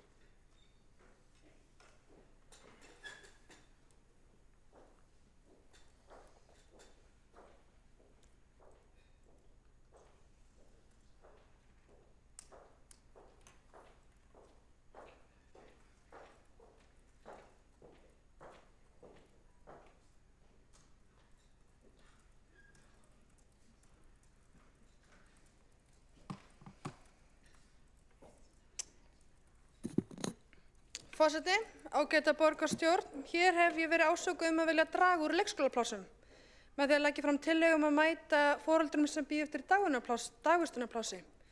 Ég skil ekki hvernig hægt að fá það út en látum það liggja á milli hluta. Leikskólavandurinn verður ekki bara leystur með því að byggja upp leikskóla, það þarf líka að manna þá og það mun ekki gerast á næstunni að 12 mánaða börn og eldri börn fá úthlutað plássi á leikskóla.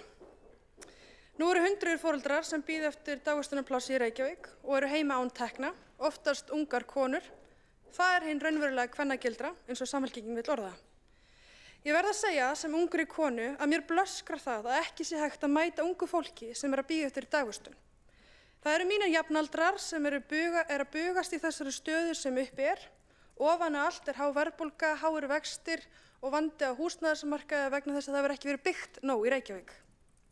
Og það nær ómögulegt að komast inn á markaðinn. En nú vitum við það. Ekki hægt að koma á fót heimgreiðslum til að brúa bilið og mæta tekjutapi foreldra. Ekki hægt að horfa til fjölbreyttra lausna eins og vinnustaða leikskóla til að reyna að brúa bilið.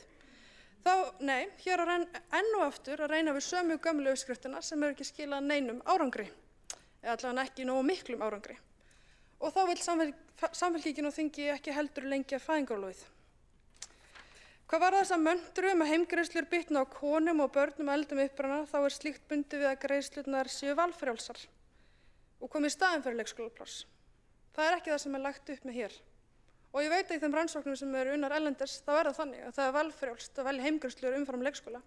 En það hefur ekki verið íslenska leiðin. Ef við skoðum, það til ein samantekt á þessu sem ég man ekki akkurat hvað heitir núna, en þar kemur fram að íslenska leiðin hefur byggt á skilyrðingu og þar niðurstaðan önnur þegar þú ert með þetta skilyrt heldur en verður þetta algjörlega valfrjálst vegna þess að börnin eru hvort þið heima. Við höfum alltaf sagt að fjármagn strandi ekki út á leikskóla uppbyggingu og þá heldur ekki að stranda á þjónustu við fjölskyldur í borginni. Þetta snýst forgangsröðun fjármuna, við getum gert bæði. Við getum byggt upp leikskólapláss og við getum komið að fót heimgreiðslum. Snýst forgangsröðun og ef þetta of dýrt, þá kannski ættum við hætta ykkur öðru, leggja ykkur annað niður, draga ykkur úr ykkur öðru. Snýst allt forgangsröðun. Við verðum að sýna það í verki og okkur er annt börn og barnafjölskyldur. Og það ástæðan fyrir að ég legg þetta fram. Ekki til að koma að höggja á meirihlutann, ekki til þess að draga fram þeirra afstöðu. Nei, vegna þess að ég vil sýna það í verki að ég er hér fyrir borgarbúa, ekki fyrir meirihlutann, heldur fyrir fjölskyldan í borginni sem eru núna að bíða eftir dagvistun og ekkert annað grípur þau. Og það ætla meirihlutin ekki hér heldur að gera. Borgarfulltrúi Magnea Gná Jónsdóttir hefur lokið máli sínu. Borgarfulltrúi Alessandra Briem hefur óskað eftir að veita andsvar. Forseti, afsakið, kannski er ég bara orðin eitthvað pirruð hérna síðla kvölds. En þetta er svolítið nýtt hljóð í framsókn með við hversu mikla áherslu þau lögðu á að öllu mætti til fórna til þess að skila jákvæðri rekstrarniðurstöðu meðan við vorum í samstarfi. Nú allt í einu er allt í lagi að fara í milljarð í mínus eða skera niður hvað sem er ef það myndi þýða að þau fengið þetta heimgreiðslumál í gegn. Ég upplýði vissulega að þetta væri þeim hita mál en ekki þannig að þau ætluðu að neyða þau gegn í meirihlutasamræðum sama hvað það kostaði, ekki þannig að þau væri tilbúin að koma út í einhverjum rosa mínus, þannig að þetta er eitthvað nýtt hljóð. Borgarfulltrúi Alessandra Briem hefur lokið við að veita andsvar og svara þá andsvari borgarfulltrúi Magnea Gná Jónsdóttir. Já, forseti, þakka Alessandra Briem fyrir andsvarið. Ég veit ekki hvað vísa til að þetta sé eitthvað nýtt hljóð í framsókn. Ég hef nú bara ítrekkað komið hérna upp í ræði í þessum sal og talað fyrir heimgreiðslum. Ég hef gert það í greinaskrifum, ég hef gert það í viðtölum og ég hef líka gert það í þeim hópi sem ég starfaði í umhverfisaðstoðar 0 til 6 ára. Ekkert nýtt hljóð í framsókn, þetta er líka stefnuskrá okkar flokks fyrir síðustu kosningar og hvað varðar fjármögnun, þá erum við reiðbúin til að koma hérna fram með hagræðingartillögur til þess að mæta þessum kostnaði, en við höfum alltaf sagt og við sögum það alltaf í síðasta meirihluta að leikskólauppbygging og þjónustu börn í borginni er forgangsatriði og það strandar ekki á fjármögnun og það hefur alltaf verið tryggt að við setjum börnin og fjölskyldunar í borginni í forgang, allt hitt kemur næst. Þá er borgarfulltrúi Magnea Gná Jónsdóttir lokið við að svara andsvari og veitir þá andsvar öðru sinni borgarfulltrúi Alessandra Briem. Já, forseti. Ef við lítum svo á að heimgreiðslur til barnafjölskyldna séu það eina sem við getum gert til þess að sýna stuðning við barnafjölskyldur, þá get ég keypt þetta svar. En miðað við þann mikla niðurskurð sem var keyrður í gegn á skóla- og frístundasviði í síðasta samstarfi, sem að ég kynnti með herkjum og bara erfiðleikum, og ég reyndi að sækja mjög hart að fá hvers konar mögulega eftirgjöf til þess að þurfi ekki að fara í bara alvarlega niðurskurð á þjónustu sem við vorum að veita, þá bara kaupi ég þetta ekki. Ég bara kaupi ekki að Framsókn varði í alvörunni svo mikið mest börn og barnafjölskyldur að þau hefðu verið til í hvað sem er fyrir. Við erum að tala um mörg hundruð milljónir sem að ég bara hafði ekki bjóðað mér þetta. Þá er lokið við að veita andsvar öðru sinni borgarfulltrúi Alessandra Briem og svarar þá andsvari öðru sinni borgarfulltrúi Magnea Gná Jónsdóttir. Já, forseti, ég veit nú ekki hvaðan þetta kemur. Framsókn hefur alltaf verið flokkur sem stendur með heimilum í landinu og það er engin breyting á því. Við getum talið upp ýmis mál. Farsældarlögin er mál Framsóknarflokksins ef við eigum að nefna eitthvað. En þetta er ekki eina lausnin. Við höfum lagt hérna frá vinnustað, leikskóla, ýmsar aðra fjölbreyttar lausnir. Það er rétt að það var farið í ýmsa hagræðingar á skóla- og frístundasviði. Við getum tekið til umræðu 15 mínútna lokun í félagsmiðstöðvum. Ég myndi nú ekki telja það að vera mikil breyting og það var nú kannski aðalega Samfylkingin sem lagði það til vegna svefntíma barna, útvegstíma. En auðvitað er það þannig að stundum þarf maður að taka erfiðar ákvarðanir en ég tel það að það hefur verið í hós stiltar hagræðingar aðgerðar á skóla- og frístundasviði en auðvitað þurfum alltaf að skoða allan rekstur en við erum tilbúin að koma með hagræðingartillögur til þess að mæta þessum kostnaðum en síðasta meirihluti og við höfum alltaf sagt það bæði nú og þá að við erum að uppbygging leikskólaplássa strandi ekki fjármagni og með þetta ótrúlegt ef það verður breyting á því. Ekki hafa fleiri hvatt sér hljóðs undir þessum lið og það er þá gengið til atkvæða.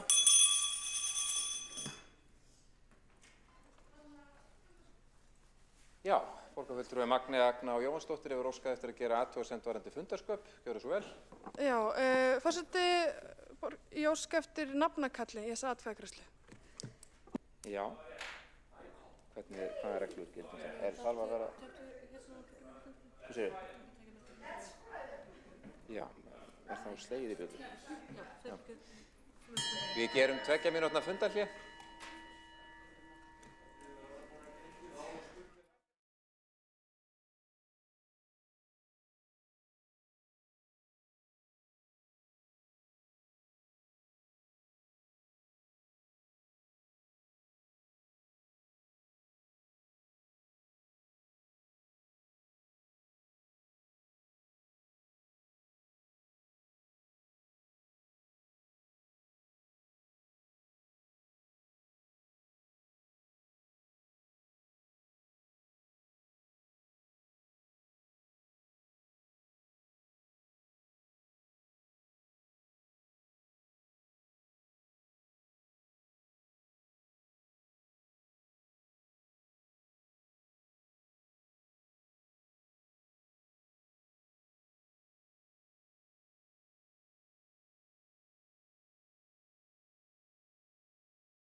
fundi fram haldið.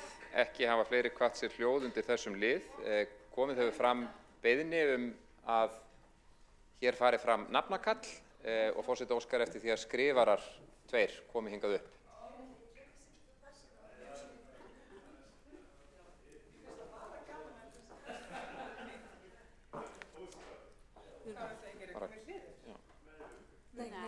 Nei, bara hérna. Viltu hafa okkur nálægtur? Já. Þá segi ég stopp. Já. Já. Ég fylgist með. Oh my god, það er þetta, þetta er svona... fyrsta nafnakallið? Nei, já, sem skrifar. Já, nú skal kallað eftir, upp kemur talan 8, en við köllum nú eftir afstöðu einstakra borgarfulltrúa.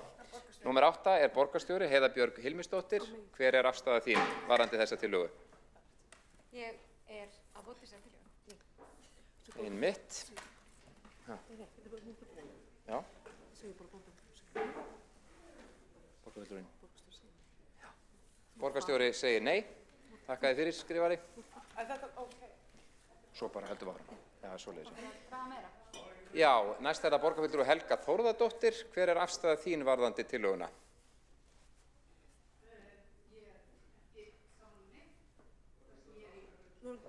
Já. Fyrirgefðu, forseti, borgarstjórn. Ég ætla að fella tillöguna. Flott er, borgarfulltrúi Helga Þórðardóttir segir nei. Næst borgarfulltrúi Hildur Björnsdóttir. Afstaða þín? Samþykki tillöguna. Borgarfulltrúi segir já. Borgarfulltrúi Hjálmar Sveinsson, afstaða þín? Borgarfulltrúi Hjálmar Sveinsson segir nei. Jóhanna Dýrun Jónsdóttir, afstaða þín? Jóhanna Dýrun segir nei. Borgarfulltrúi segir nei. Kjartan Magnússon, afstaða þín? Borgarfulltrúi segir já. Kristinn Jón Ólafsson, afstaða þín? Nei.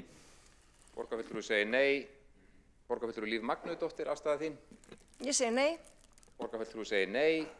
Borgarfulltrúi Magnea Gná Jóhannsdóttir? Ég samþykki tillöguna. Borgarfulltrúi samþykkir tillöguna. Borgarfulltrúi Marta Guðjónsdóttir? Borgarfulltrúin segir já. Borgarfulltrúin segir já. Borgarfulltrúi Ragnhildur Alda María Vilhjálmsdóttir, afstaða þín? Borgarfulltrúin styður tillöguna og segir já. Borgarfulltrúi segir já. Borgarfulltrúi Sabine Leskopf, hver er afstaða þín? Ég segi nei. Borgarfulltrúi segir nei. Borgarfulltrúi Sanna Magdalena Mörtudóttir, afstaða þín? Ég segi nei. Borgarfulltrúin segir nei. Borgarfulltrúi Skúli Helgason? Ég segi nei. Borgarfulltrúin segir nei. Borgarfulltrúi Þorvaldur Danielsson? Ég segi já, heldur betur. Borgarfulltrúi segir já. Borgarfulltrúi Aðalsteinn Haukur Sverrisson? Ég segi já. Borgarfulltrúi segir já. Borgarfulltrúi Alexandra Brím? Ég segi nei. Borgarfulltrúi segir nei. Borgarfulltrúi Andrea Helgadóttir? Ég hafna þessari tillögu. Afsakið. Ég hafna þessari tillögu. Borgarfulltrúi segir nei. Borgarfulltrúi Björn Gíslason? Já. Borgarfulltrúin segir já. Borgarfulltrúi Einar Þorsteinsson? Borgarfulltrúin segir já. Borgarfulltrúin segir já. Borgarfulltrúi Friðjón R. Friðjónsson? Borgarfulltrúin segir já. Borgarfulltrúin segir já.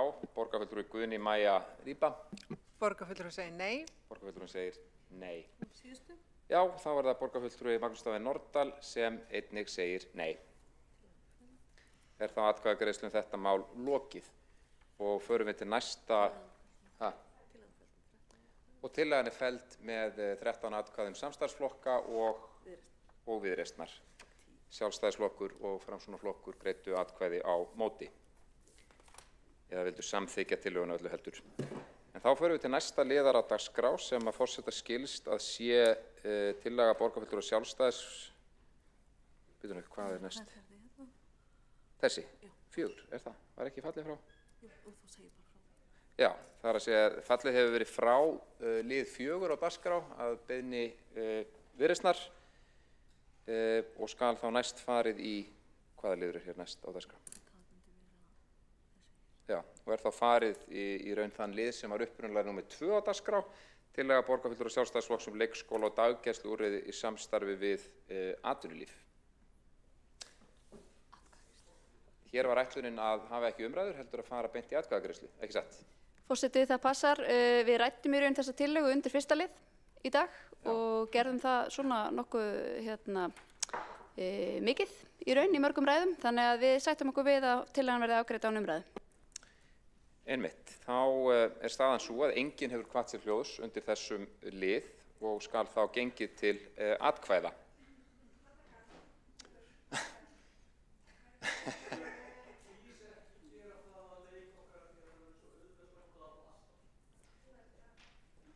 Jæja, þau sem að samþykja vilja tillöguna vinsamlegast gefið merki.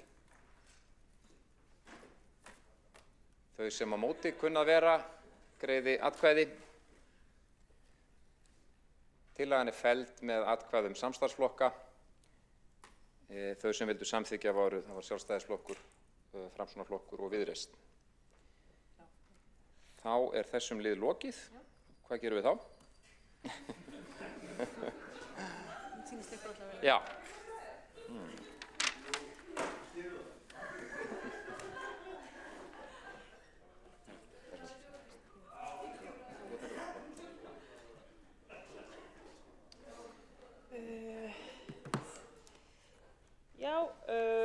Forseti hefur ákveðið að 7. dagskrárliður umræða bílastæði borgina beiðni borgarfulltrúa Sjálfstæðisflokksins verði frestað. Við höfum hér fjallað mál frá öllum flokkum sem að eftir því óskuðu hér í dag og þá gengið til næsta liðar á dagskrá sem kosning í innkaupa- og framkvæmdaráð.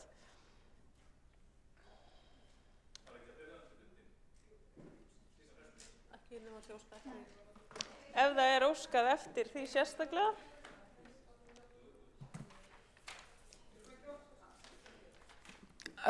Augnablik, er óskað eftir því að taka til máls við þessa frestunartillögu?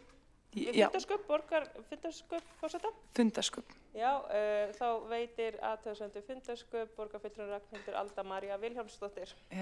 Forseti, það var afsakað, ég er ekki alveg viss hvort ég sé ekki biðja rétt en við ætlum bara óska eftir að þessi kosið þessa frestun. Takk. Þá er lagt til að kosið verði frestun máls númer 6. Lagt er til að lið númer 6 verði frestað í ljósi þess að klukkan er hér rúmlega 8. Þau sem eru samþykk þeirri tillögu vinsamlega gefa merki. Þau sem á móti kunna vera.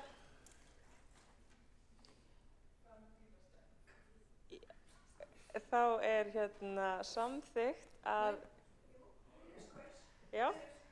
samþykkt að fresta lið númer 6 með atkvæðum Samfylkingar, Pírata, Sósíalistaflokksins, fulltrúar Flokks fólksins og fulltrúar Viðreisnar. Þau sem eru á móti eru borgarfulltrúar Sjálfstæðisflokksins, Framsóknar og Vinstri grænna.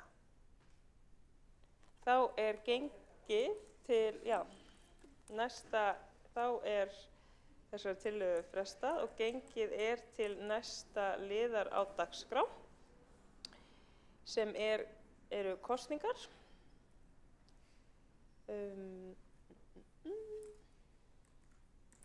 Lagt er til að það er kosning í innkaupa- og framkvæmdaráð. Lagt er til að Sara Björg Sigurðardóttir taki sæti í innkaupa- og framkvæmdaráði í stað Hjálmars Sveinssonar. Jafnframt er lagt til að Birkir Ingi Björnsson taki sæti sem varafulltrúi í innkaupa- og framkvæmdaráði í stað Péturs Martins Tómassonar. Lít ég á að þetta sé samþykkt ef enginn hreyfir andmælum. Þá telst það samþykkt. Þá er gengið til næsta liðar á dagskrá sem kosning í heilbrigðisnefnd. Þá er það SPJF vaflista, Hjálmar Sveinsson, Birkir Ingi Bjartsson, Einar Sveinbjörn Guðmundsson, D-listi, Sandra Hlíf og Karis, B-listi, Aðalsteinn Haukur Sverrisson, varafulltrúar af SPJF vaflista, Pétur Marteinn Tómasson, Ólöf Helga Jakobsdóttir, Oktavía Hrund Guðrúnar Jóns, D-listi, Birna Hafstein, B-listi, Ásta Björg Björgvinsdóttir. Og formaður lagt er til að það sé Hjálmar Sveinsson. Litið er á að það sé samþykkt ef enginn hreyfir andmælum. Þá er það samþykkt. Þá er gengið til 9. liðar á dagskrá, fundargerð borgarráðs frá 20. febrúar. Er einhver sem óskar eftir því að tjá sig þann lið? Þá Þá er gengið til 10. liðar fundargerð forsætisnefndar frá 28. febrúar. Þar undir eru 2 liðir sem þarf að staðfesta sérstaklega. Það er 9. liður lausnarbeiðni Jórunnar Pálu Jónasdóttur og 10. liður ráðningarsamningur borgarstjóra. Orðið er laust ef einhver óskar eftir því að fara mælendaskrá. Þá hefur borgarfulltrúi Friðjón R. Friðjónsson óskað eftir því að taka til máls.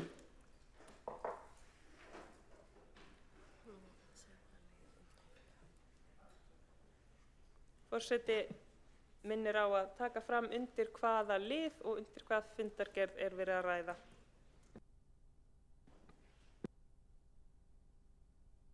Og jafnframt hvað liðurinn er.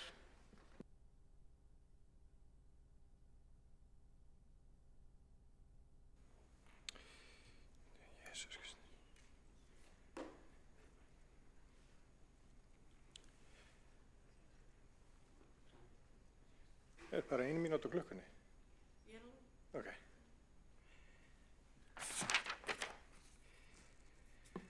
Forseti, mig langar til þess að ræða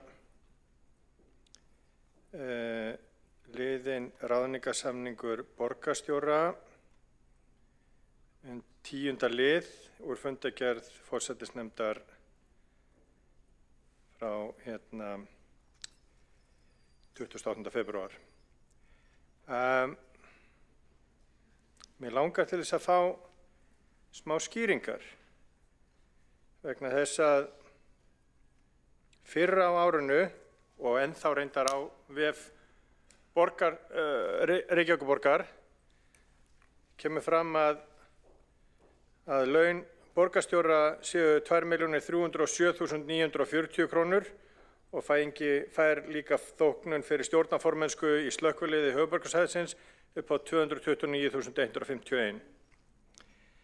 Mér langar til þess að fá upplýsingar um það hvort að þetta séu gamlar tölur vegna þess að í ráðningarsamningi borgarstjóra kemur fram að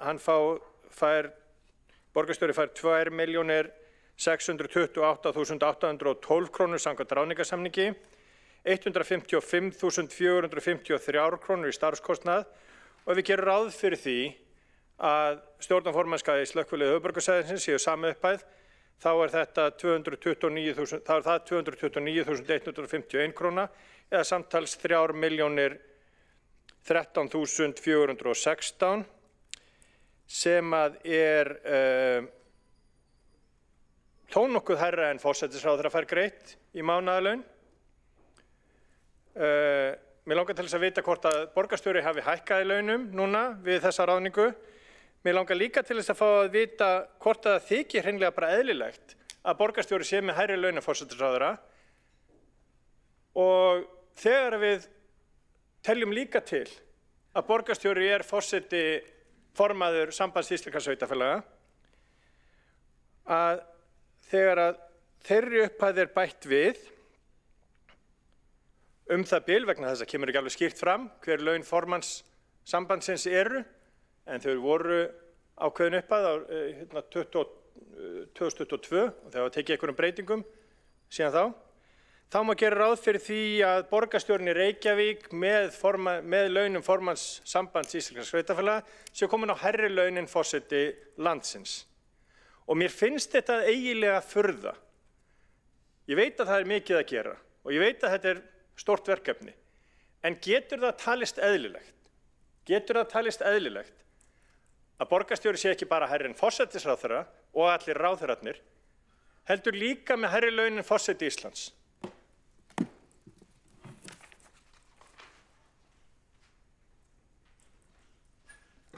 Friðjón R. Friðjónsson, borgarfulltrúi, hefur lokið máli sínu. Einn borgarfulltrúi hefur óskað eftir því að veita ansvar, borgarfulltrúi Alexandra Brím.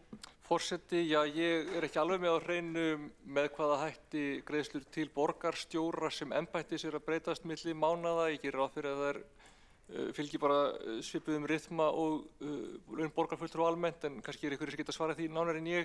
En mér er ekki rétt að benda á það að þó að það sé hægt að leika leiki með því að bera borgarstjóra saman við til dæmis við ráðherra eða eitthvað, þá er borgarstjóri ekki einu sinni hæst launaði sveitarstjórinn á landinu, hvað þá meira? Er ekki rétt munað hjá mér að bæjarstjóri Kópavogs og í einhverjum sveitarfélögum út á landi eru á hærri launum og hvað segir maður? Ef við viljum fara í þennan leik þá getum við örugglega leikið hann í alla nótt ef við nennum því og ég eiginlega nenni því ekki. Mér finnst allt í lagi að borgarstjóri sem ber mikla ábyrgð bæði pólitíska og sem stjórnandi sé á svipuðum launum og annaðhvort millistjórnandi í stóru fyrirtæki eða æðstu stjórnandi í milli eða litlu fyrirtæki. Borgarfulltrúinn Alexandra Brím hefur lokið við að veita ansvar. Svarar þá ansvari borgarfulltrúinn Friðjón R. Friðjónsson. Forseti, ég hef nú ekki á takteinunum hvað sveitarstjórar í öðrum sveitarfélögum en okkar eigin eru með í laun. En það kemur líka fram í þessari fundargerð, og ég glemdi kannski að minnast á það, að borgarstjórar að taka til sín oddvitaálagið, þannig að það er það sem útskýrir af hverju laun borgarstjóra eru komin í 3.282.464 krónur. Mér þætti það, eins og ég segi, ég veit ekkert hvað önnur sveitarfélög greiða. Ég veit hvað okkar sveitarfélög eru að fara að greiða og það eru hærri laun heldur en það sem forsætisráðherrann fær. Og mér finnst það óeðlilegt. Friðjón R. Friðjónsson, borgarfulltrúi, hefur lokið við að svara ansvari. Veitir þá ansvar borgarfulltrúinn Alexandra Brím. Forseti, já. Að mér vitandi er borgarstjóri ekki með oddvitaálagið, ég veit ekki hvaðan fólk hefur þær upplýsingar, ég veit ekki betur en að núverandi borgarstjóri Heiðbjörg Hilmisdóttir sé bara með nákvæmlega sama kjarasamning, sama starfssamning eins og fráfarandi borgarstjóri Einar Þorsteinsson var með, borgarfulltrúinn getur mögulega staðfestað eða hafnað eftir atvikum. En ég skil ekki alveg hvað þessi vegferð er. Ég kannast ekki við að við höfum breytt þessum samningin eitt á milli borgarstjóra og ég, án þess að ég sé eitthvað nákvæmlega inn í hvernig samlíkingin er að fungera, þá er ég 99% vissum að hún sé ekki að nota oddvitaálagið. Borgarfulltrúinn Alexandra Brím hefur lokið því að svara ansvari, þá veitir ansvar öðru sinni borgarfulltrúinn Friðjón R. Friðjónsson. Forseti, nú færi vel ef að borgarfulltrúinn Alexandra Brím læsi fundargerðina sem við erum að fjalla vegna þess að það kemur fram í þessari fundargerð að undir 4. lið, þar sem fram kemur að Heiðbjörg Hilmisdóttir taki við formennsku borgarstjórnarflokks Samfylkingarinnar í stað Söru Bjargar Sigurðardóttir og þar með fær hún oddvitaálagið. Og það kemur líka fram, og það var tiltölulega auðgúglanlegt hérna meðan að borgarfulltrúinn var að tala, að bæjarstjórinn í Kópavogi er ekki með hærri laun en forsætisráðherra. Friðjón R. Friðjónsson, borgarfulltrúi, hefur lokið því að veita ansvar. Er þá ansvarum lokið undir þessari ræðu. Næst til að taka til máls er Líf Magnúsdóttir, borgarfulltrúi.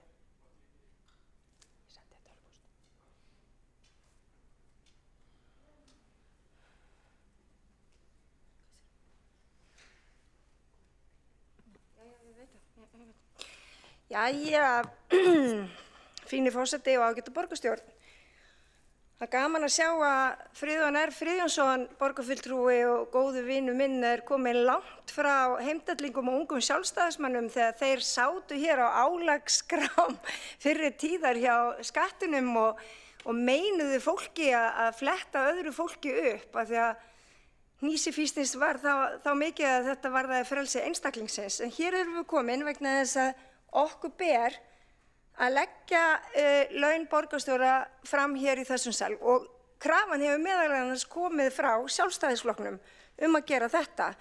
Laun kjörinna fulltrúa eru ekki og eiga ekki að vera neitt launungamál og þess vegna er þetta lagt hér fram og það sem að Friðjón R. Friðjónsson borgarfulltrúi er að vísa í varðandi oddvitaálagið er gömul tilkynning og það fellur niður þegar þú ert borgarstjóri.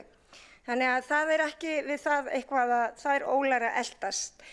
Mér langar líka að halda því til haga hér í þessum sal fyrir þá borgarfulltrúa sem ekki hafa verið að fylgjast nægilega vel með en þetta nákvæmlega sami samningurinn og Einar Þorsteinsson borgarfulltrúi fékk þegar hann var kjörinn borgarstjóri. Og því skal líka haldið til haga að Einar Þorsteinsson borgarfulltrúi þiggur biðlaun upp að þessari upphæð í 6 mánuði í viðbót. Þannig að ég held að hér ættum við að vera að tala eitthvað allt annað. Þetta bara nákvæmlega eins og á að gera þetta og hefur verið gert og hefði átt að gera. Og sú gagnrýni sem að Sjálfstæðisflokkurinn kom hérna með á sínum tíma að birta ráðningarsamning Dags B. Eggertssonar fyrrverandi borgarstjóra, hún var algjörlega réttmæt. Og hér erum við í dag að gera betur. Og hver kemur upp annar en Friðjón R. Friðjónsson, borgarfulltrúi, sem hefur algjörlega mist frjálshyggju skírteini sitt niður í klósettið. Líf Magnúsdóttir, borgarfulltrúi, hefur lokið máli sínu og hefur einn borgarfulltrúi óskað eftir því að veita ansvar, borgarfulltrúinn Þorvaldur Daníelsson. Tveir borgarfulltrúar hafa óskað eftir því að veita ansvar. Fyrstur er það borgarfulltrúi Þorvaldur Daníelsson. Já, forseti, hérna að því að við vorum nú að tala áðan að geta lesið sér til gagns og hlusta sér til gagns, þá langum við að benda að það eru 2 allavega stafvillur og beygingavillur í ráðningarsamningnum. Þannig ég hvet ykkur til þess að skrifa þannig að okkur sé öllum sómi að það er annars vegar í 2. grein það sem vantar 1 T í orðið greitt. Það á ekki að vera great, heldur greitt. Og eins í 7. grein þar sem við talaðum vinnuskylda og uppsagnarfrest það vantar Borgarfulltrúinn Þorvaldur Daníelsson hefur lokið við að veita ansvar. Þakka fyrir ábendingar að gæta þess að efni sé sett fram án innsláttar vilna. Svarar þá ansvari borgarfulltrúinn Líf Magnúsdóttir. Forseti, já, ég bara fagna því að við erum komin í liðin málfar og stafsetning. Borgarfulltrúinn Líf Magnúsdóttir hefur lokað við að svara ansvari. Veitir þá ansvar Friðjón R. Friðjónsson, borgarfulltrúi. Forseti, það er með minni vinstrimanna að það er stundum svolítið valkvætt. Mótbárur heimdellinga hérna árum áður fyrir við því að hnýst væri laun almennra starfsmanna snerust nákvæmlega það að fólk á einkamarkaði hefði einkalíf. Sjálfstæðismenn, ungir sem aldnir, hafa aldrei verið á móti því að laun kjörinna fulltrúa sem fá greitt úr sameiginlegum sjóðum séu gerð opinber. Það er gott að það er leiðrétt að nýr borgarstjóri fær ekki oddvitaálag, þá er hún bara með 3 milljónir á mánuði sem er umfram það sem að forsætisráðherra fær en ekki umfram það sem að forseti fær. Þó að við bætum við launum sem hún fær fyrir stjórnarformennskuna í sambandi íslenska sveitarfélaga.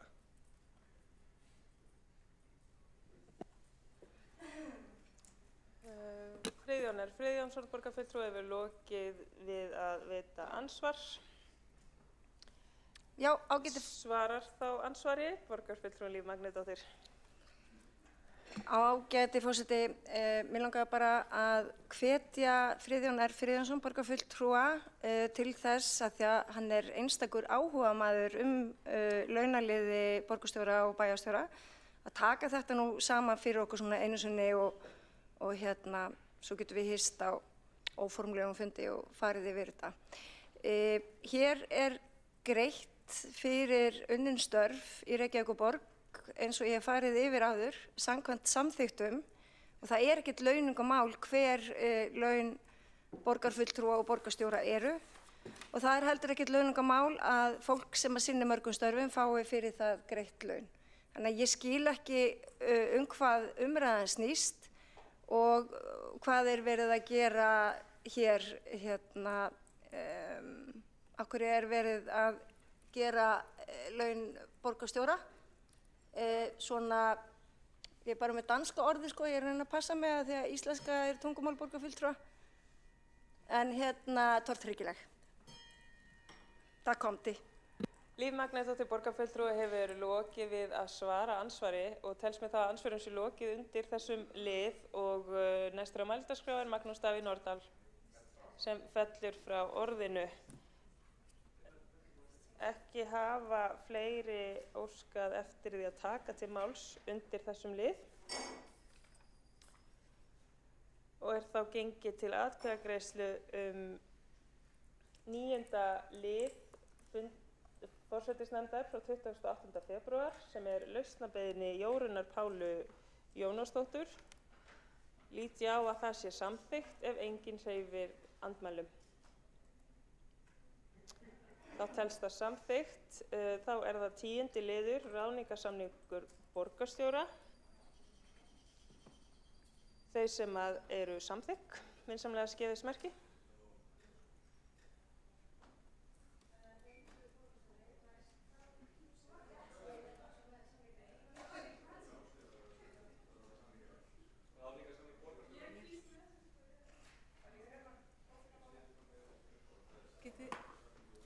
Má ég sjá skýrt hver styður þessa tillögu?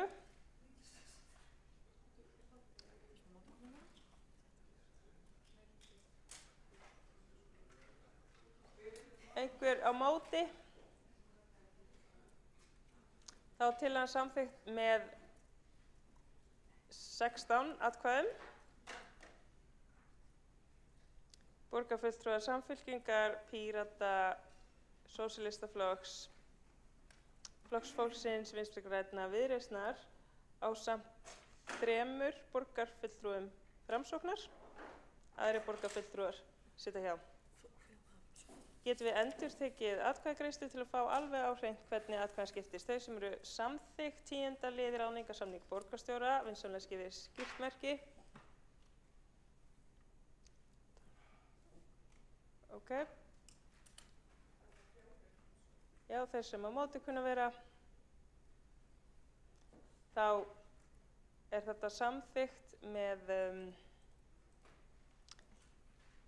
atkvæðin samstarfsflokka og Framsóknar og Viðreisnar. Þá er ekki fleira sem liggur fyrir á þessum fundi nema ég ætla að fá að kveðja ykkur með málshætti.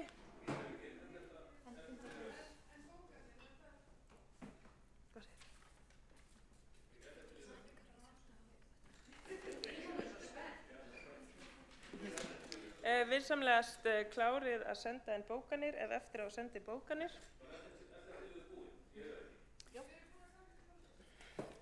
Forseti bendir á að hér er 10. liður og undir þeim lið er fundargerð forsætisnefndar frá 28. febrúar, fundargerð menningar og íþróttaráðs frá 21. febrúar og fundargerð skóla- og frístundaráðs frá 19. febrúar. Óskar eftir að taka til máls borgarfulltrúinn Kjartan Magnússon.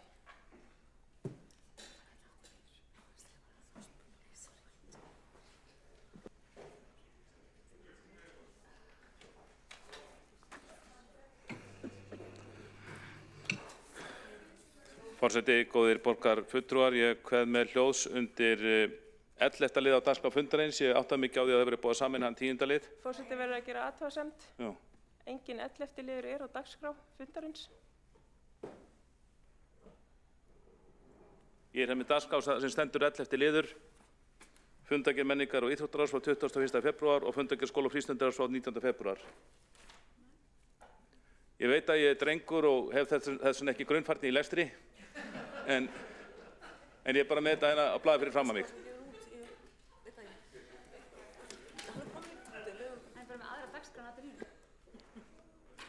Fínt, takk fyrir, forseti. Og undir þessum 11. lið sem ég hafa minnst í höndunum á dagskrá fundarins, þá er fundargerð menningar og íþróttaráðs frá 21. febrúar. Þar kveð ég með hljóðs undir öðrum lið, skýrsla stýrihóps um eflingu frístundastarfs á Kjalarnesi. Þetta er stýrihópur sem fjallaði þessi mál, hefur fjallað þessi mál í vetur og ég vil nota tækifærið til að þakka fyrir einstaklega gott samstarf og þakka öllum sem voru í hópnum fyrir gott samstarf. Og vekja athygli borgarfulltrúa á þessari skýrslu góð skýrsla sem fer vítt og breitt yfir frístundamálin á Kjalarnesi. Það voru ákveðnar áhyggjur að þáttaka barna og unglinga í frístundastarfi þar væri mjög lítil. Svo kom reyndar í ljós við betri skoðun á málinu að hún var töluvert meiri en við héldum, höfðum ekki alveg fengið réttar tölur í upphafi, en hópurinn notaði bara ferðina og leitaðist við að greina frístundamálin og fá tillögur frá skólanum og ungmennafélaginu og þeim sem kom að þessu. Og ýmsar tillögur eru lagðar þarna fram í skýrslunni sem full sátt náðist sjálfsögum og sem sagt, já, og þegar hópurinn lauk störfum þá skilaði sem fulltrúi Sjálfstæðisflokksins bókun þar sem ég þakkaði fyrir starfið, og í bókun minni kemur fram að brýnasta verkefni á þessu sviði sé að bæta húsnæðisaðstöðu ungmennafélags Kjalnesinga í íþróttamiðstöðinni að Kleppergi svo hún nýtist betur fyrir starfsemi félagsins og kerfið í heild. Þetta kostar að sjálfsögðu, ég býst við að sviðsmyndagreining sé næst á dagskrá, en við vöktum athygli á því að í byrjun kjörtímabilsins september 22 þá lögðu borgarfulltrúar Sjálfstæðisflokksins til að ráðist yrði í nauðsynlegt viðhald og endurbætur á íþróttahúsinu, meðal annars þakviðgerðir og skiptir gólfefni. Húsið var illa farið. Þakviðgerðir hafa farið fram að minnsta kosti hluta og óskuðu eftir því að það er metið hvort þær verið fullnægjandi. Þá er nýbúið að leggja viðargólf eða parkett í sal hússins sem er mjög ánægjulegt. Við teljum brýnt að tjald verði sett sem fyrst í íþróttasalnum svo hægt sé að skipta honum í tvennt. Þá er æskilegt að taka ákvörðun viðbyggingu í íþróttahúsið svo unnt sé að stækka líkamsræktarsal og koma fyrir áhalda og tækjageymslu. Það þarf einnig að bæta aðstöðu ungmennafélags Kjalnesinga í Bergvík. Ég vek athygli borgarfulltrúa á þessari góðu skýrslu og alveg sérstaklega borgarstjóra og því að sumt af því sem þarna er kveðið á er nauðsynlegt viðhald sem verður bara dýrara ef við látum það drabbast niður lengur.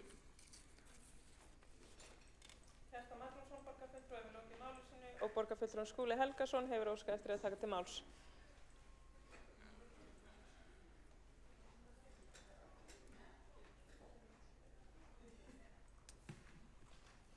Forseti ágæta borgarstjórn, ég kveð mér hljóðs undir þessum lið sem í mínum bókum er 10. liður á dagskráni og undir fundagerð menningar og íþróttaráðs 21. febrúar. Þakka borgarfulltrúa Kjartani Magnúsinni fyrir að vekja athygli á þessu máli sem ég tel reyndar að verðskuldi alveg að við tökum sérstaka umræðu í borgarstjórn á komandi fundum því að þetta er vinna sem að gekk út á það að rýna hvernig eitt af þeim hverfum þar sem að nýting frístundastyrksins hefur verið hvað minnst, hvernig við getum brugðist við með skýrum og markvissum tillögum til þess að auka þátttökuna. Og í skýrslunni eru fjölmargar tillögur í þá veru, vek sérstaka athygli á því að Kjalarnes er í hópi þeirra 3 hverfa þar sem að nýtings frístundastyrksins er vel undir meðalagi. Hinn 2 eru Breiðholt þar sem við höfum verið með ýmsar aðgerðir í gangi og erum með enn, og 3. hverfið er miðborgin. Það sem þau öll eiga sameiginlegt að þarna er hlutfall barna af erlendum uppruna hvað hæst í borginni. En það er annað sem okkur fannst áhugavert í þessum stýrihópi sem við vorum í, ég, Kjartan Magnússon og Sabína Leskop. Og það var sú staðreynd að það var mikill kynjamunur. Þannig að stúlkur á Kjalarnesi voru að nýta styrkinn marktækt mun minna heldur en strákar og munaði þar heilum 13%. Þannig að tillögugerð okkar, hún miðaðist af því að finna leiði til þess að auka fjölbreytni í frístundatilboðum, sérstaklega með stúlkur í huga. Og þar voru gerðar viðhorfskannanir, bæði í Klepperskóla og á vegum Austurmiðstöðvar.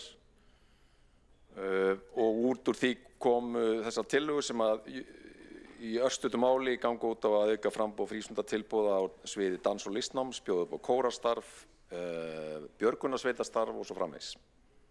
Læt þetta duga en boða bókun í þessa veru.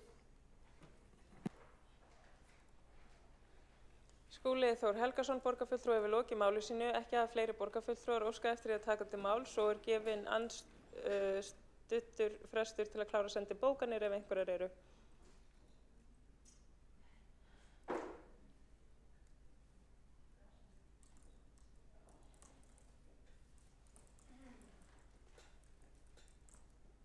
nýti ég tímann til að kveðja ykkur hérna með skilaboðum sem tekin úr bókinni Orð að sönnu eftir Jón G. Friðjónsson, Íslenskir málshættir og orðkviðir. Og ég ætla að fá að kveðja þennan fund í dag en þó ekki búin að slíta fundi með málshætti sem hljóðar sem svo: Ágirnd etur sig aldrei metta, sem þýðist sem ágirnd óseðjandi.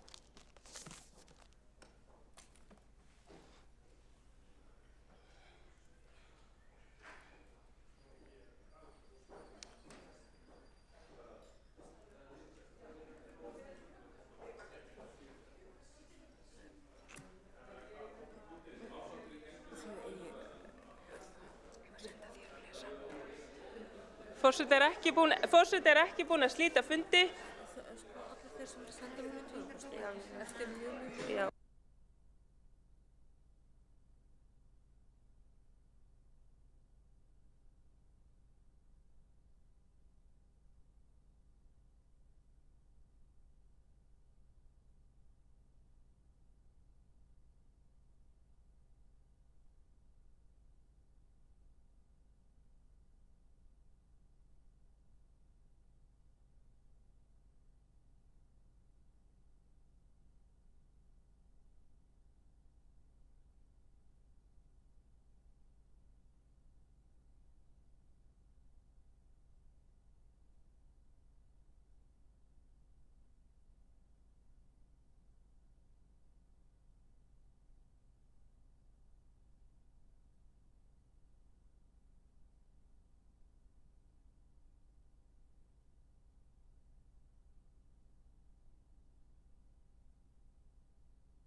Óska eftir að fá þögn í salinn til að hægt sé að lesa upp bókanir.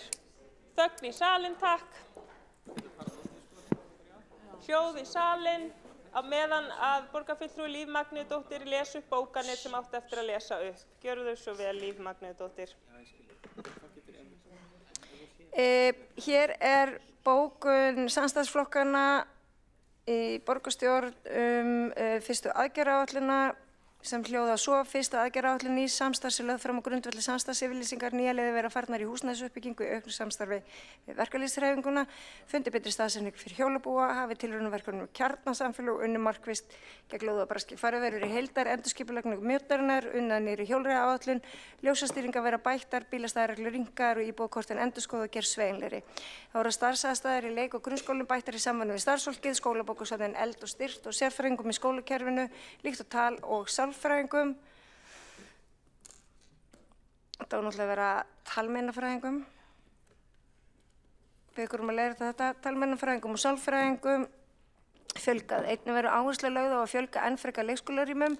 Samstarfsflokkarnir leggja ríka áherslu á að vinna gegn ofbeldi og sér í lagi meðal ungmenna. Aðstæða dýra í húsdýragarðinum verður bætt með áherslu á dýravelferð og sumaropnunartími sundlaugaborgarinnar verður lengdur helgar. Þung áhersla verður lögð á ráðdeild og skilvirkni í rekstri með skýrara vinnulagi utanumhald á viðhaldi og rekstri eigna borgarinnar, innkaupaheimildir og hugmyndaleitum sparnaðartillögur.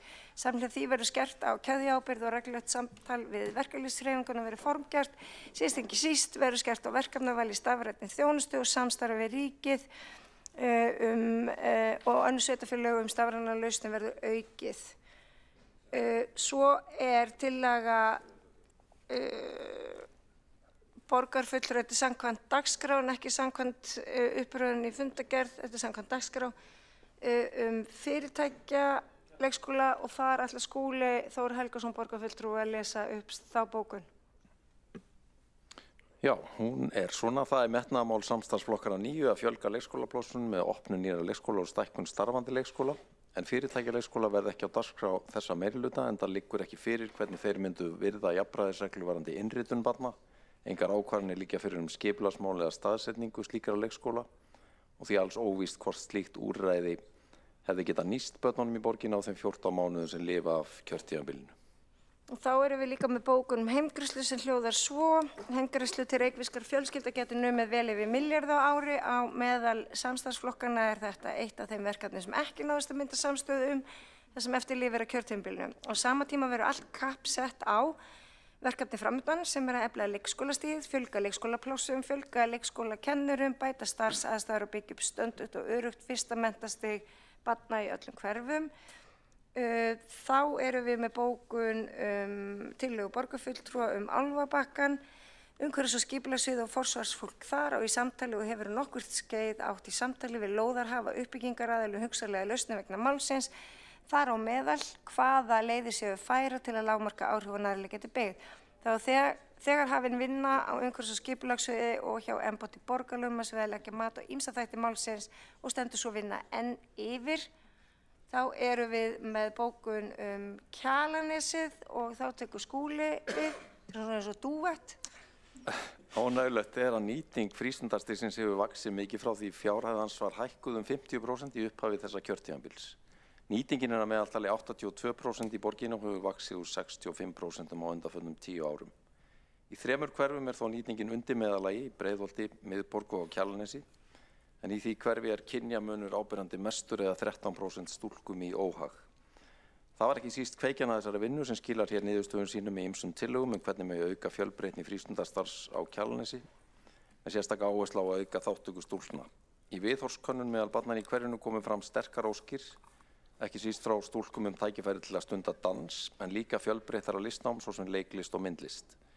Tillögurnar endurspegla þessar óskir þar sem meðal annars lagt til að auka framboð frístundatilboða á sviði dans og listnáms, bjóða upp á kórastarf, fjölbreyttara framboð íþróttastarfs og þátttöku ungmenna í starfi björgunarsveitarinnar Keilis á Kjalarnesi. Næsta skrefur að fela sviðsstjóra að móta áætlun forgangsröðun og innleiðingu tillagnanna sem komi fyrir ráðið síðar á þessu vori. Þá erum við með bókun undir fundargerð forsætisnefndar, 10. liður ráðningarsamningu borgarstjóra sem hefst svo að því skal haldið til haga að hér að ræða nákvæmlega sama ráðningarsamning og gerðu var við síðasta borgarstjóra Einar Þorsteinsson. Forseti gerir athugasemd, það eru komnar 2 bókanir undir lið 10, það heimild fyrir einni. Við samlega sameinið bókanir. Þetta Kjalarnesið og ráðningarsamningurinn. Já, þetta er 1 liður. Já, ég skil þig, ok. Það þarf að sameina. Eða þið splittið ykkur. Herru, já, ég legg fram þetta með ráðningarsamningin bara og og Skúli fær bara að eiga Kjalarnesi út af fyrir sig. Borgarfulltrúar Sjálfstæðisflokksins og Framsóknar eiga eftir að lesa upp bókanir.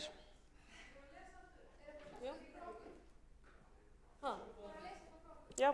Þegar ég fekk allt í tölvupóst, það var ekkert í skjalið, þannig að það enginn búinn að sjá Ég gat ekki gert það, en taka því. Þú ert eina sem þarf ekki að lesa. Það var að Sjálfstæðisflokkurinn. Hljóð í salinn, takk. Fulltrúar Sjálfstæðisflokks telja aðgerðaráætlun nýs meirihluta sína metnaðarleysi í mikilvægum verkefnum í rekstri borgarinnar og þjónustu við borgarbúa. Samstarfsyfirlýsing meirihlutans er lítið annað en ófjármagnað og ókostnaðarmetið orðagjálfur án mælanlegra markmiða. Þá vekur athygli að hvergi er getið aðgerða í þá atvinnulífsuppbyggingar en fulltrúar Sjálfstæðisflokks undirstrika mikilvægi verðmætasköpunar svo standa mig undir velferð og þjónustu borgarinnar. Ljóst er að skýrt ákalli meðal borgarbúa eftir kröftugum aðgerðum í þá húsnæðisuppbyggingar, samgöngu og leikskólamála í Reykjavík. Jafnframt er nauðsynlegt að ráðast að rekstri borgarinnar með skipulagsbreytingum, hagræðingum, eignasölu og skipulagðri niðurgreiðslu skulda. Þakka ber fyrir að vinstri meirihlutinn í borginni hefur takmarkaðan tíma til starfa en ljóst er að næsta meirihluta býður mikið verk svo fá megi Reykjavík til að virka. Þá les fulltrúi Framsóknar þær bókanir sem eftir að lesa. Mál 1. Fyrsta tillaga hið norræna velferðarsamfélag sem við þekkjum byggir á þríhliða samstarfi ríkis, verkalýðsfélaga og atvinnurekanda. Mikilvæg forsenda þess er að traust ríki milli aðal sem ekki hefur alltaf verið raunin á Íslandi. Fulltrúar Framsóknar leggja áherslu á og hvetja til að ef á að formgera samstarf séu fulltrúar atvinnulífsins hafðir með í því samráði. Einnig fulltrúar lífeyrissjóða landsins. Önnur tillaga öllum er heimilt að óska eftir því að kaupa lóð af Reykjavík með það fyrir augum að koma þar upp hjólhýsabyggð. Það er hins vegar ekki Forseti verður að gera athugasemd.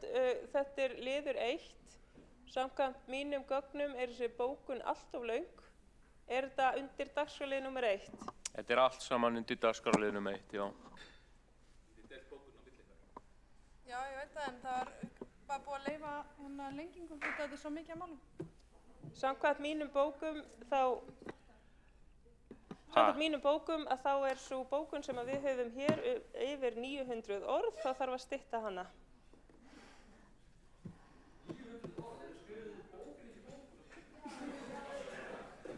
Ok, við skulum senda sundarlega þá, ef þið viljið það, en við getum lesið hérna 2.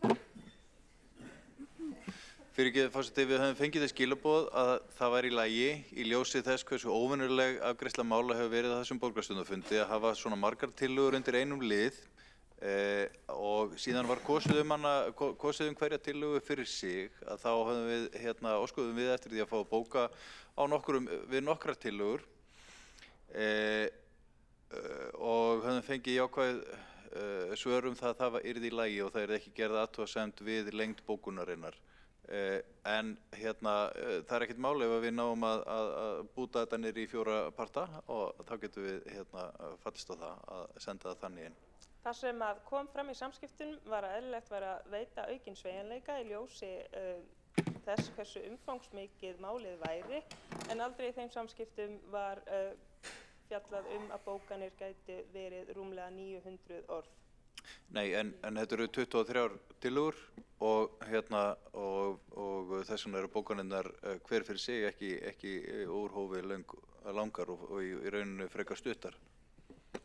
Er að ræða einn dagskrárlið. Venjan er að bókun sé 200 orð að hámarki. Það er fallist á það að veita ákveðin sveigjanleika en sá sveigjanleiki nær ekki upp í 980 orð. Þannig vinsamlega stytti þetta. Já, ég vil bara gera athugasemd við framkvæmd fundarins hér. Hún er engan veginn í samræmi við mikilvægi borgarstjórnar sem lýðræðisstofnunar. Að við séum hér að takast á hugmyndir nýs meirihluta undir einum dagskrárlið, 23 eða 4 tillögur með ræðutíma sem þó var lengdur og ber að þakka það. Við fáum ekki að fara á dýptina í hverju og eina tillögu og svo séu okkur ekki heimilað að lýsa afstöðu okkar gagnvart almenningi með bókunum. Mér finnst þetta bara ekki, mér finnst þetta eiginlega vanvirðing við þessa stofnun sem að borgarstjórn er. Borgarfulltrúar Framsóknar eru 4 í salnum. Ég legg til að þið skiptið þessara bókun upp í 4 hluta og bókið þá í ykkar nafni en ekki í nafni flokksins með eina bókun. Það er líka lausn sem er hægt að styðjast við. Já, þá gerum við það.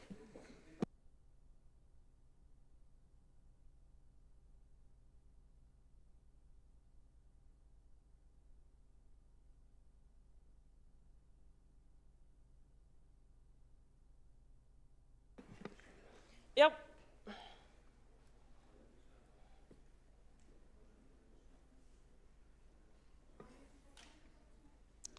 Endilega klárið að lesa.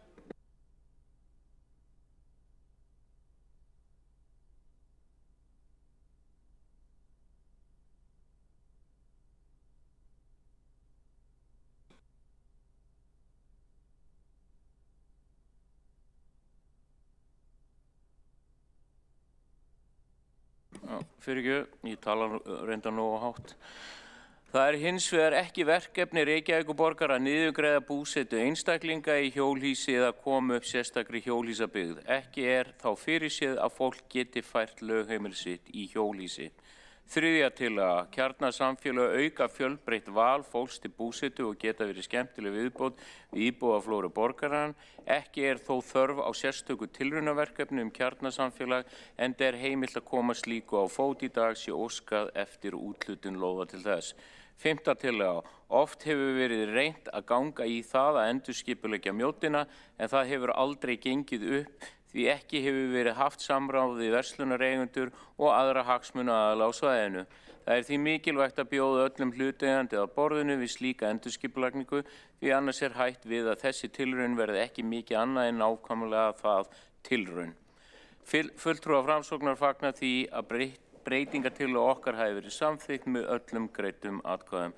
Sjötta tillaga, gert er ráð fyrir því að markmiði hjólreiðaáætlunar 2021 og 2025 lagningu á 50 km af hjólastígum muni nást og Framsókn fagnar þeim árangri. Ljóst þykir að áframhald á stækkun á innviðum fyrir hjólreiðafólk er nauðsynlegt skref til að auka hlut umhverfisvænni samgöngumáta í borginni, en ekki síður til að stuðla að bættri lýðheilsu borgarbúa. Sjöunda tillaga, fulltrúar Framsóknar lögðu fram breytingartillögu þess efnis að gjaldskyldu svæði væri endurskoðað án þess að fjölga gjaldskyldu-svæðum. Einnig lögðum við til að öll fækkun bílastæða verði stöðvuð þar til að Borgarlína hafi hafið rekstur. Meirihlutinn var ekki tilbúinn til að samþykkja þá tillögu. Áttunda tillaga, Framsókn styður tillögu endurskoðun á reglum íbúakort. Íbúar á gjaldskyldu-svæðum hafa lengi horft til endurskoðunar á fjölda korta per íbúðin einnig leita eftir lausna svo sem gestakort fyrir þá sem koma í heimsóknir.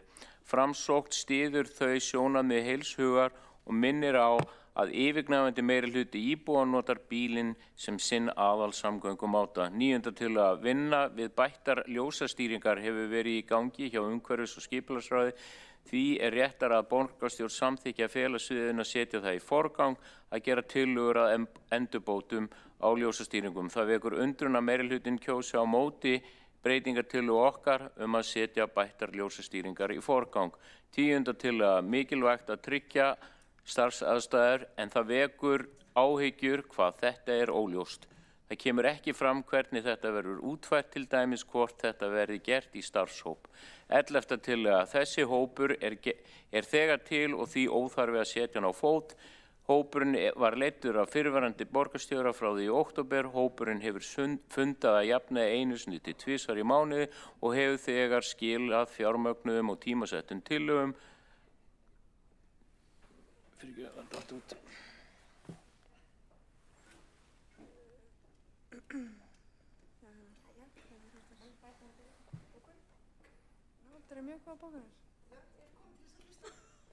Já, bara take a seat, sko.